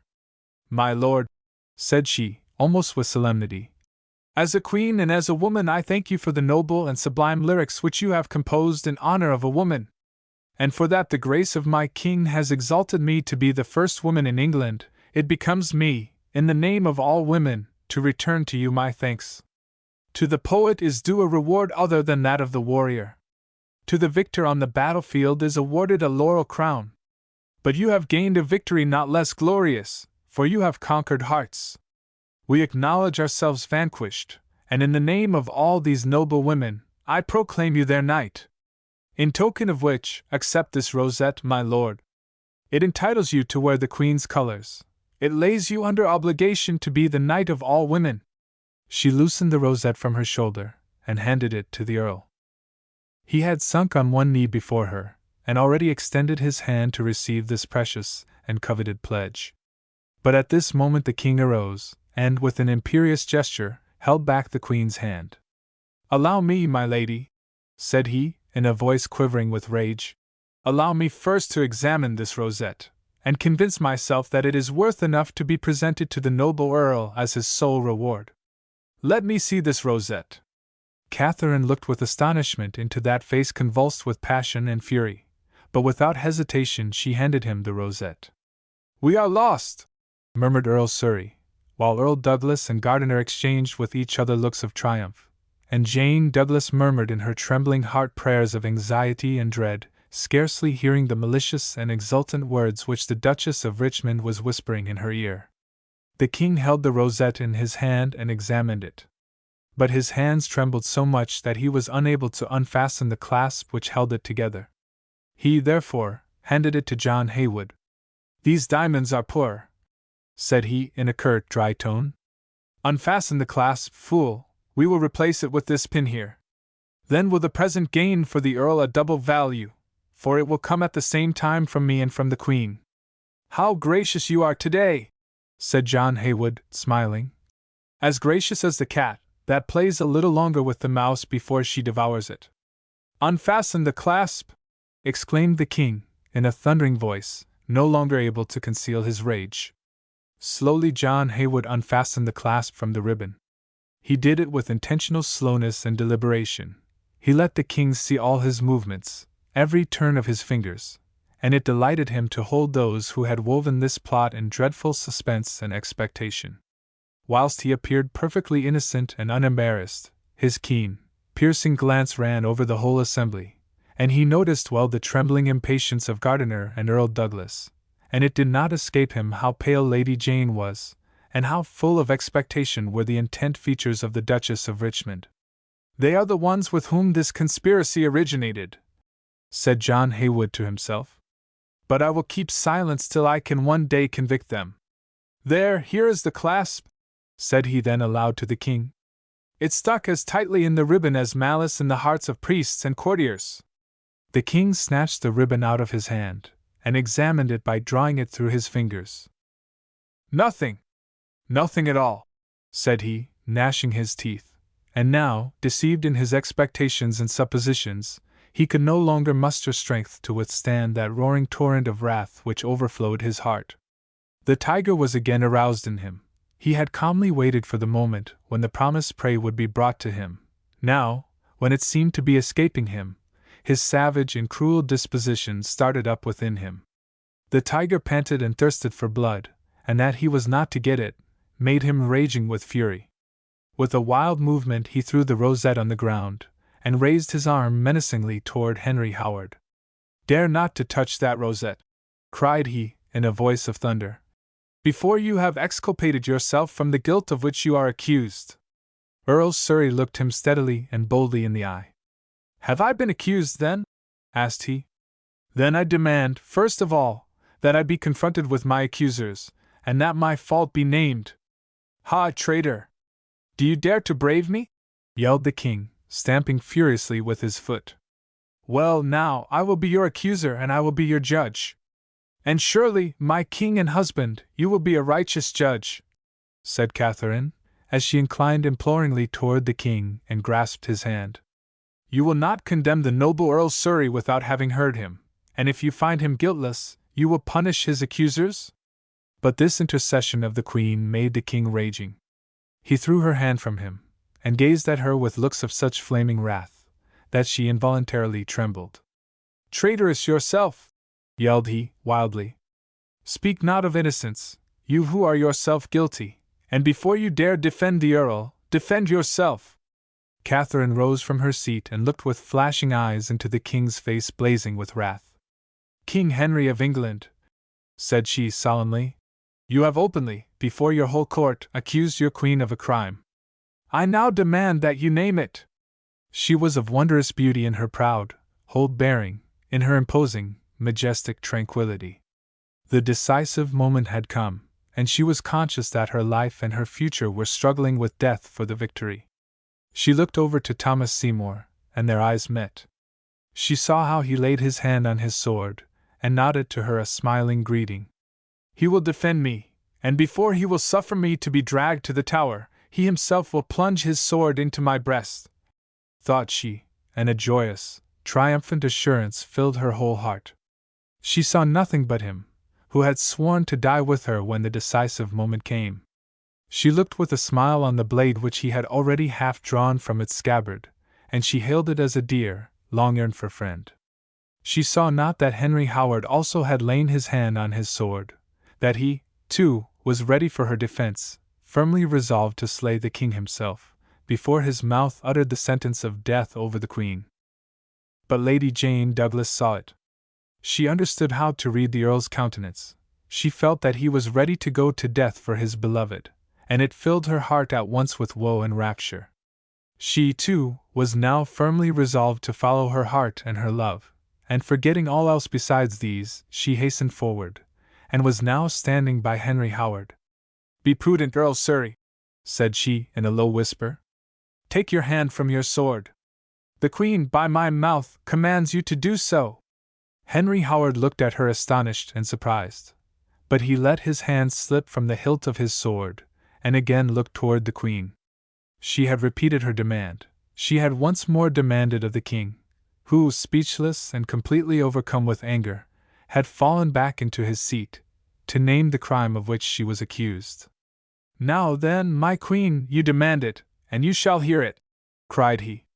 "You want to know the crime of which you are accused? Answer me then, my lady. They accuse you of not always staying at night in your sleeping room. It is alleged that you sometimes leave it for many hours, and that none of your women accompanied you when you glided through the corridors and up the secret stairs to the lonely tower, in which was waiting for you your lover, who at the same time entered the tower through the small street door. He knows all, muttered Henry Howard, and again he laid his hand on his sword, and was about to approach the Queen. Lady Jane held him back. Wait for the issue, said she. There is still time to die. He knows all, thought the Queen also, and now she felt within herself the daring courage to risk all, that at least she might not stand there a traitress in the eyes of her lover. He shall not believe that I have been untrue to him, thought she. I will tell all, confess all, that he may know why I went and whither. Now answer, my Lady Catherine, thundered the King. Answer, and tell me whether you have been falsely accused. Is it true that you, 8 days ago, in the night between Monday and Tuesday, left your sleeping room at the hour of midnight, and went secretly to the lonely tower? Is it true that you received there a man who is your lover? The Queen looked at him in angry pride. Henry, Henry, woe to you, that you dare thus insult your own wife, cried she. Answer me. You were not on that night in your sleeping room? No, said Catherine, with dignified composure. I was not there. The King sank back in his seat, and a real roar of fury sounded from his lips. It made the women turn pale, and even the men felt themselves tremble. Catherine alone had not heeded it at all. She alone had heard nothing save that cry of amazement which Thomas Seymour uttered, and she saw only the angry and upbraiding looks which he threw across at her. She answered these looks with a friendly and confident smile, and pressed both her hands to her heart, as she looked at him. I will justify myself before him at least, thought she. The King had recovered from his first shock. He again raised himself up, and his countenance now exhibited a fearful, threatening coolness. You confess, then, asked he, that you were not in your sleeping room on that night? I have already said so, exclaimed Catherine, impatiently. The King compressed his lips so violently that they bled. And a man was with you? Asked he. A man with whom you made an assignation, and whom you received in the lonely tower? A man was with me. But I did not receive him in the lonely tower, and it was no assignation. Who was that man? Yelled the King. Answer me. Tell me his name, if you do not want me to strangle you myself. King Henry, I fear death no longer, said Catherine, with a contemptuous smile. Who was that man? Tell me his name, yelled the King once more. The Queen raised herself more proudly, and her defiant look ran over the whole assembly. The man, said she solemnly, who was with me on that night, he is named. He is named John Haywood, said this individual, as he seriously and proudly walked forward from behind the King's throne. Yes, Henry, your brother, the fool John Haywood, had on that night the proud honor of accompanying your consort on her holy errand.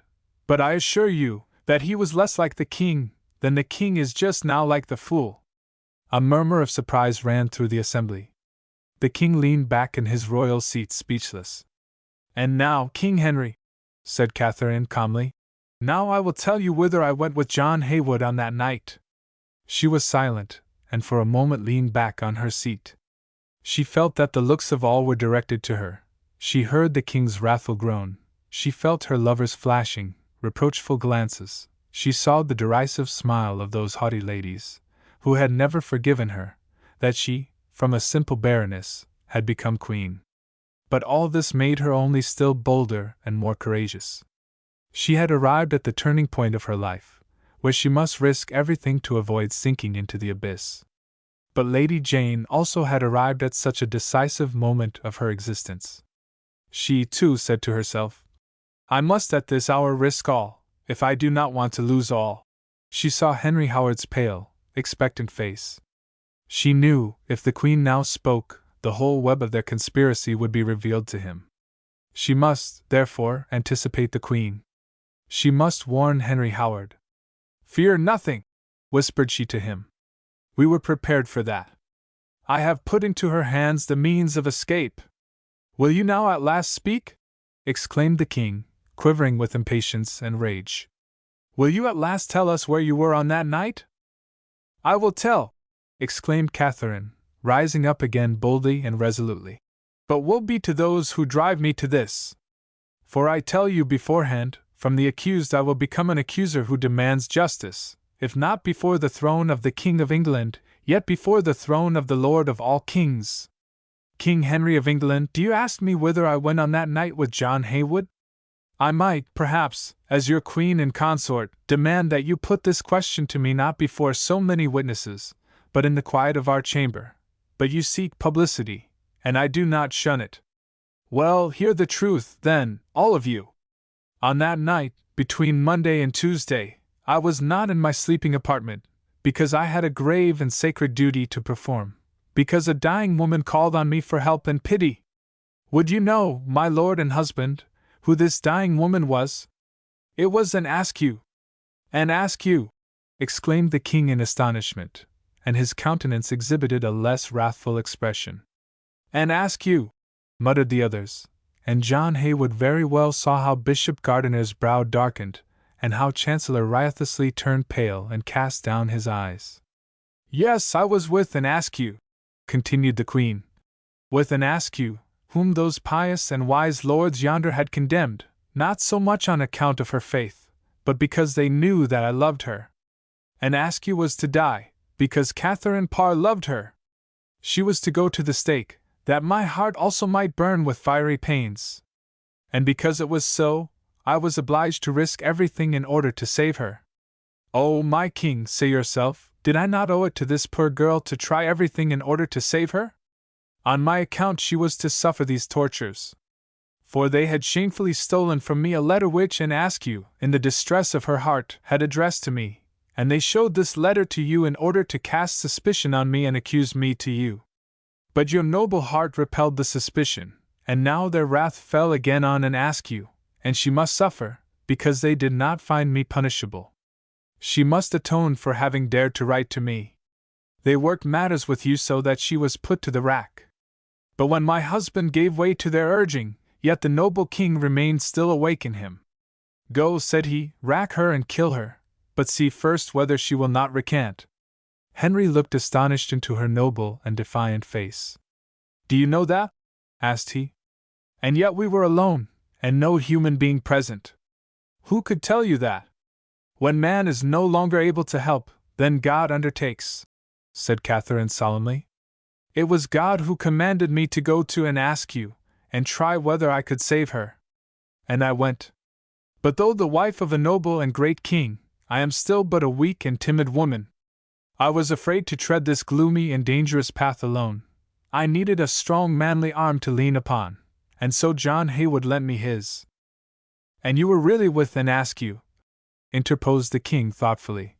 With that hardened sinner, who despised mercy, and in the stubbornness of her soul would not be a partaker of the pardon that I offered her? My lord and husband, said the queen, with tears in her eyes, she whom you have just accused stands even now before the throne of the Lord, and has received from her God the forgiveness of her sins. Therefore, do you likewise pardon her, and may the flames of the stake, to which yesterday the noble virgin body of this girl was bound, have consumed also the wrath and hatred which had been kindled in your heart against her. And Askew passed away like a saint, for she forgave all her enemies and blessed her tormentors. And Askew was a damnable sinner, who dared resist the command of her lord and king, interrupted Bishop Gardiner, looking daggers at her. And dare you maintain, my lord, that you at that time fulfilled the commands of your royal master simply and exactly? Asked Catherine. Did you keep within them with respect to an Askew? No, I say, for the king had not ordered you to torture her, he had not bidden you to lacerate in blasphemous wrath a noble human form, and distort that likeness of God into a horrible caricature. And that, my lord, you did. Before God and your king, I accuse you of it, I, the queen. For you know, my lord and husband, I was there when an Askew was racked. I saw her agony, and John Heywood saw it with me. The eyes of all were now directed inquiringly to the king, of whose ferocity and choler every one expected a violent outbreak. But this time they were mistaken. The king was so well satisfied to find his consort clear of the crime laid to her charge, that he willingly forgave her for having committed a crime of less weighty character. Besides, it filled him with respect to see his consort confronting her accusers so boldly and proudly, and he felt toward them just as burning wrath and hatred as he had before harbored against the Queen. He was pleased that the malignant and persistent persecutors of his fair and proud wife should now be humbled by her before the eyes of all his court. Therefore he looked at her with an imperceptible smile, and said with deep interest, "But how could this happen, my lady? By what path did you get thither?" "That is an inquiry which any one except the king is authorized to make. King Henry alone knows the way that I went," said Catherine, with a slight smile. John Haywood, who was still standing behind the king's throne, now bent down close to Henry's ear, and spoke with him a long time in a quick, low tone. The king listened to him attentively. Then he murmured so loud that the bystanders could very well understand him. "By God, she is a spirited and brave woman, and we should be obliged to confess that, even were she not our queen." "Continue, my lady," said he then aloud, turning to the queen with a gracious look. "Relate to me, Catherine, what saw you then in the torture chamber?" "Oh, my king and lord, it horrifies me only to think of it," cried she, shuddering and turning pale. "I saw a poor young woman who writhed in fearful agony, and whose staring eyes were raised in mute supplication to heaven.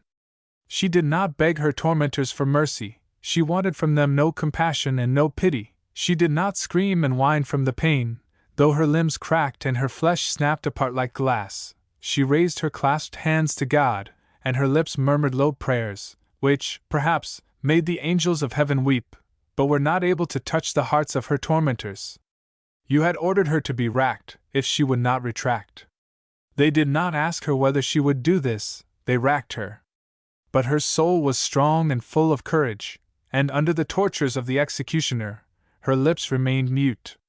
Let theologians say and determine whether an Askew's faith was a false one, but this they will not dare deny, that in the noble enthusiasm of this faith, she was a heroine who at least did not deny her God.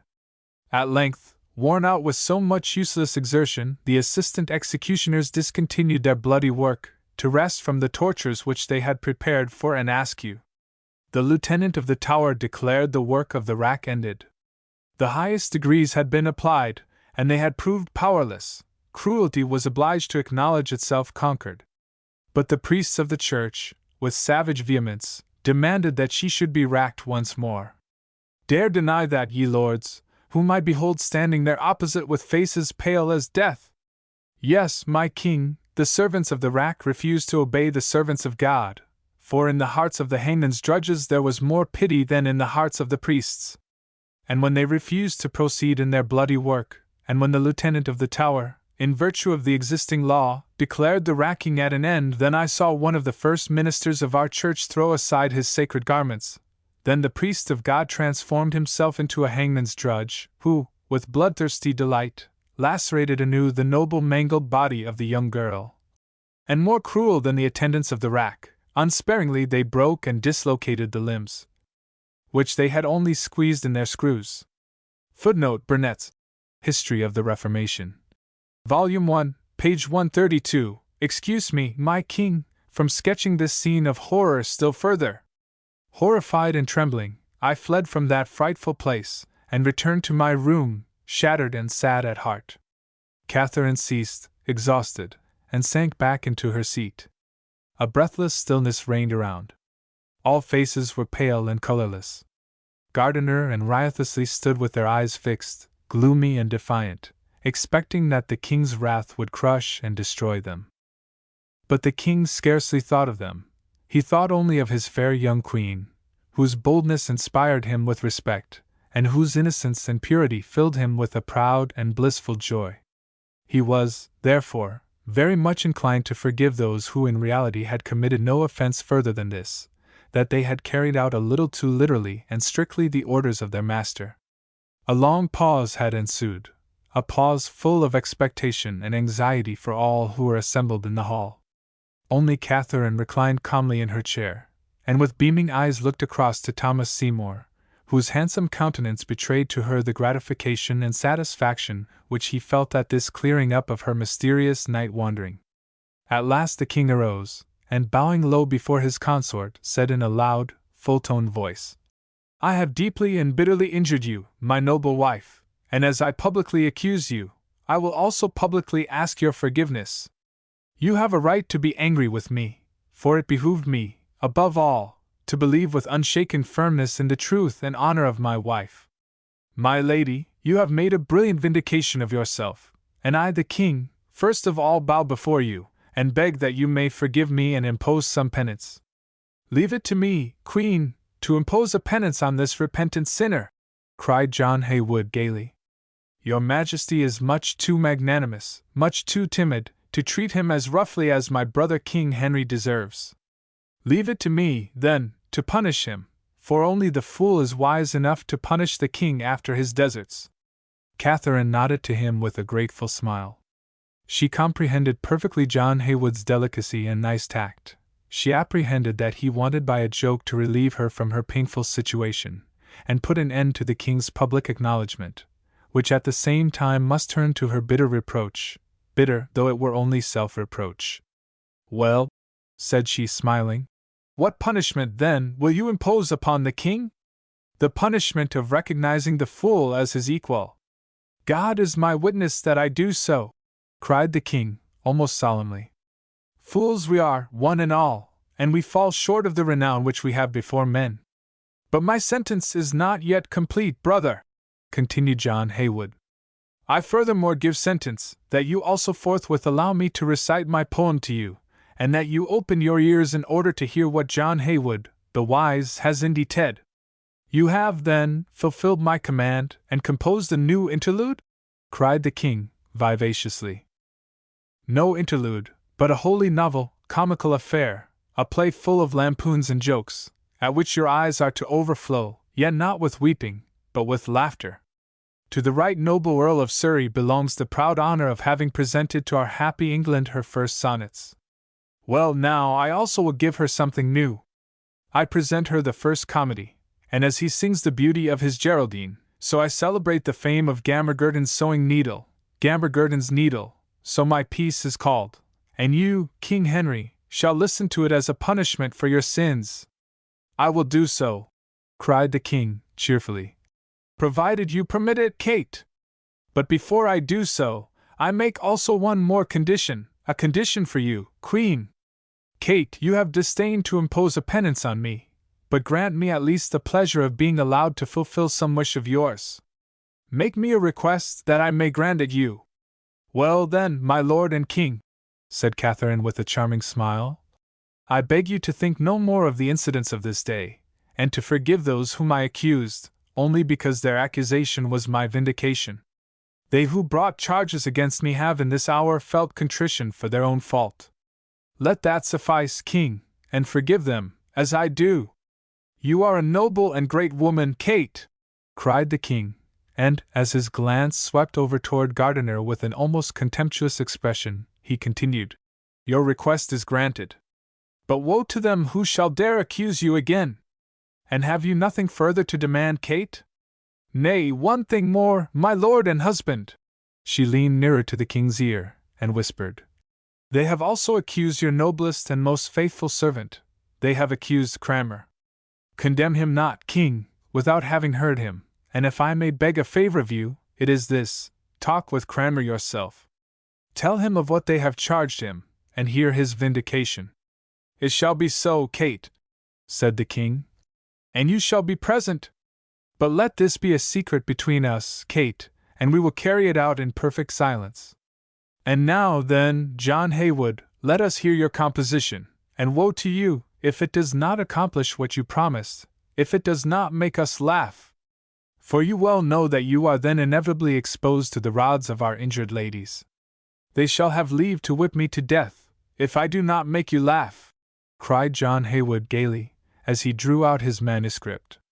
Soon the hall rang again with loud laughter, and in the universal merriment no one observed that Bishop Gardiner and Earl Douglas slipped quietly away. In the anteroom without, they stopped and looked at each other long and silently. Their countenances expressed the wrath and bitterness which filled them, and they understood this mute language of their features. "She must die!"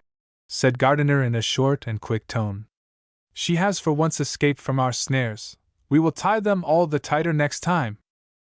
And I already hold in my hand the threads out of which we will form these snares," said Earl Douglas. "We have today falsely accused her of a love affair. When we do it again, we shall speak the truth.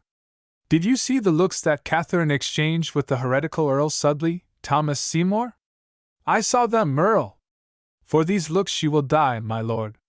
The Queen loves Thomas Seymour, and this love will be her death."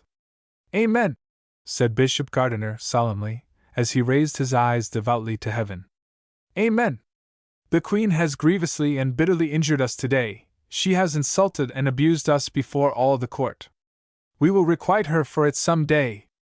The torture chamber, which she has depicted in such lively colors, may yet one day open for her, too, not that she may behold another's agonies, but that she may suffer agonies herself.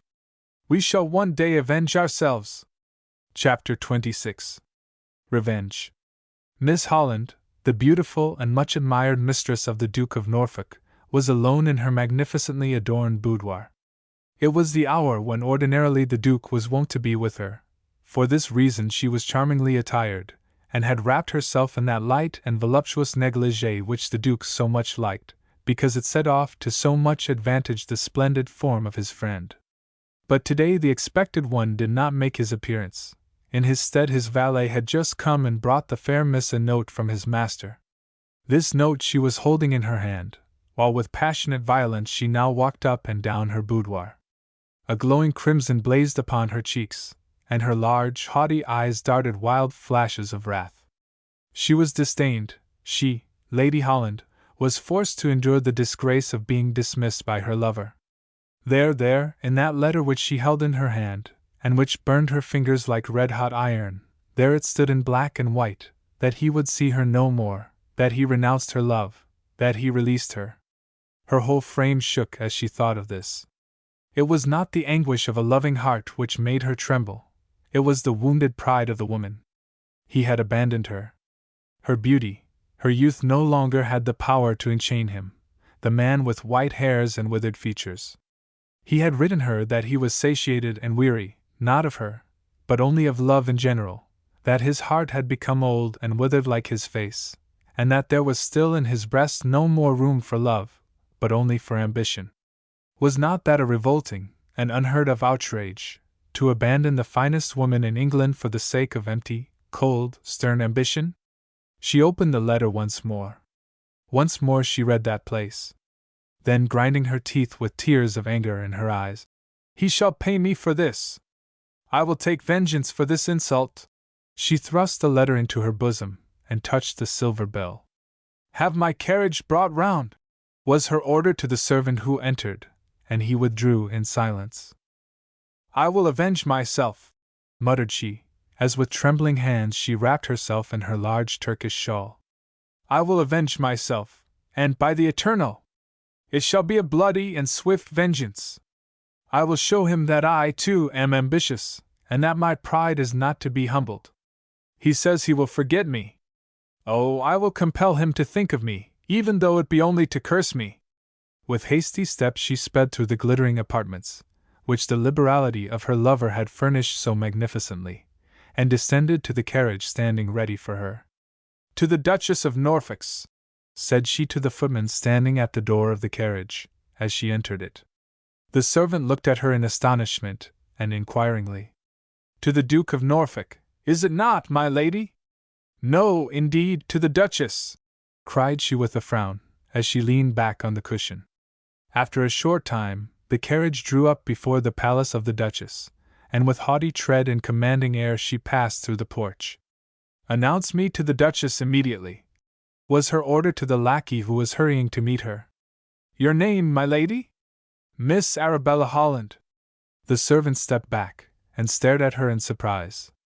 "Miss Arabella Holland! And you order me to announce you to the Duchess?" A contemptuous smile played a moment about the thin lips of the beautiful miss. "I see you know me," said she, "and you wonder a little to see me here. Wonder as much as you please, good friend, only conduct me immediately to the Duchess. I doubt whether her ladyship receives calls today. stammered the servant, hesitatingly.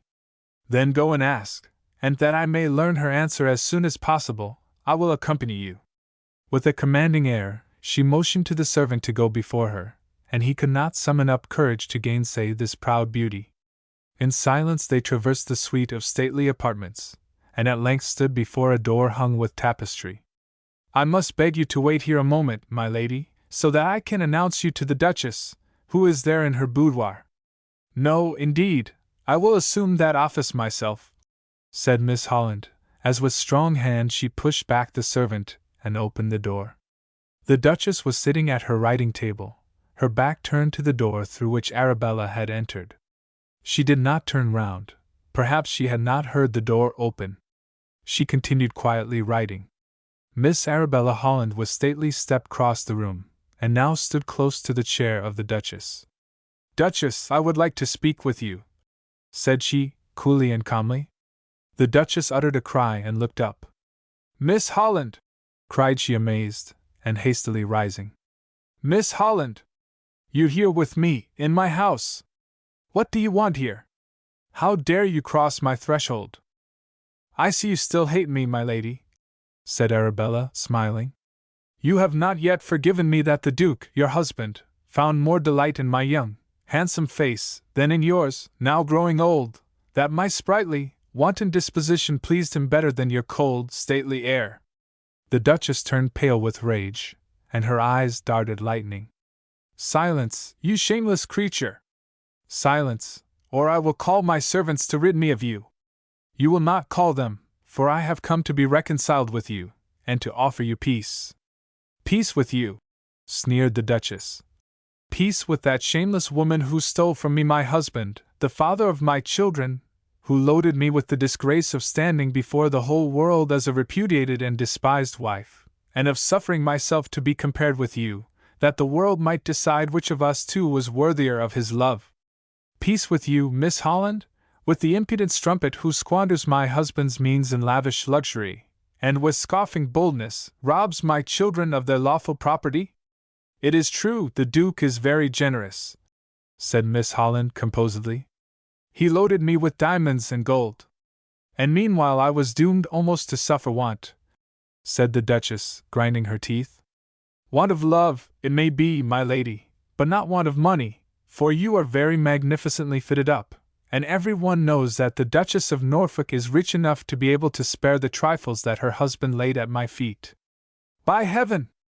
My lady, I would not have deemed it worth the trouble to stoop for them, if I had not seen among these trifles his heart.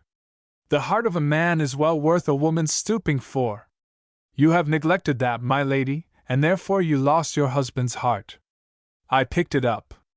That is all. Why will you make a crime of that? That is enough, cried the Duchess.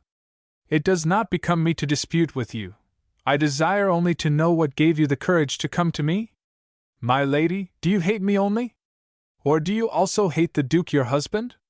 She asks me whether I hate him, cried the Duchess, with a wild, scornful laugh. Yes, Miss Holland, yes. I hate him as ardently as I despise you. I hate him so much that I would give my whole estate, aye, years of my life, if I could punish him for the disgrace he has put upon me. Then, my lady, we shall soon understand each other, for I too hate him, said Miss Holland, quietly seating herself on the velvet divan, and smiling as she observed the speechless astonishment of the Duchess. Yes, my lady, I hate him, and without doubt still more ardently, still more intensely than you yourself, for I am young and fiery. You are old, and have always managed to preserve a cool heart. The Duchess was convulsed with rage, but silently, and with an effort she gulped down the drop of wormwood which her wicked rival mingled in the cup of joy which she presented to her. You do hate him, Miss Holland? Asked she, joyfully. I hate him, and I have come to league myself with you against him. He is a traitor, a perfidious wretch, a perjurer. I will take vengeance for my disgrace. Ah, has he then deserted you also? He has deserted me also. Well, then, God be praised, cried the Duchess, and her face beamed with joy. God is great and just, and he has punished you with the same weapons with which you sinned. For your sake, he deserted me, and for the sake of another woman he forsakes you. Not so, my lady, said Miss Holland proudly. A woman like me is not forsaken on account of a woman, and he who loves me will love no other after me. There, read his letter. She handed the Duchess her husband's letter. And what do you want to do now? Asked the Duchess, after she had read it. I will have revenge, my lady. He says he no longer has a heart to love. Well, now, we will so manage that he may no longer have a head to think. Will you be my ally, my lady? I will. And I also will be, said the Duchess of Richmond, who just then opened the door and came out of the adjoining room. Not a word of this entire conversation had escaped her, and she very well understood that the question was not about some petty vengeance, but her father's head. She knew that Miss Holland was not a woman that, when irritated, pricked with a pin, but one that grasped the dagger to strike her enemy a mortal blow. Yes, I too will be your ally, cried the Duchess of Richmond. We have all three been outraged by the same man. Let, then, our revenge be a common one. The father has insulted you, the son me. Well, then, I will help you to strike the father, if you in return will assist me to destroy the son. I will assist you, said Arabella, smiling. For I also hate the haughty Earl of Surrey, who prides himself on his virtue, as if it were a golden fleece which God himself had stuck on his breast. I hate him, for he never meets me but with proud disregard, and he alone is to blame for his father's faithlessness. I was present when with tears he besought the Duke, our father, to free himself from your fetters, and give up this shameful and disgraceful connection with you, said the young Duchess. Arabella answered nothing, but she pressed her hands firmly together, and a slight pallor overspread her cheeks. And why are you angry with your brother? Asked the old Duchess thoughtfully. Why am I angry with him, do you ask, my mother? I am not angry with him, but I execrate him, and I have sworn to myself never to rest till I have avenged myself.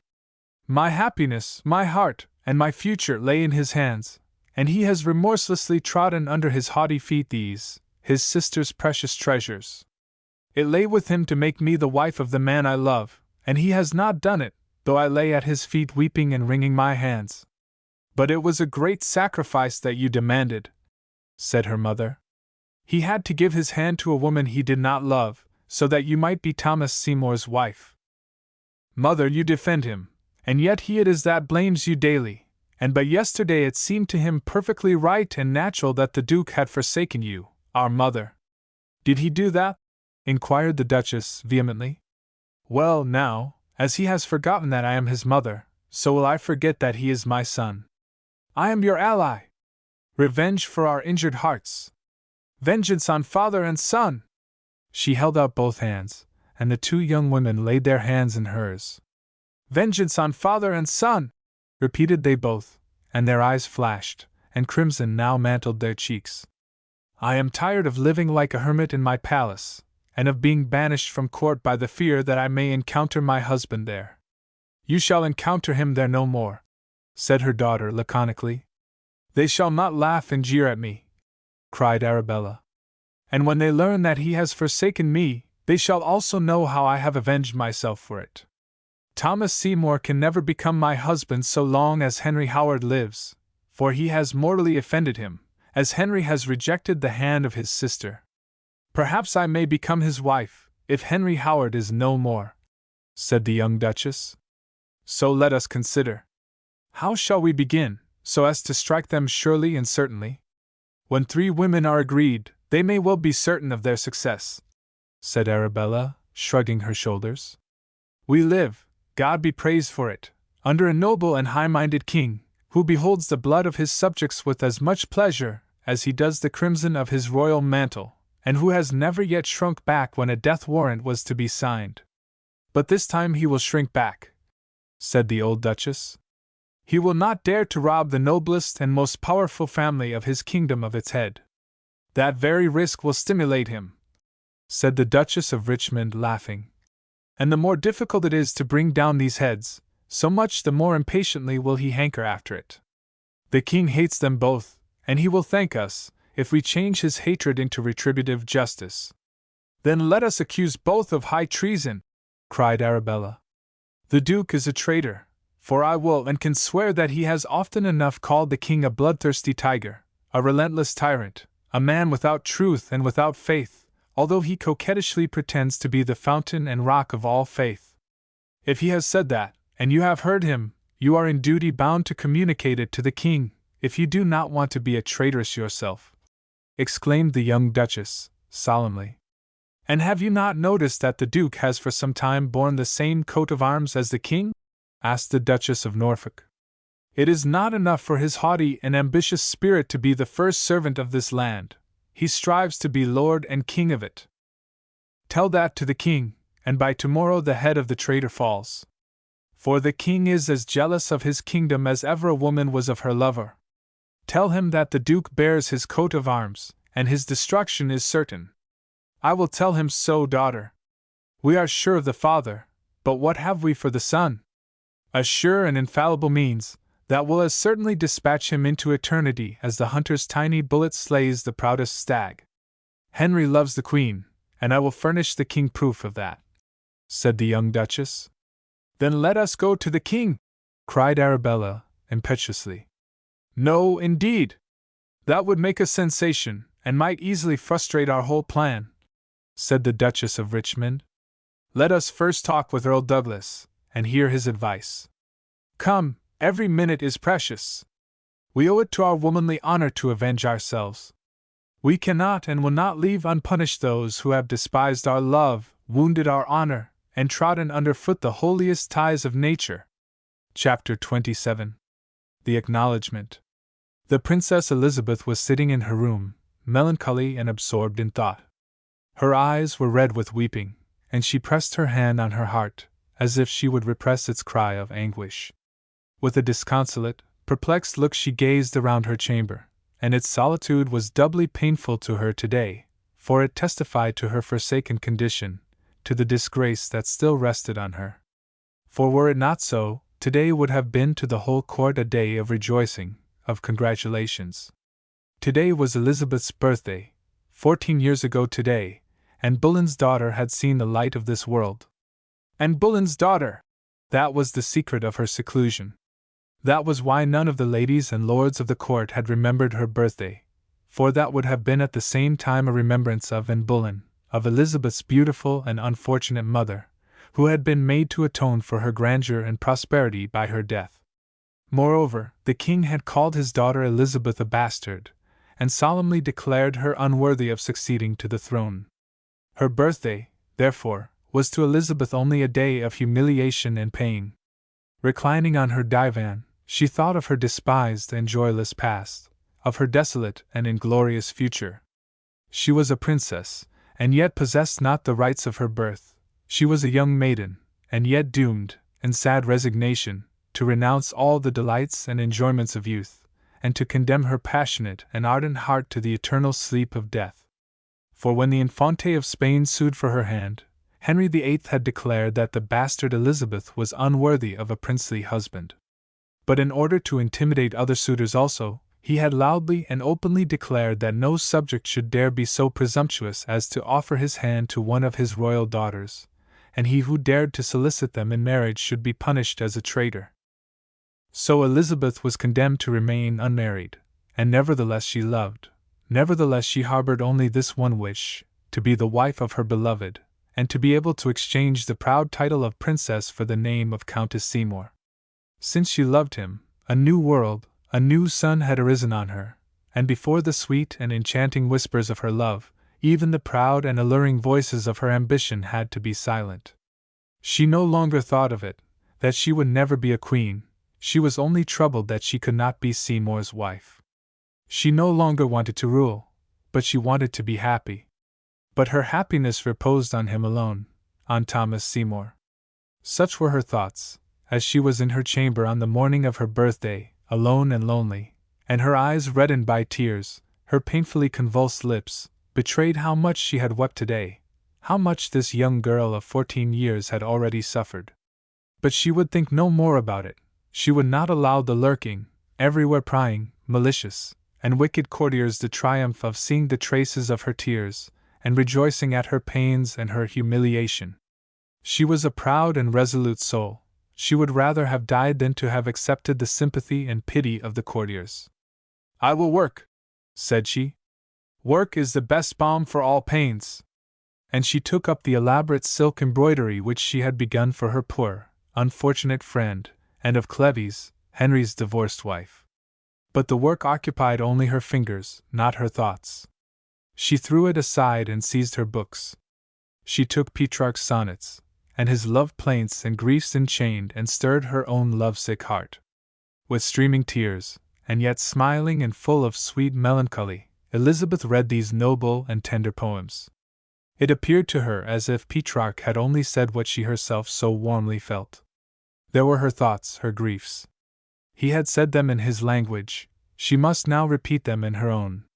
She seated herself, and with hands trembling with enthusiasm, fluttering breath, perfectly excited and glowing, in glad haste she began a translation of Petrarch's first sonnet.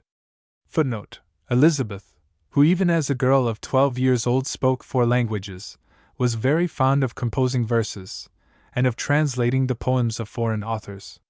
But she kept her skill in this respect very secret, and was always very angry if any one by chance saw one of her poems. After her death there were found among her papers many translations, especially of Petrarch's sonnets, which were the work of her earliest youth. Letty, Volume 1, page 150. A loud knock interrupted her, and in the hastily opened door now appeared the lovely form of the Queen. "The Queen!" exclaimed Elizabeth with delight. "Have you come to me at such an early morning hour? And should I wait till evening to wish my Elizabeth happiness on her festival? Should I first let the sun go down on this day, which gave to England so noble and so fair a princess?" asked Catherine. "Or you thought, perhaps, I did not know that this was your birthday, and that today my Elizabeth advances from the years of childhood, as a proud maiden full of hope?" "Full of hope?" said Elizabeth sadly. "And Bullen's daughter has no hopes, and when you speak of my birthday, you remind me at the same time of my despised birth." "It shall be despised no longer," said Catherine, and, as she put her arm tenderly around Elizabeth's neck, she handed her a roll of parchment. "Take that, Elizabeth, and may this paper be to you the promise of a joyful and brilliant future. At my request, the king has made this law, and he therefore granted me the pleasure of bringing it to you." Elizabeth opened the parchment and read, and a radiant expression overspread her countenance. "Acknowledged! I am acknowledged!" cried she. "The disgrace of my birth is taken away. Elizabeth is no more a bastard, she is a royal princess. And she may some day be a queen," said Catherine, smiling. "Oh," cried Elizabeth, "it is not that which stirs me with such joy. But the disgrace of my birth is taken away, and I may freely hold up my head and name my mother's name. Now thou mayst sleep calmly in thy grave, for it is no longer dishonored. And Bullen was no strumpet, she was King Henry's lawful wife, and Elizabeth is the king's legitimate daughter. I thank thee, my God, I thank thee!" And the young, passionate girl threw herself on her knees, and raised her hands and her eyes to heaven. "Spirit of my glorified mother," said she solemnly, "I call thee! Come to me! Overshadow me with thy smile, and bless me with thy breath. Queen Anne of England, thy daughter is no longer a bastard, and no one dares venture more to insult her. Thou wert with me when I wept and suffered, my mother, and often in my disgrace and humiliation, it was as if I heard thy voice, which whispered comfort to me, as if I saw thy heavenly eyes, which poured peace and love into my breast. Oh, abide with me now also, my mother, now, when my disgrace is taken away, abide with me in my prosperity, and guard my heart, that it may be kept pure from arrogance and pride, and remain humble in its joy. And Bullen, they laid thy beautiful, innocent head upon the block, but this parchment sets upon it again the royal crown, and woe, woe to those who will now still dare insult thy memory." She sprang from her knees and rushed to the wall opposite, on which was a large oil painting, which represented Elizabeth herself as a child playing with a dog. "Oh, mother, mother!" said she. "This picture was the last earthly thing on which thy looks rested, and to these painted lips of thy child thou gavest thy last kiss, which thy cruel hangman would not allow to thy living child. Oh, let me sip up this last kiss from that spot, let me touch with my mouth the spot that thy lips have consecrated.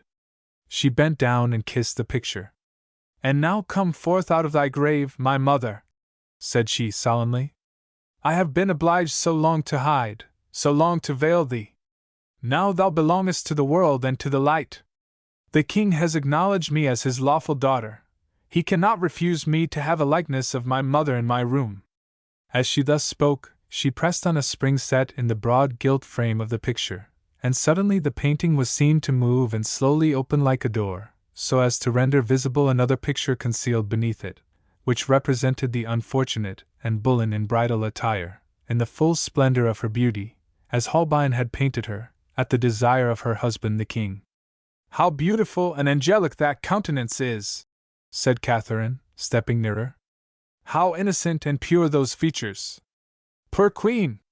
Yet thine enemies succeeded in casting suspicion on thee and bringing thee to the scaffold. Oh, when I behold thee, I shudder, and my own future rises up before me like a threatening spectre.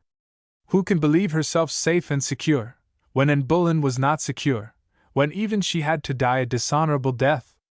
Ah, do but believe me, Elizabeth, it is a melancholy lot to be Queen of England, and often indeed have I asked the morning whether I, as still Queen of England, shall greet the evening. But no, we will not talk of myself in this hour, but only of you, Elizabeth, of your future and of your fortune. May this document be acceptable to you, and realize all the wishes that slumber in your bosom. One great wish of mine it has fulfilled already, said Elizabeth, still occupied with the picture. It allows me to show my mother's likeness unveiled. That I could one day do so was her last prayer and last wish, which she entrusted to John Haywood for me. To him she committed this picture. He alone knew the secret of it, and he has faithfully preserved it. Oh, John Haywood is a trusty and true friend, said Catherine, heartily. And it was he who assisted me in inclining the king to our plan and in persuading him to acknowledge you. With an unutterable expression, Elizabeth presented both hands to her. I thank you for my honor, and the honor of my mother, said she. I will love you for it as a daughter, and never shall your enemies find with me an open ear and a willing heart. Let us two conclude with each other a league offensive and defensive. Let us keep true to each other, and the enemies of the one shall be the enemies of the other also.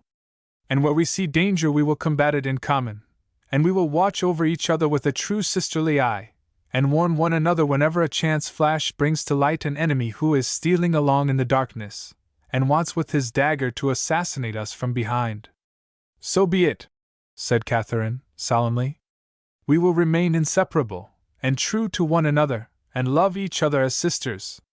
And as she imprinted a warm kiss on Elizabeth's lips, she continued, But now, Princess, direct your looks once more to that document, of which at first you read only the beginning.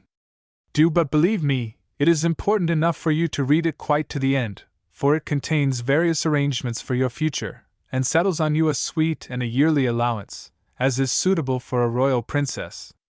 Oh, what care I for these things? Cried Elizabeth, merrily. That is my majordomo's concern, and he may attend to it. But there is yet another paragraph that will interest you more, said Catherine, with a slight smile. For it is a full and complete reparation to my proud and ambitious Elizabeth. You recollect the answer which your father gave to the King of France when he solicited your hand for the Dauphin? Do I recollect it? Cried Elizabeth, her features quickly becoming gloomy. King Henry said, Anne Boleyn's daughter is not worthy to accept the hand of a royal prince. Well, then, Elizabeth, that the reparation made to you may be complete, the king, while he grants you your lawful title and honor, has decreed that you are permitted to marry only a husband of equal birth, to give your hand only to a royal prince, if you would preserve your right of succeeding to the throne. Oh, certainly, there could be no more complete recantation of the affront once put upon you. And that he consented to do this, you owe to the eloquent intercession of a true and trusty friend. You have John Haywood to thank for it. John Haywood! Cried Elizabeth, in a bitter tone. Oh, I thank you, Queen, that it was not you who determined my father to this decision. John Haywood did it, and you call him my friend? You say that he is a true and devoted servant to us both? Beware of his fidelity, Queen, and build not on his devotedness, for I tell you his soul is full of falsehood, and while he appears to bow before you in humbleness, his eyes are only searching for the place on your heel where he can strike you most surely and most mortally. Oh, he is a serpent, a venomous serpent, and he has just wounded me mortally and incurably. But no, continued she, energetically, I will not submit to this fraud. I will not be the slave of this injurious law. I will be free to love and to hate as my heart demands. I will not be shackled, nor be compelled to renounce this man, whom I perhaps love, and to marry that one, whom I perhaps abhor. With an expression of firm, energetic resolve, she took the roll of parchment, and handed it back to Catherine. Queen, take this parchment back again, return it to my father, and tell him that I thank him for his provident goodness, but will decline the brilliant lot which this act offers me. I love freedom so much, that even a royal crown cannot allure me when I am to receive it with my hands bound and my heart not free. Poor child, sighed Catherine. You know not, then, that the royal crown always binds us in fetters and compresses our heart in iron clamps?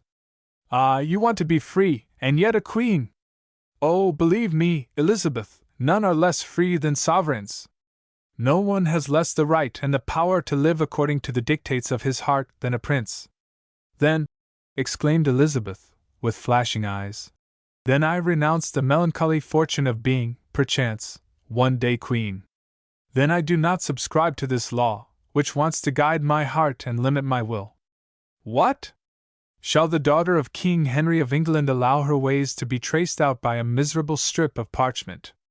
And shall a sheet of paper be able to intrude itself between me and my heart?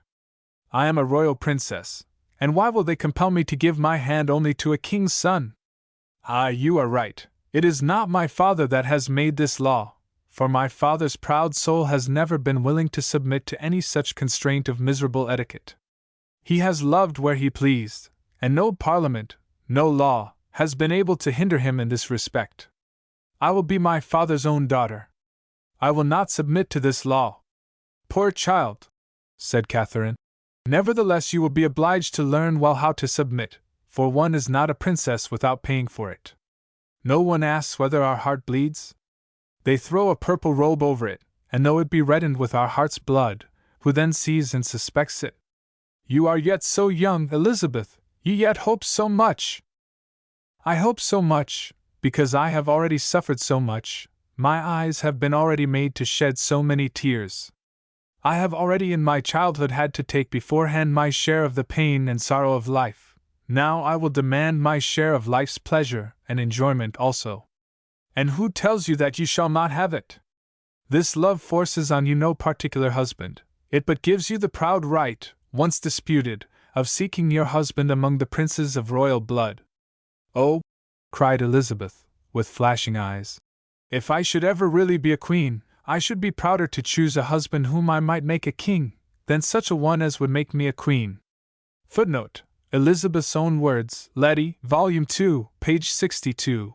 Oh, say yourself, Catherine, must it not be a high and noble pleasure to confer glory and greatness on one we love, to raise him in the omnipotence of our love high above all other men, and to lay our own greatness, our own glory, humbly at his feet, that he may be adorned therewith and make his own possession what is ours? By heaven, you are as proud and ambitious as a man, said Catherine, smiling. Your father's own daughter. So thought Henry when he gave his hand to Anne Boleyn, so thought he when he exalted me to be his queen. But it behooves him thus to think and act, for he is a man. He thought thus, because he loved, not because he was a man. And you too, Elizabeth, do you too think thus because you love?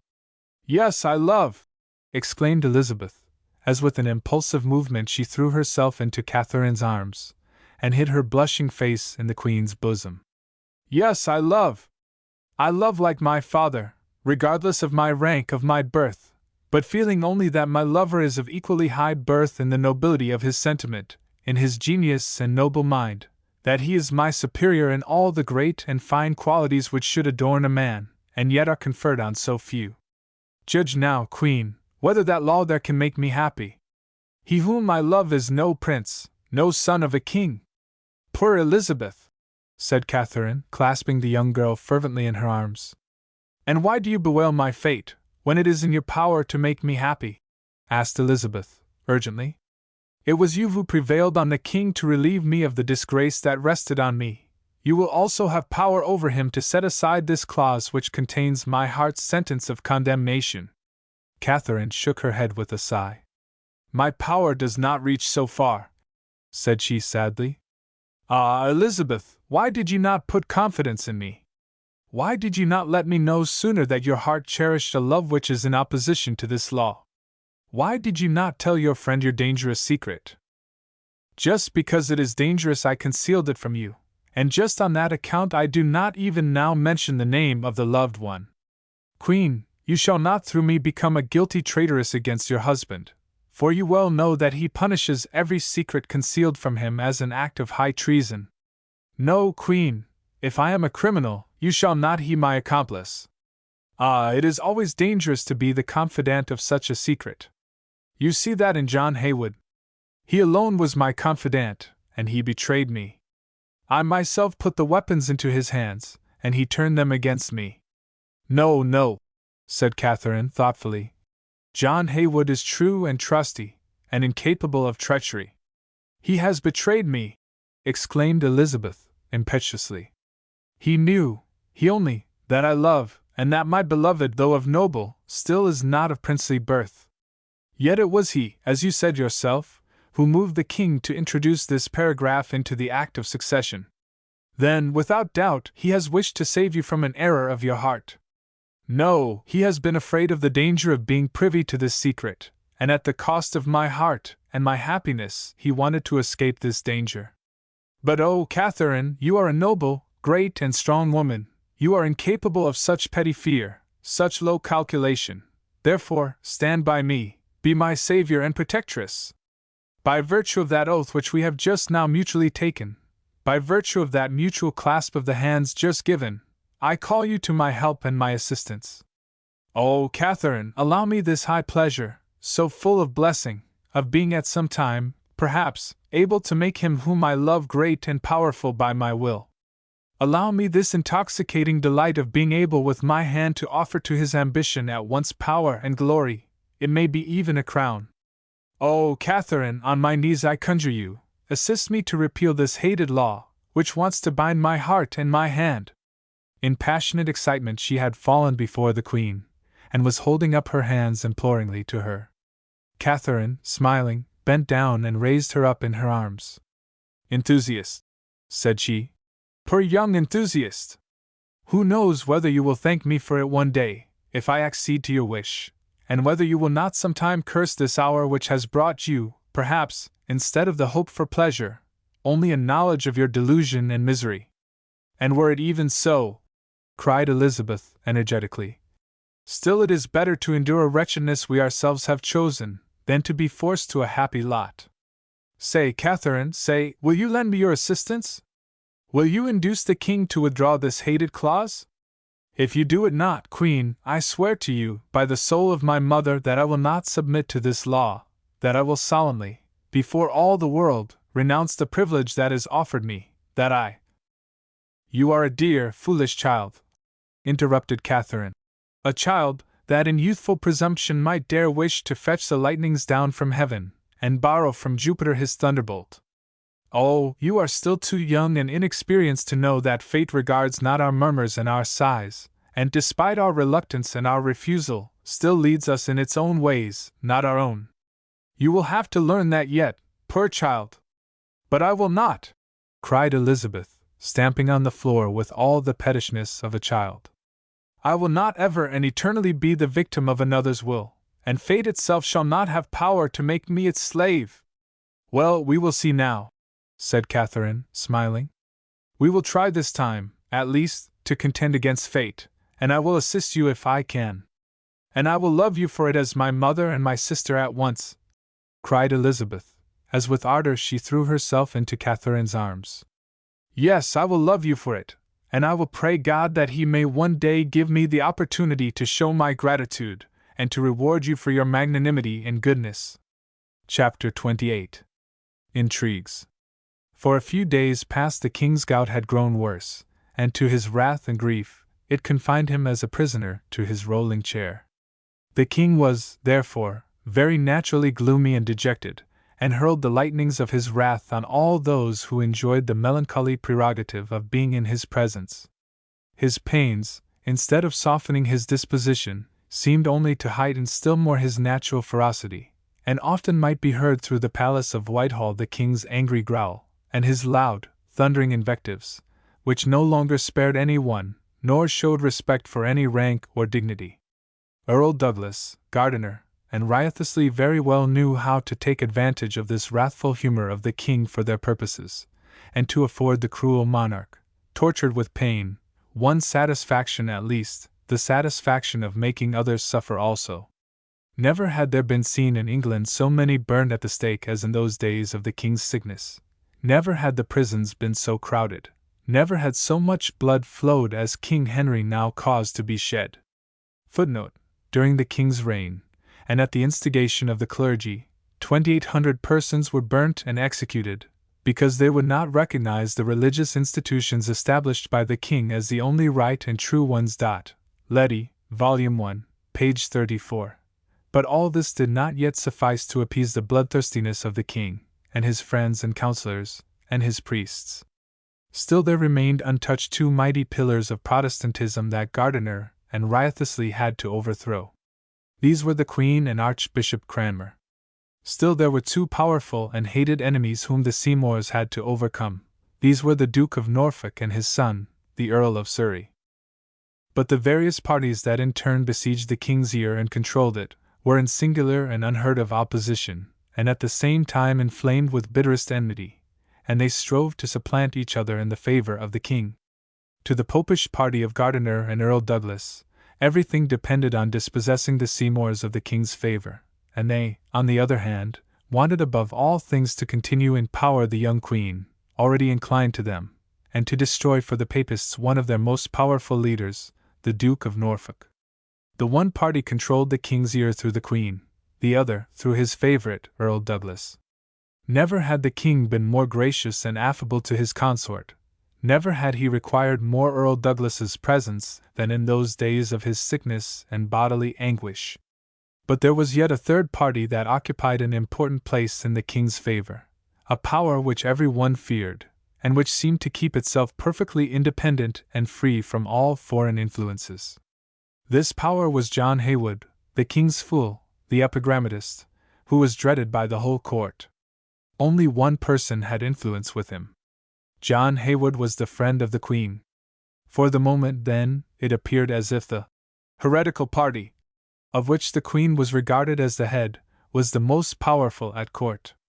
It was therefore very natural for the Popish party to cherish an ardent hatred against the queen, very natural for them to be contriving new plots and machinations to ruin her and hurl her from the throne.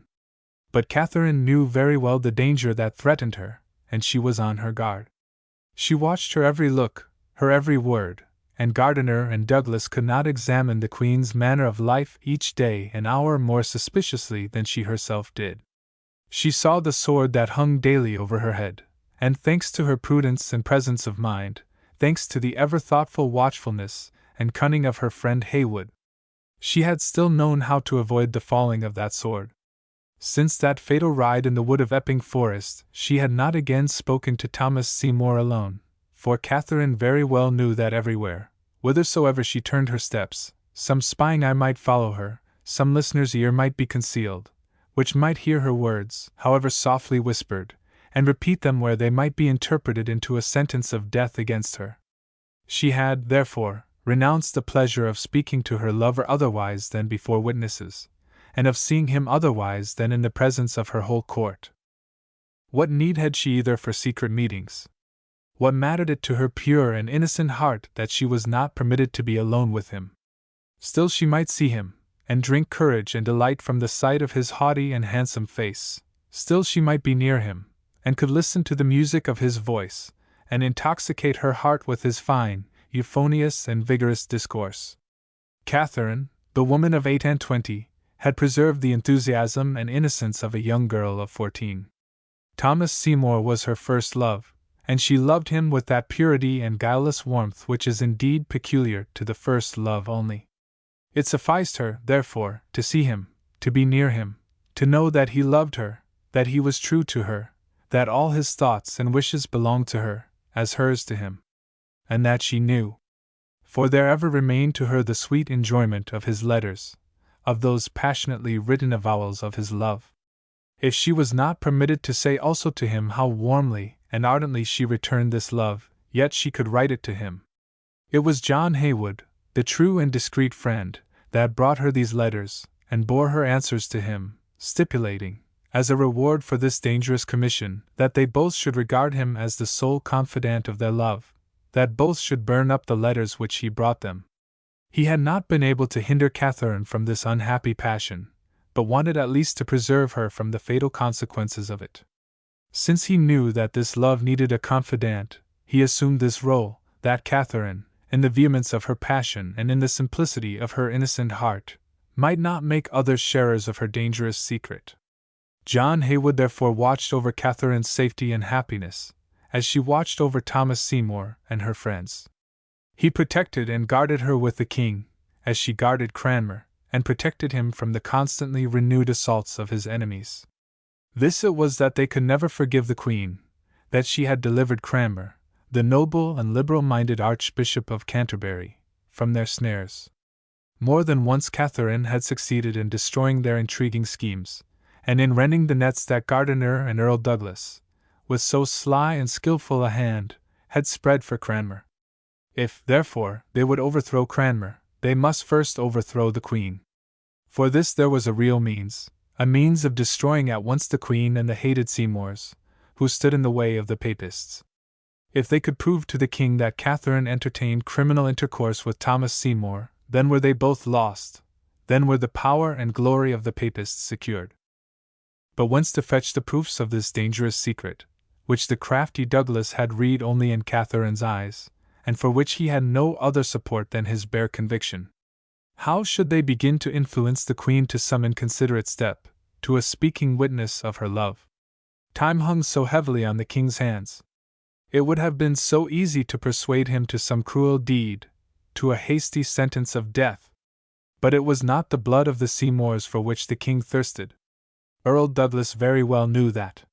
He who observed the king day and night, he who examined and sounded his every sigh, each of his softly murmured words, every twitch of his mouth, every wrinkle of his brow, he well knew what dark and bloody thoughts stirred the king's soul, and whose blood it was for which he thirsted. The royal tiger would drink the blood of the Howards, and that they still lived in health, and abundance, and glory, while he, their king and master, lonely and sad, was tossing on his couch in pain and agony.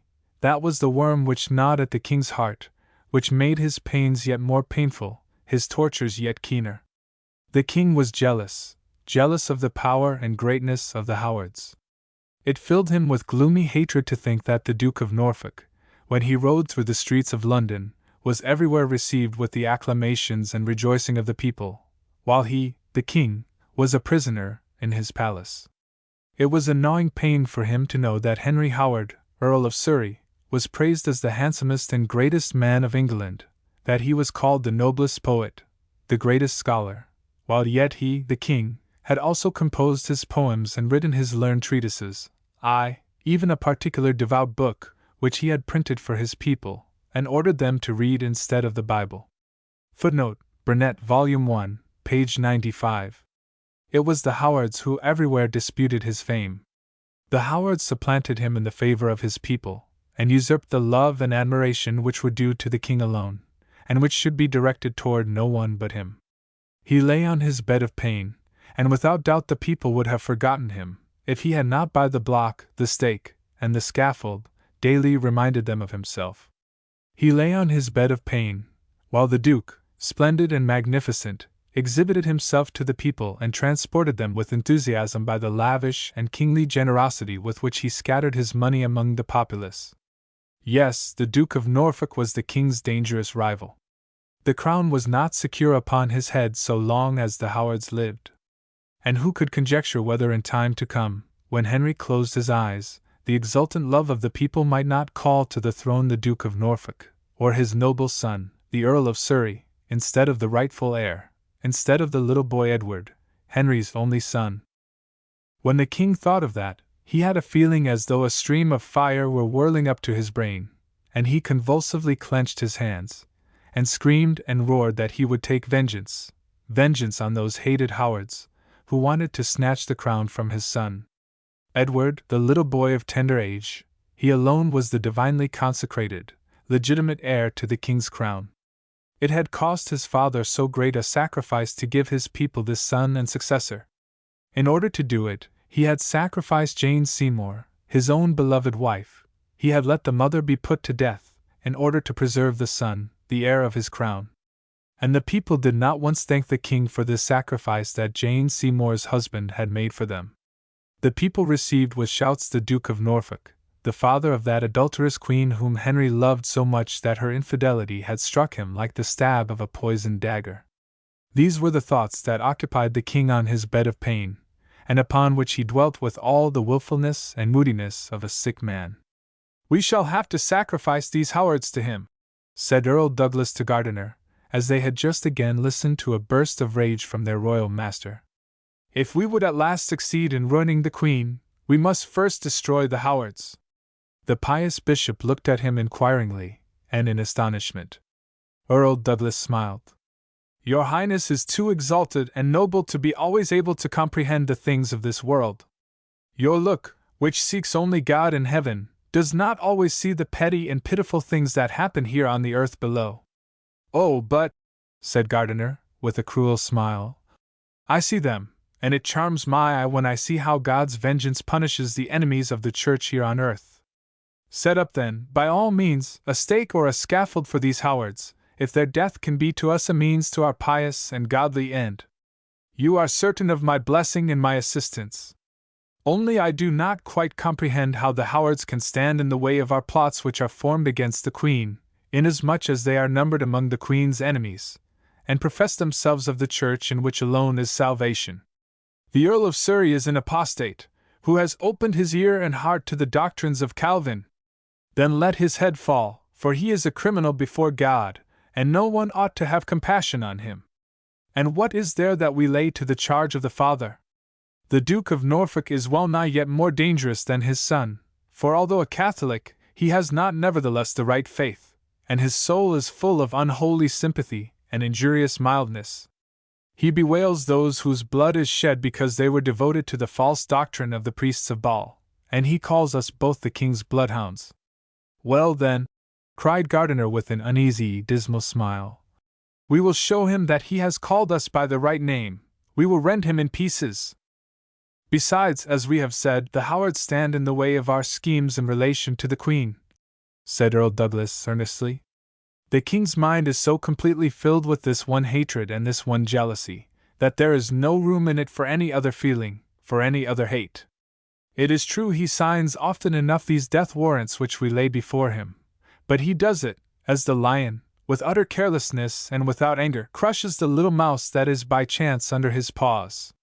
But if the lion is to rend in pieces his equal, he must beforehand be put into a rage. When he is raging, then you must let him have his prey. The Howards shall be his first prey. But then, we must exert ourselves, that when the lion again shakes his mane his wrath may fall upon Catherine Parr and the Seymours.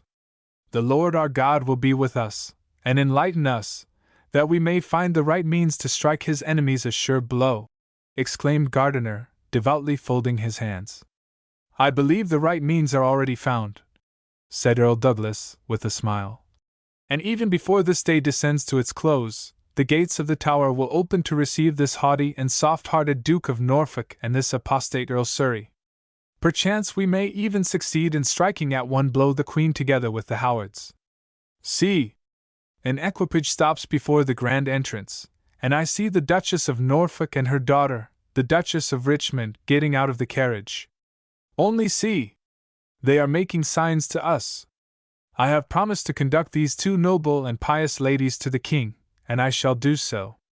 Whilst we are there, pray for us, your Highness, that our words, like well-aimed arrows, may strike the king's heart, and then rebound upon the Queen and the Seymours." Chapter 29. The Accusation. In vain had the king hoped to master his pains, or at least to forget them, while he tried to sleep. Sleep had fled from the king's couch, and as he now sat in his rolling chair, sad, weary, and harassed with pain, he thought, with gloomy spite, that the Duke of Norfolk told him but yesterday that sleep was a thing under his control, and he could summon it to him whenever it seemed good to him. This thought made him raving with anger, and grinding his teeth, he muttered, "He can sleep, and I, his lord and king, I am a beggar that in vain whines to God above for a little sleep, a little forgetfulness of his pains. But it is this traitorous Norfolk that prevents me from sleeping. Thoughts of him keep me awake and restless. And I cannot crush this traitor with these hands of mine. I am a king, and yet so powerless and weak that I can find no means of accusing this traitor, and convicting him of his sinful and blasphemous deeds. Oh, where may I find him, that true friend, that devoted servant, who ventures to understand my unuttered thoughts, and fulfill the wishes to which I dare not give a name?" Just as he was thus thinking, the door behind him opened, and in walked Earl Douglas. His countenance was proud and triumphant, and so wild the joy gleamed from his eyes that even the king was surprised at it.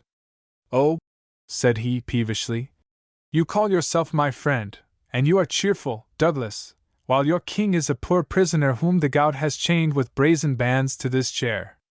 You will recover, my king, and go forth from this imprisonment as the conqueror, dazzling and bright, that by his appearance under God's blessing treads all his enemies in the dust, that triumphs over all those who are against him, and would betray their king." "Are there, then, any such traitors who threaten their king?" asked Henry, with a dark frown. "Aye, there are such traitors." "Name them to me," said the king, trembling with passionate impatience. "Name them to me, that my arm may crush them and my avenging justice overtake the heads of the guilty. It is superfluous to mention them, for you, King Henry, though wise and all-knowing, you know their names." And bending down closer to the king's ear, Earl Douglas continued, "King Henry, I certainly have a right to call myself your most faithful and devoted servant, for I have read your thoughts. I have understood the noble grief that disturbs your heart, and banishes sleep from your eyes and peace from your soul. You saw the foe that was creeping in the dark, you heard the low hiss of the serpent that was darting his venomous sting at your heel.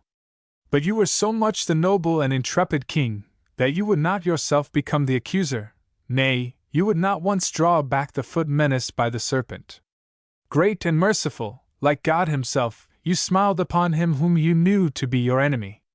But I, my king, I have other duties.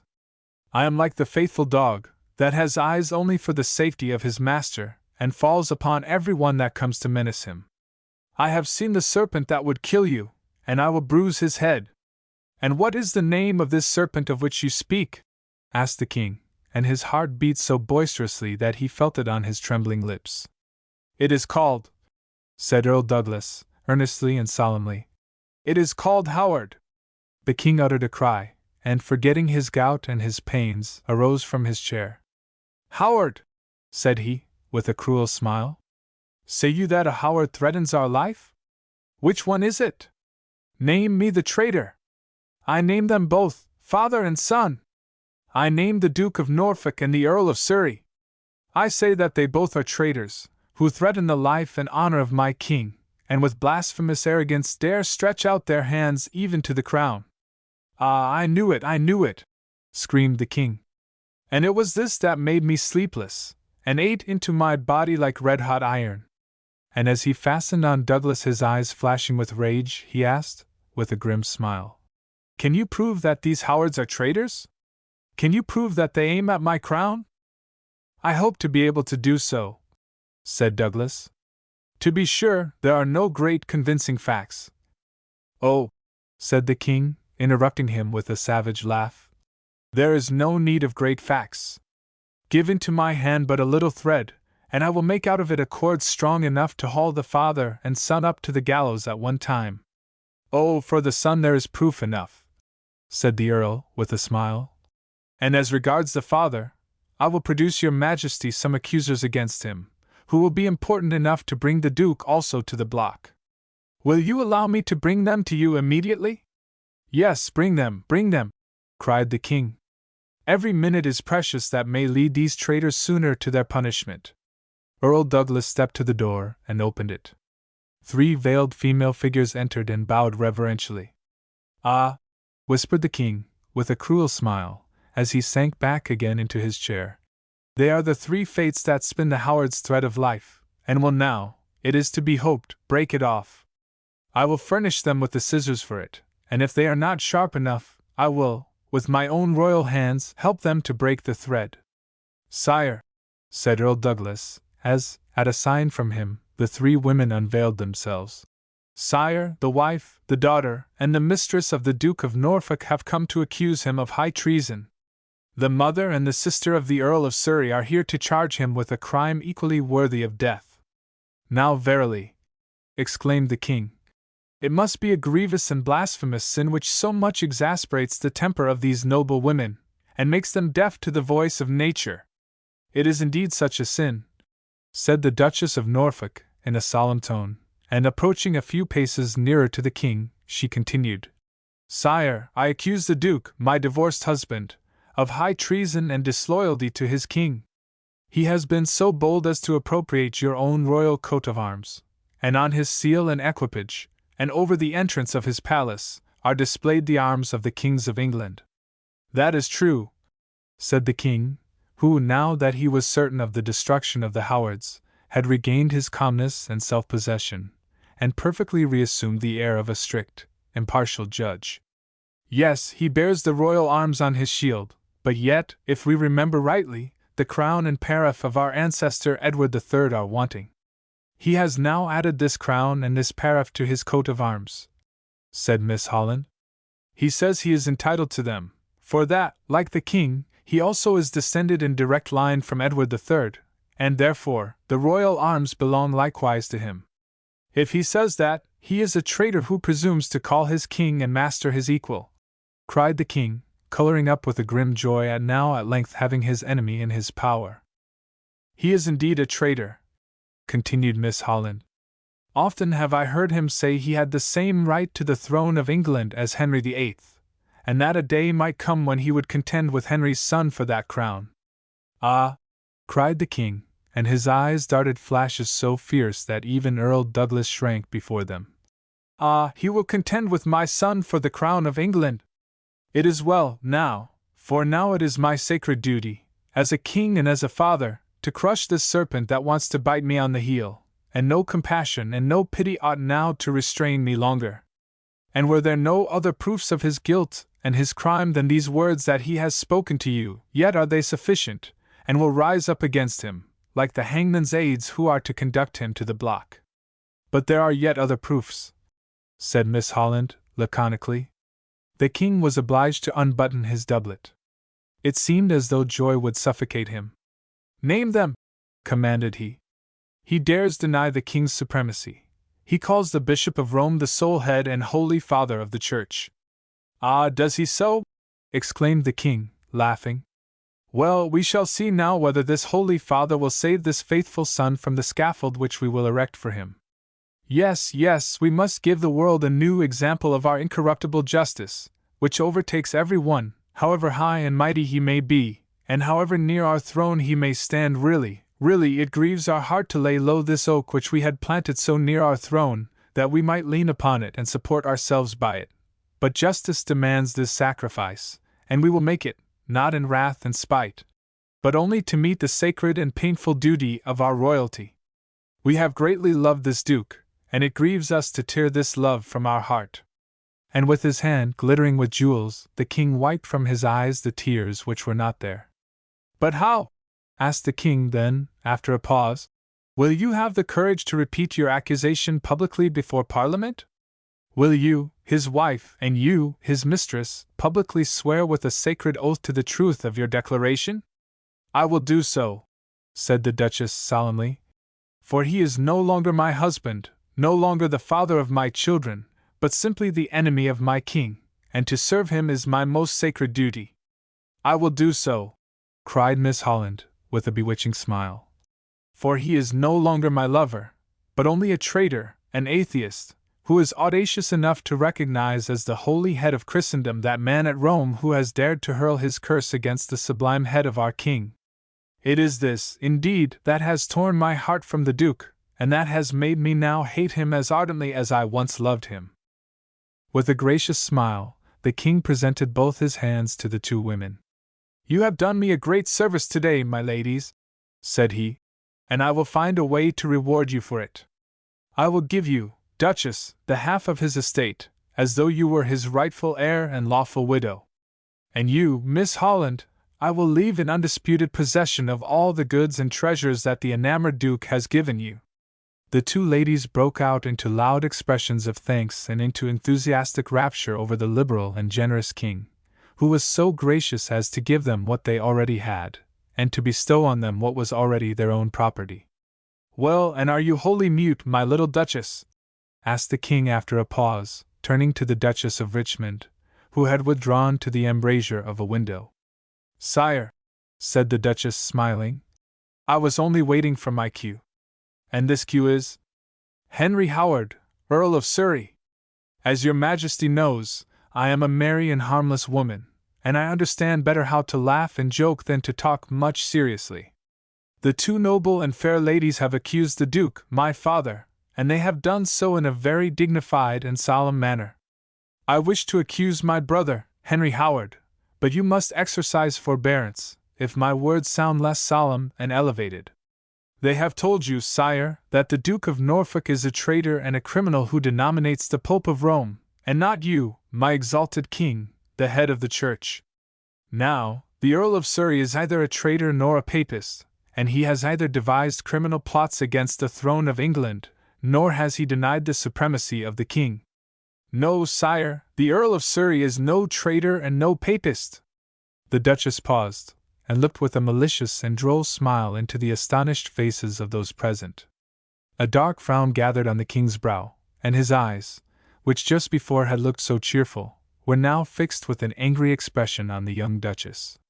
"Why, then, my lady, have you made your appearance here?" asked he. "Why have you come here, if you have nothing further to say than what I already know, that the Earl of Surrey is a very loyal subject, and a man without any ambition, who neither courts the favor of my people nor thinks of laying his traitorous hands on my crown?" The young Duchess shook her head with a smile. "I know not whether he does all that," said she. "I have indeed heard that he said, with bitter scorn, that you, my king, wanted to be the protector of religion, yet you yourself were entirely without religion and without belief. Also, he of late broke out into bitter curses against you, because you had robbed him of his field marshal's staff, and given it to Earl Hertford, that noble Seymour. Also, he meant to see whether the throne of England were so firm and steady that it had no need of his hand and his arm to prop it. All that I have of course heard from him, but you are right, sire, it is unimportant, it is not worth mentioning, and therefore I do not even make it as an accusation against him." "Ah, you are always a mad little witch, Rosabella," cried the king, who had regained his cheerfulness. "You say you will not accuse him, and yet you make his head a plaything that you poise upon your crimson lips. But take care, my little Duchess, take care that this head does not fall from your lips with your laughing, and roll down to the ground, for I will not stop it, this head of the Earl of Surrey, of whom you say that he is no traitor. But is it not monotonous and tiresome, if we accuse the father and son of the same crime?" asked the Duchess, laughing. "Let us have a little variation. Let the Duke be a traitor, the son, my king, is by far a worse criminal. Is there, then, a still worse and more execrable crime than to be a traitor to his king and master, and to speak of the anointed of the Lord without reverence and love? Yes, your Majesty, there is a still worse crime, and of that I accuse the Earl of Surrey. He is an adulterer." "An adulterer," repeated the king, with an expression of abhorrence. "Yes, my lady, you are right. That is a more execrable and unnatural crime, and we shall judge it strictly. For it shall not be said that modesty and virtue found no protector in the king of this land, and that he will not as a judge punish and crash all those who dare sin against decency and morals." "Oh, the Earl of Surrey is an adulterer, is he?" "That is to say, sire, he dares with his sinful love to pursue a virtuous and chaste wife. he dares to raise his wicked looks to a woman who stands as high above him as the sun above mortals, and who, at least by the greatness and high position of her husband, should be secure from all impure desires and lustful wishes. Ah! Cried the king indignantly. I see already whither that tends. It is always the same accusation, and now I say, as you did just now, let us have a little variation. The accusation I have already often heard, but the proofs are always wanting. Sire, this time, it may be, we can give the proofs, said the Duchess earnestly. Would you know, my noble king, who the Geraldine is to whom Henry Howard addresses his love songs? Shall I tell you the real name of this woman to whom, in the presence of your sacred person and of your whole court, he uttered his passionate protestations of love and his oath of eternal faithfulness? Well, now, this Geraldine, so adored, so deified, is the Queen. That is not true, cried the king, crimson with anger, and he clenched his hands so firmly about the arms of his chair that it cracked. That is not true, my lady. It is true, said the Duchess, haughtily and saucily. It is true, sire, for the Earl of Surrey has confessed to me myself that it is the Queen whom he loves, and that Geraldine is only a melodious appellation for Catherine. He has confessed it to you yourself? Inquired the king, with gasping breath. Ah, he dares love his king's wife? Woe to him, woe!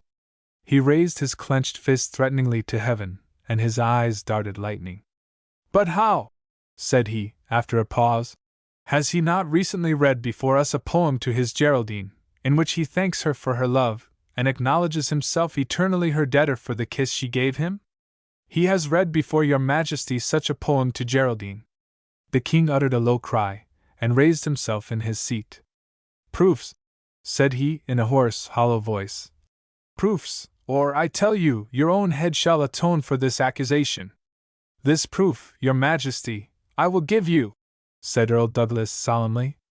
It pleases your Majesty, in the fullness of your gentleness and mercy, to want to doubt the accusation of the noble Duchess. Well, now, I will furnish you infallible proof that Henry Howard, Earl of Surrey, really loves the Queen, and that he really dares to extol and adore the King's wife as his Geraldine. You shall with your own ears, sire, hear how Earl Surrey swears his love to the Queen.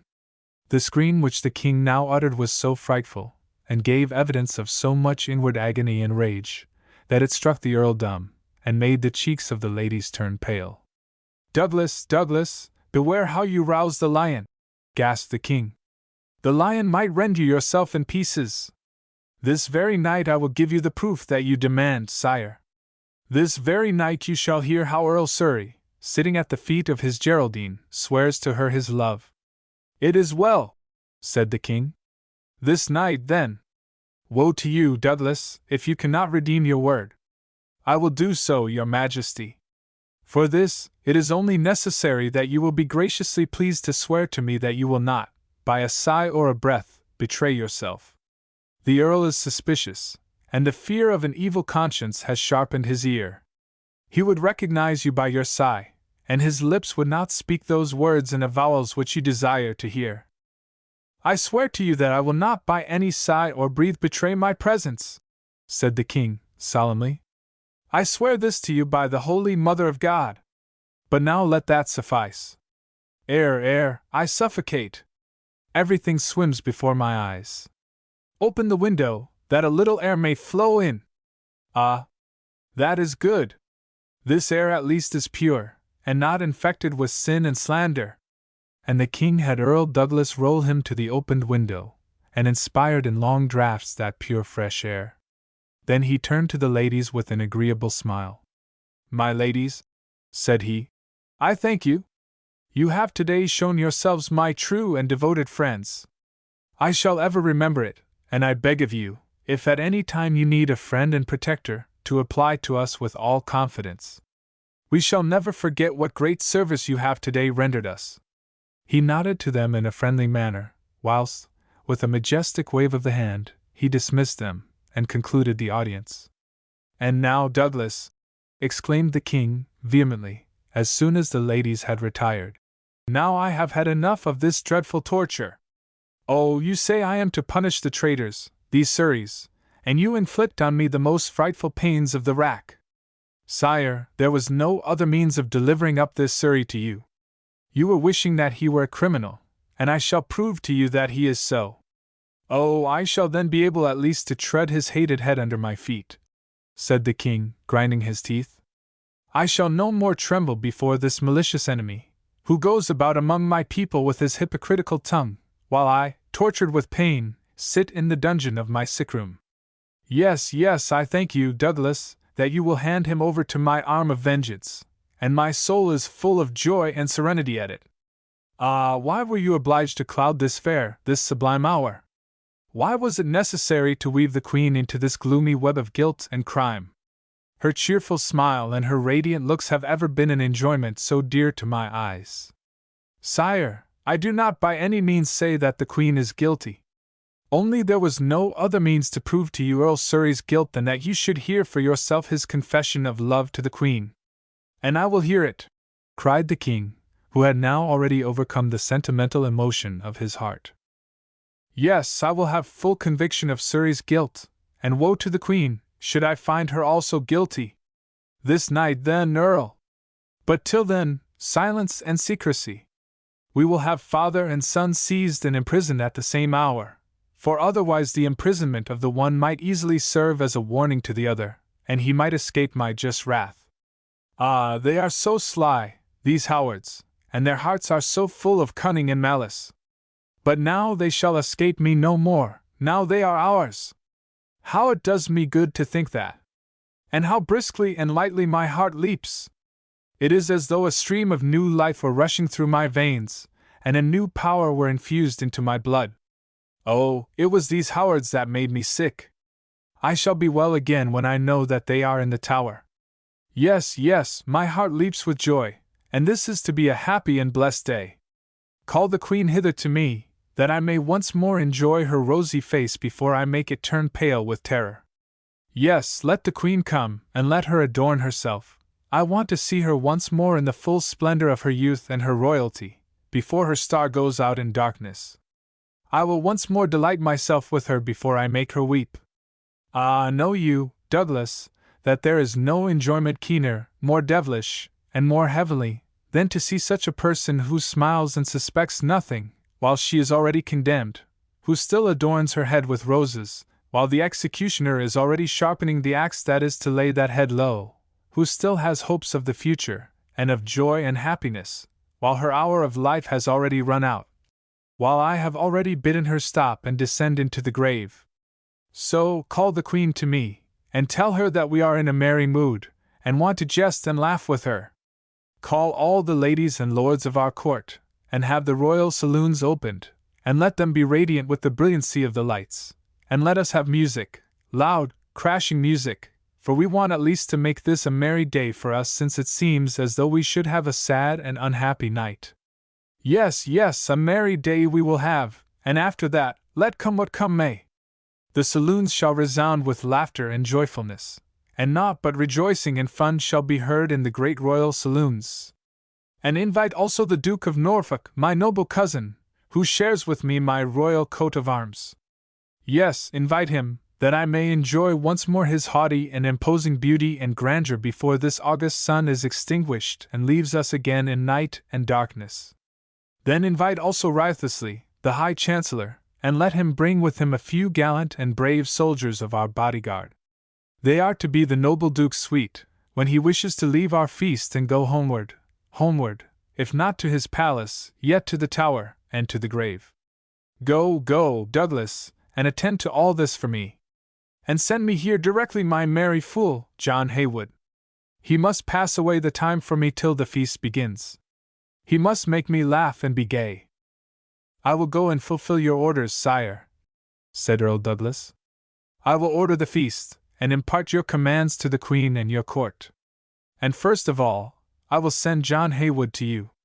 But pardon me, your Majesty, if I venture to remind you that you have given me your royal word not to betray our secret by a single syllable, or even by a sigh. I gave my word, and I will keep it, said the king. Go now, Earl Douglas, and do what I have bidden you. Wholly exhausted by this paroxysm of cruel delight, the king sank back in his seat, and moaning and groaning he rubbed his leg, the piercing pains of which he had for a moment forgotten, but which now reminded him of their presence with so much the more cruel fury. Ah! Moaned the king. He boasts of being able to sleep when he pleases. Well, this time we will be the one to lull this haughty earl to sleep. But it will be a sleep out of which he is never to awake again. While the king thus wailed and suffered, Earl Douglas hastened with quick, firm step through the suite of royal apartments. A proud, triumphant smile played about his lips, and a joyful expression of victory flashed from his eyes. Triumph! Triumph! We shall conquer! Said he, as he now entered his daughter's chamber, and extended his hand to Lady Jane. Jane, we have at last reached the goal, and you will soon be King Henry's 7th wife. A rosy shimmer flitted for a moment over Lady Jane's pale, colorless cheeks, and a smile played about her lips, a smile, however, which was more sad than loud sobs could have been. Ah, said she in a low tone, I fear only that my poor head will be too weak to wear a royal crown. Courage, courage, Jane, lift up your head, and be again my strong, proud daughter. But I suffer so much, my father, sighed she. It is hell that burns within me. But soon, Jane, soon you shall feel again the bliss of heaven. I had forbidden you to grant Henry Howard a meeting, because it might bring us danger. Well then, now your tender heart shall be satisfied. Tonight you shall embrace your lover again. Oh, murmured she, he will again call me his Geraldine, and it will not be I, but the Queen, that he kisses in my arms. Yes, today it will still be so, Jane, but I swear to you that today is the last time that you are obliged to receive him thus. The last time that I see him? Asked Jane, with an expression of alarm. No, Jane, only the last time that Henry Howard loves in you the Queen, and not you yourself. Oh, he will never love me, murmured she, sadly. He will love you, for you it will be that will save his life. Hasten, then. Jane, haste! Write him quickly one of those tender notes that you indite with so masterly a hand. Invite him to a meeting tonight at the usual time and place. Oh, I shall at last have him again, whispered Lady Jane, and she stepped to the writing table and with trembling hand began to write. But suddenly she stopped, and looked at her father sharply and suspiciously. You swear to me, my father, that no danger threatens him if he comes? I swear to you, Jane, that you shall be the one to save his life. I swear to you, Jane, that you shall take vengeance on the Queen, vengeance for all the agony, the humiliation and despair that you have suffered by her. Today she is yet Queen of England. Tomorrow she will be nothing more than a criminal, who sighs in the confinement of the Tower for the hour of her execution. And you will be Henry's 7th Queen. Write, then, my daughter, write. And may love dictate to you the proper words. Chapter 30. The Feast of Death. For a long time the king had not appeared in such good spirits as on this festive evening. For a long time he had not been so completely the tender husband, the good-natured companion, the cheerful bon vivant. The pains of his legs seemed to have disappeared, and even the weight of his body seemed to be less burdensome than usual, for more than once he rose from his chair, and walked a few steps through the brilliantly lighted saloon, in which the ladies and lords of his court, in festive attire, were moving gently to and fro, in which music and laughter resounded.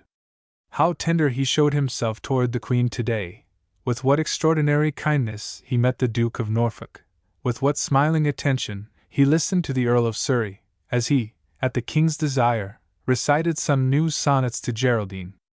This marked preference for the noble Howards enraptured the Roman Catholic party at court, and filled it with new hopes and new confidence. But one there was who did not allow himself to be deceived by this mask which King Henry had today put on over his wrathful face. John Haywood had faith neither in the king's cheerfulness nor in his tenderness. He knew the king. He was aware that those to whom he was most friendly often had the most to fear from him. Therefore, he watched him, and he saw, beneath this mask of friendliness, the king's real angry countenance sometimes flash out in a quick, hasty look. The resounding music and the mad rejoicing no more deceived John Haywood. He beheld death standing behind this dazzling life. he smelt the reek of corruption concealed beneath the perfume of these brilliant flowers. John Haywood no longer laughed, and no longer chatted. He watched. For the first time in a long while, the king did not need today the exciting jest and the stinging wit of his fool in order to be cheerful and in good humor. So the fool had time and leisure to be a reasonable and observant man, and he improved the time. He saw the looks of mutual understanding and secure triumph that Earl Douglas exchanged with Gardiner, and it made him mistrustful to notice that the favorites of the king, at other times so jealous, did not seem to be at all disturbed by the extraordinary marks of favor which the Howards were enjoying this evening. Once he heard how Gardiner asked riotously, as he passed by, "And the soldiers of the Tower?" and how he replied just as laconically, "They stand near the coach and wait." It was, therefore, perfectly clear that somebody would be committed to prison this very day.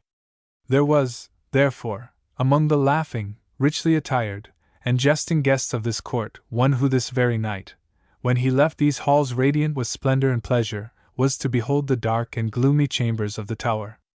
The only question was, who that one was for whom the brilliant comedy of this evening was to be changed to so sad a drama. John Haywood felt his heart oppressed with an unaccountable apprehension, and the king's extraordinary tenderness toward the queen terrified him. As now he smiled on Catherine, as he now stroked her cheeks, so had the king smiled on Anne Boleyn in the same hour that he ordered her arrest. So had he stroked Buckingham's cheek on the same day that he signed his death warrant. The fool was alarmed at this brilliant feast, resounding music, and the mad merriment of the king. He was horrified at the laughing faces and frivolous jests, which came streaming from all those mirthful lips. O heaven! They laughed, and death was in the midst of them. They laughed, and the gates of the Tower were already open to admit one of those merry guests of the king into that house which no one in those days of Henry VIII left again, save to go to the stake or to ascend the scaffold. Who was the condemned? For whom were the soldiers below at the carriage waiting? John Haywood in vain racked his brain with this question. Nowhere could he spy a trace that might lead him on the right track, nowhere a clue that might conduct him through this labyrinth of horrors. When you are afraid of the devil, you do well to put yourself under his immediate protection, muttered John Haywood, and sad and despondent at heart, he crept behind the king's throne and crouched down by it on the ground. John Haywood had such a little, diminutive form, and the king's throne was so large and broad, that it altogether concealed the little crouching fool. No one had noticed that John Haywood was concealed there behind the king. Nobody saw his large, keen eyes peeping out from behind the throne and surveying and watching the whole hall. John Haywood could see everything and hear everything going on in the vicinity of the king. He could observe every one who approached the queen. He saw Lady Jane likewise, who was standing by the queen's seat. He saw how Earl Douglas drew near his daughter, and how she turned deadly pale as he stepped up to her. John Haywood held his breath and listened. Earl Douglas stood near his daughter, and nodded to her with a peculiar smile. "Go now, Jane, go and change your dress. It is time. Only see how impatiently and longingly Henry Howard is already looking this way, and with what languishing and enamored glances he seems to give a hint to the queen. Go then, Jane, and think of your promise." "And will you, my father, also think of your promise?" inquired Lady Jane, with trembling lips. "Will no danger threaten him?" "I will, Jane. But now make haste, my daughter, and be prudent and adroit." Lady Jane bowed, and murmured a few unintelligible words. Then she approached the queen, and begged permission to retire from the feast, because a severe indisposition had suddenly overtaken her. Lady Jane's countenance was so pale and deathlike, that the queen might well believe in the indisposition of her first maid of honor, and she allowed her to retire. Lady Jane left the hall. The queen continued the conversation with Lord Hertford, who was standing by her. It was a very lively and warm conversation, and the queen therefore did not heed what was passing around her, and she heard nothing of the conversation between the king and Earl Douglas. John Haywood, still crouching behind the king's throne, observed everything and heard every word of this softly whispered conversation. "Sire," said Earl Douglas, "it is late and the hour of midnight is drawing nigh. Will your majesty be pleased to conclude the feast?" For you well know that at midnight we must be over there in the green summer house, and it is a long way there. Yes, yes, at midnight, muttered the king. At midnight the carnival is at an end, and we shall tear off our mask, and show our wrathful countenance to the criminals. At midnight we must be over in the green summer house. Yes, Douglas, we must make haste, for it would be cruel to let the tender Surrey wait still longer. So we will give his Geraldine liberty to leave the feast, and we ourselves must begin our journey. Ah, Douglas, it is a hard path that we have to tread, and the Furies and gods of vengeance bear our torches. To work, then, to work! The king arose from his seat, and stepped to the queen, to whom he presented his hand with a tender smile. My lady, it is late, said he. And we, who are king of so many subjects, we are, nevertheless, in turn, the subject of a king. This is the physician, and we must obey him. He has ordered me to seek my couch before midnight, and, as a loyal subject must do, I obey. We wish you, therefore, a good night, Kate, and may your beautiful eyes on the morrow also shine as starlike as they do tonight. They will shine tomorrow as tonight, if my lord and husband is still as gracious to me tomorrow as today, said Catherine, with perfect artlessness and without embarrassment, as she gave her hand to the king. Henry cast on her a suspicious, searching look, and a peculiar, malicious expression was manifested in his face. Do you believe then, Kate, that we can ever be ungracious to you? Asked he. As to that, I think, said she, with a smile, that even the sun does not always shine, and that a gloomy night always succeeds his splendor. The king did not reply. He looked her steadily in the face, and his features suddenly assumed a gentler expression. Perhaps he had compassion on his young wife. Perhaps he felt pity for her youth and her enchanting smile, which had so often revived and refreshed his heart. Earl Douglas at least feared so. Sire, said he, it is late. The hour of midnight is drawing nigh. Then let us go, exclaimed the king, with a sigh. Yes, once again, good night, Kate. Nay, do not accompany me. I will leave the hall quite unobserved, and I shall be pleased, if my guests will still prolong the fair feast till morning. All of you remain here.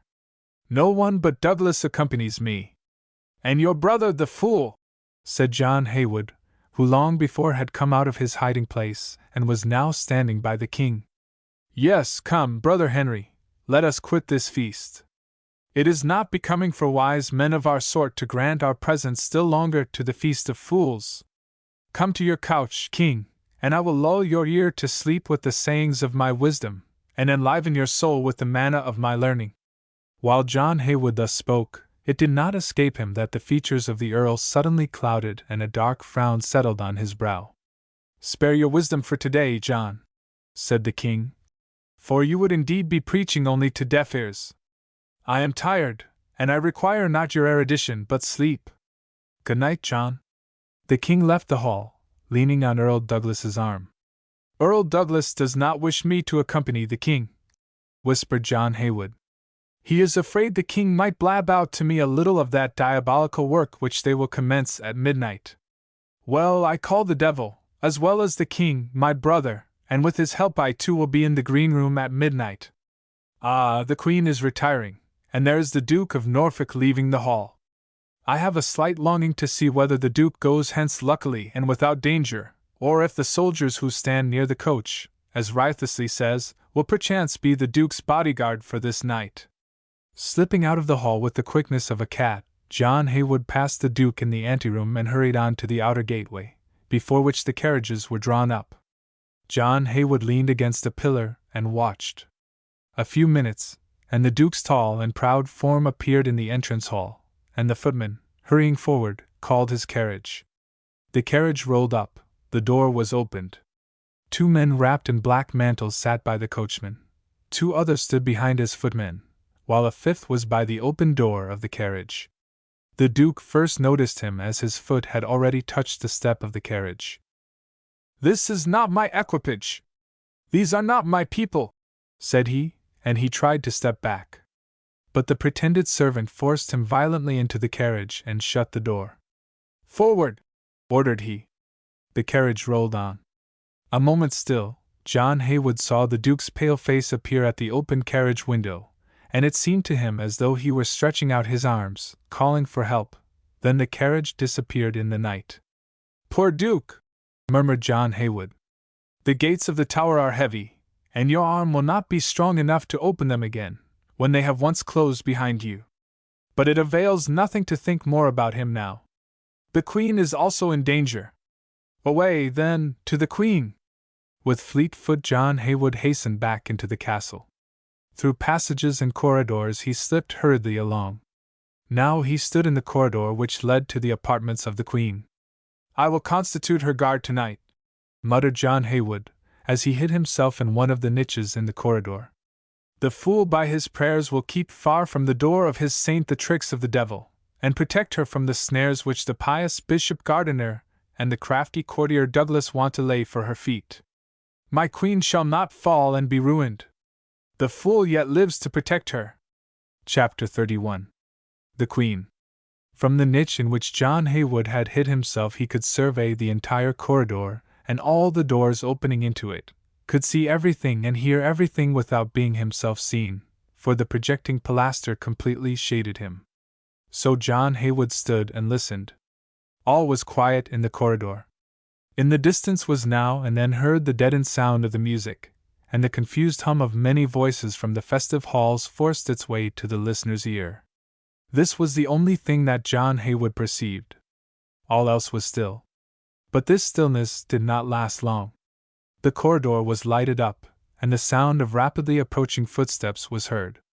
It was the gold-laced lackeys, who bore the large silver candelabra to light the Queen, who, with her train of ladies, was passing through the corridor. She looked wondrously beautiful.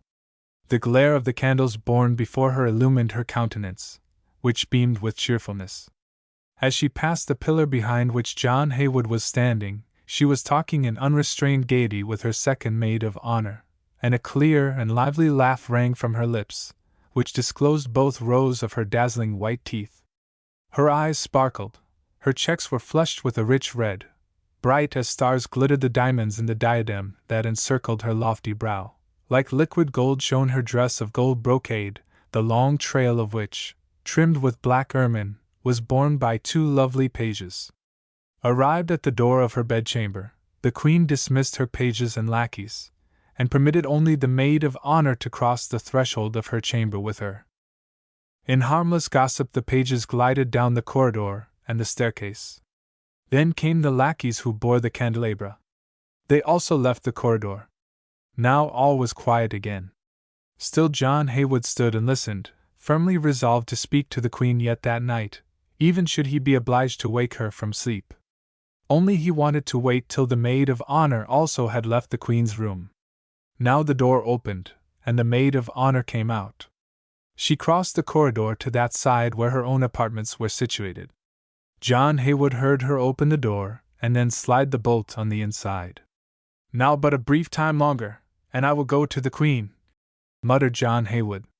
He was just going to leave his lurking place, when he perceived a noise as if a door were slowly and cautiously opened. John Haywood cowered again close behind the pillar, and held his breath to listen. A bright light fell over the corridor. A dress came rustling nearer and nearer. John Haywood gazed astounded and amazed at the figure, which just brushed past without seeing him. That figure was Lady Jane Douglas, Lady Jane, who, on account of indisposition, had retired from the feast in order to betake herself to rest. Now, when all rested, she watched. When all laid aside their festive garments, she had adorned herself with the same. Like the Queen, she wore a dress of gold brocade, trimmed with ermine, and, like her, a diadem of diamonds adorned Lady Jane's brow. Now she stood before the Queen's door and listened. Then a fierce sneer flitted across her deathly pale face, and her dark eyes flashed still more. "She sleeps," muttered she. "Only sleep, Queen, sleep till we shall come to wake you. Sleep, so that I can wake for you." She raised her arm threateningly toward the door, and wildly shook her head.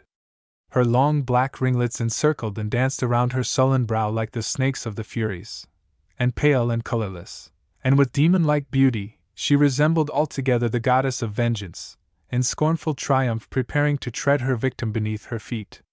With a low laugh she now glided adown the corridor, but not to that staircase yonder, but farther down to the end, where on the wall hung a life-size picture of Henry VI. She pressed on a spring, the picture flew open, and through the door concealed behind it Lady Jane left the corridor.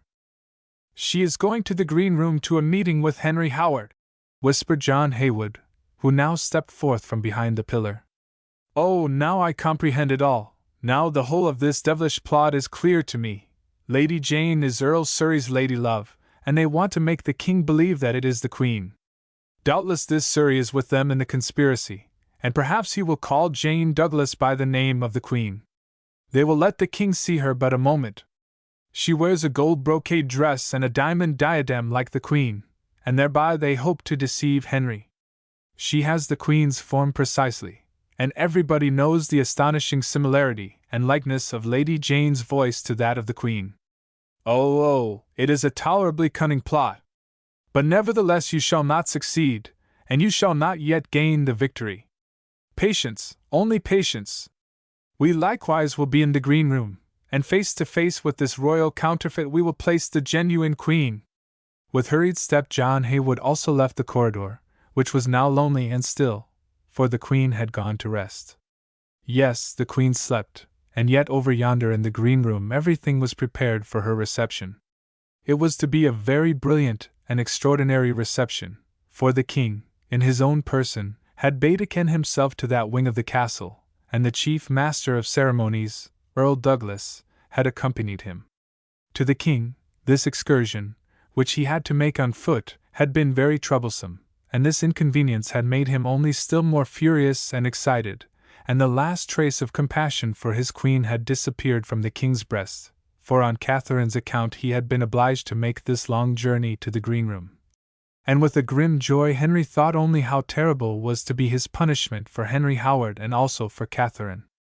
Now that Earl Douglas had brought him hither, the king no longer had any doubts at all of the queen's guilt.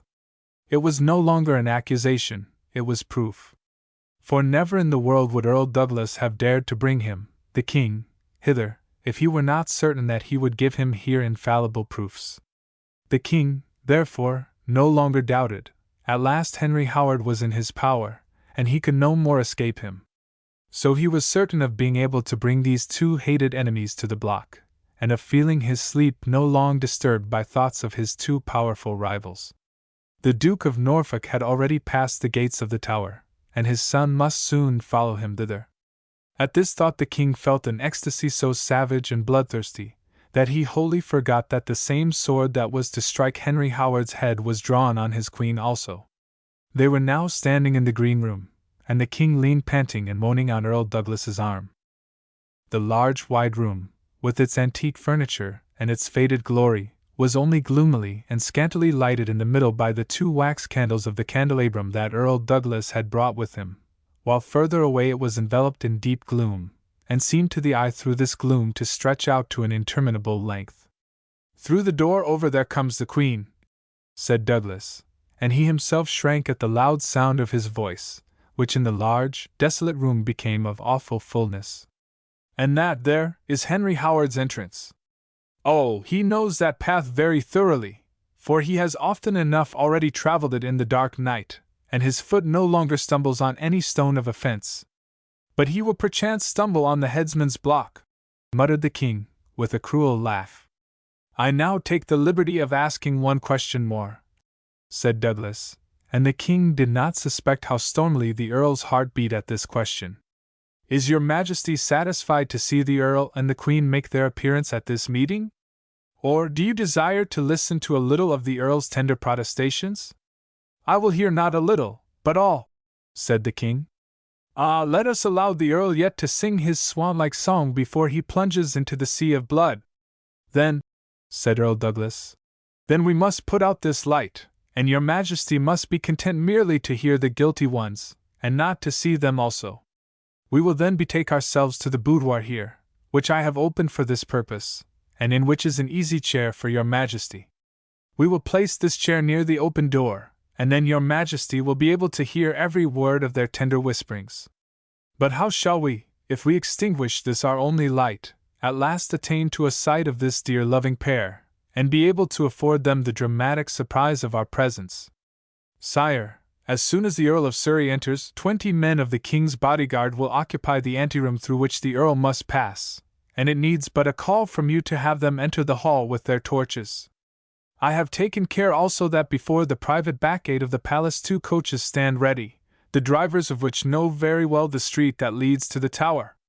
2 coaches? Said the King, laughing. Ah, Douglas, how cruel we are to separate the tender, loving pair on this journey which is yet to be their last.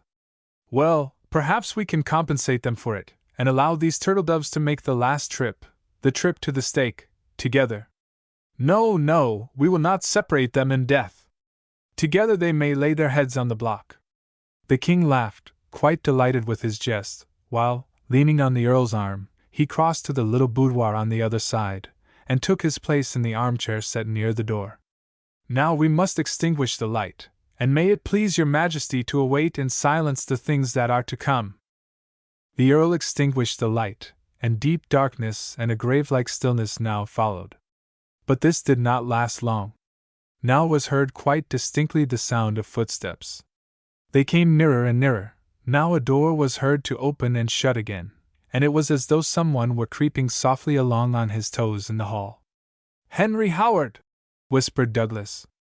The King could scarcely restrain the cry of savage, malicious delight that forced its way to his lips. The hated enemy was then in his power. He was convicted of the crime. He was inevitably lost. "Geraldine!" whispered a voice. "Geraldine!" And as if his low call had already been sufficient to draw hither the loved one, the secret door here quite close to the boudoir opened. The rustling of a dress was very distinctly heard, and the sound of footsteps. "Geraldine!" repeated Earl Surrey. "Here I am, my Henry!"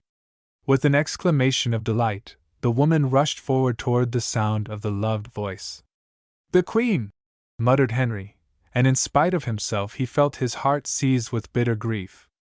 He saw with his inward eye how they held each other in their embrace. He heard their kisses and the low whisper of their tender vows, and all the agonies of jealousy and wrath filled his soul. But yet the King prevailed upon himself to be silent and swallow down his rage. He wanted to hear everything, to know everything. He clenched his hands convulsively, and pressed his lips firmly together to hold in his panting breath. He wanted to hear. How happy they both were!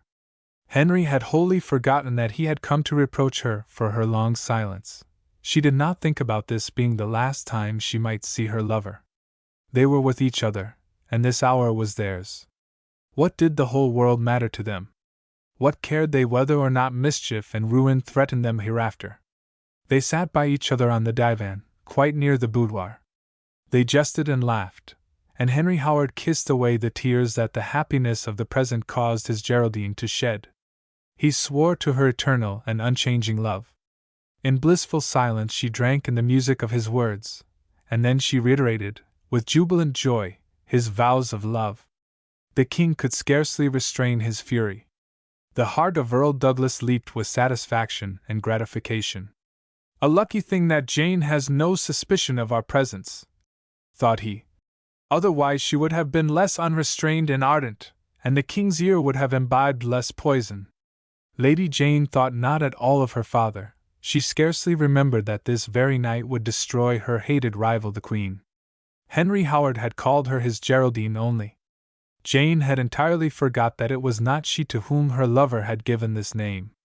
But he himself finally reminded her of it. "Do you know, Geraldine," said Earl Surrey, and his voice, which had been hitherto so cheerful and sprightly, was now sad. "Do you know, Geraldine, that I have had doubts of you? Oh, those were frightful, horrible hours, and in the agony of my heart I came at last to the resolution of going to the King and accusing myself of this love that was consuming my heart. Oh, fear not! I would not have accused you. I would have even denied that love which you have so often and with such transporting reality sworn to me. I would have done it in order to see whether my Geraldine could at last gain courage and strength to love her." He saw how he pressed her hands to his lips, how he put his hand to her head to raise it from the floor. The king was speechless with rage. He could only lift his arm to beckon the soldiers to approach, to point to Henry Howard, who had not yet succeeded in raising the Queen's head from the floor. "Arrest him," said Earl Douglas, lending words to the king's mute sign. "In the king's name arrest him, and conduct him to the Tower." "Yes, arrest him," said the king, and as with youthful speed he walked up to Henry Howard and put his hand heavily on his shoulder, he with terrible calmness continued, "Henry Howard, your wish shall be fulfilled. You shall mount the scaffold for which you have so much longed." The earl's noble countenance remained calm and unmoved. His bright beaming eye fearlessly encountered the eye of the king flashing with wrath. "Sire," said he, "my life is in your hand, and I very well know that you will not spare it. I do not even ask you to do so. But spare this noble and beautiful woman, whose only crime is that she has followed the voice of her heart. Sire, I alone am the guilty one. Punish me, then, torture me, if you like, but be merciful to her." The king broke out into a loud laugh. "Ah, he begs for her," said he. "This little Earl Surrey presumes to think that his sentimental love plaint can exercise an influence on the heart of his judge. No, no, Henry Howard, you know me better. You say, indeed, that I am a cruel man, and that blood cleaves to my crown. Well, now, it is our pleasure to set in our crown a new blood-red ruby, and if we want to take it from Geraldine's heart's blood, your sonnets will not hinder us from doing so, my good little Earl. That is all the reply I have to make to you, and I think it will be the last time that we shall meet on earth. There above we shall see each other again, King Henry of England," said Earl Surrey solemnly. There. But still this hour was hers, and she would enjoy it. She clung fast to his breast, she drew him with irresistible force to her heart, which now trembled no longer for love, but from a nameless anxiety. "Let us fly. Let us fly," repeated she breathlessly. "See! This hour is yet ours. Let us avail ourselves of it, for who knows whether the next will still belong to us." "No! It is no longer yours!" yelled the king, as he sprang like a roused lion from his seat. "Your hours are numbered, and the next already belongs to the hangman." A piercing shriek burst from Geraldine's lips. Then was heard a dull fall. "She has fainted," muttered Earl Douglas. "Geraldine, Geraldine, my loved one!" cried Henry Howard. "My God, my God! She is dying! You have killed her! Woe to you! Woe to yourself!" said the king, solemnly. "Here with the light! Here, you folks!" The door of the anteroom opened, and in it appeared 4 soldiers with torches in their hands. "Light the candles, and guard the door," said the king, whose dazzled eyes were not yet able to bear this bright glare of light which now suddenly streamed through the room. The soldiers obeyed his orders. A pause ensued. The king had put his hand before his eyes, and was struggling for breath and self-control. When at length he let his hand glide down, his features had assumed a perfectly calm, almost a serene expression. With a hasty glance he surveyed the room. He saw the queen in her dress glistening with gold.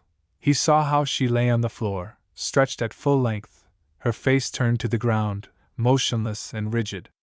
He saw Henry Howard, who knelt by his beloved and was busy about her with all the anxiety and agony of an acknowledge of her love openly and frankly, whether her heart had the power to burst that iron band which the deceitful rules of the world had placed around it, whether she would acknowledge her lover when he was willing to die for her. "Yes, Geraldine, I wanted to do it, that I might finally know which feeling is stronger in you, love or pride, and whether you could then still preserve the mask of indifference, when death was hovering over your lover's head. Oh, Geraldine, I should deem it a fairer fate to die united with you, than to be obliged to still longer endure this life of constraint and hateful etiquette." "No, no," said she, trembling. "We will not die. My God, life is indeed so beautiful when you are by my side. And who knows whether a felicitous and blissful future may not still await us? Oh, should we die, then should we be certain of this blissful future, my Geraldine. There, above, there is no more separation, no more renunciation for us. There above, you are mine, and the bloody image of your husband no longer stands between us. It shall no longer do so, even here on earth, whispered Geraldine. Come, my beloved, let us fly far, far hence, where no one knows us, where we can cast from us all this hated splendor, to live for each other and for love. She threw her arms about her lover, and in the ecstasy of her love she had wholly forgotten that she could never indeed think to flee with him, that he belonged to her only so long as he saw her not. An inexplicable anxiety overpowered her heart, and in this anxiety she forgot everything, even the Queen and the vengeance she had vowed. She now remembered her father's words, and she trembled for her lover's life. If now her father had not told her the truth, if now he had notwithstanding sacrificed Henry Howard in order to ruin the Queen, if she was not able to save him, and through her fault he were to perish on the scaffold, above Henry VIII will no more be the judge, but the condemned criminal. And your bloody and accursed deeds will witness against you. The king laughed. You avail yourself of your advantage, said he. Because you have nothing more to lose and the scaffold is sure of you, you do not stick at heaping up the measure of your sins a little more, and you revile your legitimate, God-appointed king.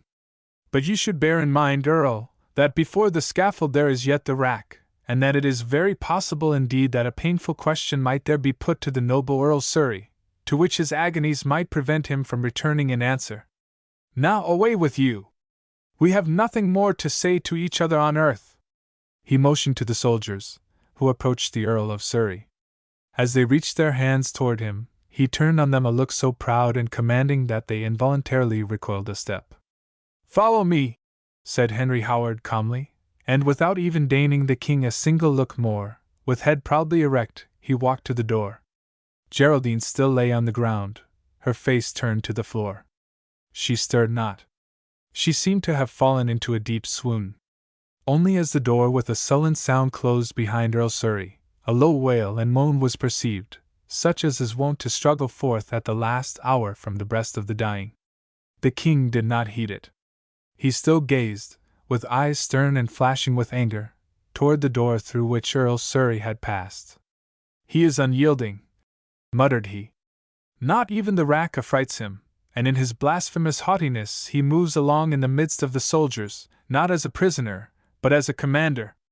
Oh, these Howards are destined to torment me, and even their death will scarcely be a full satisfaction to me.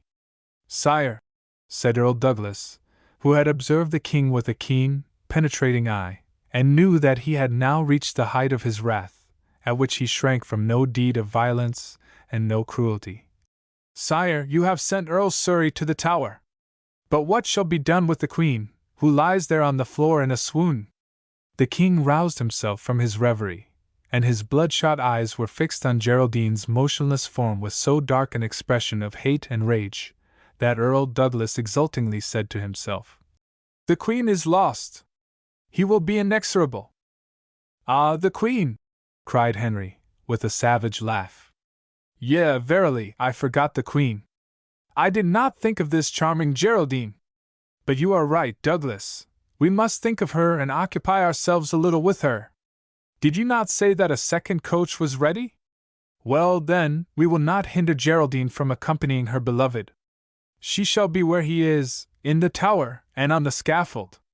We will therefore wake this sentimental lady and show her the last duty of a cavalier by conducting her to her carriage. He was about to approach the figure of the Queen lying on the floor. Earl Douglas held him back. Sire, said he, it is my duty, as your faithful subject, who loves you and trembles for your welfare, it is my duty to implore you to spare yourself and preserve your precious and adored person from the venomous sting of anger and grief. I conjure you, therefore, do not deign to look again on this woman, who has so deeply injured you. Give me your orders, what am I to do with her, and allow me first of all to accompany you to your apartments.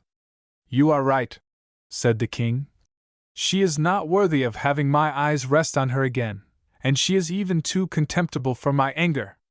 We will call the soldiers that they may conduct this traitoress and adulteress to the Tower, as they have done her paramour. Yet for that there is needed still a formality.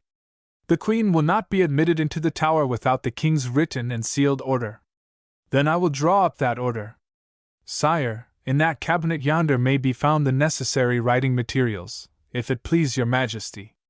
The king leaned in silence on the earl's arm, and allowed himself to be led again into the cabinet. With officious haste Earl Douglas made the necessary arrangements. He rolled the writing table up to the king. He placed the large sheet of white paper in order, and slipped the pen into the king's hand. "What shall I write?" asked the king, who, by the exertion of his night's excursion, and of his anger and vexation, began at length to be exhausted. "An order for the Queen's imprisonment, sire," the king wrote. Earl Douglas stood behind him, with eager attention, in breathless expectation, his look steadily fixed on the paper over which the king's hand, white, fleshy, and sparkling with diamonds, glided along in hasty characters. He had at length reached his goal. When at last he should hold in his hand the paper which the king was then writing, when he had induced Henry to return to his apartments before the imprisonment of the Queen had taken place, then was he victorious. Not that woman there would he then imprison, but, with the warrant in his hand, he would go to the real Queen, and take her to the Tower. Once in the Tower, the Queen could no longer defend herself, for the king would see her no more, and if before the Parliament she protested her innocence in ever so sacred oaths, still the king's testimony must convict her, for he had himself surprised her with her paramour. No, there was no escape for the Queen. She had once succeeded in clearing herself of an accusation, and proving her innocence, by a rebutting alibi. But this time she was irretrievably lost, and no alibi could deliver her. The king completed his work and arose, whilst Douglas, at his command, was employed in setting the king's seal to the fatal paper. From the hall was heard a slight noise, as though some person were cautiously moving about there. Earl Douglas did not notice it. He was just in the act of pressing the signet hard on the melted sealing wax. The king heard it, and supposed that it was Geraldine, and that she was just waking from her swoon and rising. He stepped to the door of the hall, and looked toward the place where she was lying. But no, she had not yet risen, she still lay stretched at full length on the floor. "She has come to, but she still pretends to be in a swoon," thought the king, and he turned to Douglas. "We are done," said he. "The warrant for imprisonment is prepared, and the sentence of the adulterous Queen is spoken. We have done with her forever, and never shall she again behold our face, or again hear our voice. She is sentenced and damned, and the royal mercy has nothing more to do with this sinner.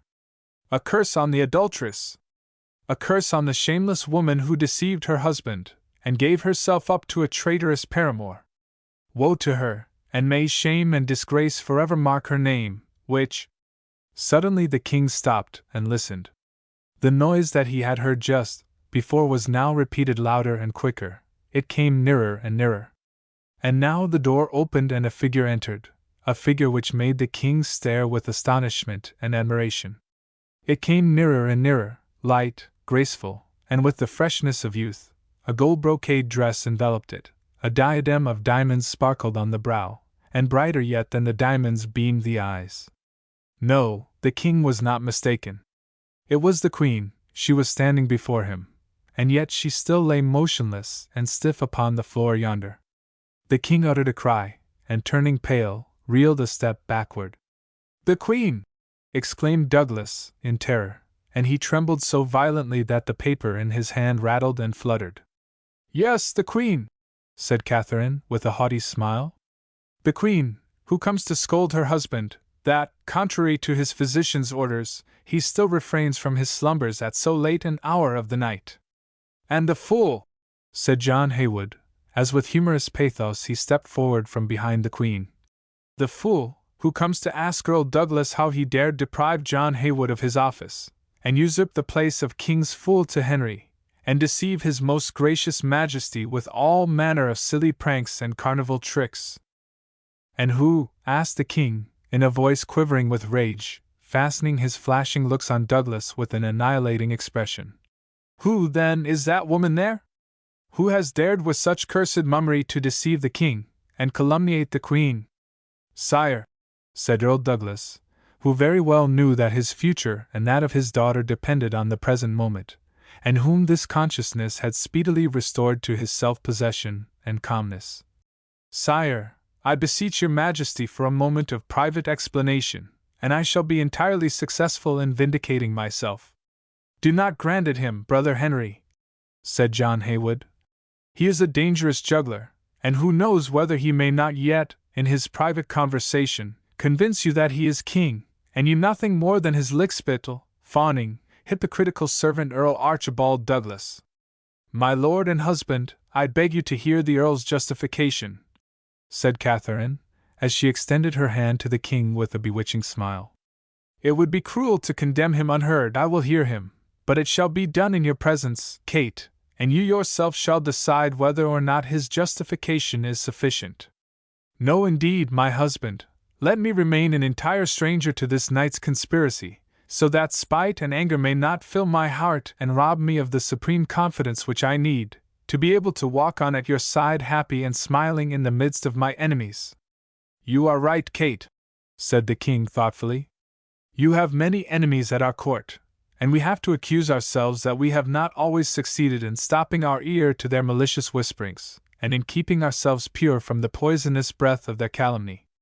Our heart is still too artless, and we cannot even yet comprehend that men are a disgusting, corrupt race, which one should tread beneath his feet, but never take to his heart. Come, Earl Douglas, I will hear you, but woe to you, if you are unable to justify yourself." He retired to the embrasure of the large window of the boudoir. Earl Douglas followed him thither, and let the heavy velvet curtain drop behind them. "Sire," said he, heartily and resolutely, "the question now is this: whose head would you rather give over to the executioner, mine or the Earl of Surrey's? You have the choice between the two. You are aware that I have ventured for a moment to deceive you. Well, send me to the Tower then, and set free the noble Henry Howard, that he may henceforth disturb your sleep and poison your days, that he may further court the love of the people, and perhaps some day rob your son of the throne that belongs to him. Here is my head, sire. It is forfeited to the headsman's axe, and Earl Surrey is free." "No, he is not free, and never shall be," said the king, grinding his teeth. "Then, my king, I am justified, and instead of being angry with me, you will thank me? It is true I have played a hazardous game, but I did so in the service of my king. I did it because I loved him, and because I read on your lofty clouded brow the thoughts that begirt with darkness my master's soul, and disturbed the sleep of his nights.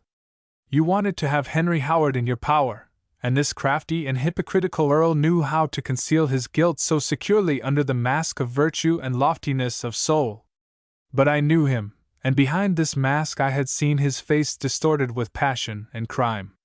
I wanted to unmask him, but for this, it was necessary that I should deceive first him, and then for the hour even yourself. I knew that he burned with an adulterous love for the Queen, and I wanted to avail myself of the madness of this passion, in order to bring him surely and unavoidably to a richly deserved punishment. But I would not draw the pure and exalted person of the Queen into this net with which we wanted to surround Earl Surrey. I was obliged, then, to seek a substitute for her, and I did so. There was at your court a woman whose whole heart belongs, after God, to the King alone, and who so much adores him, that she would be ready at any hour gladly to sacrifice for the King her heart's blood, her whole being, aye, if need be, even her honor itself, a woman, sire, who lives by your smile, and worships you as her Redeemer and Savior, a woman whom you might, as you pleased, make a saint or a strumpet, and who, to please you, would be a shameless fern or a chaste veiled nun. Tell me her name, Douglas, said the king. Tell me it. It is a rare and precious stroke of fortune to be so loved, and it would be a sin not to want to enjoy this good fortune. Sire, I will tell you her name when you have first forgiven me, said Douglas, whose heart leaped for joy, and who well understood that the king's anger was already mollified and the danger now almost overcome. I said to this woman, you are to do the king a great service, you are to deliver him from a powerful and dangerous foe. You are to save him from Henry Howard. Tell me what I must do, cried she, her looks beaming with joy. Henry Howard loves the Queen. You must be the Queen to him. You must receive his letters, and answer them in the Queen's name. You must grant him interviews by night, and, favored by the darkness of the night, make him believe that it is the Queen whom he holds in his arms. He must be convinced that the Queen is his lady love, and in his thoughts, as in his deeds, he must be placed before the king as a traitor and criminal whose head is forfeited to the headsman's axe. One day we will let the king be a witness of a meeting that Henry Howard believes he has with the Queen. It will then be in his power to punish his enemy for his criminal passion, which is worthy of death.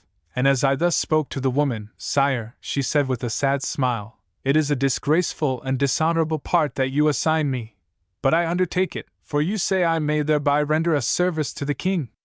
I shall disgrace myself for him, but he will perhaps bestow upon me in return a gracious smile, and then I shall be abundantly rewarded." "But this woman is an angel!" cried the king ardently. "An angel whom we should kneel to and adore.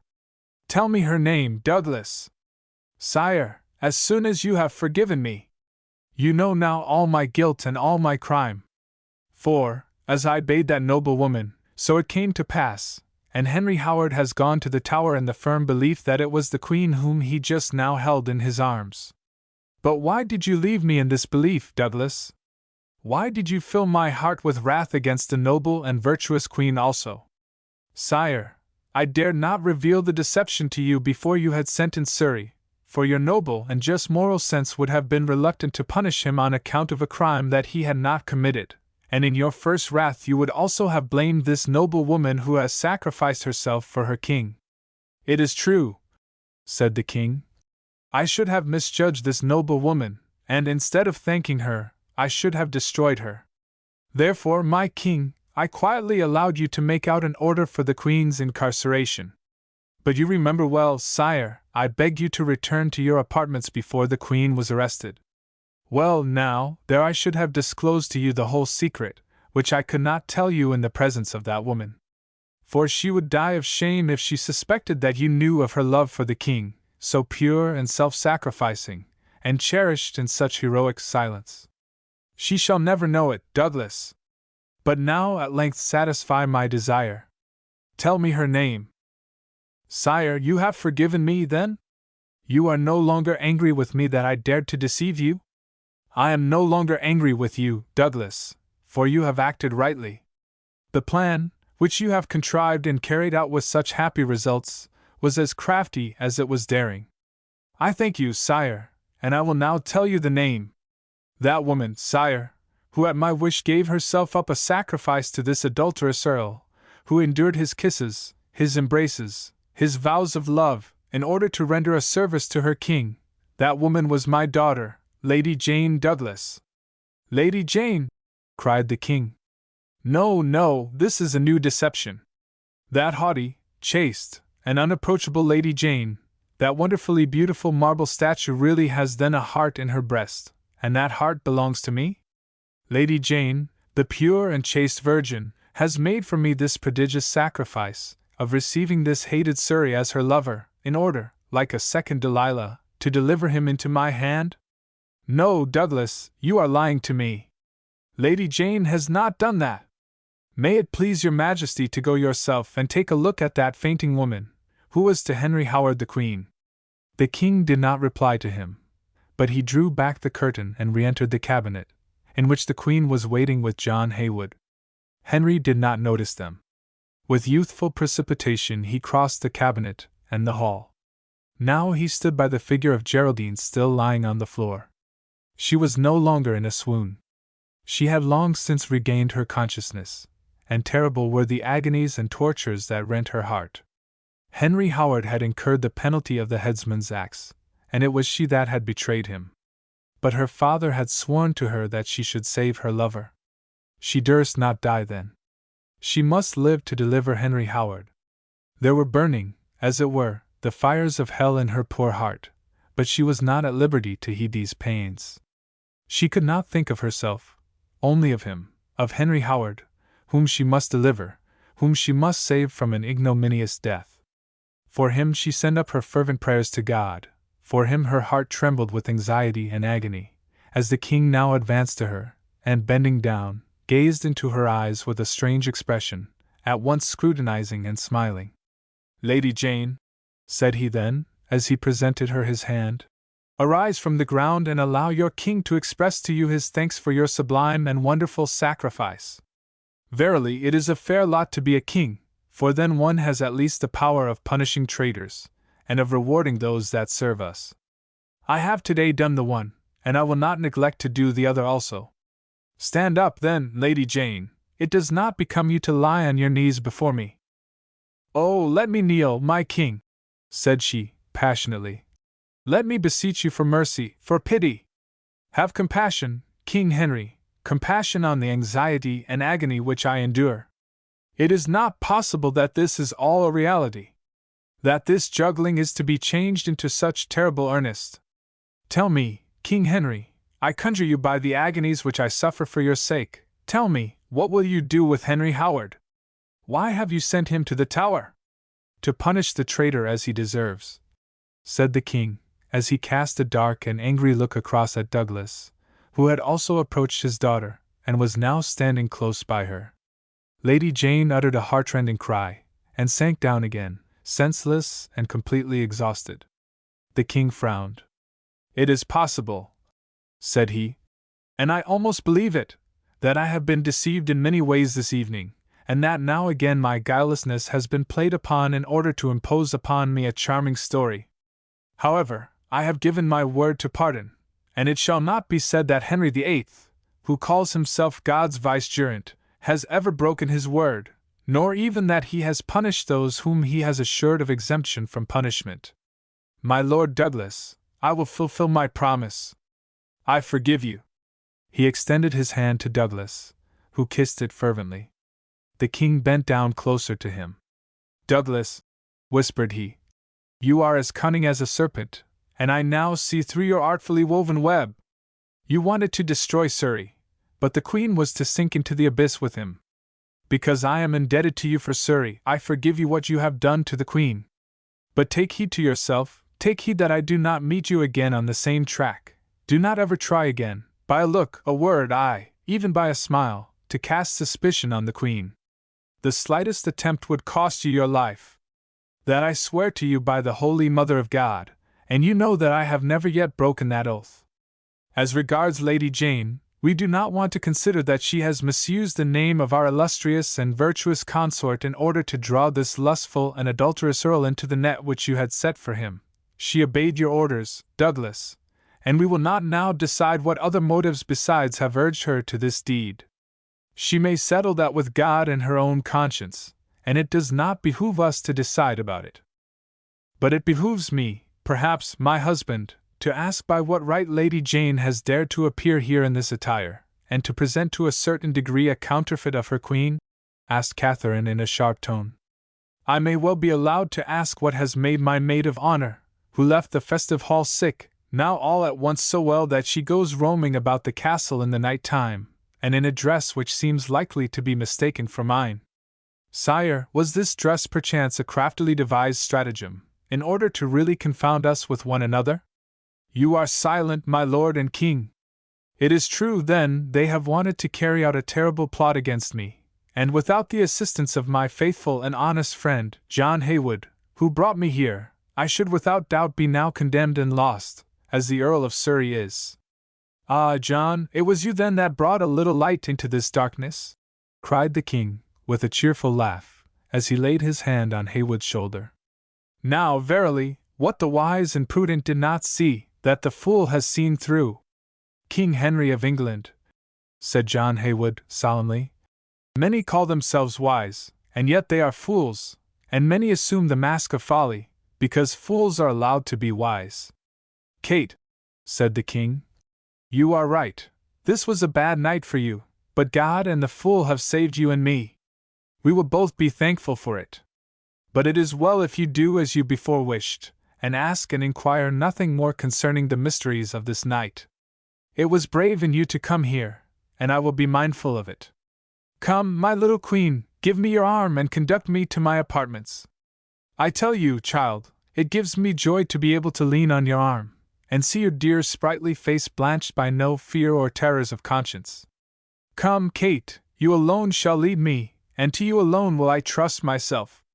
Sire, you are too heavy for the Queen, said the fool, as he put his neck under the other arm.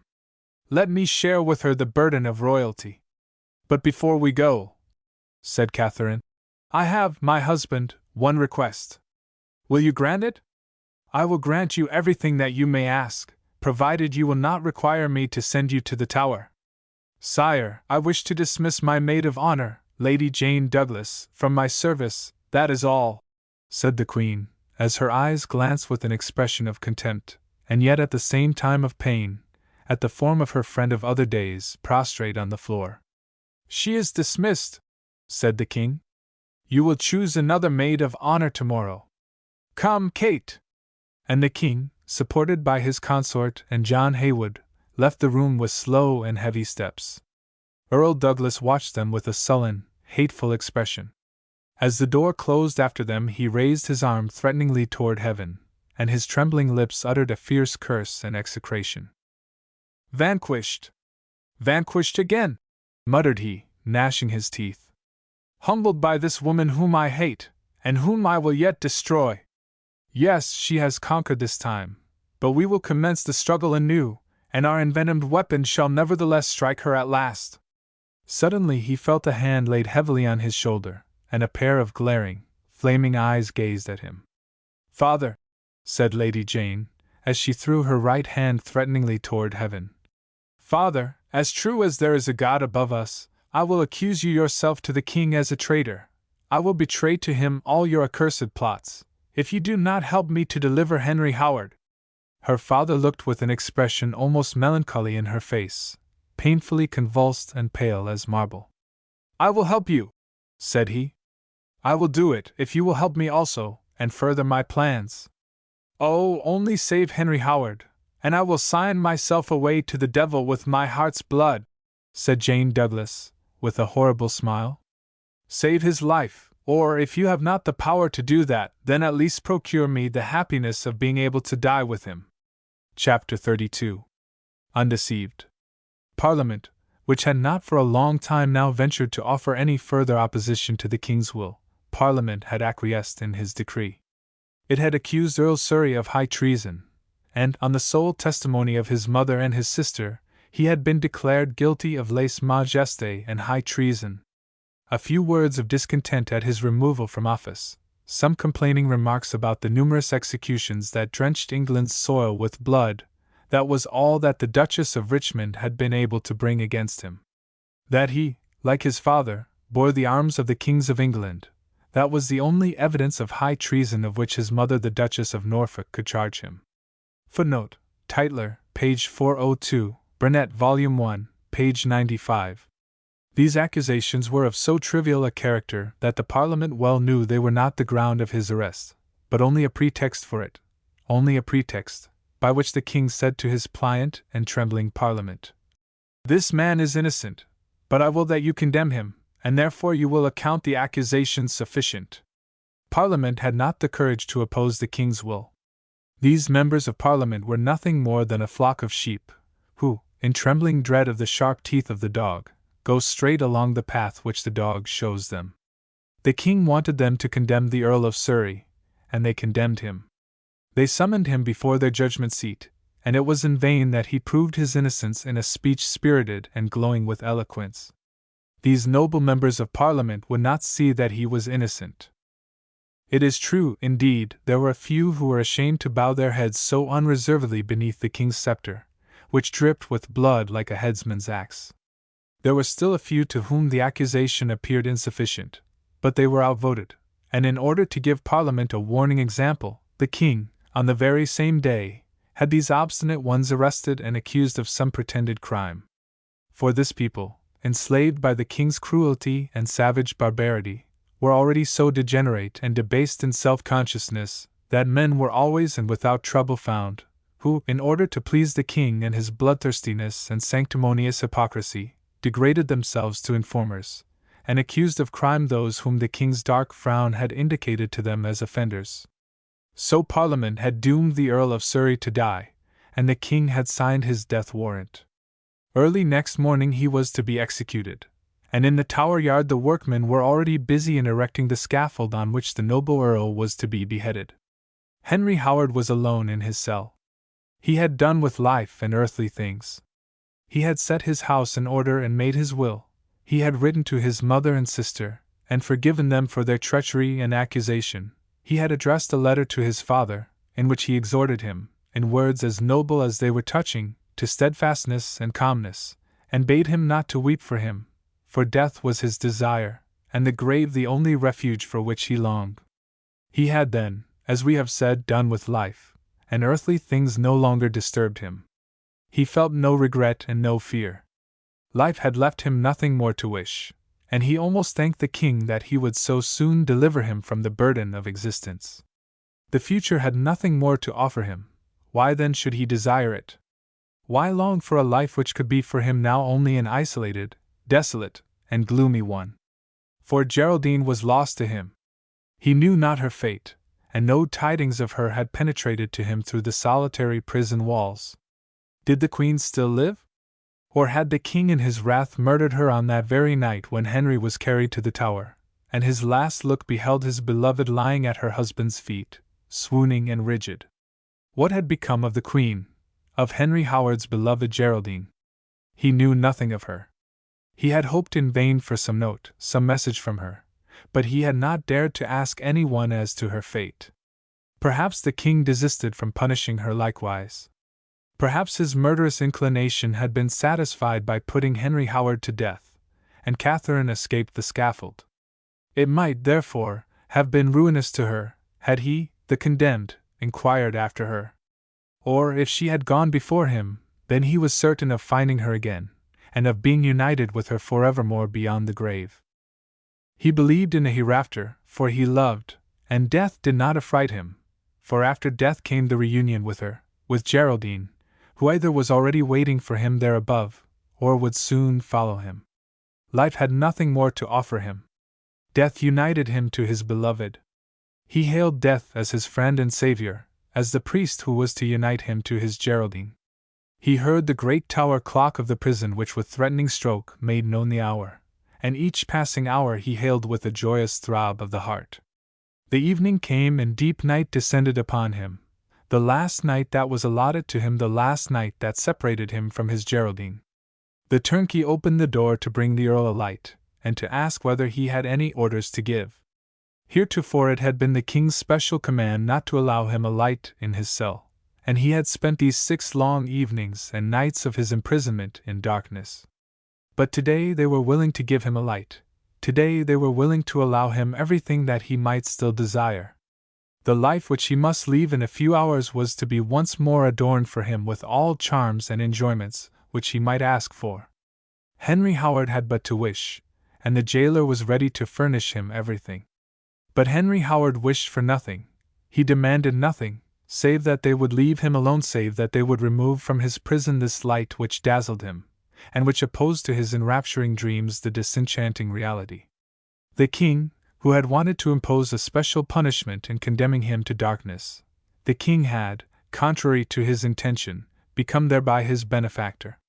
For with darkness came dreams and fantasies. With the darkness came Geraldine. When night and silence were all around him, then there was light within, and an enchanting whisper and a sweet, enticing voice resounded within him. The gates of his prison sprang open, and on the wings of thought Henry Howard soared away from that dismal and desolate place. On the wings of thought he came to her, to his Geraldine. Again she was by him, in the large, silent hall. Again night lay upon them, like a veil concealing, blessing, and enveloping them, and threw its protection over their embraces and their kisses. Solitude allowed him to hear again the dear music of her voice, which sang for him so enchanting a melody of love and ecstasy. Henry Howard must be alone, so that he can hear his Geraldine. Deep darkness must surround him, so that his Geraldine can come to him. He demanded, therefore, for his last night, nothing further than to be left alone, and without a light. The jailer extinguished the light and left the cell. But he did not shove the great iron bolt across the door. He did not put the large padlock on it, but he only left the door slightly ajar, and did not lock it at all. Henry Howard took no notice of this. What cared he, whether this gate was locked or no, he who no longer had a desire for life and freedom? He leaned back on his seat, and dreamed with eyes open. There below in the yard they were working on the scaffold which Henry Howard was to ascend as soon as day dawned. The dull monotony of the strokes of the hammers fell on his ear. Now and then the torches, which lighted the workmen at their melancholy task, allowed to shine up into his cell a pale glimmer of light, which danced on the walls in ghost-like shapes. There are the ghosts of all those that Henry has put to death, thought Henry Howard. They gather around me, like will-o'-the-wisps, they dance with me the dance of death, and in a few hours I shall be forever theirs. The dull noise of hammers and saws continued steadily on, and Henry Howard sank deeper and deeper in reverie. He thought, he felt, and desired nothing but Geraldine. His whole soul was concentrated in that single thought of her. It seemed to him he could bid his spirit see her, as though he could command his senses to perceive her. Yes, she was there. He felt he was conscious of her presence. Again he lay at her feet, and leaned his head on her knee, and listened again to those charming revelations of her love. Completely borne away from the present, and from existence, he saw, he felt, only her. The mystery of love was perfected, and under the veil of night, Geraldine had again winged her way to him, and he to her. A happy smile played about his lips, which faltered forth rapturous words of greeting. Overcome by a wonderful hallucination, he saw his beloved approaching him. He stretched out his arms to clasp her, and it did not arouse him when he felt instead of her only the empty air. "Why do you float away from me again, Geraldine?" asked he, in a low tone. "Wherefore do you withdraw from my arms, to whirl with the will-o'-the-wisps in the death dance? Come, Geraldine, come, my soul burns for you. My heart calls you with its last faltering throb. Come, Geraldine, oh, come!" What was that? It was as though the door were gently opened, and the latch again gently fastened. It was as though a foot were moving softly over the floor, as though the shape of a human form shaded for a moment the flickering light which danced around the walls. Henry Howard saw it not. He saw naught but his Geraldine, whom he with so much fervency and longing wished by his side. He spread his arms. He called her with all the ardor, all the enthusiasm of a lover. Now he uttered a cry of ecstasy. His prayer of love was answered. The dream had become a reality. His arms no longer clasped the empty air, they pressed to his breast the woman whom he loved, and for whom he was to die. He pressed his lips to her mouth, and she returned his kisses. He threw his arms around her form, and she pressed him fast, fast to her bosom. Was this a reality? Or was it madness that was creeping upon him and seizing upon his brain, and deceiving him with fantasies so enchanting? Henry Howard shuddered as he thought this, and falling upon his knees, he cried in a voice trembling with agony and love, "Geraldine, have pity on me! Tell me that this is no dream, that I am not mad, that you are Geraldine, you, the king's consort, whose knees I now clasp! Speak, oh speak, my Geraldine!" "I am she," softly whispered she.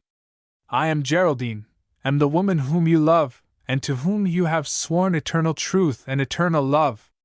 Henry Howard, my beloved, I now remind you of your oath. Your life belongs to me. This you have vowed, and I now come to demand of you that which is my own. My life belongs to you, Geraldine. But it is a miserable, melancholy possession, which you will call yours only a few hours longer." She threw her arms closely around his neck, she raised him to her heart, she kissed his mouth, his eyes. He felt her tears, which trickled like hot fountains over his face, he heard her sighs, which struggled from her breast like death groans. "You must not die," murmured she amid her tears. "No, Henry, you must live, so that I too can live, so that I shall not become mad from agony and sorrow for you. My God, do you not then feel how I love you? Know you not, then, that your life is my life, and your death my death?" He leaned his head on her shoulder, and wholly intoxicated with happiness, he scarcely heard what she was speaking. She was again there. What cared he for all the rest? "Geraldine," softly whispered he, "do you recollect still how we first met each other? How our hearts were united in one throb, how our lips clung to each other in one kiss? Geraldine, my life, my loved one, we then swore that naught could separate us, that our love should survive the grave. Geraldine, do you remember that still? I remember it, my Henry. But you shall not die yet, and not in death, but in life, shall your love for me be proved. Aye, we will live. And your life shall be my life, and where you are, there will I be also. Henry, do you remember that you vowed this to me with a solemn oath? I remember it, but I cannot keep my word, my Geraldine. Hear you how they are sawing and hammering there below? Know you what that indicates, dearest? I know it, Henry. It is the scaffold that they are building there below. The scaffold for you and me. For I too will die if you will not live, and the axe that seeks your neck shall find mine also, if you wish not that we both live. Do I wish it? But how can we, beloved? We can, Henry, we can. All is ready for the flight. It is all arranged, everything prepared. The king's signet ring has opened to me the gates of the prison. The omnipotence of gold has won over your jailer. He will not see it, when two persons instead of one leave this dungeon. Unmolested and without hindrance, we will both leave the tower by ways known only to him, over secret corridors and staircases, and will go aboard a boat which is ready to take us to a ship, which lies in the harbor prepared to sail, and which as soon as we are aboard weighs anchor and puts to sea with us. Come, Henry, come! Lay your arm in mine, and let us leave this prison. She threw both her arms around his neck, and drew him forward. He pressed her fast to his heart, and whispered, Yes, come, my beloved! Let us fly! To you belongs my life, you alone! He raised her up in his arms, and hastened with her to the door. He pushed it hastily open with his foot and hurried forward down the corridor, but having arrived just at the first turn he reeled back in horror. Before the door were standing soldiers with shouldered arms. There stood also the lieutenant of the tower, and two servants behind him with lighted candles. Geraldine gave a scream, and with anxious haste rearranged the thick veil that had slipped from her head. Henry Howard also had uttered a cry, but not on account of the soldiers and the frustrated flight. His eyes, stretched wide open, stared at this figure at his side, now so closely veiled. It seemed to him as though like a spectre a strange face had risen up close by him, as though it were not the beloved head of the Queen that rested there on his shoulder. He had seen this face only as a vision, as the fantasy of a dream, but he knew with perfect certainty that it was not her countenance, not the countenance of his Geraldine. The lieutenant of the tower motioned to his servants, and they carried the lighted candles into the Earl's cell. Then he gave Henry Howard his hand and silently led him back into the prison. Henry Howard exhibited no reluctance to follow him, but his hand had seized Geraldine's arm, and he drew her along with him. His eye rested on her with a penetrating expression, and seemed to threaten her. They were now again in the room which they had before left with such blessed hopes. The lieutenant of the tower motioned to the servants to retire, then turned with solemn earnestness to Earl Surrey. My lord, said he, it is at the king's command that I bring you these lights. His Majesty knows all that has happened here this night. He knew that a plot was formed to rescue you, and while they believed they were deceiving him, the plotters themselves were deceived. They had succeeded under various artful false pretenses in influencing the king to give his signet ring to one of his lords. But His Majesty was already warned, and he already knew that it was not a man, as they wanted to make him believe, but a woman, who came, not to take leave of you, but to deliver you from prison. My lady, the jailer whom you imagined that you had bribed was a faithful servant of the king. He betrayed your plot to me, and it was I who ordered him to make a show of favoring your deed. You will not be able to release Earl Surrey, but if such is your command, I will myself see you to the ship that lies in the harbor for you ready to sail. No one will hinder you, my lady, from embarking on it. Earl Surrey is not permitted to accompany you, my lord. Soon the night is at an end, and you know that it will be your last night. The king has ordered that I am not to prevent this lady, if she wishes to spend this night with you in your room. But she is allowed to do so only on the condition that the lights in your room remain burning. That is the king's express will, and these are his own words. Tell Earl Surrey that I allow him to love his Geraldine, but that he is to open his eyes to see her. That he may see, you will give him a light, and I command him not to extinguish it so long as Geraldine is with him. Otherwise he may confound her with another woman, for in the dark one cannot distinguish even a harlequin from a queen. You have now to decide, my lord, whether this lady remains with you, or whether she goes, and the light shall be put out." "She shall remain with me, and I very much need the light," said Earl Surrey, and his penetrating look rested steadily on the veiled figure, which shook at his words as if in an ague. "Have you any other wish besides this, my lord?" "None, save that I may be left alone with her." The lieutenant bowed and left the room. They were now alone again, and stood confronting each other in silence. Naught was heard but the beating of their hearts, and the sighs of anguish that burst from Geraldine's trembling lips. It was an awful, a terrible pause.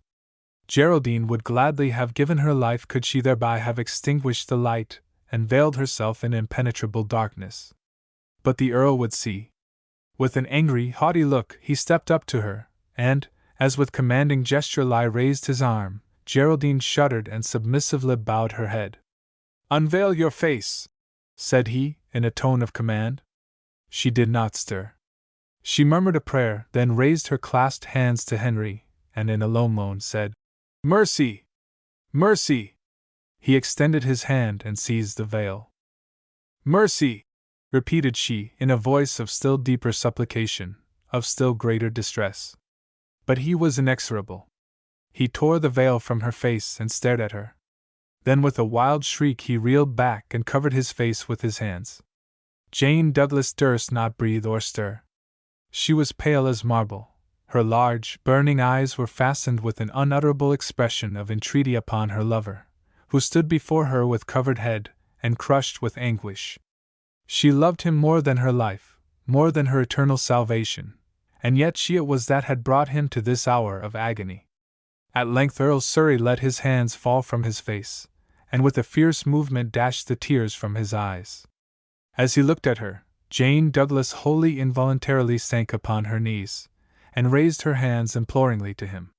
"Henry Howard," said she in a low whisper, "I am Geraldine. Me have you loved, my letters have you read with ecstasy, and to me have you often sworn that you loved my mind yet more than my appearance. And often has my heart been filled with rapture, when you told me you would love me however my face might change, however old age or sickness might alter my features.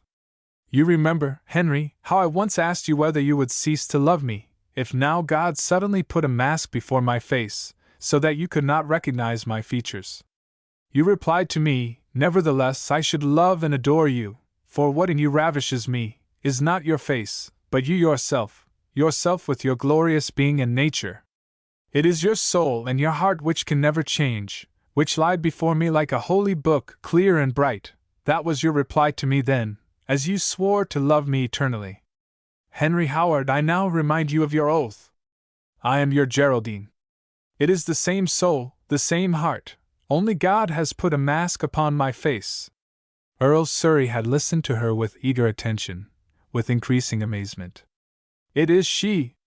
It is really!" cried he, as she ceased. "It is Geraldine!"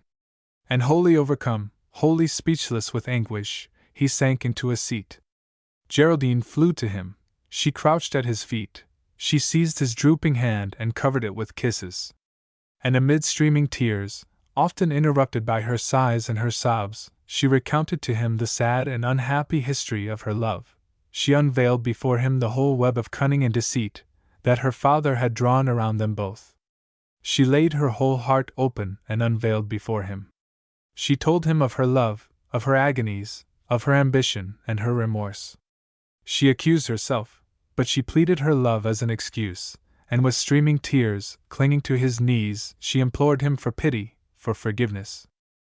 He thrust her violently from him, and stood up in order to escape her touch. His noble countenance glowed with anger, his eyes darted lightning, his long flowing hair shaded his lofty brow and his face like a somber veil. He was beautiful in his wrath, beautiful as the archangel Michael trampling the dragon beneath his feet. And thus he bent down his head toward her, thus he gazed at her with flashing and contemptuous looks. "I forgive you?" said he. "Never will that be. Ha! Shall I forgive you, you, who have made my entire life a ridiculous lie, and transformed the tragedy of my love into a disgusting farce? Oh, Geraldine, how I have loved you! And now you have become to me a loathsome spectre, before which my soul shudders, and which I must execrate. You have crushed my life, and even robbed my death of its sanctity, for now it is no longer the martyrdom of my love, but only the savage mockery of my credulous heart. Oh, Geraldine, how beautiful it would have been to die for you, to go to death with your name upon my lips, to bless you, to thank you for my happy lot, as the axe was already uplifted to smite off my head. How beautiful to think that death does not separate us, but is only the way to an eternal union, that we should lose each other but a brief moment here, to find each other again forevermore. Geraldine writhed at his feet like a worm trodden upon, and her groans of distress and her smothered moans were the heartrending accompaniment of his melancholy words. "But that is now all over!" cried Henry Howard, and his face, which was before convulsed with grief and agony, now glowed again with wrath. "You have poisoned my life and my death, and I shall curse you for it, and my last word will be a malediction on the harlequin Geraldine." "Have pity!" groaned Jane. "Kill me, Henry, stamp my head beneath your feet. Only let this torture end." "Nay, no pity!" yelled he, wildly.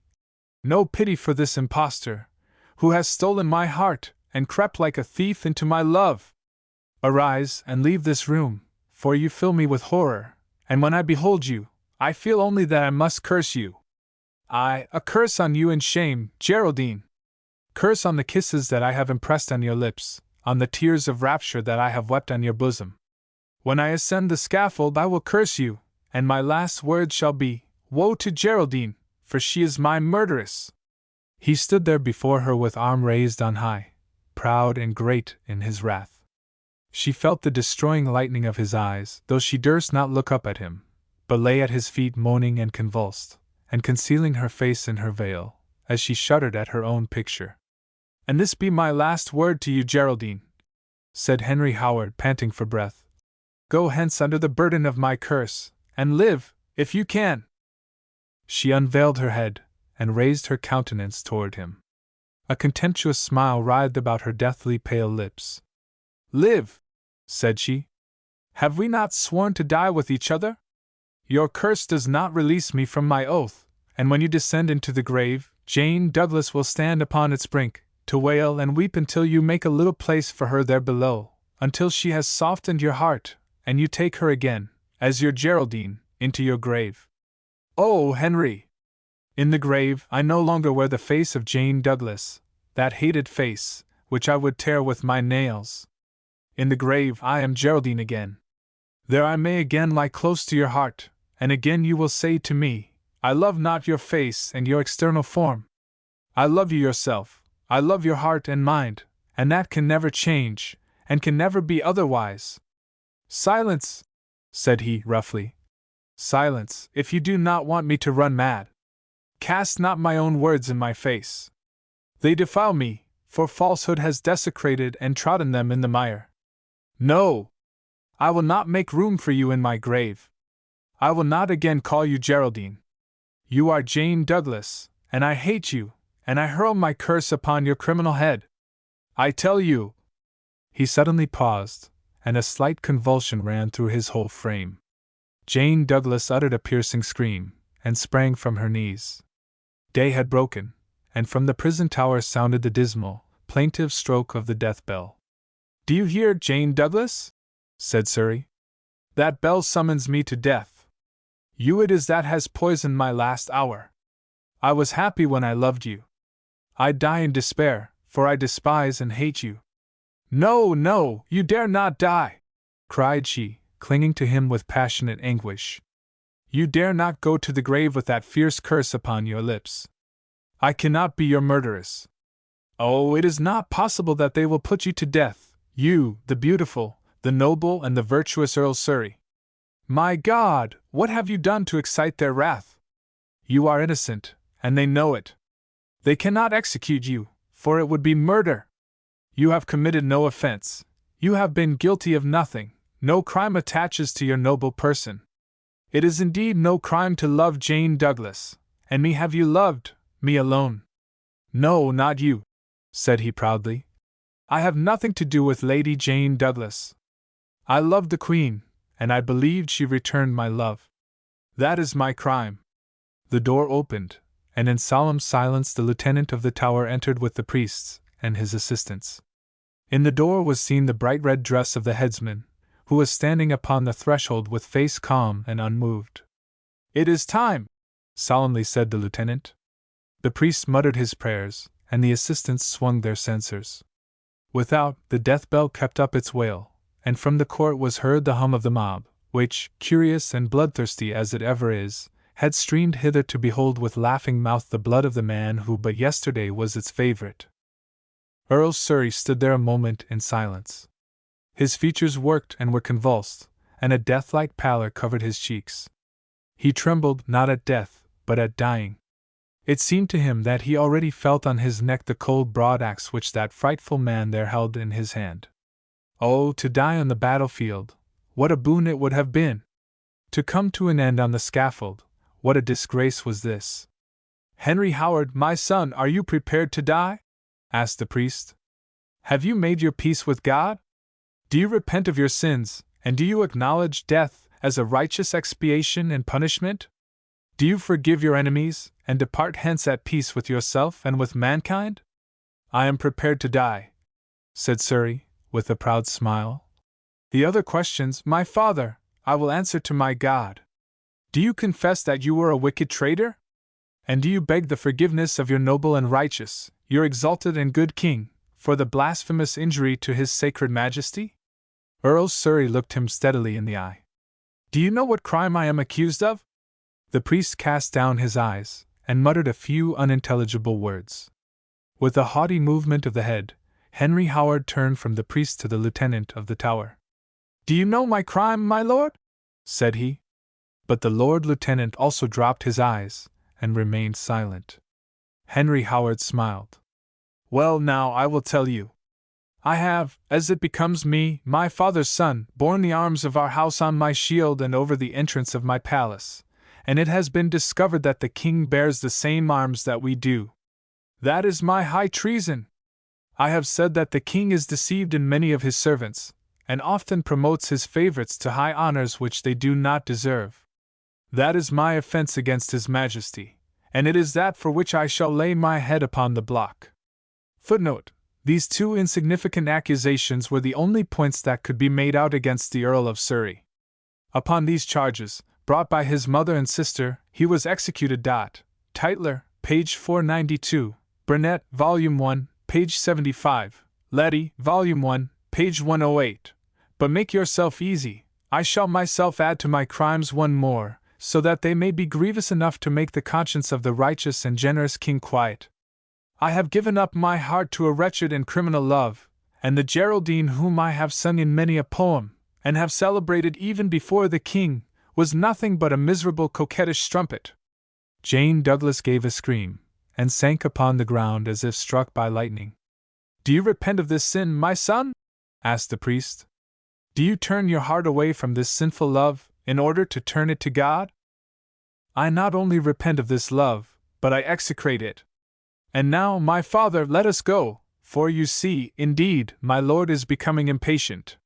He bears in mind that the king will find no rest until the Howards also have gone to rest. Ah, King Henry! King Henry! Thou callest thyself the mighty king of the world, and yet thou tremblest before the arms of thy subject. My lord, if you go to the king today, give him Henry Howard's greeting, and tell him, I wish his bed may be as easy to him as the grave will be to me. Now come, my lords! It is time." With head proudly erect and calm step, he turned to the door. But now Jane Douglas sprang from the ground. Now she rushed to Henry Howard and clung to him with all the might of her passion and agony. "I leave you not!" cried she, breathless and pale as death. "You dare not repulse me, for you have sworn that we shall live and die together." He hurled her from him in fierce wrath, and drew himself up before her, lofty and threatening. "I forbid you to follow me!" cried he, in a tone of command. She reeled back against the wall and looked at him, trembling and breathless. He was still lord over her soul, she was still subject to him in love and obedience. She could not therefore summon up courage to defy his command. She beheld him as he left the room and passed down the corridor with his dreadful train. She heard their footsteps gradually die away, and then suddenly in the yard sounded the hollow roll of the drum. Jane Douglas fell on her knees to pray, but her lips trembled so much that she could find no words for her prayer. The roll of the drum ceased in the court below, and only the death bell still continued to wail and wail. She heard a voice speaking loud and powerful words. It was his voice. It was Henry Howard that was speaking. And now again the hollow roll of the drums drowned his voice. "He dies! He dies, and I am not with him!" cried she, with a shriek, and she gathered herself up, and as if borne by a whirlwind she dashed out of the room, through the corridor, and down the stairs. There she stood in the court. That dreadful black pile above there, in the midst of this square crowded with men, that was the scaffold. Yonder she beheld him prostrate on his knees. She beheld the axe in the headsman's hand. She saw him raise it for the fatal stroke. She was a woman no longer, but a lioness. Not a drop of blood was in her cheeks.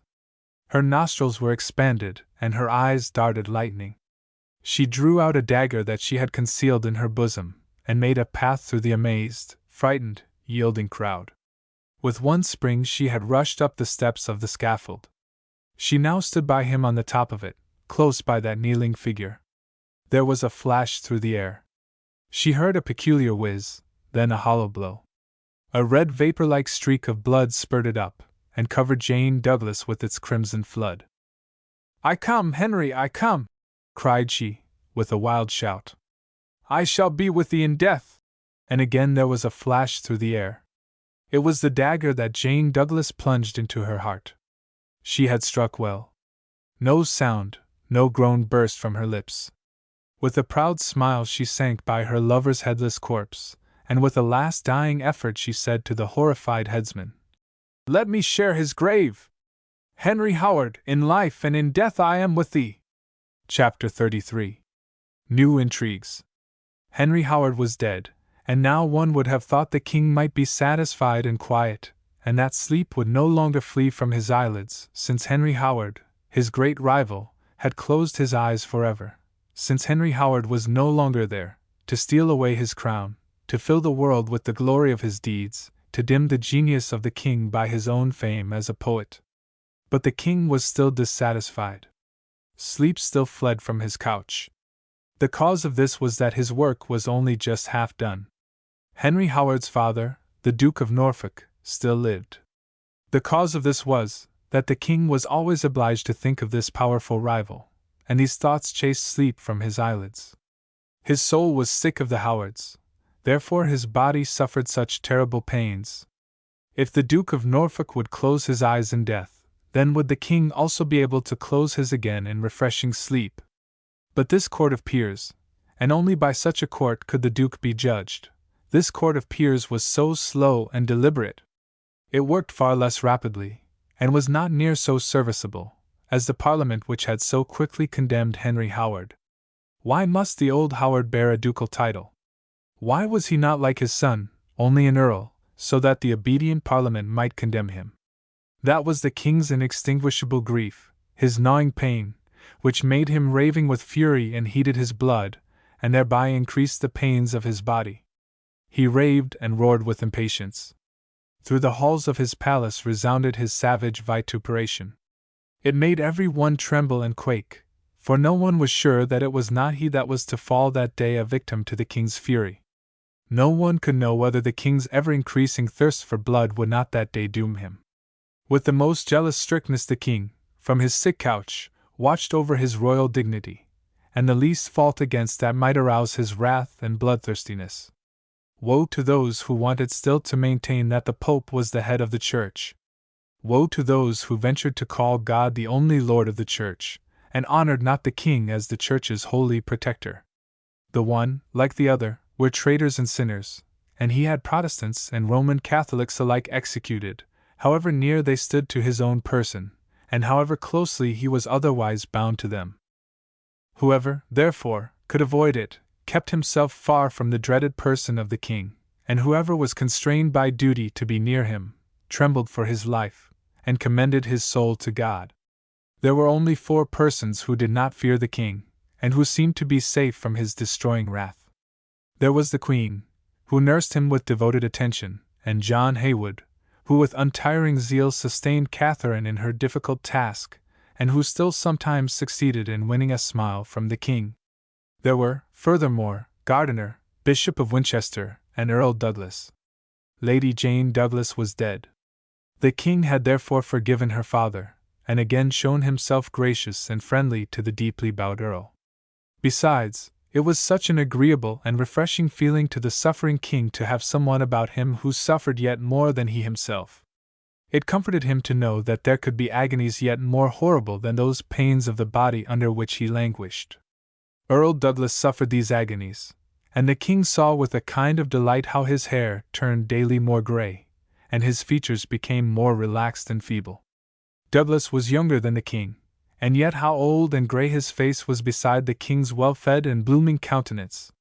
Could the king have seen the bottom of his soul, he would have had less sympathy with Earl Douglas's sorrow. He considered him only as a tender father mourning the death of his only child. He did not suspect that it was less the father that Jane's painful death had smitten, than the ambitious man, the fanatical Roman Catholic, the enthusiastic disciple of Loyola, who with dismay saw all his plans frustrated, and the moment drawing nigh when he would be divested of that power and consideration which he enjoyed in the secret league of the disciples of Jesus. With him, therefore, it was less the daughter, for whom he mourned, than the king's 7th wife. And that Catherine wore the crown, and not his daughter, not Jane Douglas, his it was that he could never forgive the Queen. He wanted to take vengeance on the Queen for Jane's death. He wanted to punish Catherine for his frustrated hopes, for his desires that she had trampled upon. But Earl Douglas durst not himself venture to make another attempt to prejudice the king's mind against his consort. Henry had interdicted him from it under the penalty of his wrath.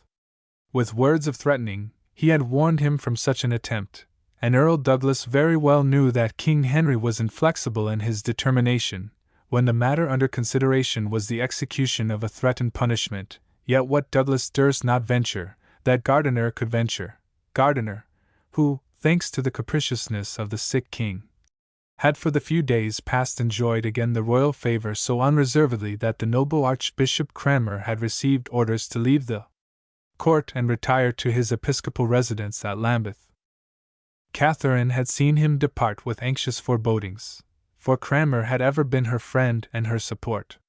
His mild and serene countenance had ever been to her like a star of peace in the midst of this tempest-tossed and passion-lashed court life, and his gentle and noble words had always fallen like a soothing balm on her poor trembling heart.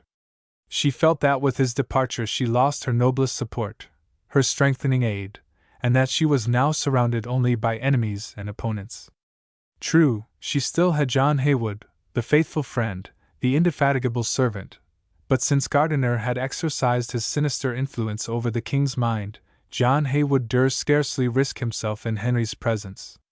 True, she had also Thomas Seymour, her lover, but she knew and felt that she was everywhere surrounded by spies and eavesdroppers, and that now it required nothing more than an interview with Thomas Seymour, a few tender words, perchance even only a look full of mutual understanding and love, in order to send him and her to the scaffold. She trembled not for herself, but for her lover. That made her cautious and thoughtful. That gave her courage never to show Thomas Seymour other than a cold, serious face, never to meet him otherwise than in the circle of her court, never to smile on him, never to give him her hand. She was, however, certain of her future. She knew that a day would come on which the king's death would deliver her from her burdensome grandeur and her painful royal crown, when she should be free to give her hand to the man whom alone on earth she loved, and to become his wife. She waited for that day, as the prisoner does for the hour of his release, but like him she knew that a premature attempt to escape from her dungeon would bring her only ruin and death, and not freedom. She must be patient and wait. She must give up all personal intercourse with her lover, and even his letters John Heywood could bring her but very seldom, and only with the greatest caution. How often already had not John Heywood conjured her to give up this correspondence also? How often had he not with tears in his eyes besought her to renounce this love, which might one day be her ruin and her death? Catherine laughed at his gloomy forebodings, and opposed to his dark prophecies a bravery reliant on the future, the joyous courage of her love. She would not die, for happiness and love were awaiting her. She would not renounce happiness and love, for the sake of which she could endure this life in other respects, this life of peril, of resignation, of enmity, and of hatred. But she wanted to live in order to be happy hereafter. This thought made her brave and resolute. It gave her courage to defy her enemies with serene brow and smiling lip. It enabled her to sit with bright eye and rosy cheeks at the side of her dreaded and severe husband, and with cheerful wit and inexhaustible good humor, jest away the frown from his brow and vexation from his soul. But just because she could do this, she was a dangerous antagonist to Douglas and Gardiner.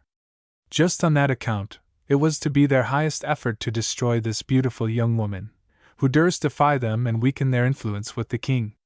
If they could but succeed in rendering the king's mind more and more gloomy, if they could but completely fill him again with fanatical religious zeal, then, and then only, could they hope to attain their end.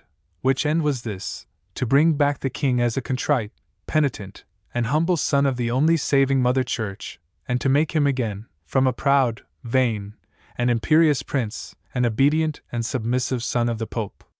The king was to renounce this vain and blasphemous arrogance of wishing to be himself head of his church. He was to turn away from the spirit of novelty and heresy, and again become a faithful and devout Catholic. But in order that they might attain this end, Catherine must be removed from him. He must no longer behold her rosy and beautiful face, and no longer allow himself to be diverted by her sensible discourse and her keen wit.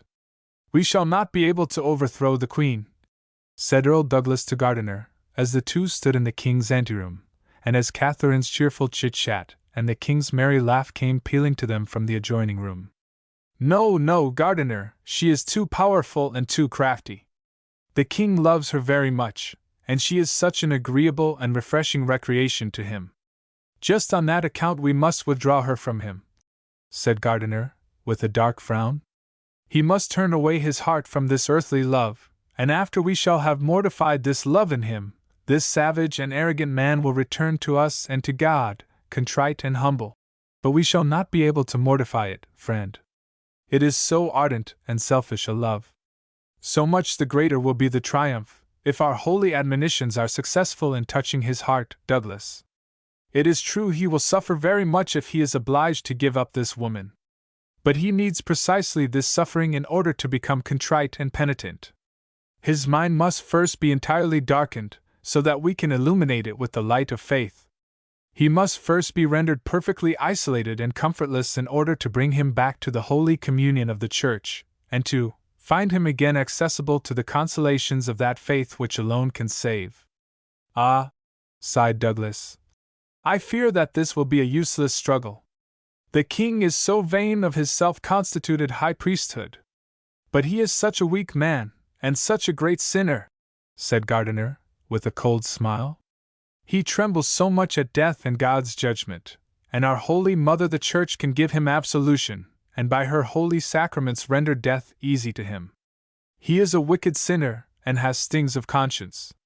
This it is that will bring him back again to the bosom of the Catholic Church. But when will that come to pass? The king is sick, and any day may put an end to his life. Woe to us, if he die before he has given the power into our hands, and nominated us his executors. Woe to us, if the Queen is appointed regent, and the king selects the Seymours as her ministers. Oh, my wise and pious father, the work that you wish to do must be done soon, or it must remain forever unaccomplished."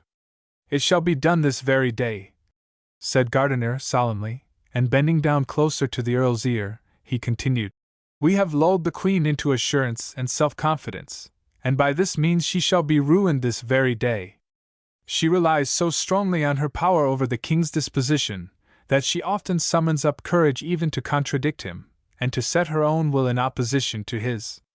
That shall be her ruin this very day.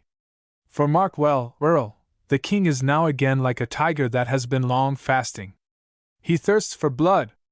The Queen has an aversion to human blood, and she is horrified when she hears of executions. So we must manage that these opposing inclinations may come into contact, and contend with each other. Oh, I understand now, whispered Douglas. And I bow in reverence before the wisdom of your Highness. You will let them both contend with their own weapons. I will point out a welcome prey to his appetite for blood, and give her silly compassion an opportunity to contend with the king for his prey. Do you not think, Earl, that this will be an amusing spectacle, and one refreshing to the heart, to see how the tiger and dove struggle with each other? And I tell you the tiger thirsts so much for blood. Blood is the only balm that he applies to his aching limbs, and by which alone he imagines that he can restore peace and courage to his tortured conscience and his dread of death.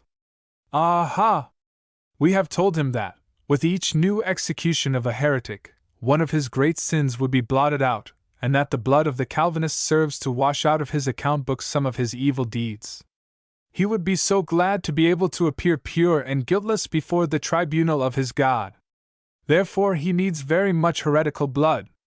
But hark! The hour strikes which summons me to the royal chamber. There has been enough of the Queen's laughing and chit-chat. We will now endeavor to banish the smile forever from her face. She is a heretic, and it is a pious work, well pleasing to God, if we plunge her headlong into ruin. May God be with your Highness, and assist you by His grace, that you may accomplish this sublime work. God will be with us, my son, since for Him it is that we labor and harass ourselves. To His honor and praise we bring these misbelieving heretics to the stake, and make the air re-echo with the agonizing shrieks of those who are racked and tortured. That is music well pleasing to God, and the angels in heaven will triumph and be glad when the heretical and infidel Queen Catherine also has to strike up this music of the damned. Now I go to the holy labor of love and godly wrath. Pray for me, my son, that I may succeed. Remain here in the anteroom, and await my call. Perhaps we shall need you. Pray for us, and with us. Ah, we still owe this heretical queen a grudge for and ask you. Today we will pay her. Then she accused us, today we will accuse her, and God and His host of saints and angels are with us. And the pious and godly priest crossed himself, and with head humbly bowed and a soft smile about his thin, bloodless lips, strode through the hall in order to betake himself to the king's chamber.